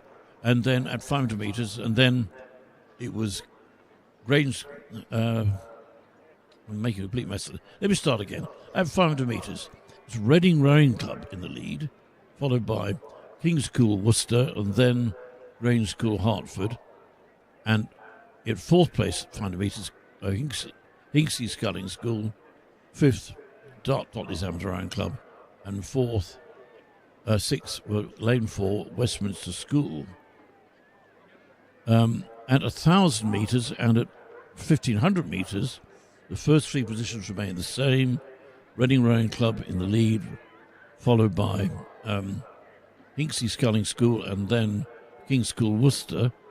In fourth place at 1,500 metres, Grange School Hertford, Dart Totnes Amateur Rowing Club, and then in sixth place, Westminster School. And if you look at the online video, you can see that Reading Rowing Club are leading, but they're being pushed pretty hard by the crew in lane 3, which is Hinksey Sculling School. I wouldn't like to say from this position here who is actually leading. Meanwhile, behind them, there's in third place, we've got King's School Worcester, but there's a very close race here for this qualifying first place between Reading Rowing Club and King's School Worcester.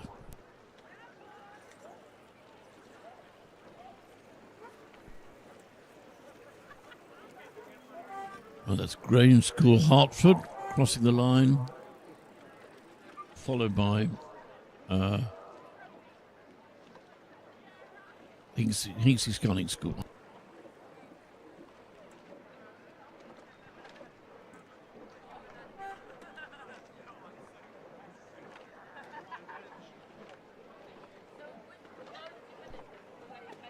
And crossing the line now is Westminster School, lane 4.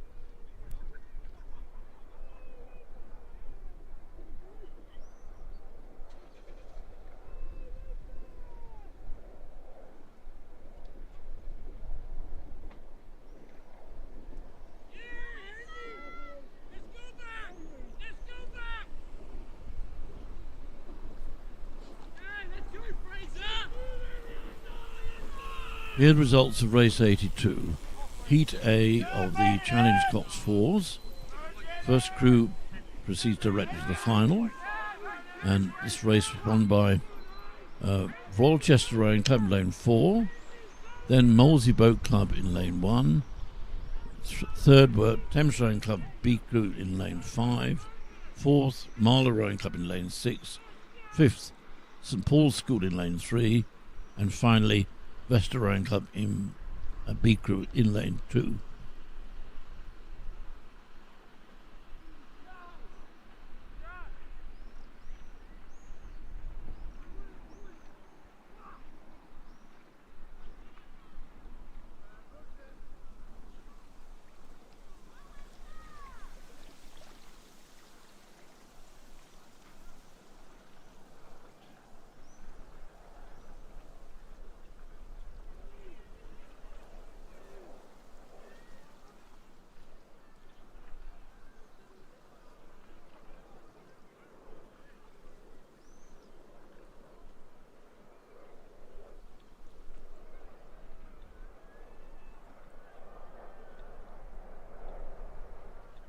Race 85 is now in progress. Heat B of the Junior School Quadruple Sculls. In lane 1 we have Kingston Rowing Club. In lane 2, Leander Club B Crew. Lane 3, Great Marlow School A Crew. Lane 4, Windsor Boys School. Lane 5, Maidenhead Rowing Club. And in lane 6, Henley Rowing Club. First crew goes to the final, and the next fastest 3 from the heats will join them.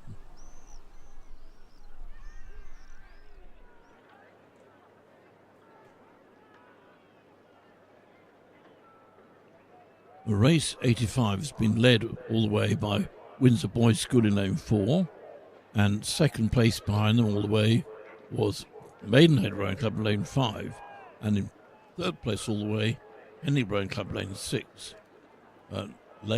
Fourth place was lane 3, Great Marlow School. Fifth place, Leander Rowing Club B Crew, and sixth place, Kingston Rowing Club. And they've got about 300 metres to go to scull.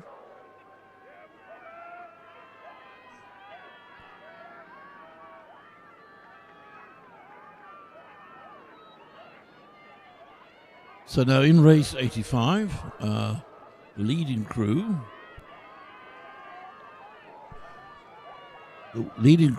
Windsor Boys Crew in lane 4, looks from here to have been caught up by crew in lane 3. No, correction, lane 4.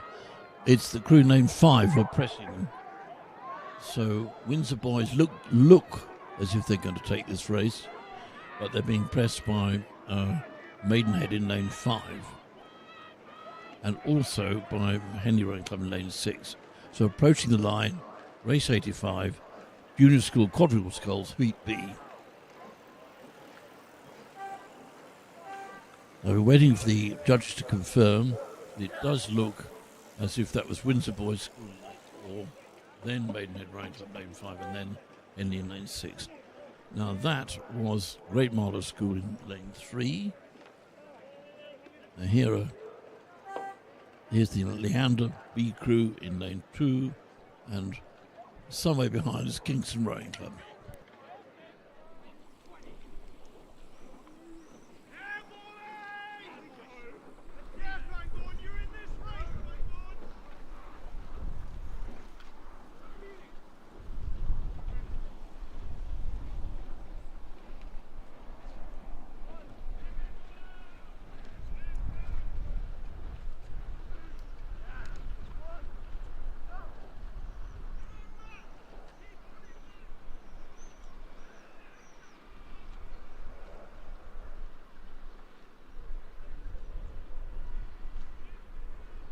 Here are the results for race 83, Heat B of the Challenge Cots 4s. First crew goes directly to the final. Next 4 join the pool of crews from the heats. This race was won by Thames Rowing Club A Crew, followed by London Rowing Club, then Upper Thames Rowing Club, Vesta Rowing Club A Crew, City Bristol Rowing Club, and Nottingham Rowing Club were 6. First crew goes directly to the final, and then for all the heats combined, the next fastest 4 will join them in the final.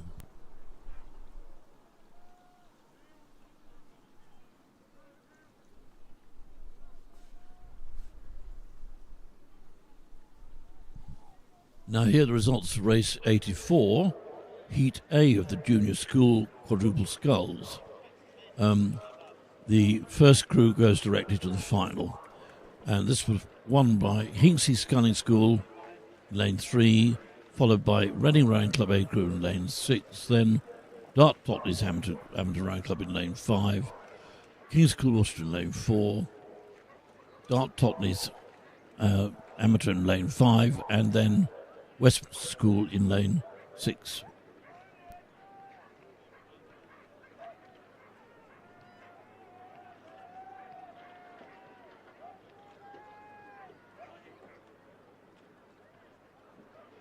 Right, race 86 is the last 300 metres of the race, or the course. And the crew in lane 4, which has been leading all the way, is the Leander A crew, followed by crew in lane 1, which is Royal Grammar School, High Wycombe, and then the crew in lane 2, Swindon Ball Age Grammar School.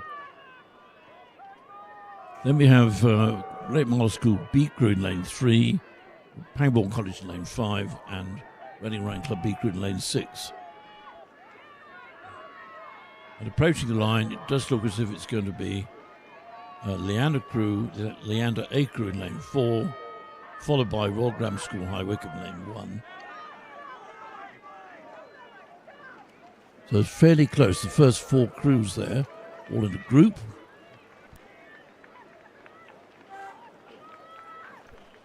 So subject to confirmation, Leander Club A crew, Royal Grammar School High Wycombe, Great Marlow School, and Sir William Borlase,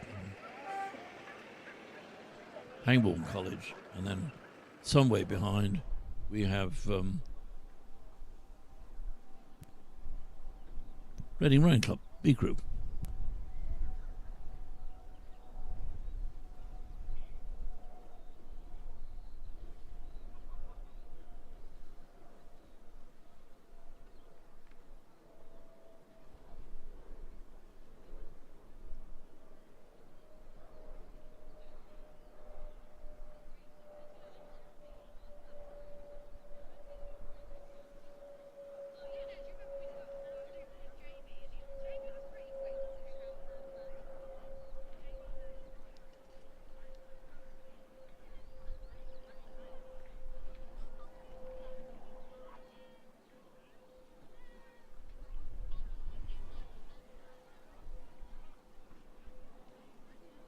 Race 87 is underway. This is the Heat A of the Women's Junior Under-16 eights.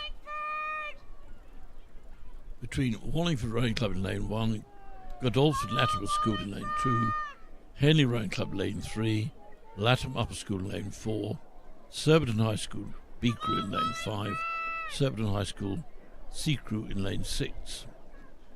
At the 500 metre mark was the Wallingford Rowing Club crew who were leading the field, followed by Latimer Upper School.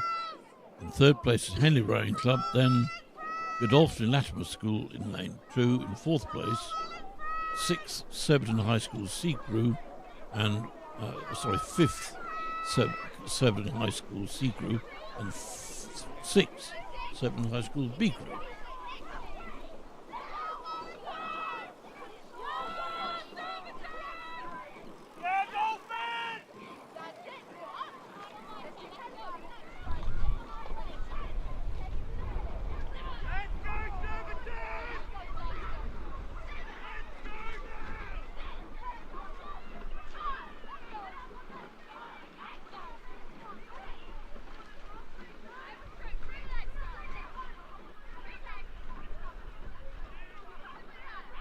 In race 87 at 1,000 metres, it's the Wallingford crew who still lead the field, followed by Latimer Upper School in lane 4. In third place we have Henley Rowing Club. Fourth place Latimer Upper School. Fifth place we have Surbiton High School C crew, and in sixth place Surbiton High School B crew. Looking at the pictures online, it's reasonably well. I say no. The field is spread out.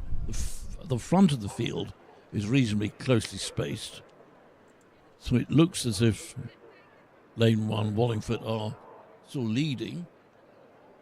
In fact, from our position, it looks as if they have actually got a good lead, a couple of lengths, which is very encouraging from the Wallingford point of view.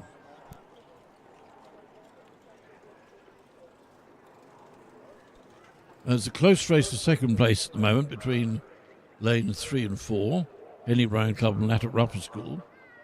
But Wallingford are definitely stamping their authority on this race.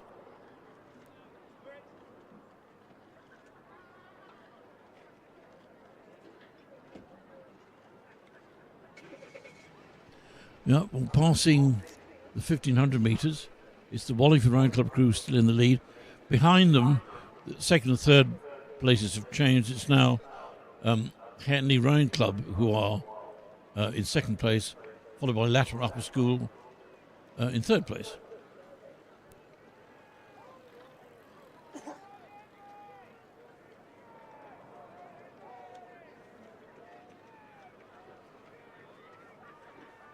They're all in this race, 87. Wallingford Rowing Club at 35 are well in the lead, followed by the crew in lane 3 at 36, which is Henley Rowing Club. And behind them in lane 4, we have Latimer Upper School.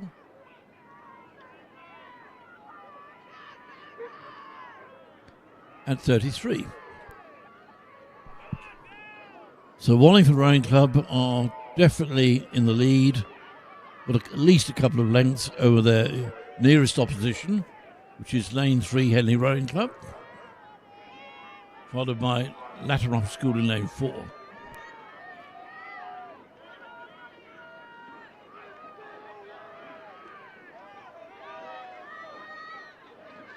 So 50 metres to go. Wallingford clearly have a good chance of taking this race.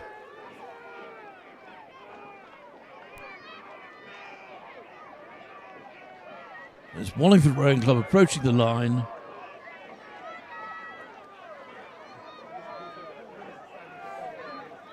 Wallingford, then Henley Rowing Club, then Latimer Upper School.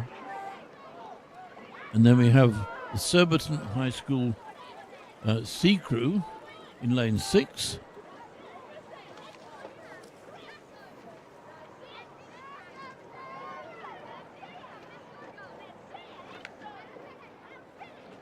And in 6th place we have Surbiton High School B crew. That's race 87, Heat A of the Women's Junior Under 16 8.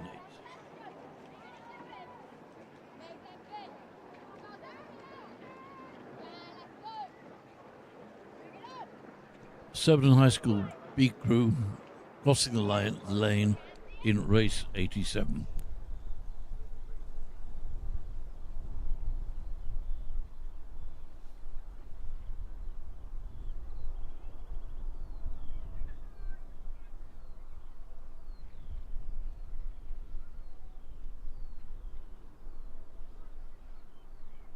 Here are the results of race 85. Heat B of the Junior School Quadruple Sculls for the Skeet Tankard. This race was won by Windsor Boys School in lane 4, followed by Maidenhead Rowing Club in lane 5, and then Henley Rowing Club in lane 3. 4th place, Great Marlow School A crew in lane 4, then Leander B crew, lane 5, and Kingston Rowing Club in lane 6.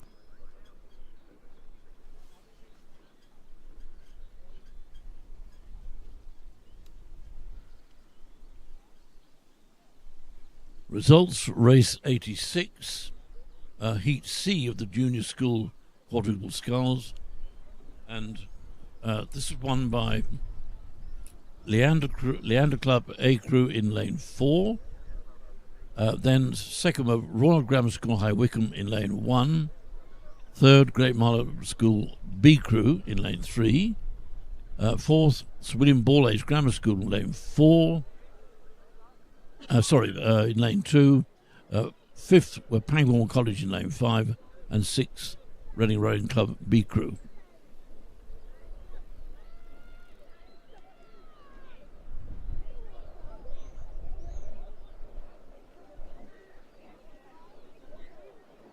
And here are the results for race 87. The women's junior under 16 8s, Heat A. The first crew goes directly to the final. And this race was won by Wallingford Rowing Club in lane 1, followed by Henley Rowing Club in lane 3, then Latimer Upper School in lane 4. Fourth were Godolphin and Latimer School in lane 2. 5th, Surbiton High School C Crew in lane 5, and 6th, Surbiton High School B Crew in lane 5.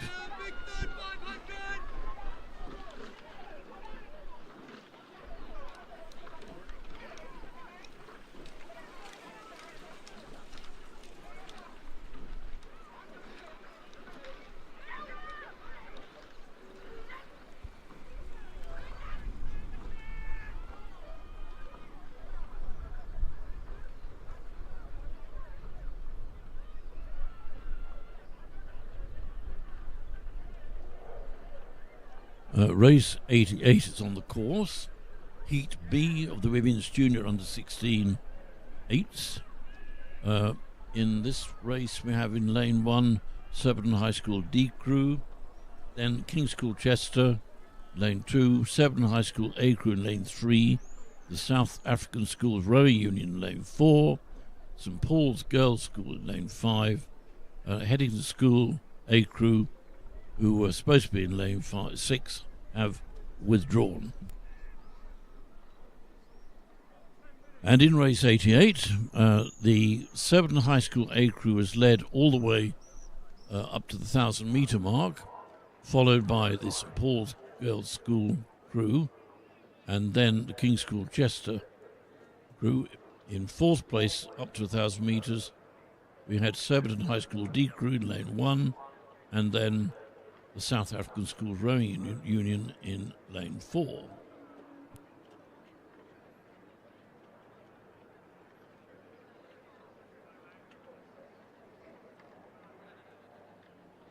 And if you're watching online, you can see the Surbiton High School A Crew in lane 3 have a reasonably convincing lead, or at least a couple of lengths, over the first two of their opposition, who are very close together, the St Paul's Girls' School Crew in lane 5 and the King's School Chester Crew in lane 2.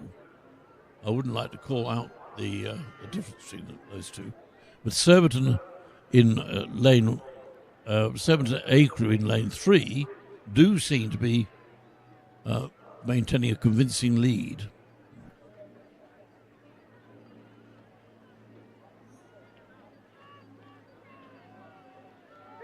The Surbiton A Crew are striking 35, and then in lane 5, the St Paul's Girls Crew are striking 38.5, and they have a very close race with King's School Chester in lane 2 for the second place. King's School Chester at 32.5. The 100 metres to go. It's the Surbiton High School A Crew.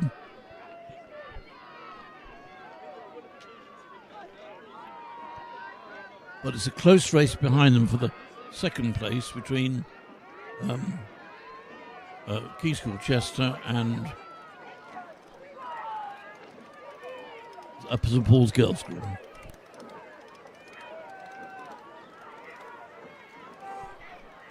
So, subject to confirmation from the judges, it's Surbiton High School A Crew, followed by St Paul's School, and then St Paul's Girls' School, and then King's School Chester. And close-ish race for 4th place between lane 4, South African Schools Rowing Union, and lane 2, King's School Chester.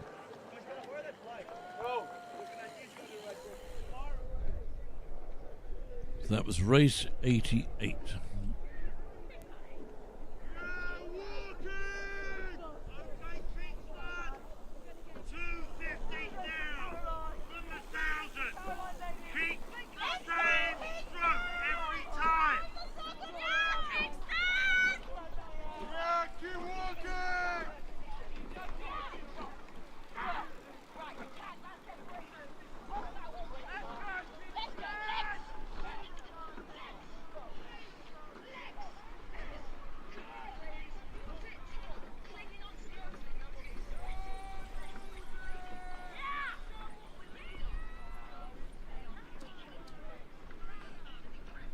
Race 89 is underway. This is Heat A of the Women's Club Cots Fours.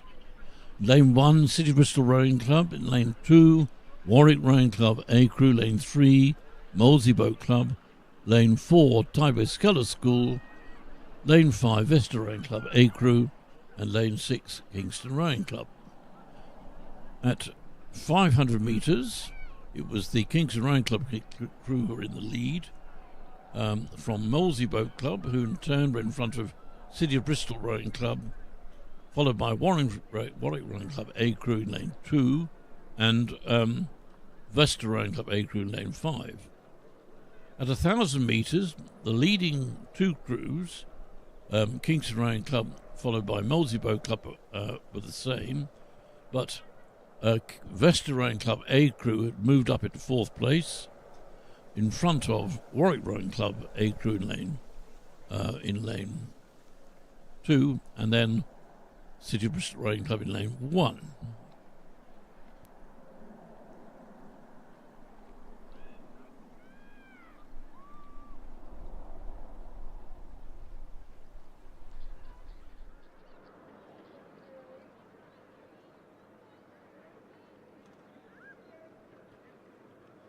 Now, if you look at the online video, apart from the seagulls, you'll see that lane 6, which is the Kingston Rowing Club crew, got a good lead. In fact, they're a good couple of lengths at least in front of the Warwick Rowing Club A Crew in lane 2.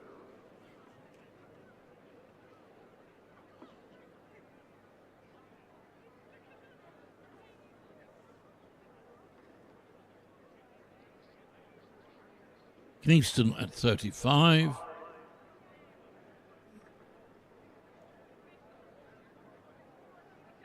Warwick at 34.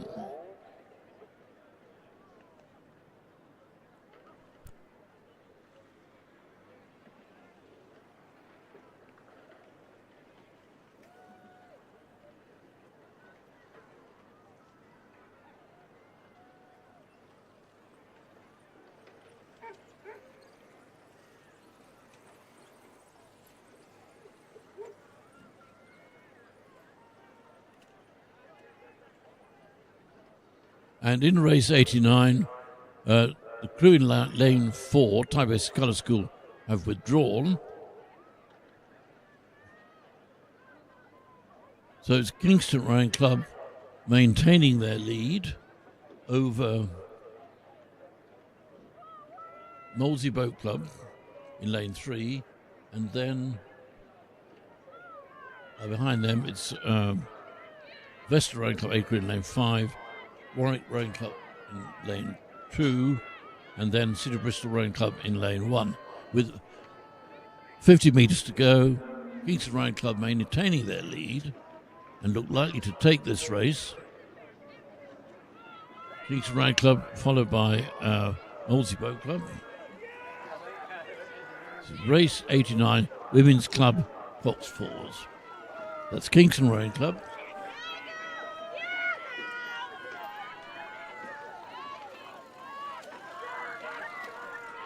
This is Molesey Boat Club. And then Vesta Rowing Club A Crew. And then Warwick Rowing Club A Crew. And City Bristol Rowing Club in lane 1.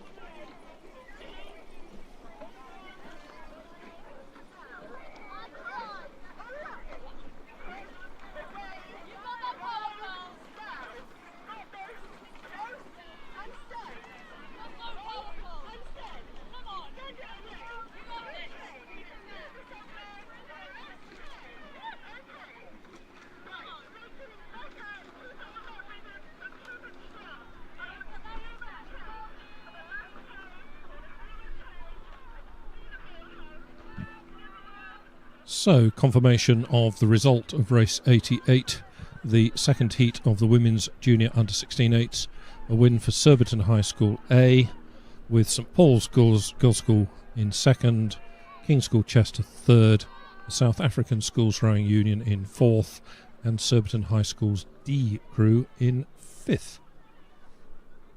Surbiton High School A progressed to the final, and the other crews have to wait to see whether they are amongst the four fastest next crews.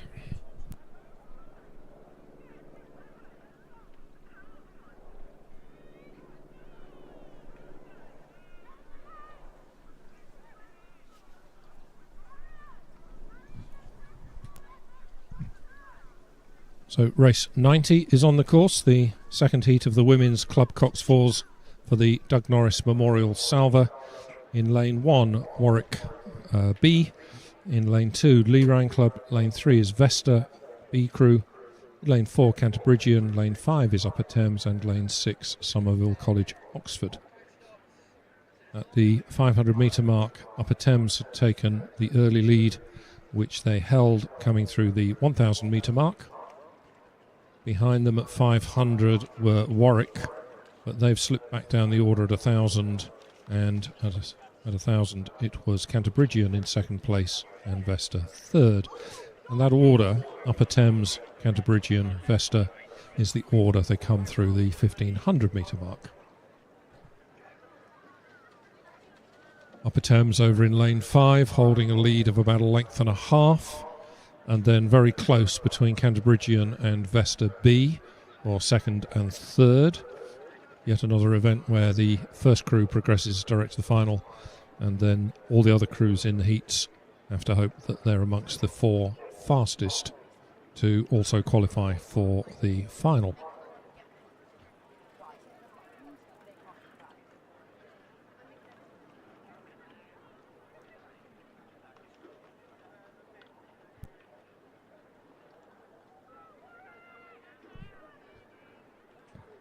Upper Thames leading this race, looking very relaxed at 30 strokes per minute, holding on to a one-length lead. Canterbridgian maybe just beginning to get their bows in front of Vesta, but not by much more than a canvas at the most. But it's Upper Thames leading home these crews in this second heat of the women's club coxed fours, second of two heats. Both Canterbridgian and Vesta pick the rating up as they come into this zone of red buoys marked with the last 250 metres. Upper Thames, though, continuing at 30.5 strokes per minute and continuing to hold one length lead over Canterbridgian and Vesta. Vesta putting in quite a strong finish here, trying to close back up on Canterbridgian.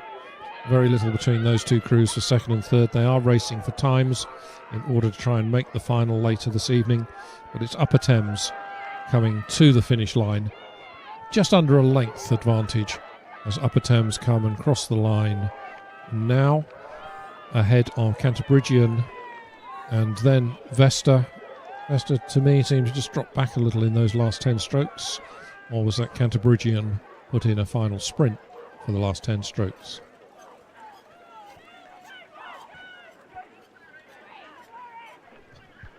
Separate race going on between Lee and Warwick B, with Lee holding about a half a length advantage as they come to the line in fourth, with Warwick B in fifth, and then Somerville College, Oxford, coming with about 4 strokes to go to the finish line to complete this second heat of the women's club coxed fours.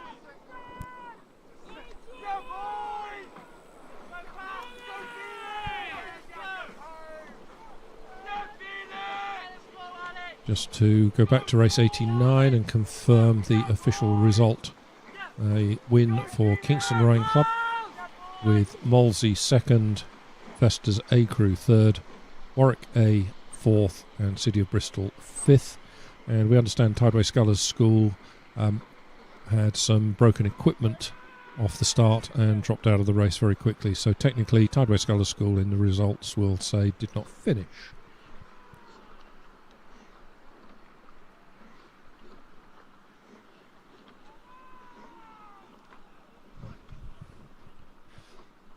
On then to the heats in the Challenge coxless fours. 3 heats to come. First heat is on the course within lane 1, the City of Bristol B crew. Lane 2 is Marlow. Lane 3, St Paul's School. Lane 4, Upper Thames. Lane 5, Thames Rowing Club's A crew. And the UK Armed Forces crew that should have been in 6 have scratched. As with all of our heats, the winner of the heat will progress direct to the final. And in this event, the next fastest 3 crews will join them. 3 heats, 3 winners. So it'll be the next 3 fastest crews finishing potentially 2nd, 3rd or 4th to make their way through to the final. This event, the Challenge Coxless Fours, is for the President's Challenge Cup. Our trophies are on display in the marquee just to the side of the main boathouse. And a lot of very bright shiny silver in there for presentation to winning crews as and when they come off the water. So in this race, this first heat Challenge Coxless Fours, Thames Rowing Club A in lane 5 jumped out to a very early lead right off the start and have dominated this race throughout. So it's Thames A who lead from Upper Thames, and then Marlow, St Paul's and City of Bristol. And indeed, that's been the running order throughout this race.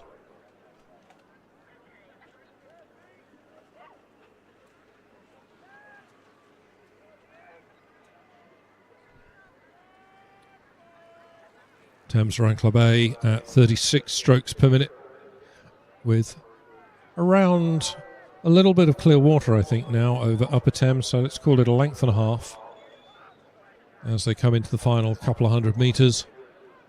Thames Rowing Club rowing very nicely. We would assume that their ambition may well be Y-folds at Henley Royal. Thames at 36 still. Nice lively pace in these coxless fours into this headwind that's eased off a little bit from what it was late this morning. Coming towards the line, Thames Rowing Club A with a length and a bit over Upper Thames, who look as if they're across the line second. Upper Thames pushing quite hard, 38 strokes per minute, but really making no impression on Thames A in that final 200 metres. So it's Thames, then Upper Thames, and then Marlow, St Paul's crossing now in 4th, and City of Bristol some little way further back.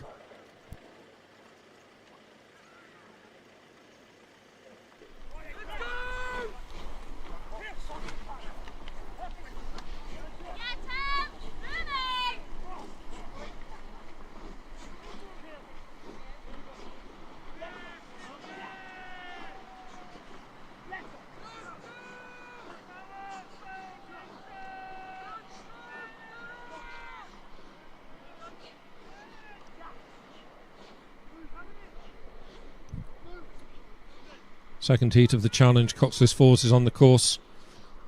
Leander Rowing Club in 1, London Rowing Club C in 2, London Rowing Club A are in 3, Thames Rowing Club B are in 4, Molesey Boat Club are in 5, and Thames Rowing Club's C crew are in 6.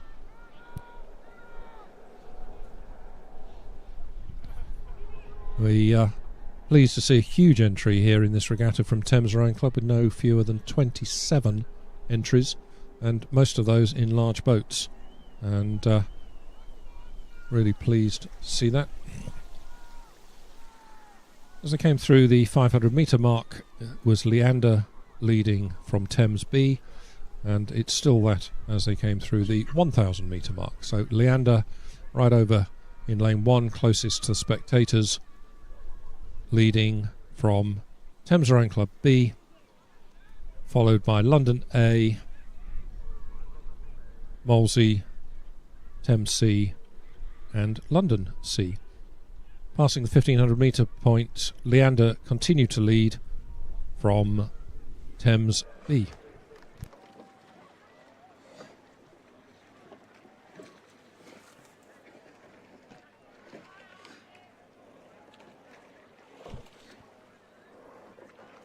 Leander at 35, continuing to move away from Thames B, who are over in the middle of the course in lane 4. Leander at 35, as I say.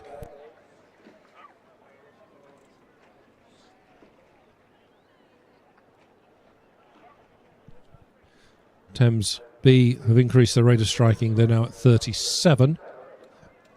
And perhaps are beginning to come back at Leander. These two boats, Leander and Thames B, away from the rest of the field. Clear water between Thames B in second place and London A, who are in third place in lane 3.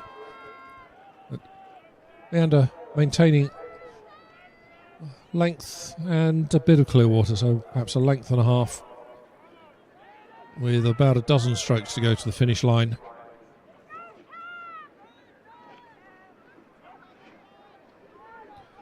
Leander at 35. Thames B at 37. Thames not really making any impression on Leander, who come to the finish line just about a length up on Thames, just under the length, in fact, perhaps 3/4 of a length in this second heat of Challenge Coxless 4s. Coming home in third place will be London A, followed in by Molesey, and then Thames C closest to the finish tower, and London C over in lane 2.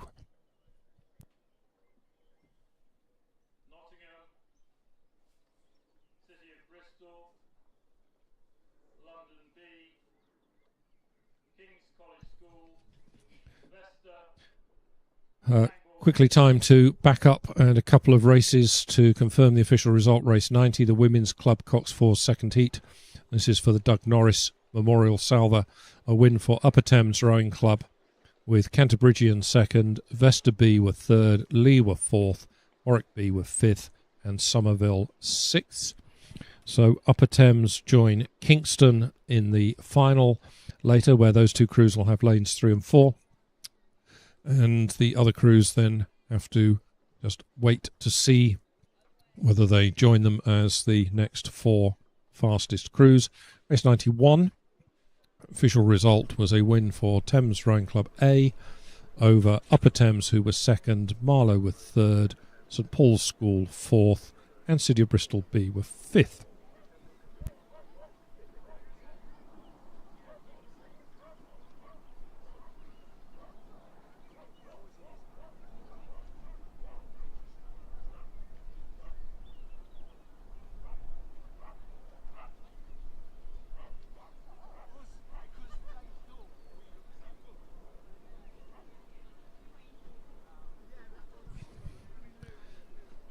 The third heat of the Challenge Coxless 4s is underway. In lane 1 is Nottingham, lane 2 City of Bristol A, lane 3 is London B, lane 4 King's College School A, lane 5 Vesta, and lane 6 Pangbourne College.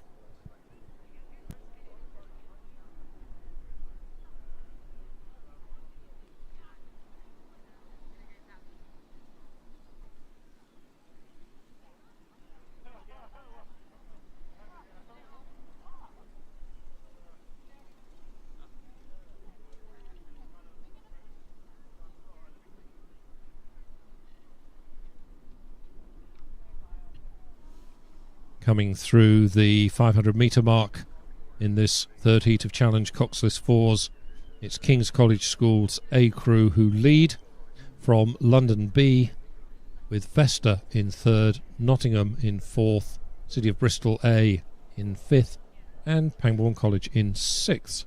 Not an awful lot between the crews though as they pass the 500 metre mark.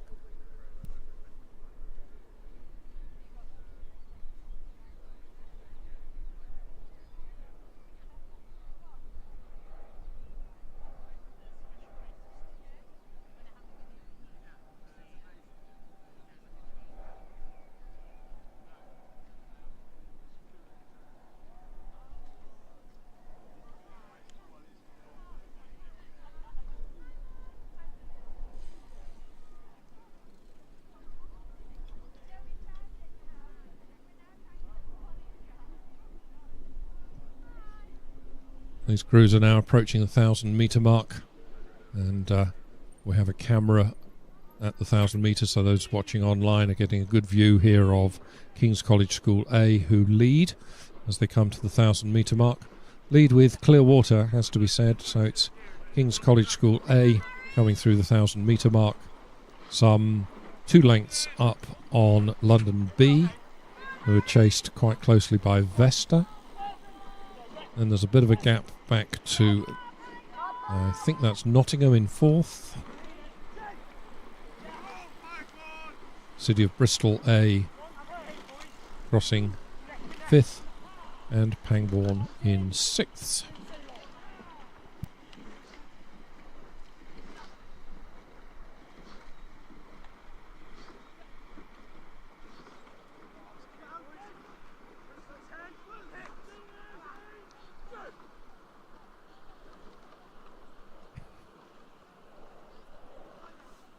KCS in lane 4, rating 34 strokes per minute, holding on to about a length and a half's lead over London.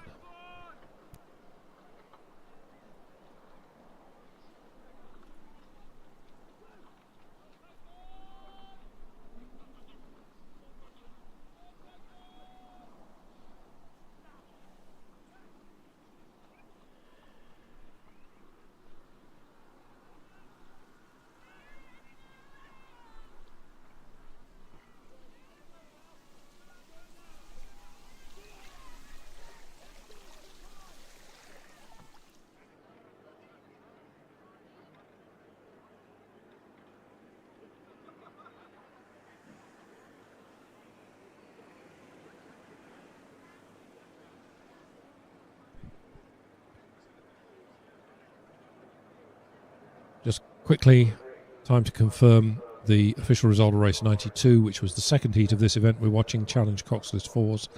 A win for Leander, with Thames Rowing Club B in second place, London Rowing Club A were third, Molesey Boat Club were fourth, Thames Rowing Club C were fifth, and London Rowing Club C were sixth.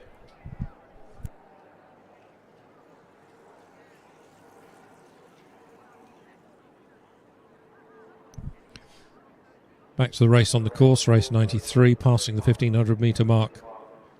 King's College School A in lane 4 continue to lead. They've led all the way from London Rowing Club B, with Vesta in third place, Nottingham fourth, City of Bristol fifth, and Pangbourne sixth. So that lane order, that running order, hasn't changed at all during the course of this race.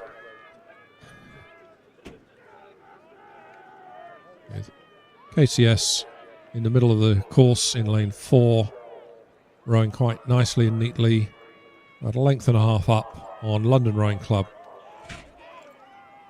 in this third heat of the Challenge Coxless 4s. KCS now at 33 strokes per minute. London have put the rating up. London trying to sprint in these last 100 metres or so. I think, however, KCS have got them in their sights, just holding them nicely to a length and a third. London Rowing Club pushing at a very high rating, trying to close it, but KCS just doing what they need to do just to hold on and cross the line first. Length and a half up on London Rowing Club, who cross in second. London will be hoping that their time gets them through to the final. So we now see Vesta crossing the line third, followed by Nottingham fourth.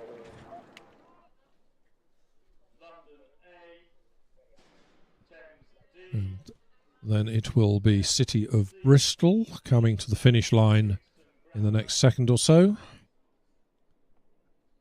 Looks to me like the umpire is talking to somebody through her loudhailer. We may get some information about what that's about as Pangbourne come to the finish line in sixth place.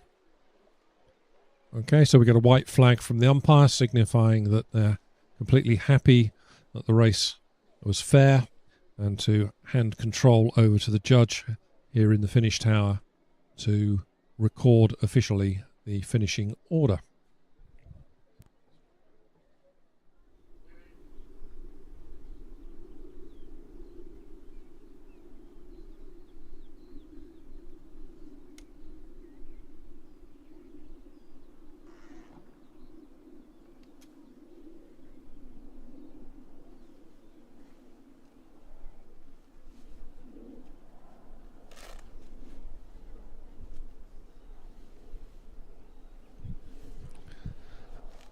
Next, we move on to Women's Challenge 8s for the President's Memorial Cup. 3 heats to come in this. Once again, the winners of each of the heats progress to the final, where they will be joined by the next fastest 3 crews from the sum of the 3 heats. In this first one, we have in lane 1, Lady Eleanor Hollis School A. In lane 2, Upper Thames Rowing Club B.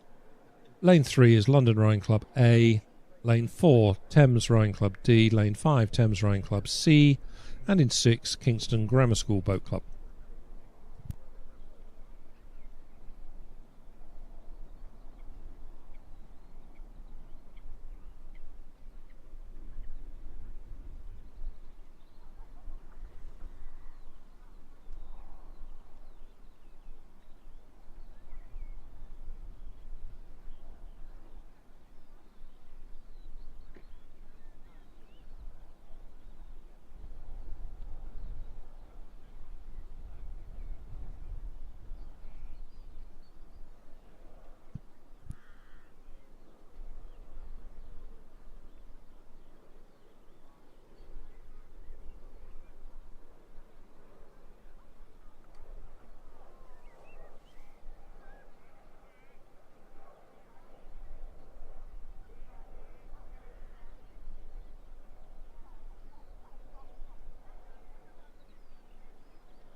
So, just confirming the official result of the race that's just finished a few moments ago. This is race 93, the 3rd heat of the Challenge Coxless Fours. A win for King's College School A, with London B in 2nd place, Vesta were 3rd, Nottingham were 4th, City of Bristol A were 5th, and Pangbourne College were 6th. So we know that Thames A from the 1st heat, Leander from the 2nd heat, and King's College School A from that 3rd heat all make it through to the final, and everybody else finishing 2nd, 3rd and 4th will have an outstanding interest in terms of whether they were quick enough to join the final, and I think we can be confident that those who finished 5th and 6th are now out. These Women's Challenge 8s coming down the track, the first of 3 heats.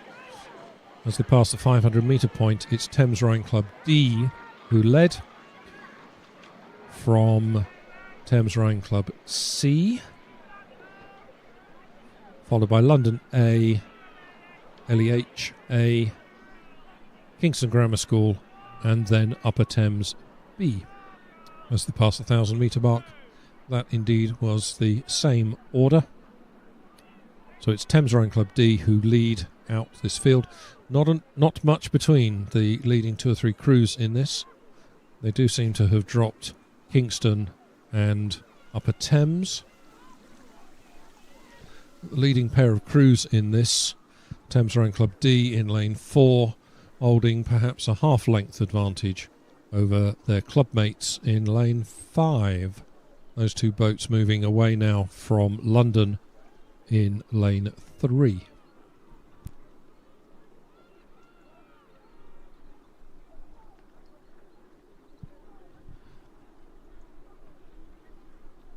So Thames D are at 33 strokes per minute, with Thames C at 32.5. Thames D continue to lead by, well, they're beginning to stretch that out to 3/4 of a length now. Those 2 crews from Thames Rowing Club clear now of London A, who are in lane 3, who are at only 32. My apologies, London A are at 36. But it's the 2 crews from Thames Rowing Club there, D crew leading the C crew by about 3/4 of a length as they enter the last 250 metres, or approach the last 250 metres of this race in the first heat of Women's Challenge 8s for the President's Memorial Cup.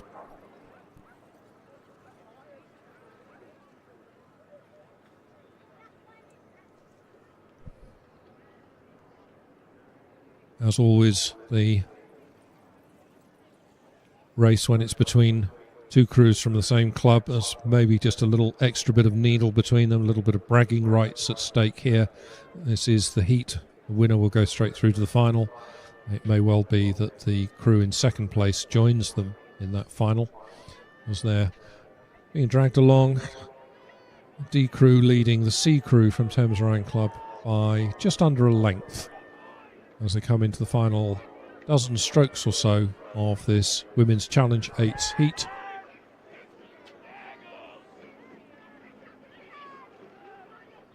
Thames D at 34, Thames C at 35, trying to just pick it up a little bit and close the gap, but Thames D in lane 4 just doing enough to hold on to the lead by just under a length as they come to the finish line.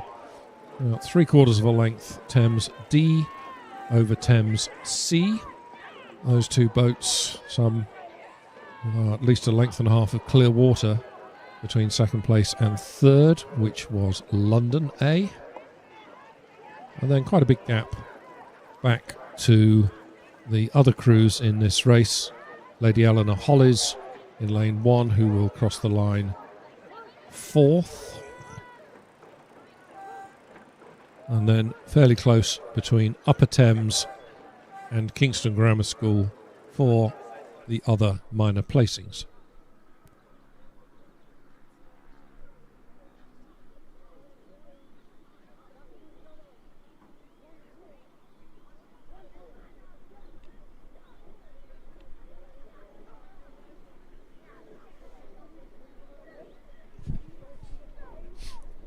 The second heat of the Women's Challenge 8 is approaching 1,000 metre point.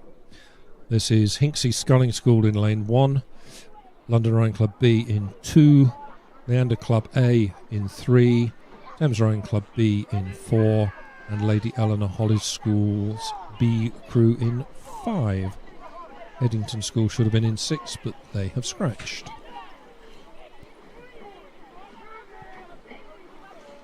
At 500 metres, Leander in lane 3 had the early advantage over Thames B, who were in 4, with London and then Hinksey Sculling School and LEH. But not a lot between those crews as they pass the 500 metre mark. Looking down the course, it does look to me that the crews in 3 and 4, so Leander A and Thames, are beginning to move away from the other 3 boats in this race. Passing the 1,000 metre mark, it was Leander who continued to lead from Thames Rhine Club B.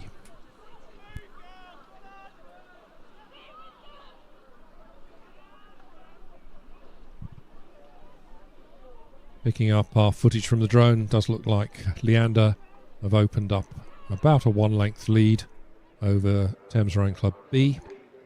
With those two boats now well away from London in 3rd, Hinksey Sculling School from Oxford in 4th, and LEH in 5th. Leander pushing along quite smoothly, comfortably at 34 strokes per minute. Now beginning to open up some clear water between them and Thames B. Thames B also at 34. Now about a length and a half between those two crews. Those two boats significantly ahead of the other 3. Really good battle developing for 3rd place between London B and Hinksey Sculling School, with those two boats having now clear water over LEH in 5th place.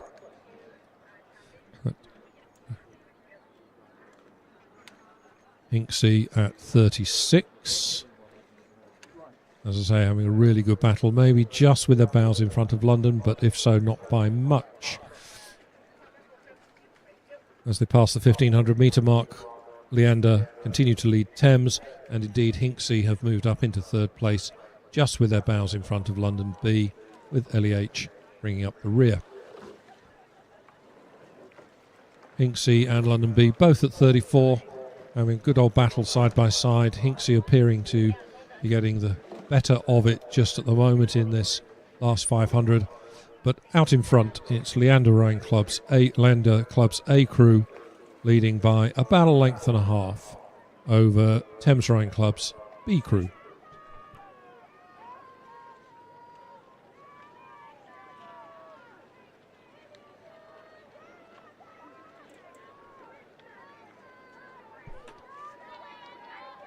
Leander have reduced their rate of striking to just 31 and look to be very relaxed and very comfortable. Always easy when you're a length and a half up inside the last 100 metres or so. Really neat rowing from both these leading crews. In fact, Thames B certainly rating quite a bit higher than Leander, closing it to just about exactly a one length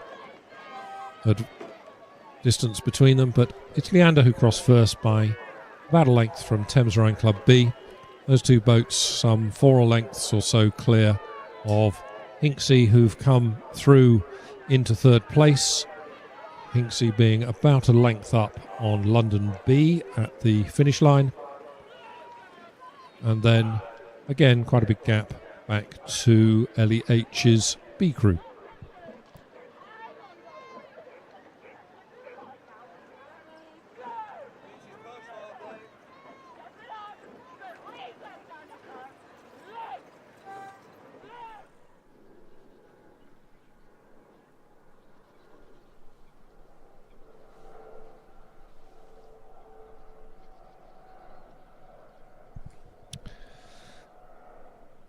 Race 96 is underway. This is the third of the 3 heats in the Women's Challenge 8s. Lane 1 is Nottingham, Lane 2 Shiplake College, Lane 3 Thames A, Lane 4 is Upper Thames A, and in Lane 5 Leander. As they pass the 500 metre mark, it's Thames A in Lane 3 with the early advantage over Leander, then Shiplake, then Upper Thames, and then Nottingham.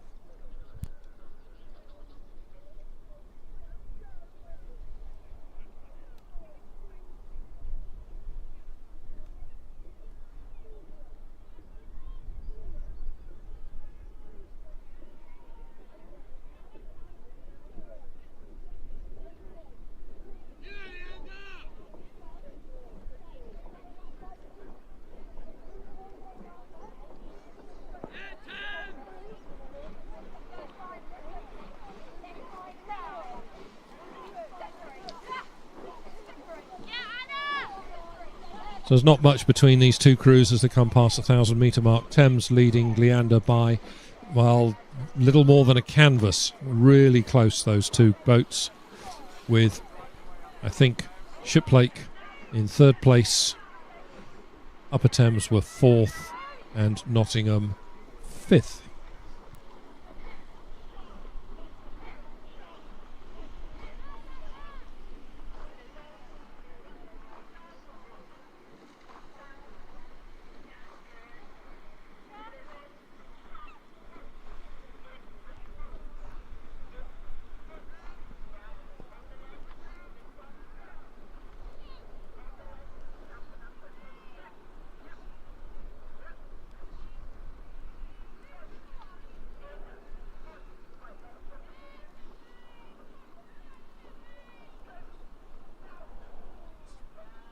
Thames Rowing Club at 34 strokes per minute, Leander matching them at 34, and there's still very little between these two boats as they approach the 1,500 metre mark. Really, really tight race developing here in this third heat of the Women's Challenge 8s.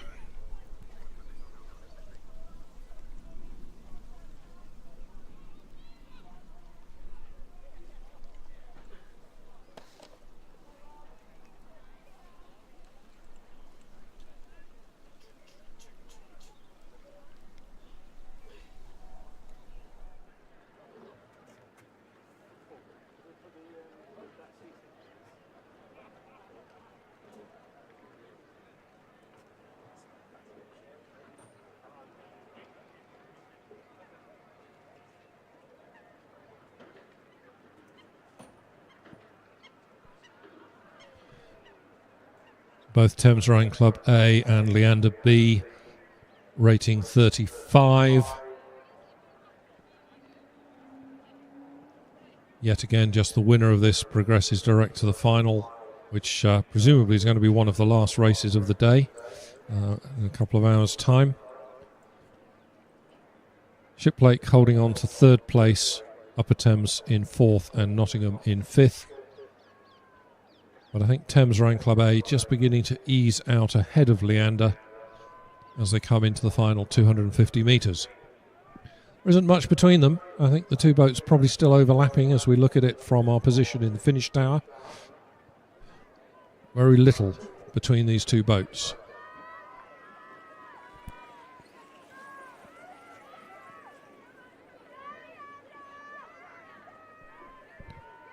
Thames have increased the rate of striking to 36, trying to hold off fast finishing Leander. Leander also raised their rate of striking, trying to close the gap back on Thames.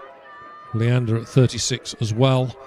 They've been pretty much matched stroke for stroke all the way up the course, but it's Thames Rowing Club in lane 3 with the advantage of about 2/3 of a length over Leander B as they have about 2 strokes left to go to the line. Thames Rowing Club coming to the line now, about 2/3 of a length ahead of Leander. And those two boats some little way clear of Shiplake, who are just coming to the line to cross third. There's then about another 3 lengths back to Upper Thames. We're just approaching the finish line now. And then probably 4 lengths back are Nottingham.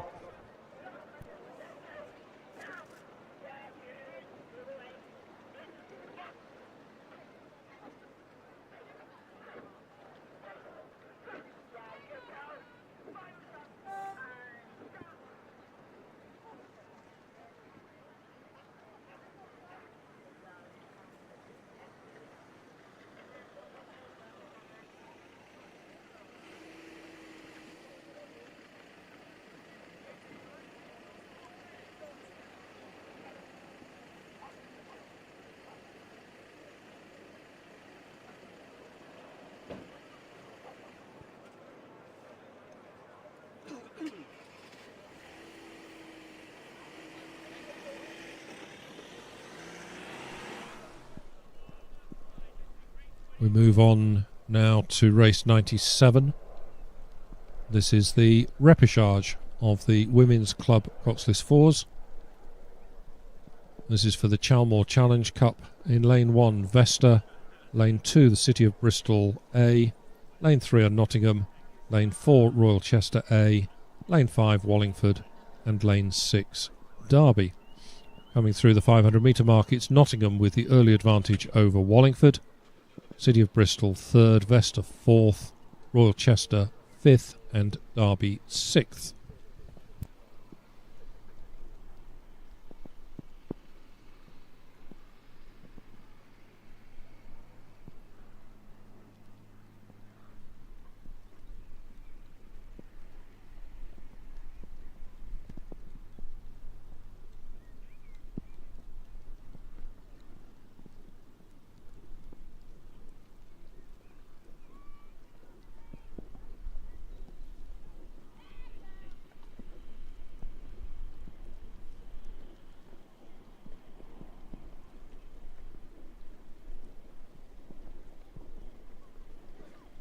Approaching the 1,000 metre mark in this Women's Club Coxless Fours repêchage. Very little between a number of these crews. It does look though that it's Nottingham in 3 who've got their bows in front by about half a length from City of Bristol and Vesta and Wallingford. Not quite sure of the order in which those 3 crews cross the line because it's so close, but it is Nottingham who have the advantage at the 1,000 metre point.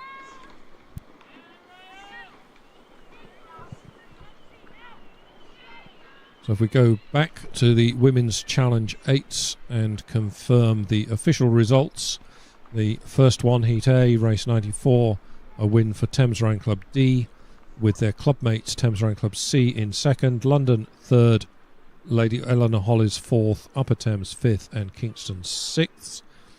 The second heat was a win for Leander A, with Thames B 2nd, Hinksey Sculling School 3rd, London B were 4th, and Lady Eleanor Hollis School B were 5th.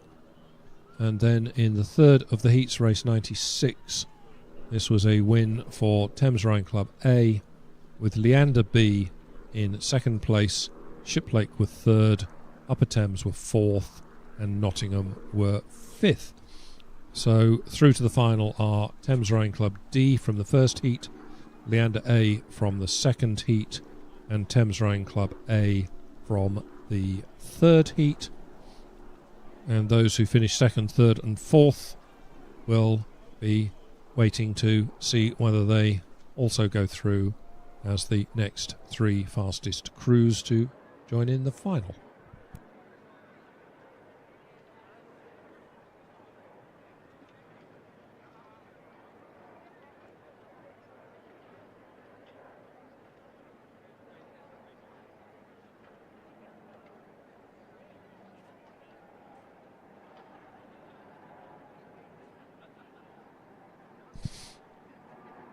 The Women's Club Coxless Fours repêchage is approaching the final stages, and this looks to be quite a close race here.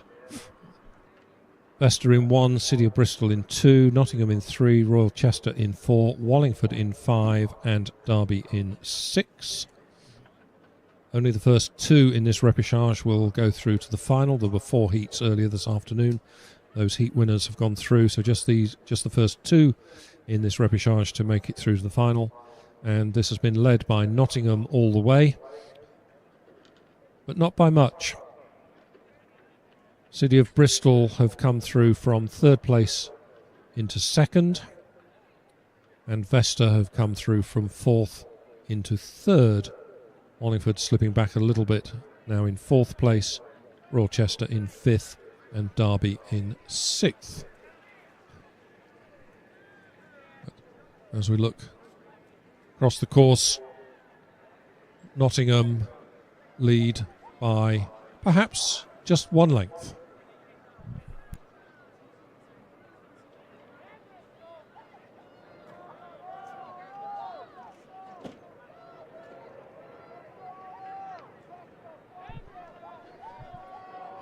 Nottingham are having to push along at 36 strokes per minute. I think they're sensing they're coming under a little bit of pressure from fast finishing Vesta in 1. Vesta have moved up from 4th to 3rd. Now I think up into 2nd, and Vesta a really high rating here. Vesta at 39 and are really closing very rapidly on Nottingham, who've led most of the way. Does look to me like Vesta and Nottingham. This may well go to the camera for a photo finish. Nottingham and Vesta really close, less than a canvas between them. City of Bristol finishing in 3rd. Royal Chester and Derby, I couldn't separate them, for 4th and 5th. And Wallingford in 6th. That's the order they cross the finish line. We'll obviously wait for the judges to tell us what they think, which will be coming through shortly. As I say, only the first 2 in that to progress to the final. That was a repêchage, and for what it's worth, my money is on Nottingham and Vesta.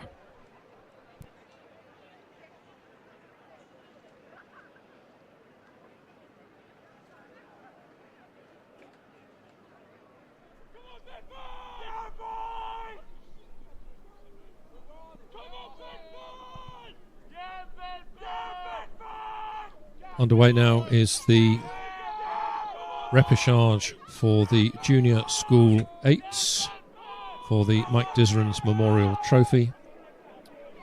6 crews who made it through to this repêchage: in lane 1, Monmouth School; lane 2, St Edward's School; in lane 3, Norwich School; lane 4, Reading Bluecoat School's A crew; in lane 5, King's College School; and in lane 6, Bedford School B. At the 500 metre mark, St Edward's led from Norwich, and then Monmouth, Reading Bluecoat, Bedford and King's College.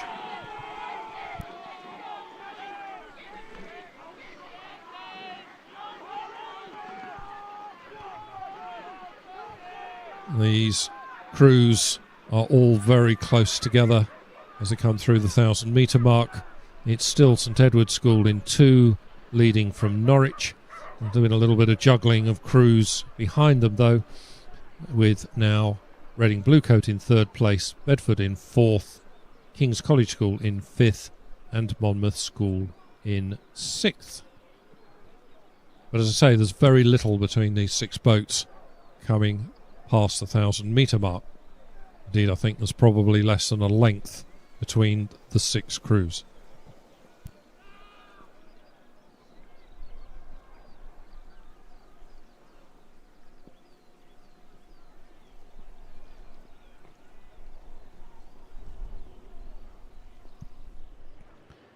The lane order in this repêchage is determined by their respective times in the heats that were earlier this afternoon. So Norwich School in 3 set the fastest time of these 6. That's why they get lane 3. Reading Bluecoat must have set the 2nd fastest time to get lane 4. But of course that's not necessarily a good guide to how they're going to perform here in this repêchage, because St Edward's School in 2 continue to lead as they pass the 1,500-metre mark. St Edward's perhaps opening up a 1-length lead in that 3rd 500 to lead this field home, and therefore everybody else is contesting for 2nd place. Norwich have been holding that throughout, and I think continue to hold 2nd place, but not by much.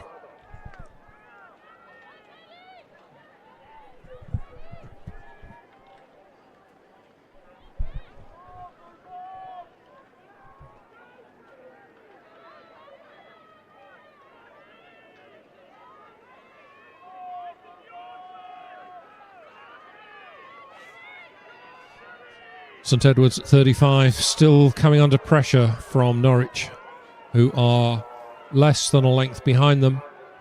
Norwich also at 35. St Edward's pick it up a little bit to 36. But there's very little between these crews. There's only just a length and a little bit between all 6. This is probably the tightest race we've had today, with the entire field still quite close together. St Edward's coming under pressure from Norwich. Norwich definitely have been closing up, also finishing very fast. Reading Bluecoat in lane 4. But as they come to the line, St Edward's and then Norwich and then Reading Bluecoat, King's College School, Bedford and Monmouth. And I think there was just about a length and a quarter between all 6 crews on the finish line. Really, really good, tight race. As I say, just the first 2 will progress to the final, and we await the judges' confirmation of who those 2 crews are.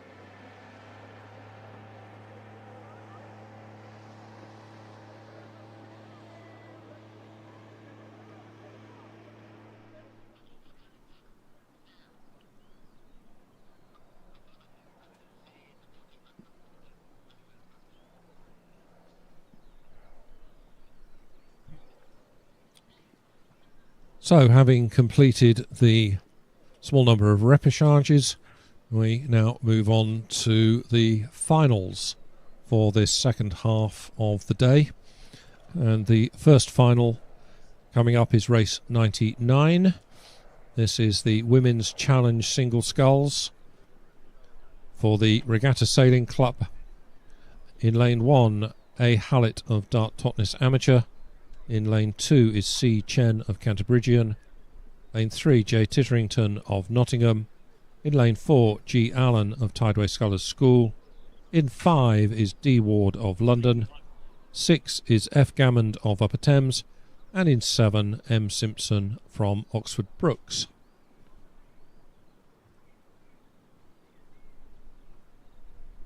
as they passed the 500 metre mark.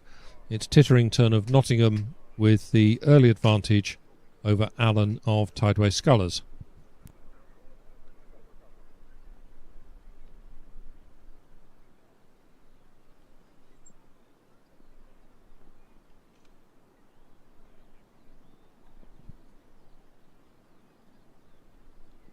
I think a while ago I mentioned that our trophies are on display in the marquee just to the side of the main boathouse. Although Wallingford Regatta was first staged in 1953, between the First World and Second World Wars there was a skiff regatta in Wallingford, and a number of the trophies from that event got bumped forward to use by Wallingford Regatta here in our rowing event. And the trophy for this event, the Regatta Sailing Cup, is one of those that dates back to our predecessor skiff regatta.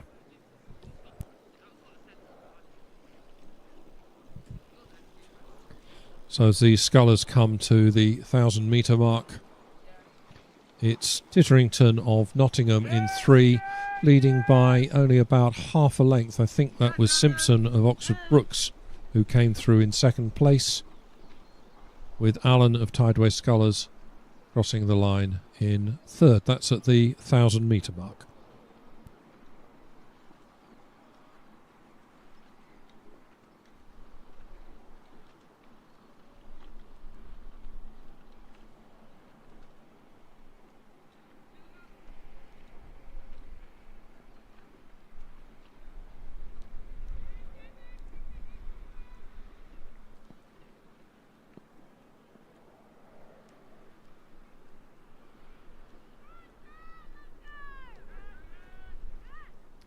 So confirmation that when they pass the 1,000 metre mark, Titterington of Nottingham continues to lead, but now from Simpson of Brookes, with Allen of Tideway Scullers in third, Gammond of Upper Thames in fourth now, Ward of London in fifth, Chen of Canterbridgian and Hallett of Dart Totnes bringing up the rear. This field beginning to spread out across the course, but it's Titterington of Nottingham with a substantial lead as they come past the 1250 metre mark.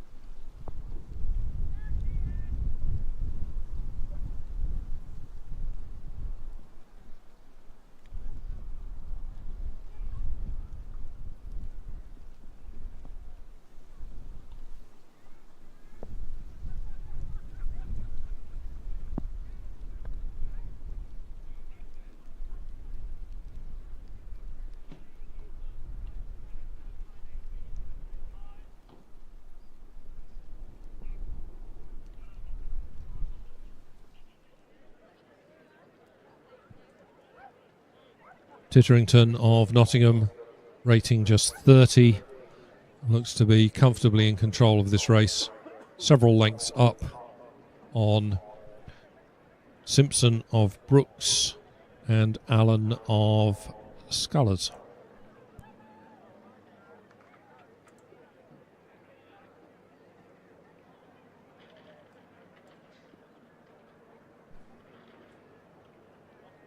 Official result of race 97, the repêchage of the women's club coxless fours, a win for Nottingham over Vesta, who were second, City of Bristol were third, Derby were fourth, Royal Chester fifth, and Wallingford sixth.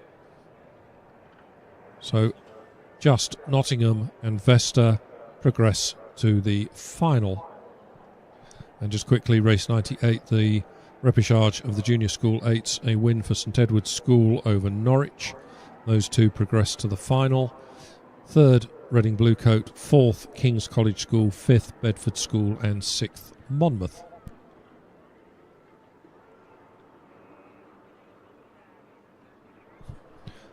In this final of the Women's Challenge Single Sculls for the Regatta Sailing Cup, Titterington of Nottingham, who has led all the way, continues to lead as they come past the 1750 metre mark.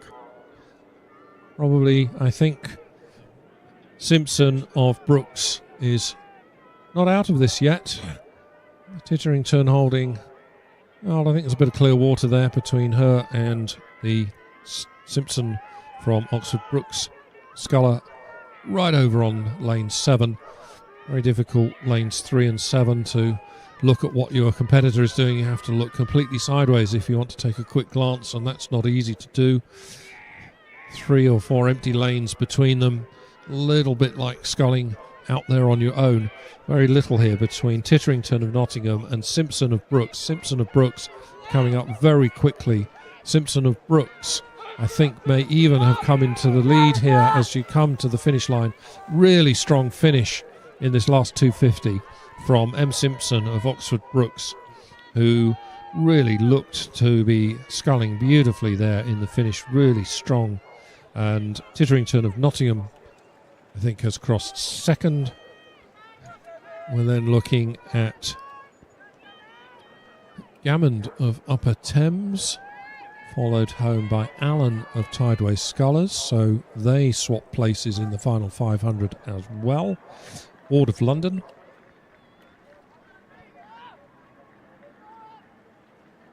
Ward of London was the 5th sculler across the finish line.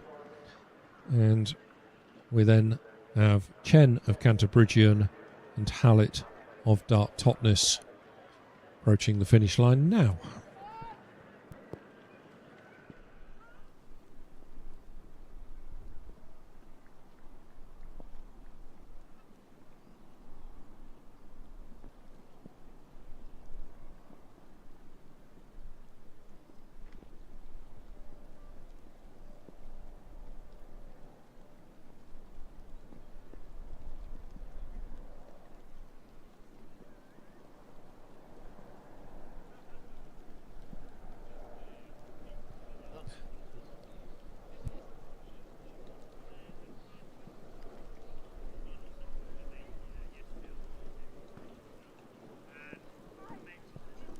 Race 100 is just coming to the 1,000 metre mark. Women's Junior School double sculls. As they come through the 1,000 metres, it's Sir William Borlase Grammar School in 4, just leading from Godolphin and Latimer School in 6, with Tideway Scullers in 3rd. Kingston Grammar School cross in 4th.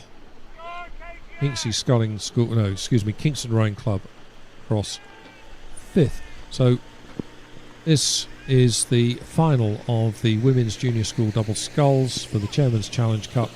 Lane 1 is Kingston, Lane 2 Hinksey Sculling School, Lane 3 is Kingston Grammar School, Lane 4 Sir William Borlase's Grammar School, Lane 5 Tideway Scullers, Lane 6 Godolphin and Latimer, and in Lane 7 Millfield School. Just to confirm that as they pass the 1,000 metre mark, it's Borlase's in the lead by about a half length over Godolphin and Latimer, with Tideway Scullers in 3rd, Kingston Grammar in 4th, Kingston Rowing Club 5th, and Millfield 6th, and it looks like Hinksey have scratched.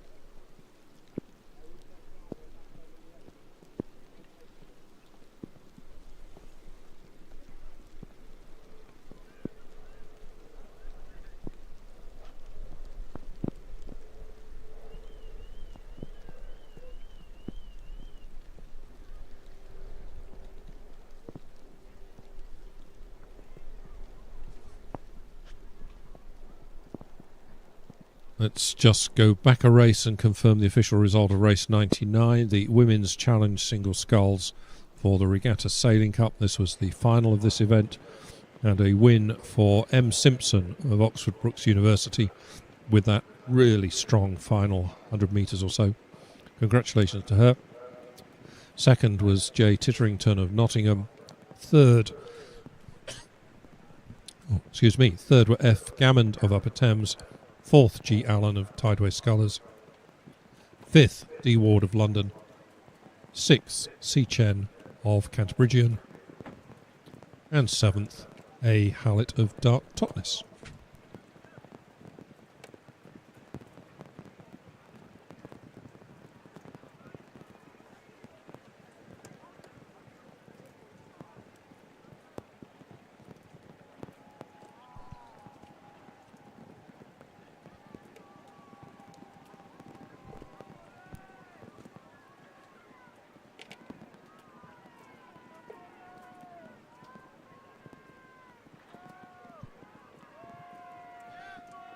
So this final of the Women's Junior School Double Sculls coming into its last 250 metres. It's Ball Aces in 4, who've led pretty much all the way, I think. Godolphin and Latimer School in 2nd place. Tideway Scullers are 3rd. But I have to say, Ball Aces have quite a commanding lead in this race. Some 4 or 5 lengths ahead of the rest of the field, with about 100 metres to go, 150 metres perhaps.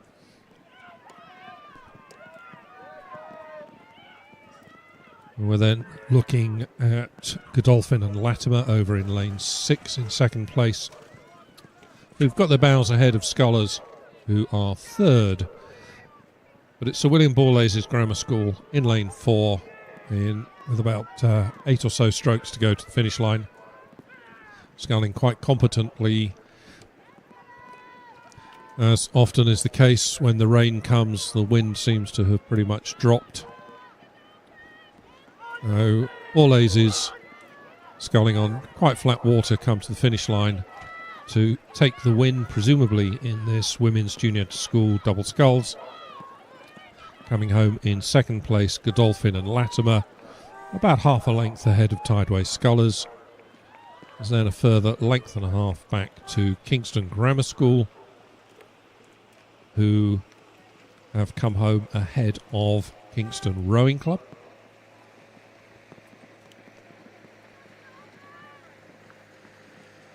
With Millfield School coming in 6th place.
Now, race 101, the final of the women's junior under 16 quadruple sculls, is on the way down the course. They've passed 1,000 metres. In this race, we have lane 1 William Ball Age Grammar School, lane 2 South African Schools Rowing Union, lane 3 Tideway Sculler School, lane 4 Great Marlow School, lane 5 Millfield School Boat Club, and lane 6 Kingston Rowing Club. And at 1,000 metres, the Great Marlow School crew were in the lead, followed by Tideway Sculler School, then Sir William Ball Age Grammar School. Fourth place was Kingston. In fifth place was lane 2 South African School Rowing Union, and sixth was Millfield School Boat Club. At 1,500 metres, lane 4 Great Marlow School is still in the lead, but then the race for second place become very close between Kingston Rowing Club, Sir William Ball Age Grammar School, and Tideway Sculler School. In fourth place, we have South African School Rowing Union, and in fifth place, Millfield School Boat Club. Well, now, they've got about 200 metres to go, maybe 250 metres to go, and it does look as if the crew in lane 4 begin to stretch out at 36 metres, beginning to stretch out their lead. So it's Great Marlow School moving away from the rest of the field. The crew in lane 5. The crew in lane 5 is... Sorry, the crew in lane 3, which is Tideway Sculler School, and 2 South African School Rowing and Sir William Ball Age Grammar School. They are very close for the second place, together with the Kingston crew in lane 6. It looks from here as if Great Marlow School are stretching out, going to take this race, subject to confirmation by the judges. So that's Great Marlow School. Now it looks like Kingston, Tideway Sculler School, and South African Schools Rowing Union with Sir William Ball Age Grammar School vying fifth. And a little way behind here is Millfield School Boat Club.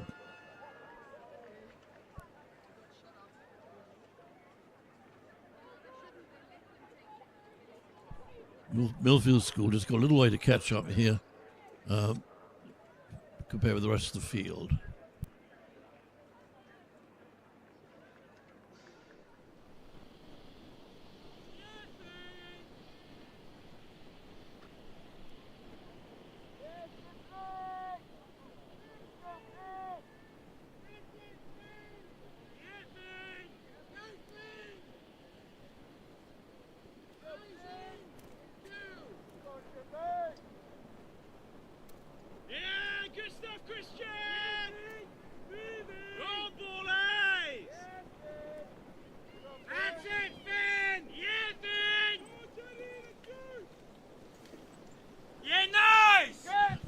Approaching the line now is Millfield School Boat Club.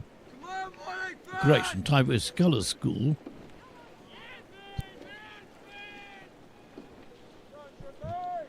Sorry, this is yes.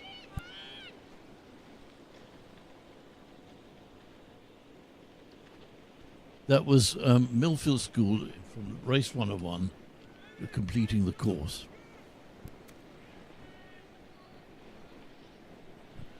We have now the results of race 100, which is the final of the Women's Junior School Double Sculls, the Chairman's Challenge Cup.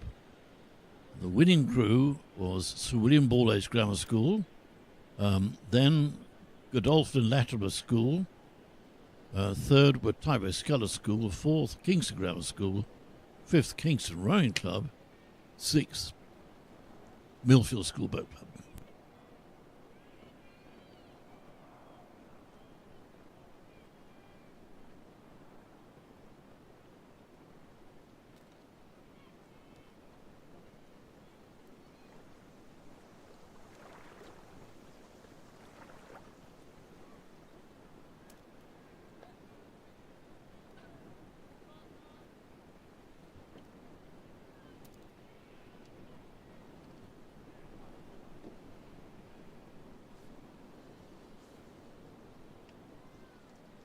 Race 102 is on the course. This is the final of the junior under 18 single sculls. We have Kesterton of Westminster School, Kesterton of Westminster School in lane 1 has withdrawn, so there are 6 crews, 6 colours in this race. In lane 2 we have Sinclair of Clares Court School, lane 3 Rhys Jones, Shiplake College, lane 4 Morton, Sir William Ball-Age Grammar School, lane 5 Lamboli of King's Sculling School, lane 6 Carter of Wallingford Rowing Club, and lane 7 Wilson of Shiplake College. And the sculler in lane 4, Morton from Sir William Ball-Age Grammar School, has led throughout the race, and he has a lead of, so it looks like clear water from our position here, over his nearest opponent, which appears to be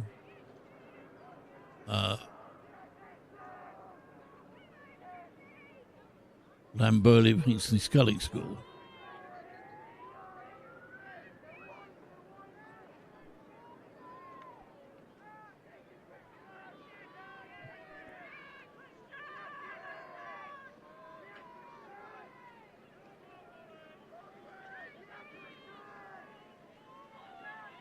Right, it's the sculler in lane 4 who now appears to retain. It's very close between 3, 4 and 5. I don't really think we can call it here. So we've got Shiplake College, Rhys Jones in lane 3, Morton of William Ball-Age Grammar School in lane 4, and Lamberley Hinckley Sculling School. They're very close. It looks as if Lamberley of Hinckley Sculling School may have a lead. I think he's now drawing away from Morton of Ball-Age Grammar School. But it's a very close race now between sculler in lane 5, sculler in lane 3. Well, we can't call that, that's too close. We'll have to wait for the judges.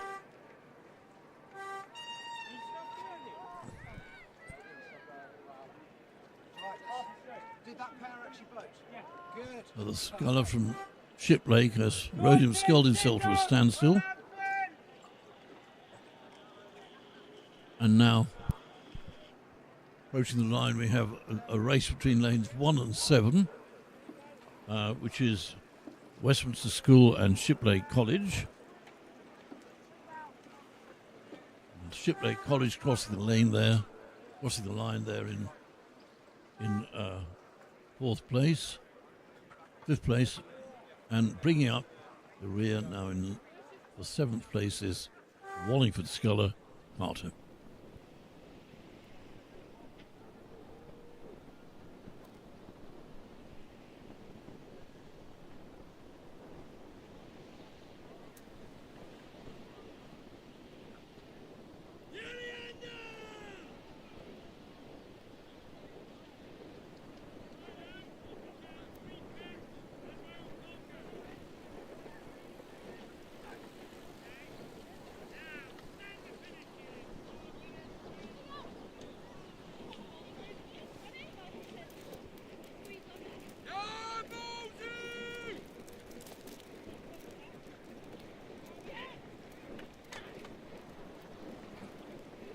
Here are the results of race 101, the final of the women's junior under 16 quadruple sculls for the Hedges Cup. This event was won by Great Marlow School, and second was Kingston Rowing Club, third Taipei Sculler School, fourth South African Schools Rowing Union, fifth Sir William Ball-Age Grammar School, sixth Milford School Boat Club.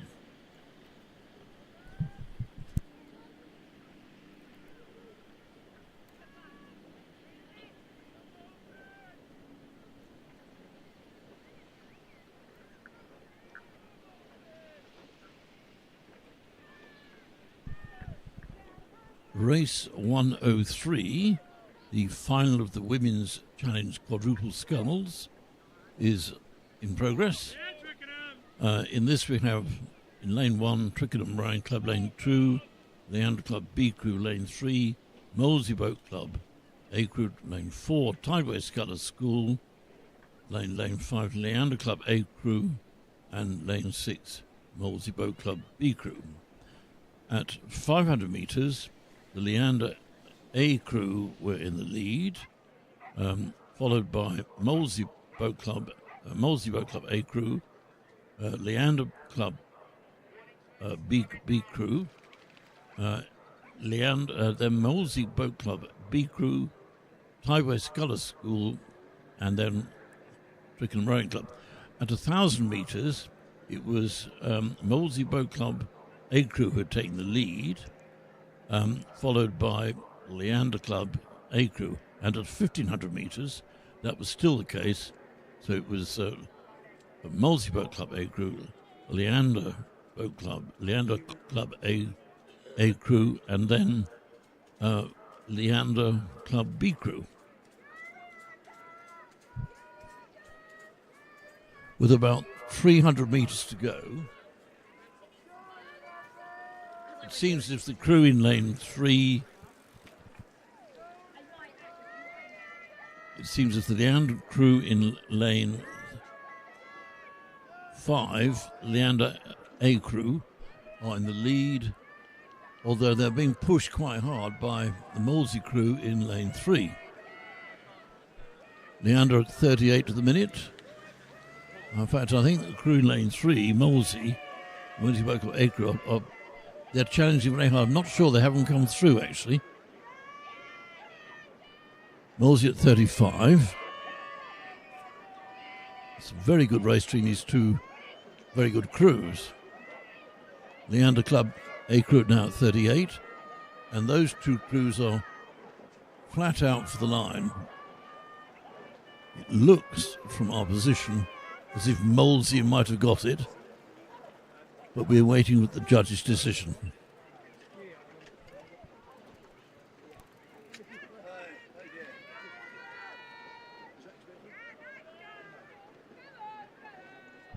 Now, further back here we have the last two positions. We've got Tideway Scullers in lane 4, and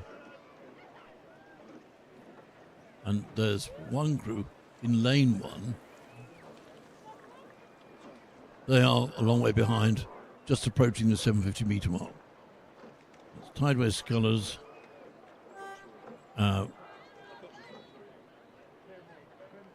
Leander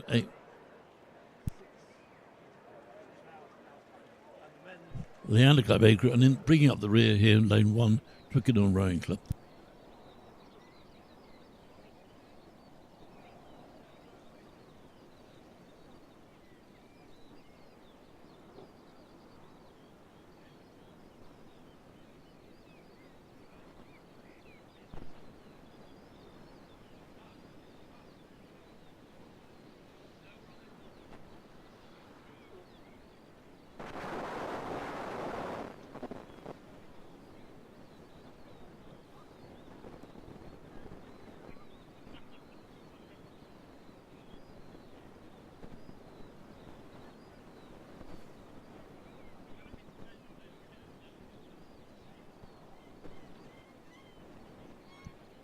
The results of race 102, the junior under 18 single sculls final,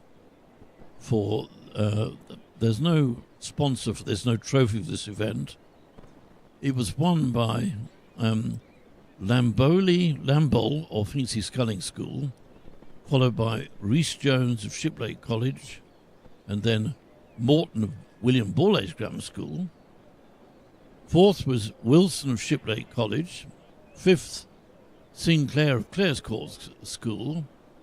Sixth, Carter of Wallingford, and Sculler Kesterton from Westminster School did not start.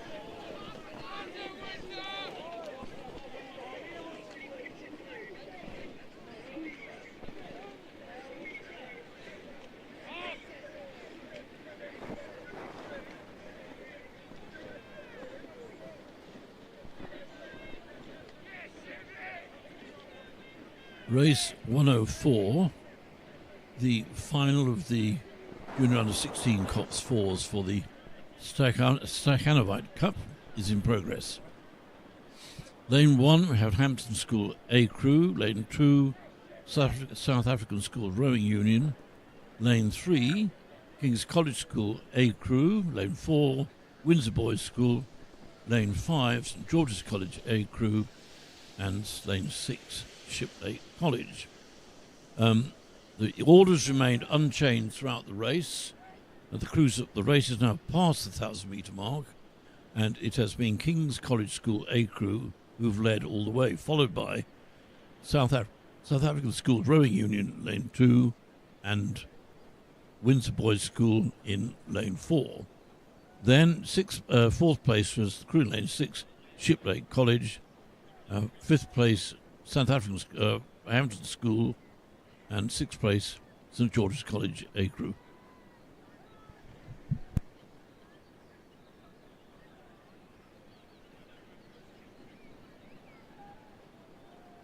The name Stakhanovite arises from the name that Wallingford School crew gave to their new Cox 4 in 1973, and it arises from a legendary Russian miner, Stakhanov, in 1920-odd, supposed to have dug out a record load of coal in one shift. Anyway, the phrase Stakhanovite worker came into the language, and the boys chose this as the name for their boat because their training was more advanced than what was going on elsewhere at the time, and they were doing much more training in most other clubs and schools. So they chose the name Stakhanovite to represent this situation, hence Stakhanovite Cup.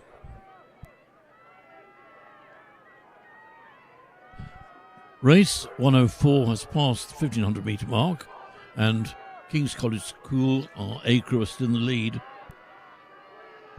at a rate of 33.5, striking 33.5. They're followed by South African Schools Rowing Union in lane 2, and in lane 4 you have the Windsor Boys School.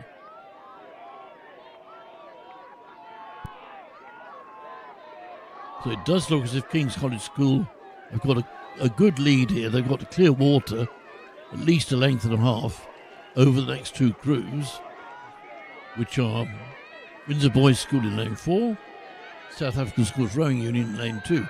I think the South African Schools Rowing Union look likely to take second place, but it's St George's, it's King's College School approaching the line. Now the South African Schools Rowing Union. Now Windsor Boys School. They're followed by Shiplake College and Hampton School on the far side. And then St George's College in lane 5. That was race 104, final of the Junior Under 16 Cox 4s.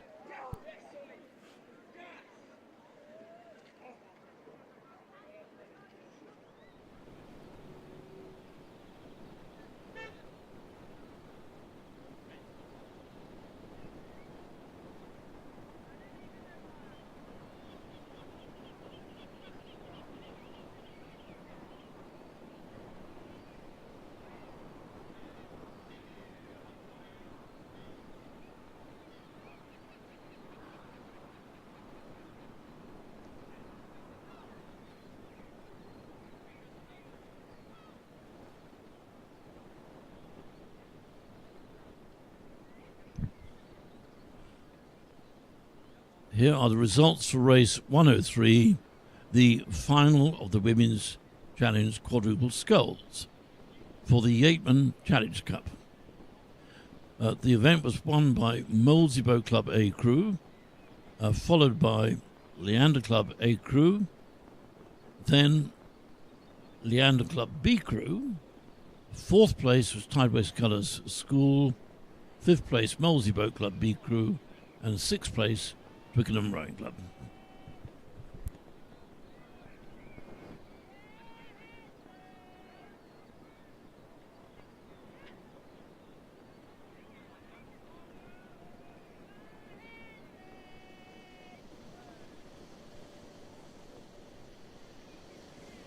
final of the Women's Junior School Coxless Fours is in progress.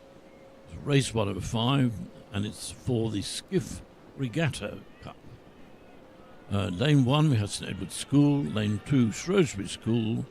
Lane 3, Henley Rowing Club A Crew. Lane 4, Henley Rowing Club B Crew. Lane 5, St George's College. And in Lane 6, the King's School Worcester.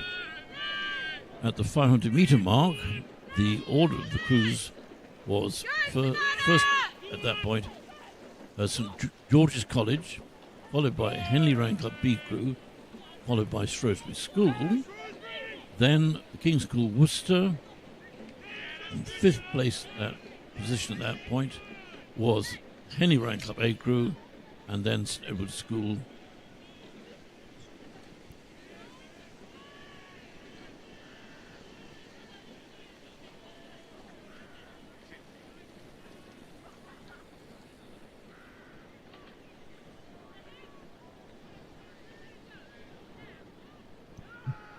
In race 105 at 1,000 metres, the lead has now been taken by Henley Rowing Club B Crew, and St George's College, who are the early leaders, are now in second place.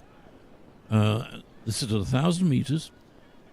At third place at that point, Henley Rowing Club A Crew, then Shrewsbury School, then King's School Worcester, and finally St Edward's School.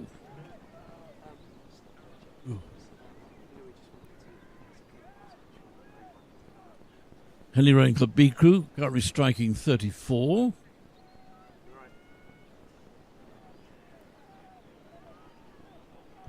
And the brief shower that we've had seems to be settling, and we have very calm conditions here. There's no wind at all. Beautiful flat lake.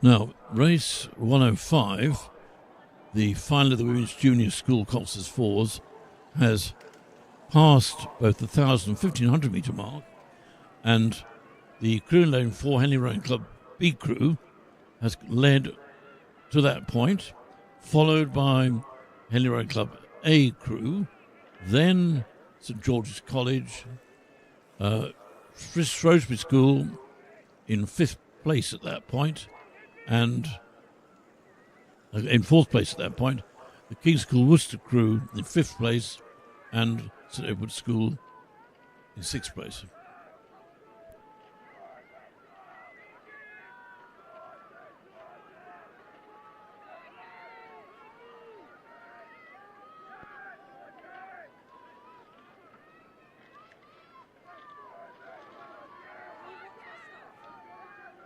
Race 105 has got about 250 metres to go, and it's still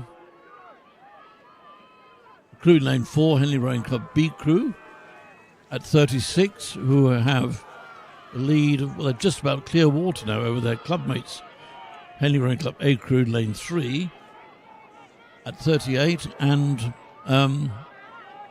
then we have in Lane 5 St George's College, in Lane 2 Shrewsbury School, and on the far side of the lake, St Edward's School.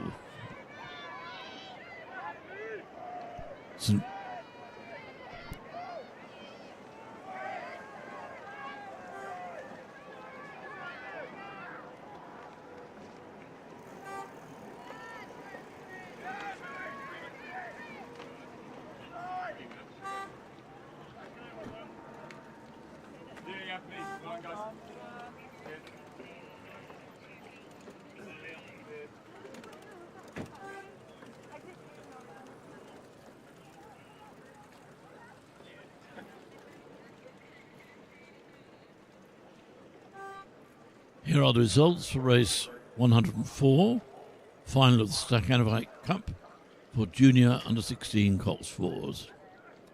The race was won by King's College School A Crew, then South African Schools Rowing Union was second. The Windsor Boys School crew in lane 4 were third. Fourth were Shiplake College. Fifth, Hampton School A Crew. And sixth, St George's College A Crew.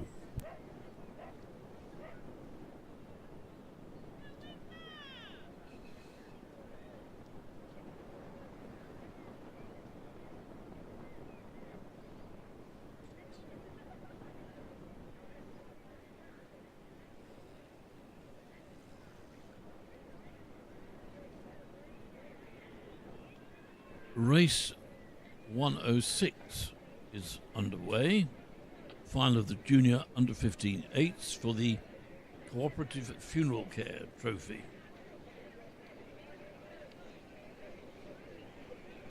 In this race in lane 1 we have King's College School A, lane 2 Westminster School, lane 3 Windsor Boys School, lane 4 Hampton School, lane 5 Radley College, and lane 6 Abingdon School.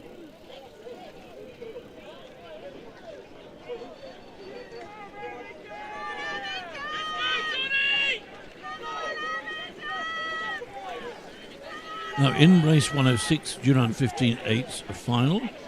The order at 5 meters was Hampton School, followed by Radley College, followed by Windsor Boys School, then Abingdon School, Westminster School, and King's College School A Crew. At 1,000 metres, Hampton were leading at 34 strokes a minute, and they were just about a length in front of the rest of the field.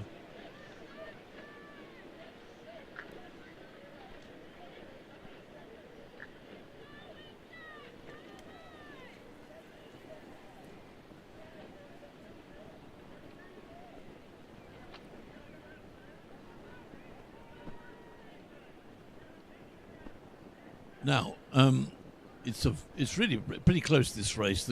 There's not much spread in the field, and so we still have Hampton in the lead, followed by Radley College and Windsor Boys School. It's very good to see Windsor Boys School diversifying their portfolio of activities, because they've always in the past been very successful as a sculling centre, and now they're branching out into sweep rowing as well, which is an interesting lesson, because, of course, to learn to row, you need to learn to scull first. At least that's the best way of doing it.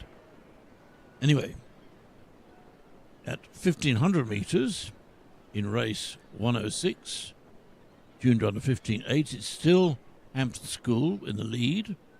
Now, Windsor Boys School have moved up to second place. And looking at the online coverage of the race,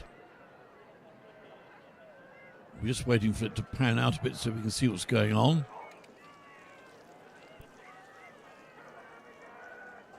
In this race, both Windsor and Hampton, the crews from Windsor and Hampton, are at 34.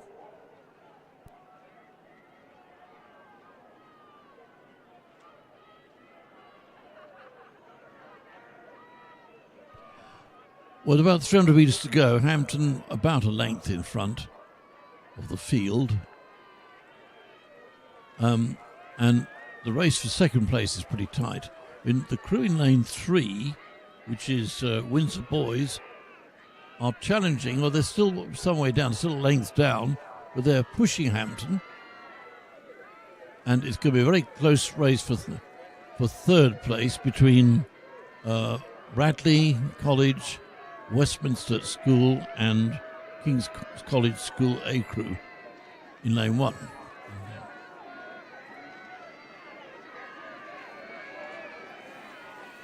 So approaching the line now is Hampton School, the final of Junior Under-15 8s. Hampton at 35 to the minute. There's Hampton School, Windsor Boys School,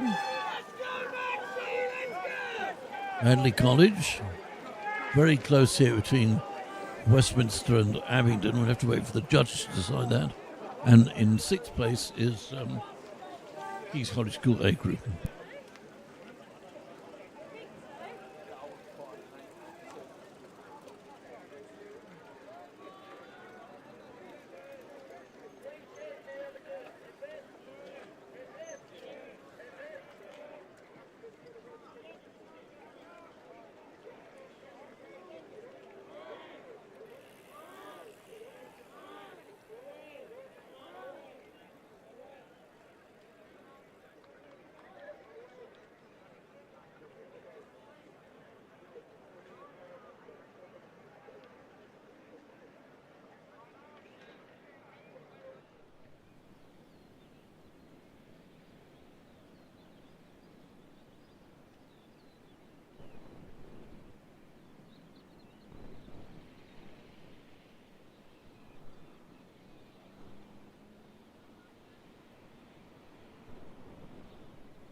Here are the results for race 105, the final of the Women's Schools Coxless 4, Women's Junior School Coxless 4s, for the Skiff Regatta Cup. And this event was won by Henley Rowing Club B Crew in lane 4, second were Henley Rowing Club A Crew in lane 3, then St George's College in lane 3, fourth was Shrewsbury School, lane 2, fifth King's School Worcester in lane 6, and 6th place St Edward's School in lane 1.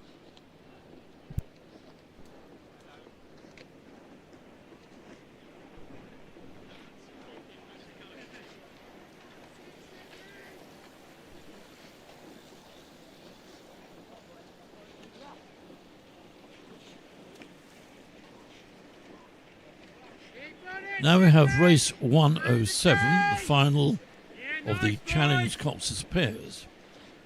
And in lanes 1 to 5, we have Oxford Brookes crews, Oxford Brookes University, going from 1 to 5. The E crew in lane 2 is the D crew, in lane 3 is the C crew, in lane 4 is the B crew, in lane 5 is the A crew, and then in lane 6 is Shiplake College.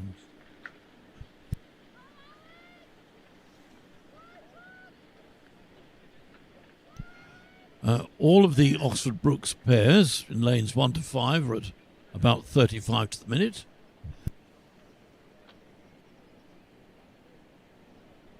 The Shiplake College very bravely battling on in lane 6, but some way behind the rest of the field.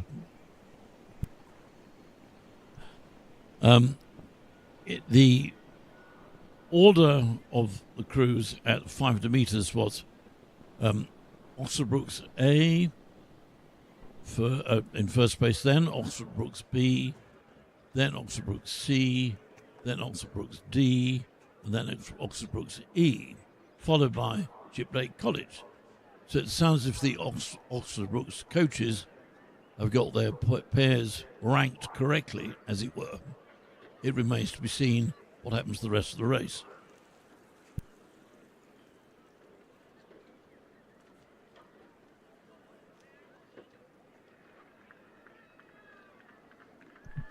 So race 107 has now passed the 1,000-metre mark. No change in the order.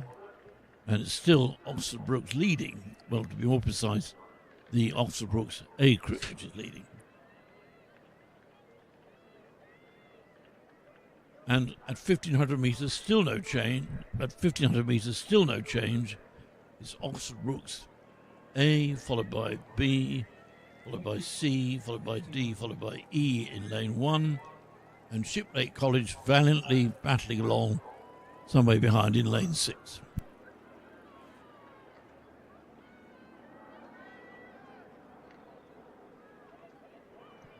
So approaching 1750 metre mark, there is no change in the order, except that it looks as if the Oxford Brooks B crew in lane 4 may have overtaken the A crew in lane 5, and that the Oxford Brooks C crew in lane 3 is also challenging the Oxford Brooks A crew in lane 5.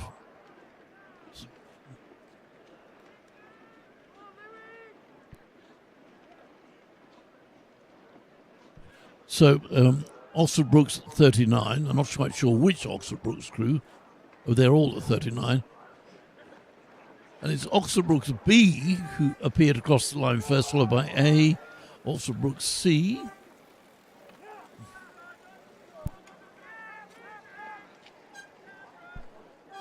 Oxford Brooks D, and now approaching the line is Oxford Brooks E, and Shiplake College are very bravely challenging here and have closed up on Oxford Brooks E, so that's Oxford Brooks E and Shiplake College.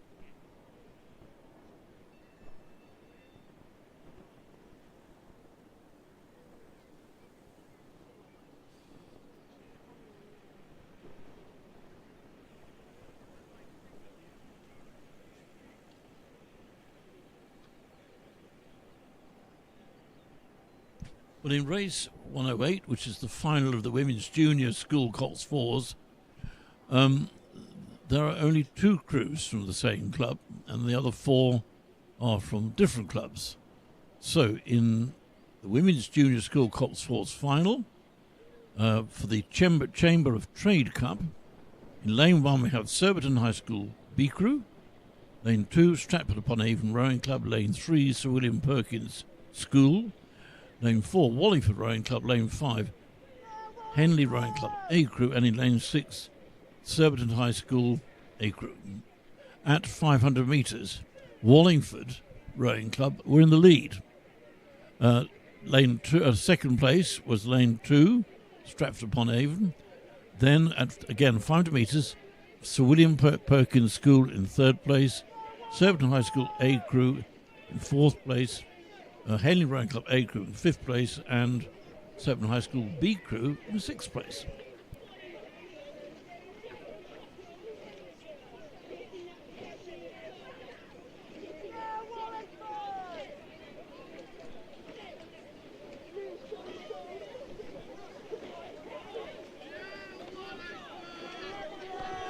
Wallingford Rowing Club in lane 4 at 33.5, continuing to lead the field in this final of the Women's Junior School Cox Fours. Right, so at 1,000 metres, still Wallingford in the lead. But I think the lead behind them, the order may have changed. We're just waiting for confirmation from our team at that point.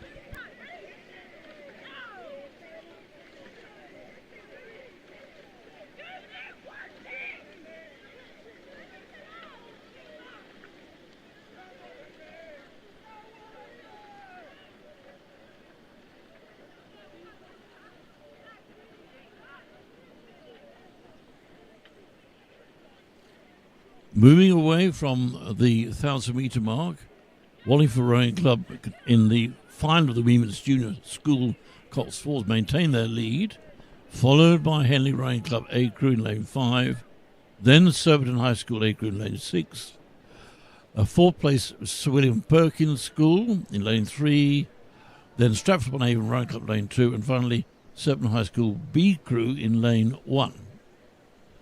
Crews now approaching 1,500 metres, and from our position here, it does seem the Wallingford Rowing Club are maintaining their lead.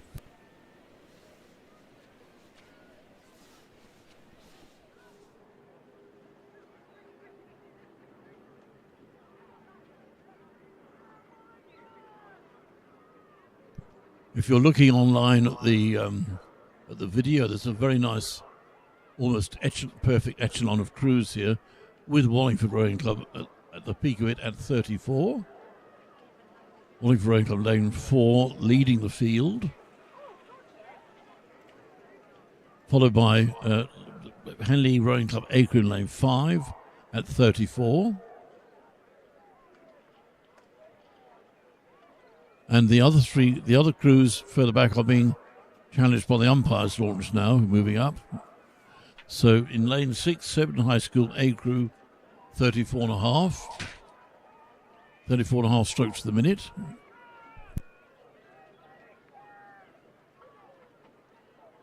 The Henley Rowing Club in lane 5, their Henley Rowing Club A crew, are beginning to put the pressure on Wallingford, on the Wallingford Rowing Club crew. And Henley appear to be challenging at 34.5. And Wallingford are also at 34.5. It's a good race, this. It seems as if Henley Rowing Club have been challenging Wallingford Rowing Club, but Wallingford have resisted that challenge and maintain their lead. Wallingford still at 34.5.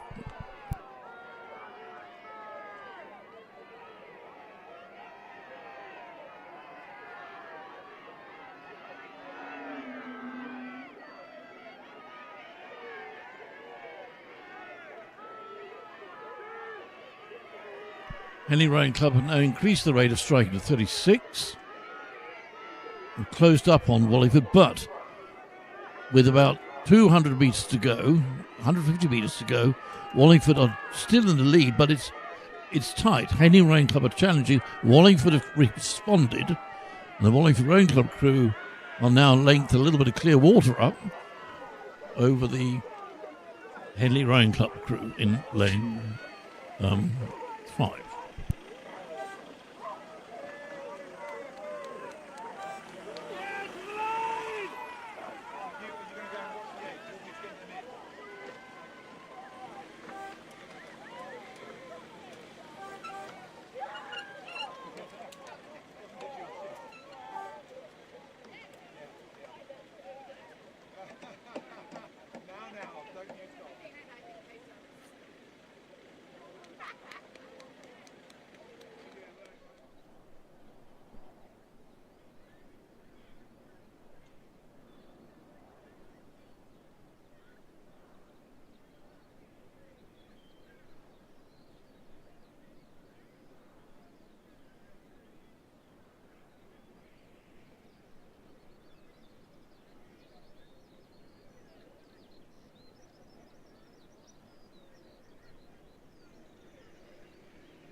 Race 109 is in progress.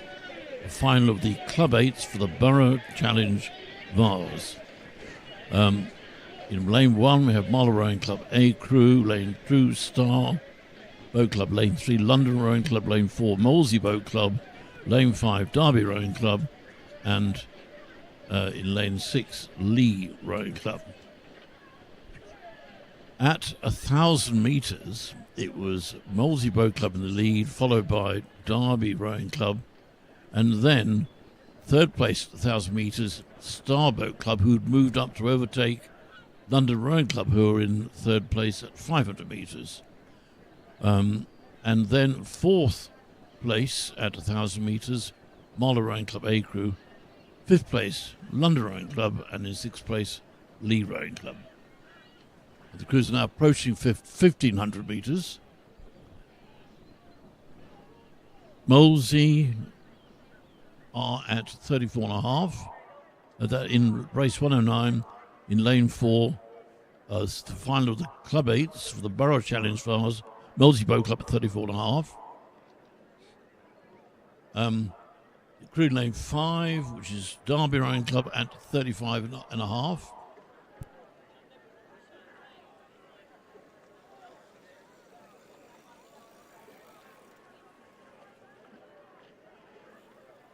And the crew in lane 6, which is Lee Rowing Club, are at nearly 36 strokes the minute.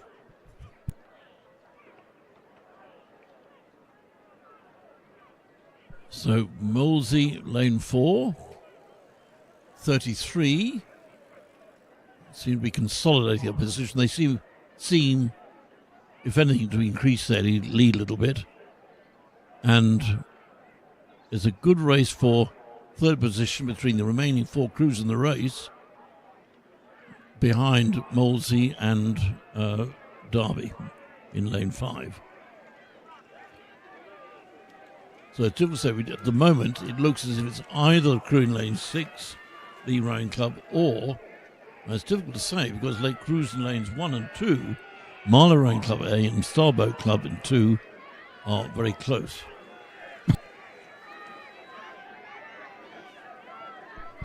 So it does look as if Molesey Boat Club are going to take this event with their crew in lane 4, followed by Derby Rowing Club in lane 5. But then it's very close between the other 4 crews. We wouldn't really like to try and call this. In any case, we're waiting for the decision of the judges. So Molesey Boat Club seem to cross the line first, followed by Derby Rowing Club. Then, it could be Lee Rowing Club,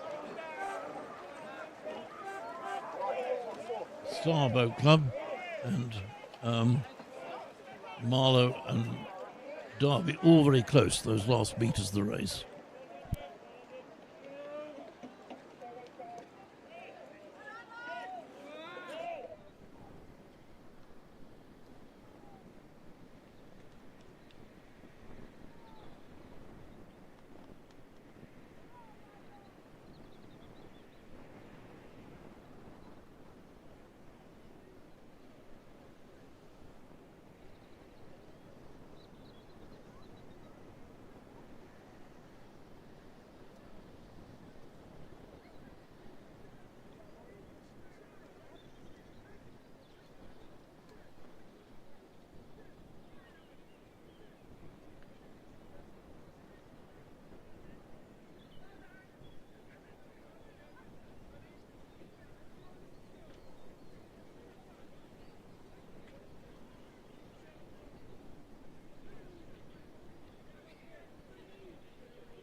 Race 110, the final of the Challenge Cox Fours for the Coronation Challenge Cup is underway.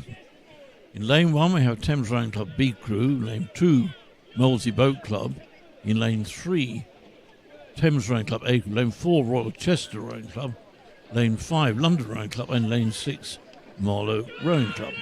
At 500 metres, Royal Chester in the lead, followed by London Rowing Club, then Thames Rowing Club A Crew, then Molesey Boat Club, and then 5th place Thames Rowing Club B Crew, and 6th place at 500 metres Marlow Rowing Club.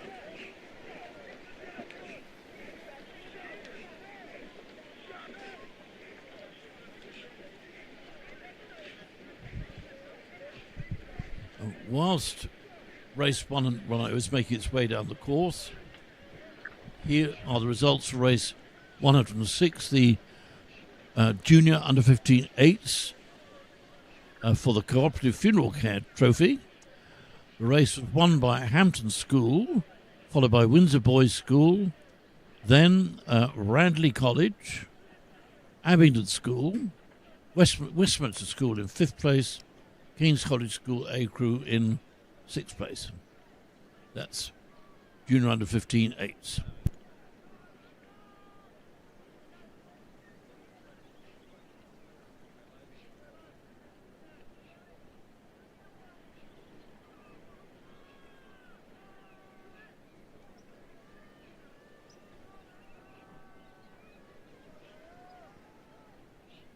Here are the results for race 107, the Challenge Coxless Pairs final for the Winterbrook Challenge Cup. And in this race, the event was won by Oxfordbrook's B Crew, followed by Oxfordbrook's A Crew, followed by Oxfordbrook's C Crew, followed by Oxfordbrook's D Crew, then Oxfordbrook's E Crew, and finally in 6th place, Shiplake College.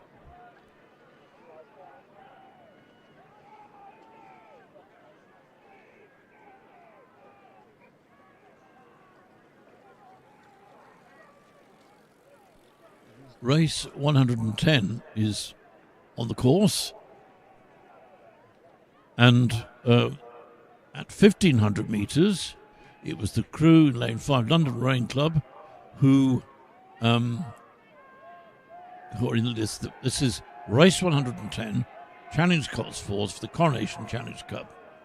And with 300 metres to go, it was the crew in Lane 5, it is the crew in Lane 5 who were leading, followed by Thames Rowing Club A Crew in Lane 3, then Royal Chester Rowing Club in Lane 4, Molesey Boat Club in Lane 2, Marlow Rowing Club in Lane 6, and Thames Rowing Club B Crew in Lane 1.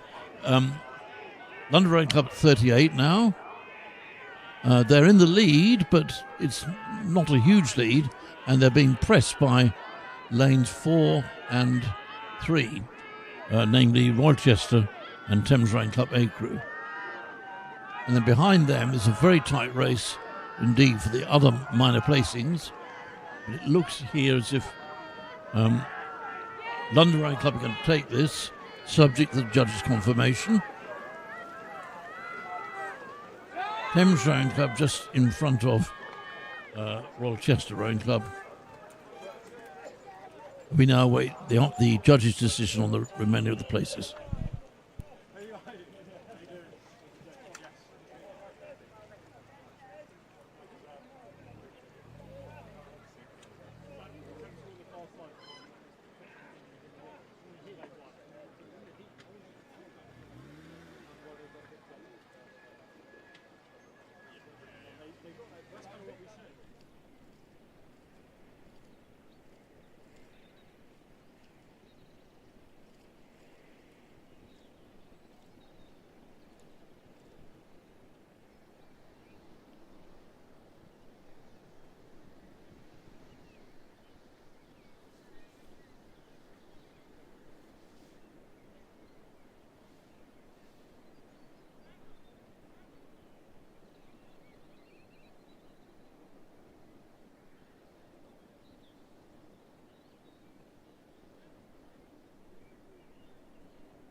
So, confirmation of the result of race 108, the final of the Women's Junior School Coxed Fours for the Chamber of Trade Cup, and delighted to be able to announce a win for Wallingford Rowing Club, with Henley A crew second, Surbiton High School's A crew were third, Stratford upon Avon were fourth, Sir William Perkins School fifth, and Surbiton High School's B crew in sixth. Congratulations to Wallingford on that win. And then the final of Club 8s for the Borough Challenge Cup was a win for Molesey over Derby, with Lee third, Star Club fourth, Marlow A were fifth, and London Rowing Club sixth.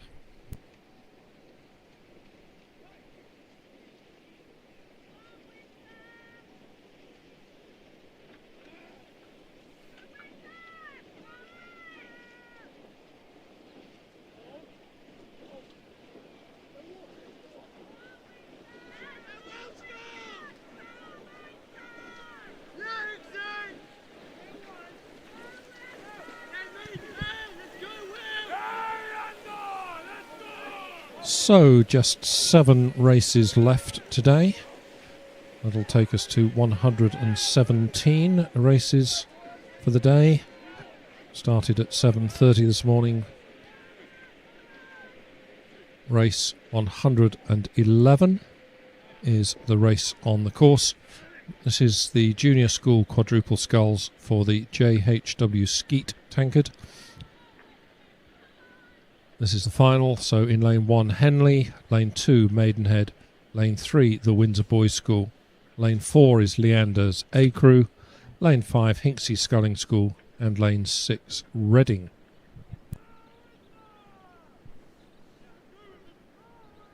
So it was Leander who jumped out to the early lead at 500 metres, and they've consolidated that and continue to lead, coming past the 1,000 metre point, with Windsor Boys School in second place. And a bit of a juggle around of order between the other 4 crews in this, but at the 1,000 metre it was Hinksey who were third, Henley fourth, Maidenhead fifth, and Reading sixth.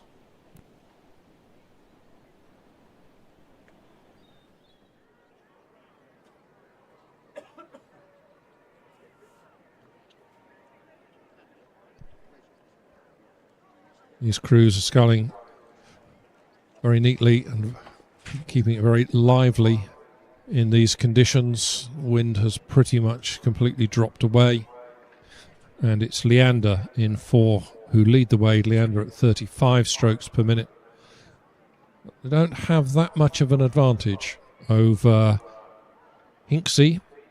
So Hinksey have come up into second place. They were 4th at 500, 3rd at 1,000, and now in second place, and they're pushing Leander quite hard. Leander are having to work hard here to stay in front. It's Hinksey who are moving their boat the quickest. Hinksey now perhaps just a canvas or so behind Leander.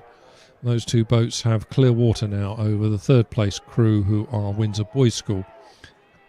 Hinksey Sculling School from Oxford really putting in a strong performance here. I think they may very well be coming close to level as we come into the final 250 metres. Leander A are undoubtedly under great pressure here from Hinksey School. Hinksey at 36, Leander at 36 as well. Both these boats pushing and pushing and pushing, trying to hold on Leander, trying to just catch them back up are Hinksey. Those 2 boats clear of the others in this race. Leander, I think, maybe just about holding on, but there is very little between these 2 boats. They're going to be taxing the judges on the finish line as they come to it. Leander in 4, Hinksey Sculling School in 5. Hinksey moving the boat beautifully, but maybe not quite enough to just get Leander on the line. Very close between Leander and Hinksey Sculling School. Those 2 boats about 2 lengths clear of the Windsor Boys School, who were chased home by Maidenhead, with Henley crossing in 5th and Reading's A crew in 6th.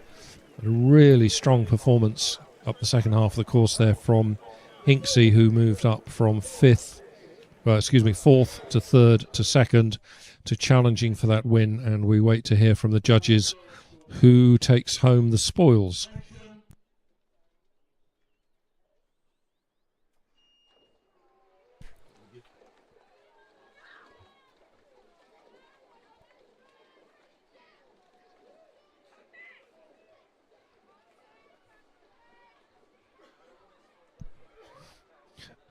The next race has just started. This is the final of the Women's Junior Under-16 8s for the Holder Cup. In lane 1, Godolphin and Latimer School. In lane 2, Latimer Upper School. Lane 3, Wallingford. Lane 4, Surbiton High School A. Lane 5 is Henley. And lane 6, St Paul's Girls' School.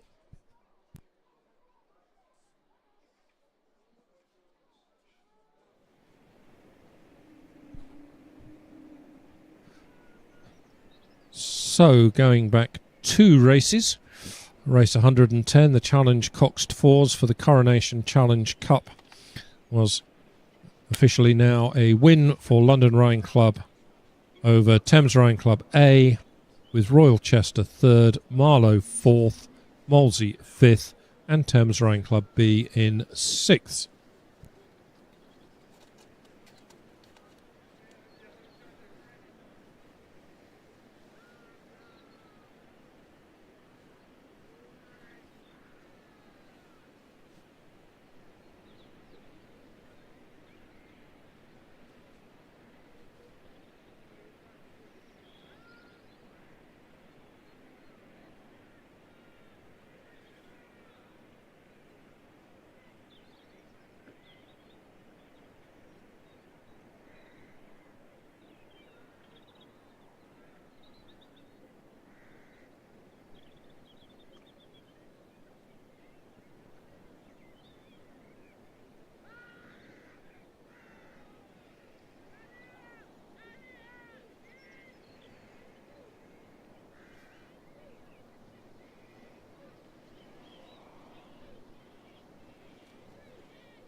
As they pass the 500 metre mark, there's very little between these Women's Junior Under-16 8s, but it's Latimer Upper School who lead from Henley and then Surbiton High School A, then Wallingford, Godolphin and Latimer and St Paul's, but as I say, there's very little between these crews. They're approaching the 1,000 metre mark, where we have a camera looking straight across the course, so we get a good view of the crews and their relative positions. Still looks like Latimer Upper are pulling away from Godolphin and Latimer. That's the crews in 2 and 1. But Wallingford are there or thereabouts with them, so it's still very, very tight as they have 10 or 12 strokes to go to the 1,000 metre line. Very little between these crews. Henley over in 5 are up there as well. These crews overlapping these first 3 or 4 crews.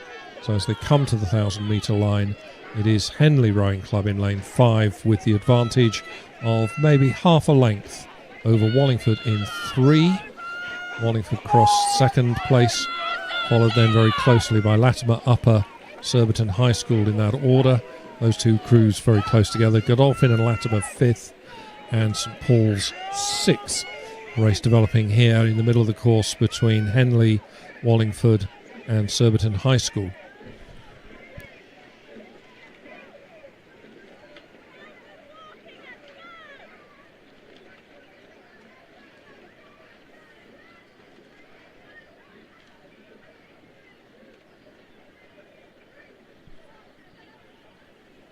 As we start to pick up our drone footage, it still looks like Henley in 5 with their bows in front of Wallingford in 3, although there's still very little between those two crews.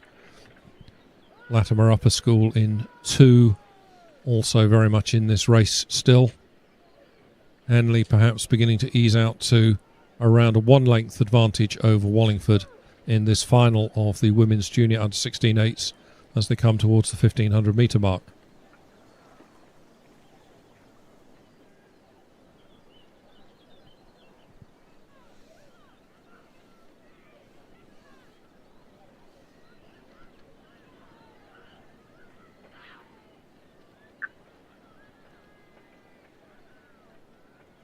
Henley at 34.5, easing out to just about a 1 length advantage now over Wallingford.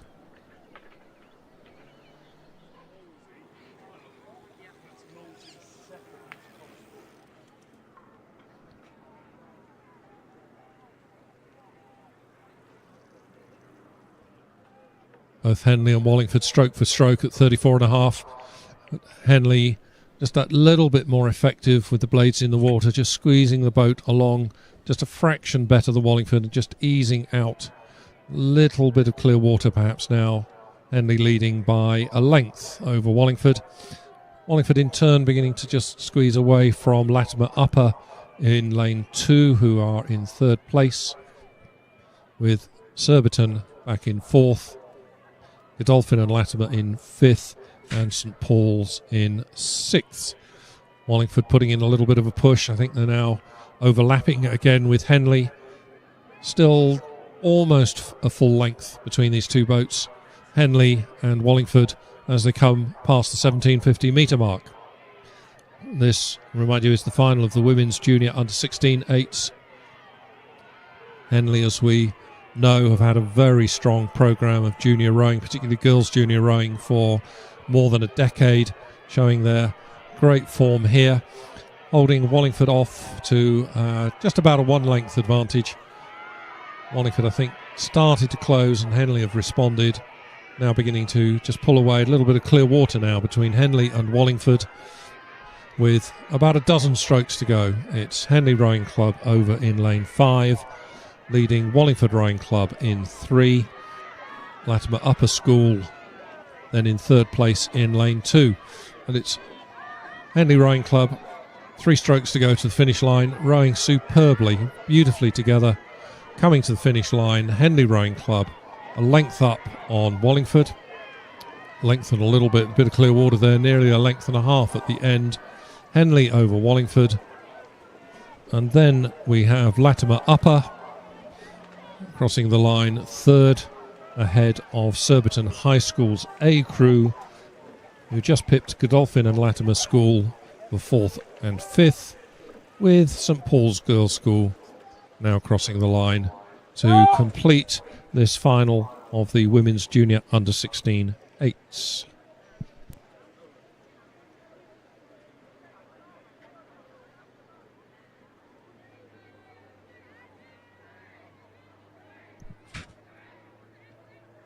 So let's just slip back 1 race to 111 and confirm the official result of the junior school quadruple sculls.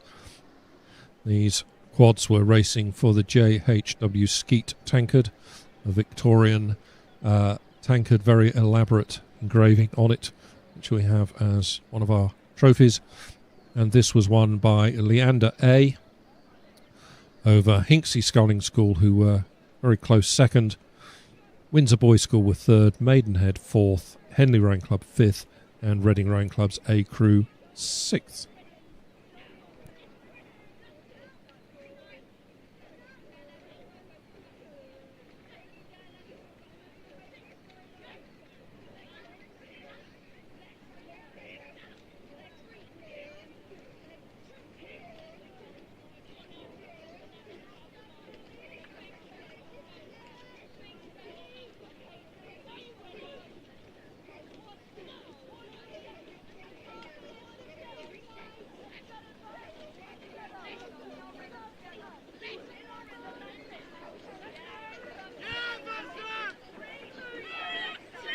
So 5 races to go. Next one on the course is 113, the final of the women's club coxed fours for the Doug Norris Memorial Salver. In lane 1, Molesey Boat Club. Lane 2 is Vesta B. Lane 3, Kingston Rowing Club. Lane 4, Upper Thames. Lane 5, Canterburygian. And in lane 6, Vesta's A crew. Passing the 500 metre point, it was Upper Thames who had the bows in front of Vesta B, with Kingston in 3rd, Canterburygian 4th, Molesey 5th, and Vesta 6th. However, by the 1,000 metre point, Vesta B have put in a really good second 500 and come through Upper Thames, and at 1,000 metres it's Vesta B leading Upper Thames. Behind them, Canterburygian have moved up into 3rd place pushing Kingston down into 4th. Molesey and Vesta continue in 5th and 6th. Still pretty close between these crews out front, with Vesta, Upper Thames, Canterbridgian and Kingston. It's pretty much as we would expect, because they've come through from heats, with Kingston having the fastest qualifying time, hence getting lane 3. Upper Thames just behind them, second fastest qualifier in 4. And we would expect those crews to, on all other things being equal, to be probably the quickest crew in the final, quickest 2 crews, and that's what we're seeing as we look down the course. Vesta B and Canterbridgian in lanes 2 and 5 respectively, still in pretty close contact with Upper Thames and Kingston in the middle of the course. Molesey and Vesta A having been dropped off the pace just a little bit. Still very close between the leading 4 crews. Indeed, now we pick up the drone footage, I think there's only about 1 length covering the first 4 crews in this race. Vesta B continue to hold the lead, coming through the 1500 metre mark, with Upper Thames in second, about half a length back from Vesta. So half a length Vesta to Upper Thames, and then the 2 crews in 3rd and 4th, Kingston and Canterbridgian, certainly overlapping with Upper Thames. So it's just over a length between these leading 4 crews as they approach the 1750 metre mark. This race is anybody's, I think, at this point to take. I think we can discount Molesey in 1 and Vesta's A crew in 6. But between the other 4 crews, anything I think is now possible.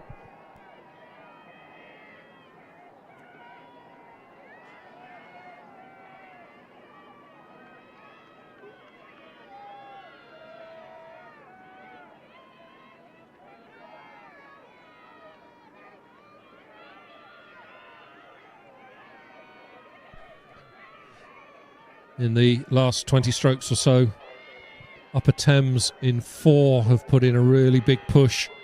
Vesta B in 2 not really responded to that. And Upper Thames, if anything, maybe now just have their bows in front. Upper Thames at 36. Vesta B also at 36. There's only about a canvas between them. Upper Thames, I think it looks to me as if Upper Thames is just beginning to pull away. Although there is very little between them. Upper Thames from Vesta B. Almost nothing then for 3rd and 4th between Kingston and Canterbridgian. They come to the line. It's Upper Thames in 4, leading by about a half length on the finish line ahead of Vesta B. 3rd across the line with Kingston, followed by Canterbridgian in 4th. And Molesey across the finish line 5th, with Vesta's A crew coming to the finish line in the next few moments.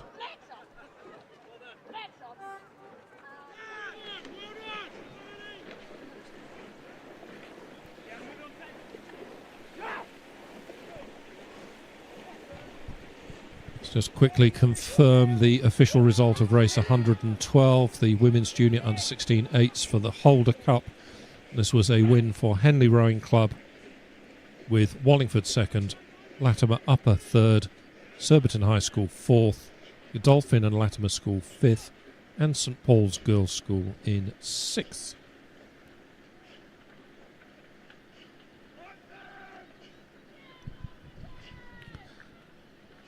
Race 114, the final of the Challenge Coxless 4s for the President's Challenge Cup.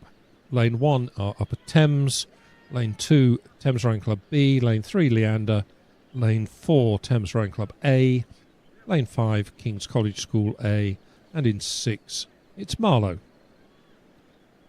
Leander jumped out to a very early lead in this race, led through the 500 metre mark and consolidated their lead, and lead by about a length as they come past the 1,000 metres and pull away. Thames Rowing Club are in 2nd place. That's Thames A crew. are in second place, and their club mates Thames B crew are third. So it's Leander, followed by Thames A, followed by Thames B, then it's Marlow, then Upper Thames and King's College School. Crews are at the 1500 metre mark. It's still Leander, but only by about a half a length from Thames A in lane 4, virtually alongside them. Those two boats have maybe a length over Thames B in third place.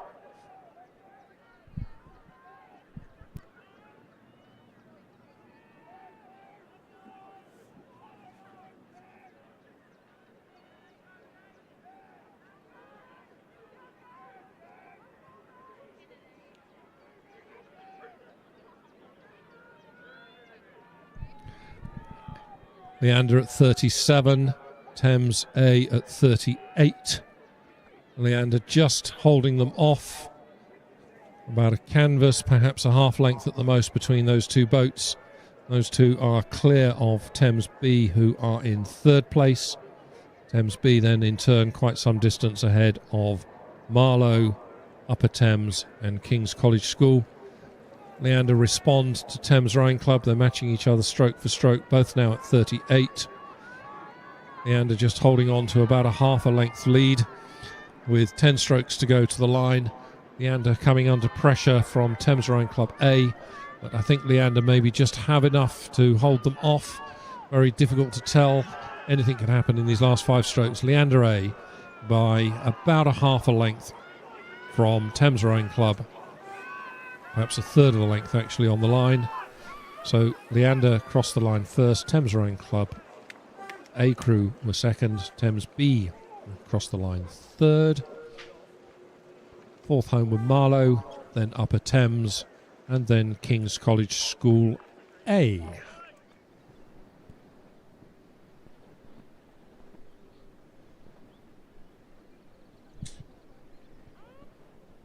Confirmation of the result of race 113, the women's club coxed fours for the Doug Norris Memorial Salver, and it's Upper Thames Rowing Club who take home the trophies tonight.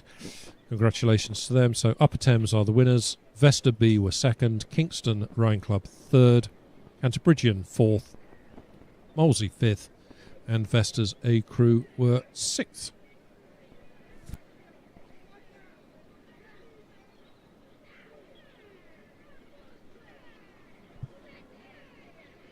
So we're now just 3 races to go. We're in the phase where everybody is hoping we don't have any dead heats in these last few races.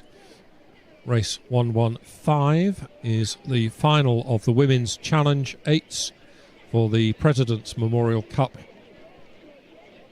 Thames Rowing Club B in 1, Leander B in 2, Thames Rowing Club's A crew in 3, Leander's A crew in 4, Thames Rowing Club D in 5, and Thames Rowing Club C in 6. I think I said several hours ago Thames Rowing Club had the biggest entry here with 27 boats. Well, 4 of them have made it through to this final where they're racing against the 2 Leander entries in this event. As they came through the 500 metre mark, it's Leander A with the advantage over Thames A. With Thames B in second place, Leander B were in third place, Leander B were fourth, Thames D were fifth, Thames C were sixth. 1,000 metres, it's still Leander A in the lead over Thames Rowing Club A.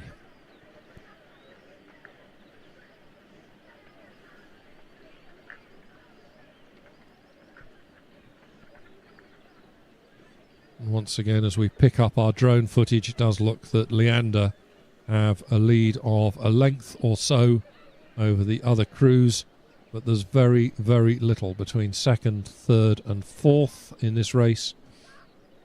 And indeed, the crews in lanes 1 and 6 are still in this, but Leander appear to be squeezing away from the field.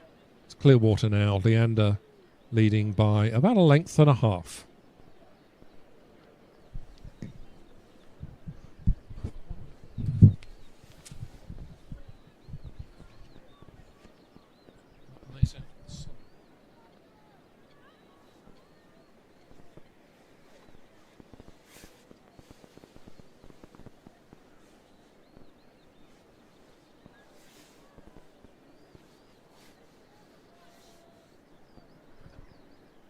Leander at 37. Now opened up about a 2-length lead over Thames Rowing Club's A crew, who are in lane 3. They're coming under some pressure from Leander B in lane 2. There's very little between those two crews for second and third. Maybe just a canvas or so. But it's Leander A in lane 4, stamping their authority on this race. Pulling away now to a 2-length lead in this final of the Women's Challenge 8s for the President's Memorial Cup.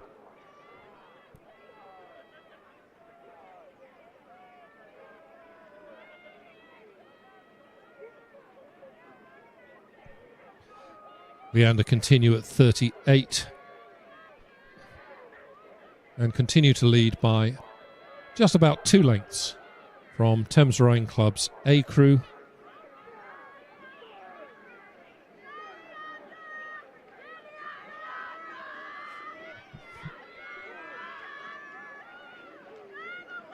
It looks as if Leander A will take this Women's Challenge 8s. Beautiful conditions here now. The rain has gone, the sun's come back out, the water's lovely and flat. Leander taking advantage of those conditions. About a length and a half. Thames Rowing Club, I think, have just put in a bit of a push in the last 250. Not enough to overtake or even catch Leander, so Leander crossed the line first ahead of Thames Rowing Club, with Leander B in third. Then very close between 2 more Thames Rowing Club crews, their D and their B crews, with Thames C bringing up the rear of the field.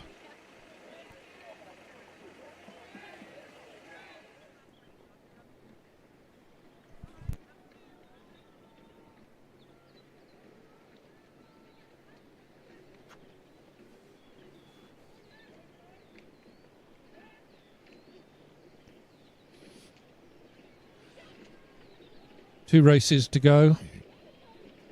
I'm impressed with the stamina of the spectators who are still here with us as we move into the evening.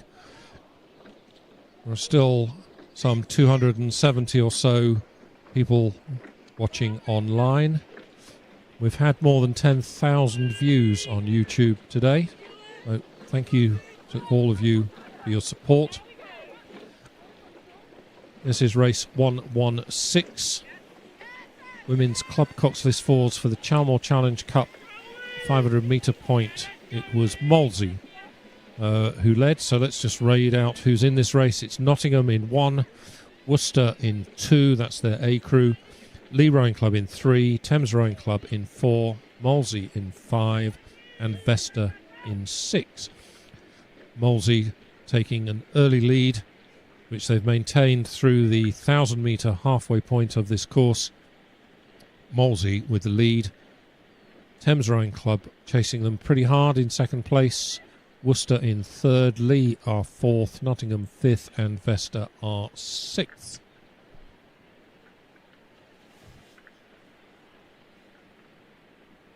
Molesey have opened up quite a reasonable lead here. A couple of lengths, I think, now, as they come away from the 1,000 metre mark, coming towards the 1,500. So Molesey over in lane 5, leading by a couple of lengths.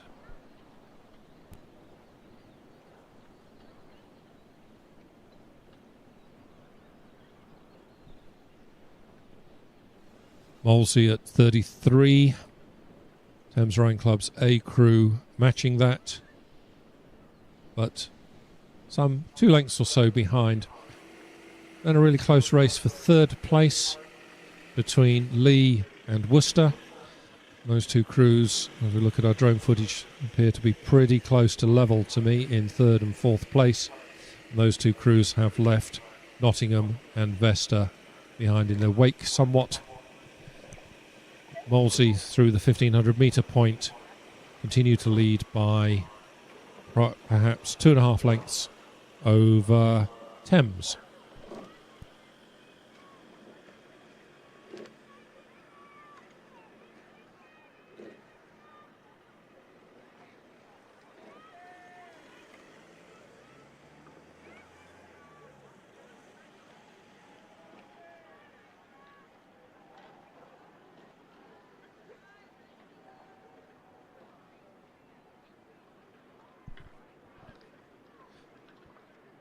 Molesey at 34, Thames Rhine Club A at 35. This is a reminder, this is the final of the women's club coxless fours for the Chalmore Challenge Cup.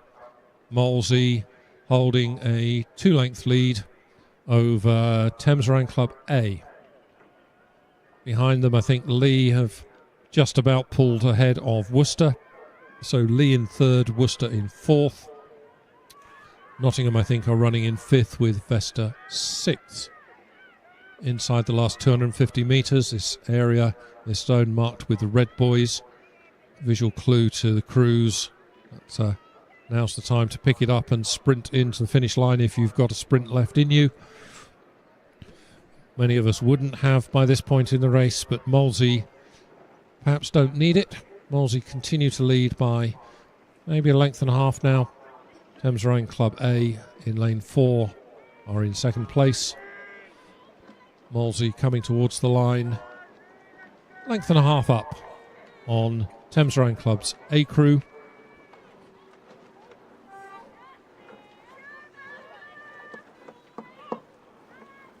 So that's that's Molesey home first, Thames Rhine Club second, Lee coming in third place now.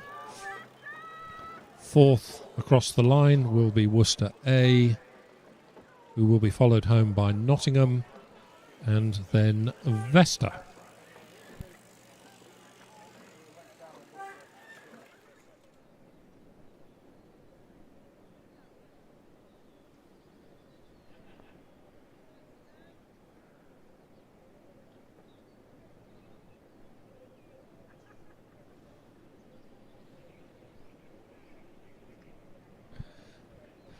And so we come to the last race of the day, race 117. This is the final of the Junior School 8s for the Mike Dizeran's Memorial Trophy. If you haven't been to the trophy tent and seen this trophy, it's a rather magnificent pewter model of an 8, complete with oars and so on in a display case. It really is a quite impressive trophy. The finalists in this race: in lane 1, St Edward's School; lane 2, Bedford School A; lane 3, Eton College A; lane 4 are St Paul's; lane 5, Dulwich College A; and in lane 6, Norwich. Eton College were the fastest qualifier for this final, and it's Eton who lead through the 500 metre mark. As they came past the 1,000 metre, Eton have opened up about a 1-length lead over Bedford, and then Dulwich, St Paul's, St Edward's and Norwich.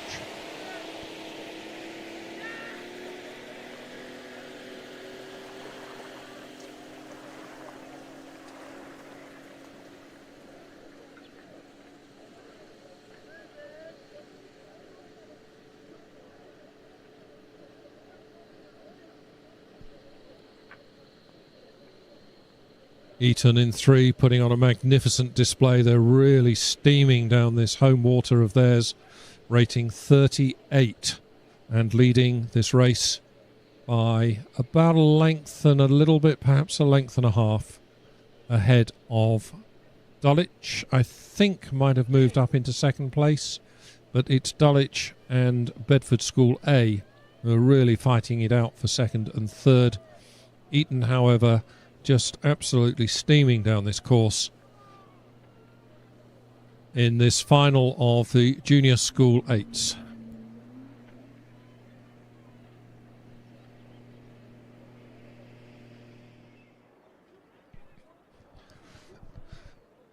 Eton now at 37, continuing to lead by about a length and a half from Dulwich A, with Bedford School in third place. St Paul's School are fourth, St Edward's are fifth, and Norwich are sixth.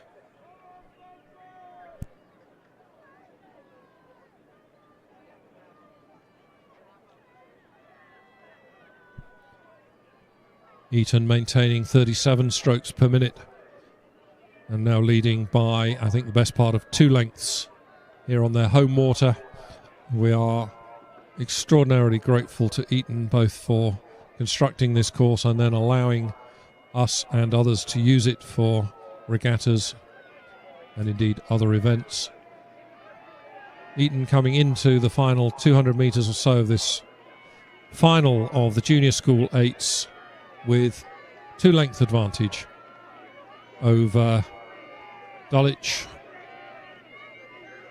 with Bedford School still third, St Paul's fourth, St Edward's fifth and Norwich School sixth. But Eton, very fitting, last race of the day, their home water, taking the spoils not very far from the trophy tent back to their boathouse, crossing the line now, some 2.5 lengths up on Dulwich, who will be crossing the line in second place ahead of Bedford School, who then followed home by St Paul's and St Edward's, and finally Norwich School.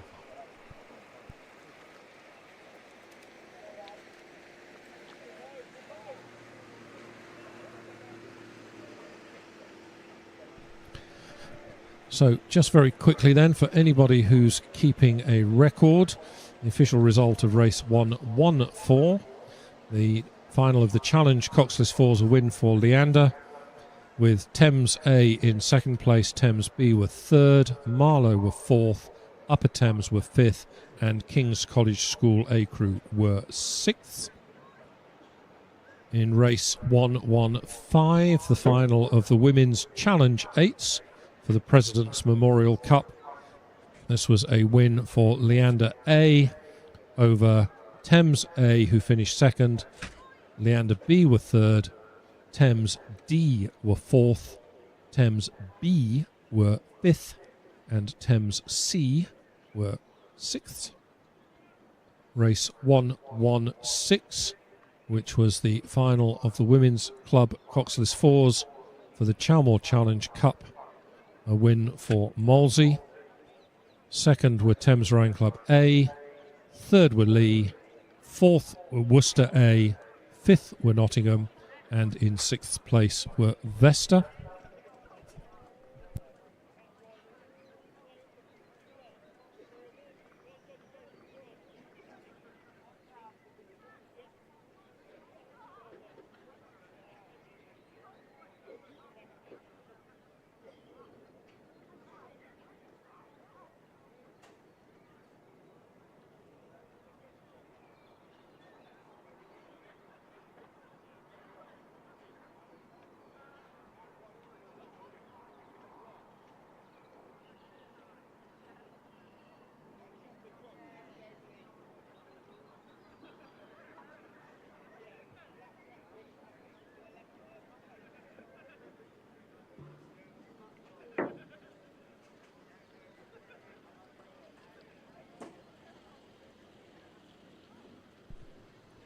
And so, to confirm the official result of the last race of the day, race 117, that Junior School 8's final for the Mike Dizerens Memorial Trophy. Indeed, a win, and a very handsome win for Eton College's A Crew, with Dulwich in second, Bedford School A in third, St Paul's were fourth, St Edward's were fifth, and Norwich School sixth. So, that completes our programme of racing. First race this morning went off 2 minutes late. That final race went off 2 minutes early. So a huge thank you to all of the umpires and the officials and the marshals and our safety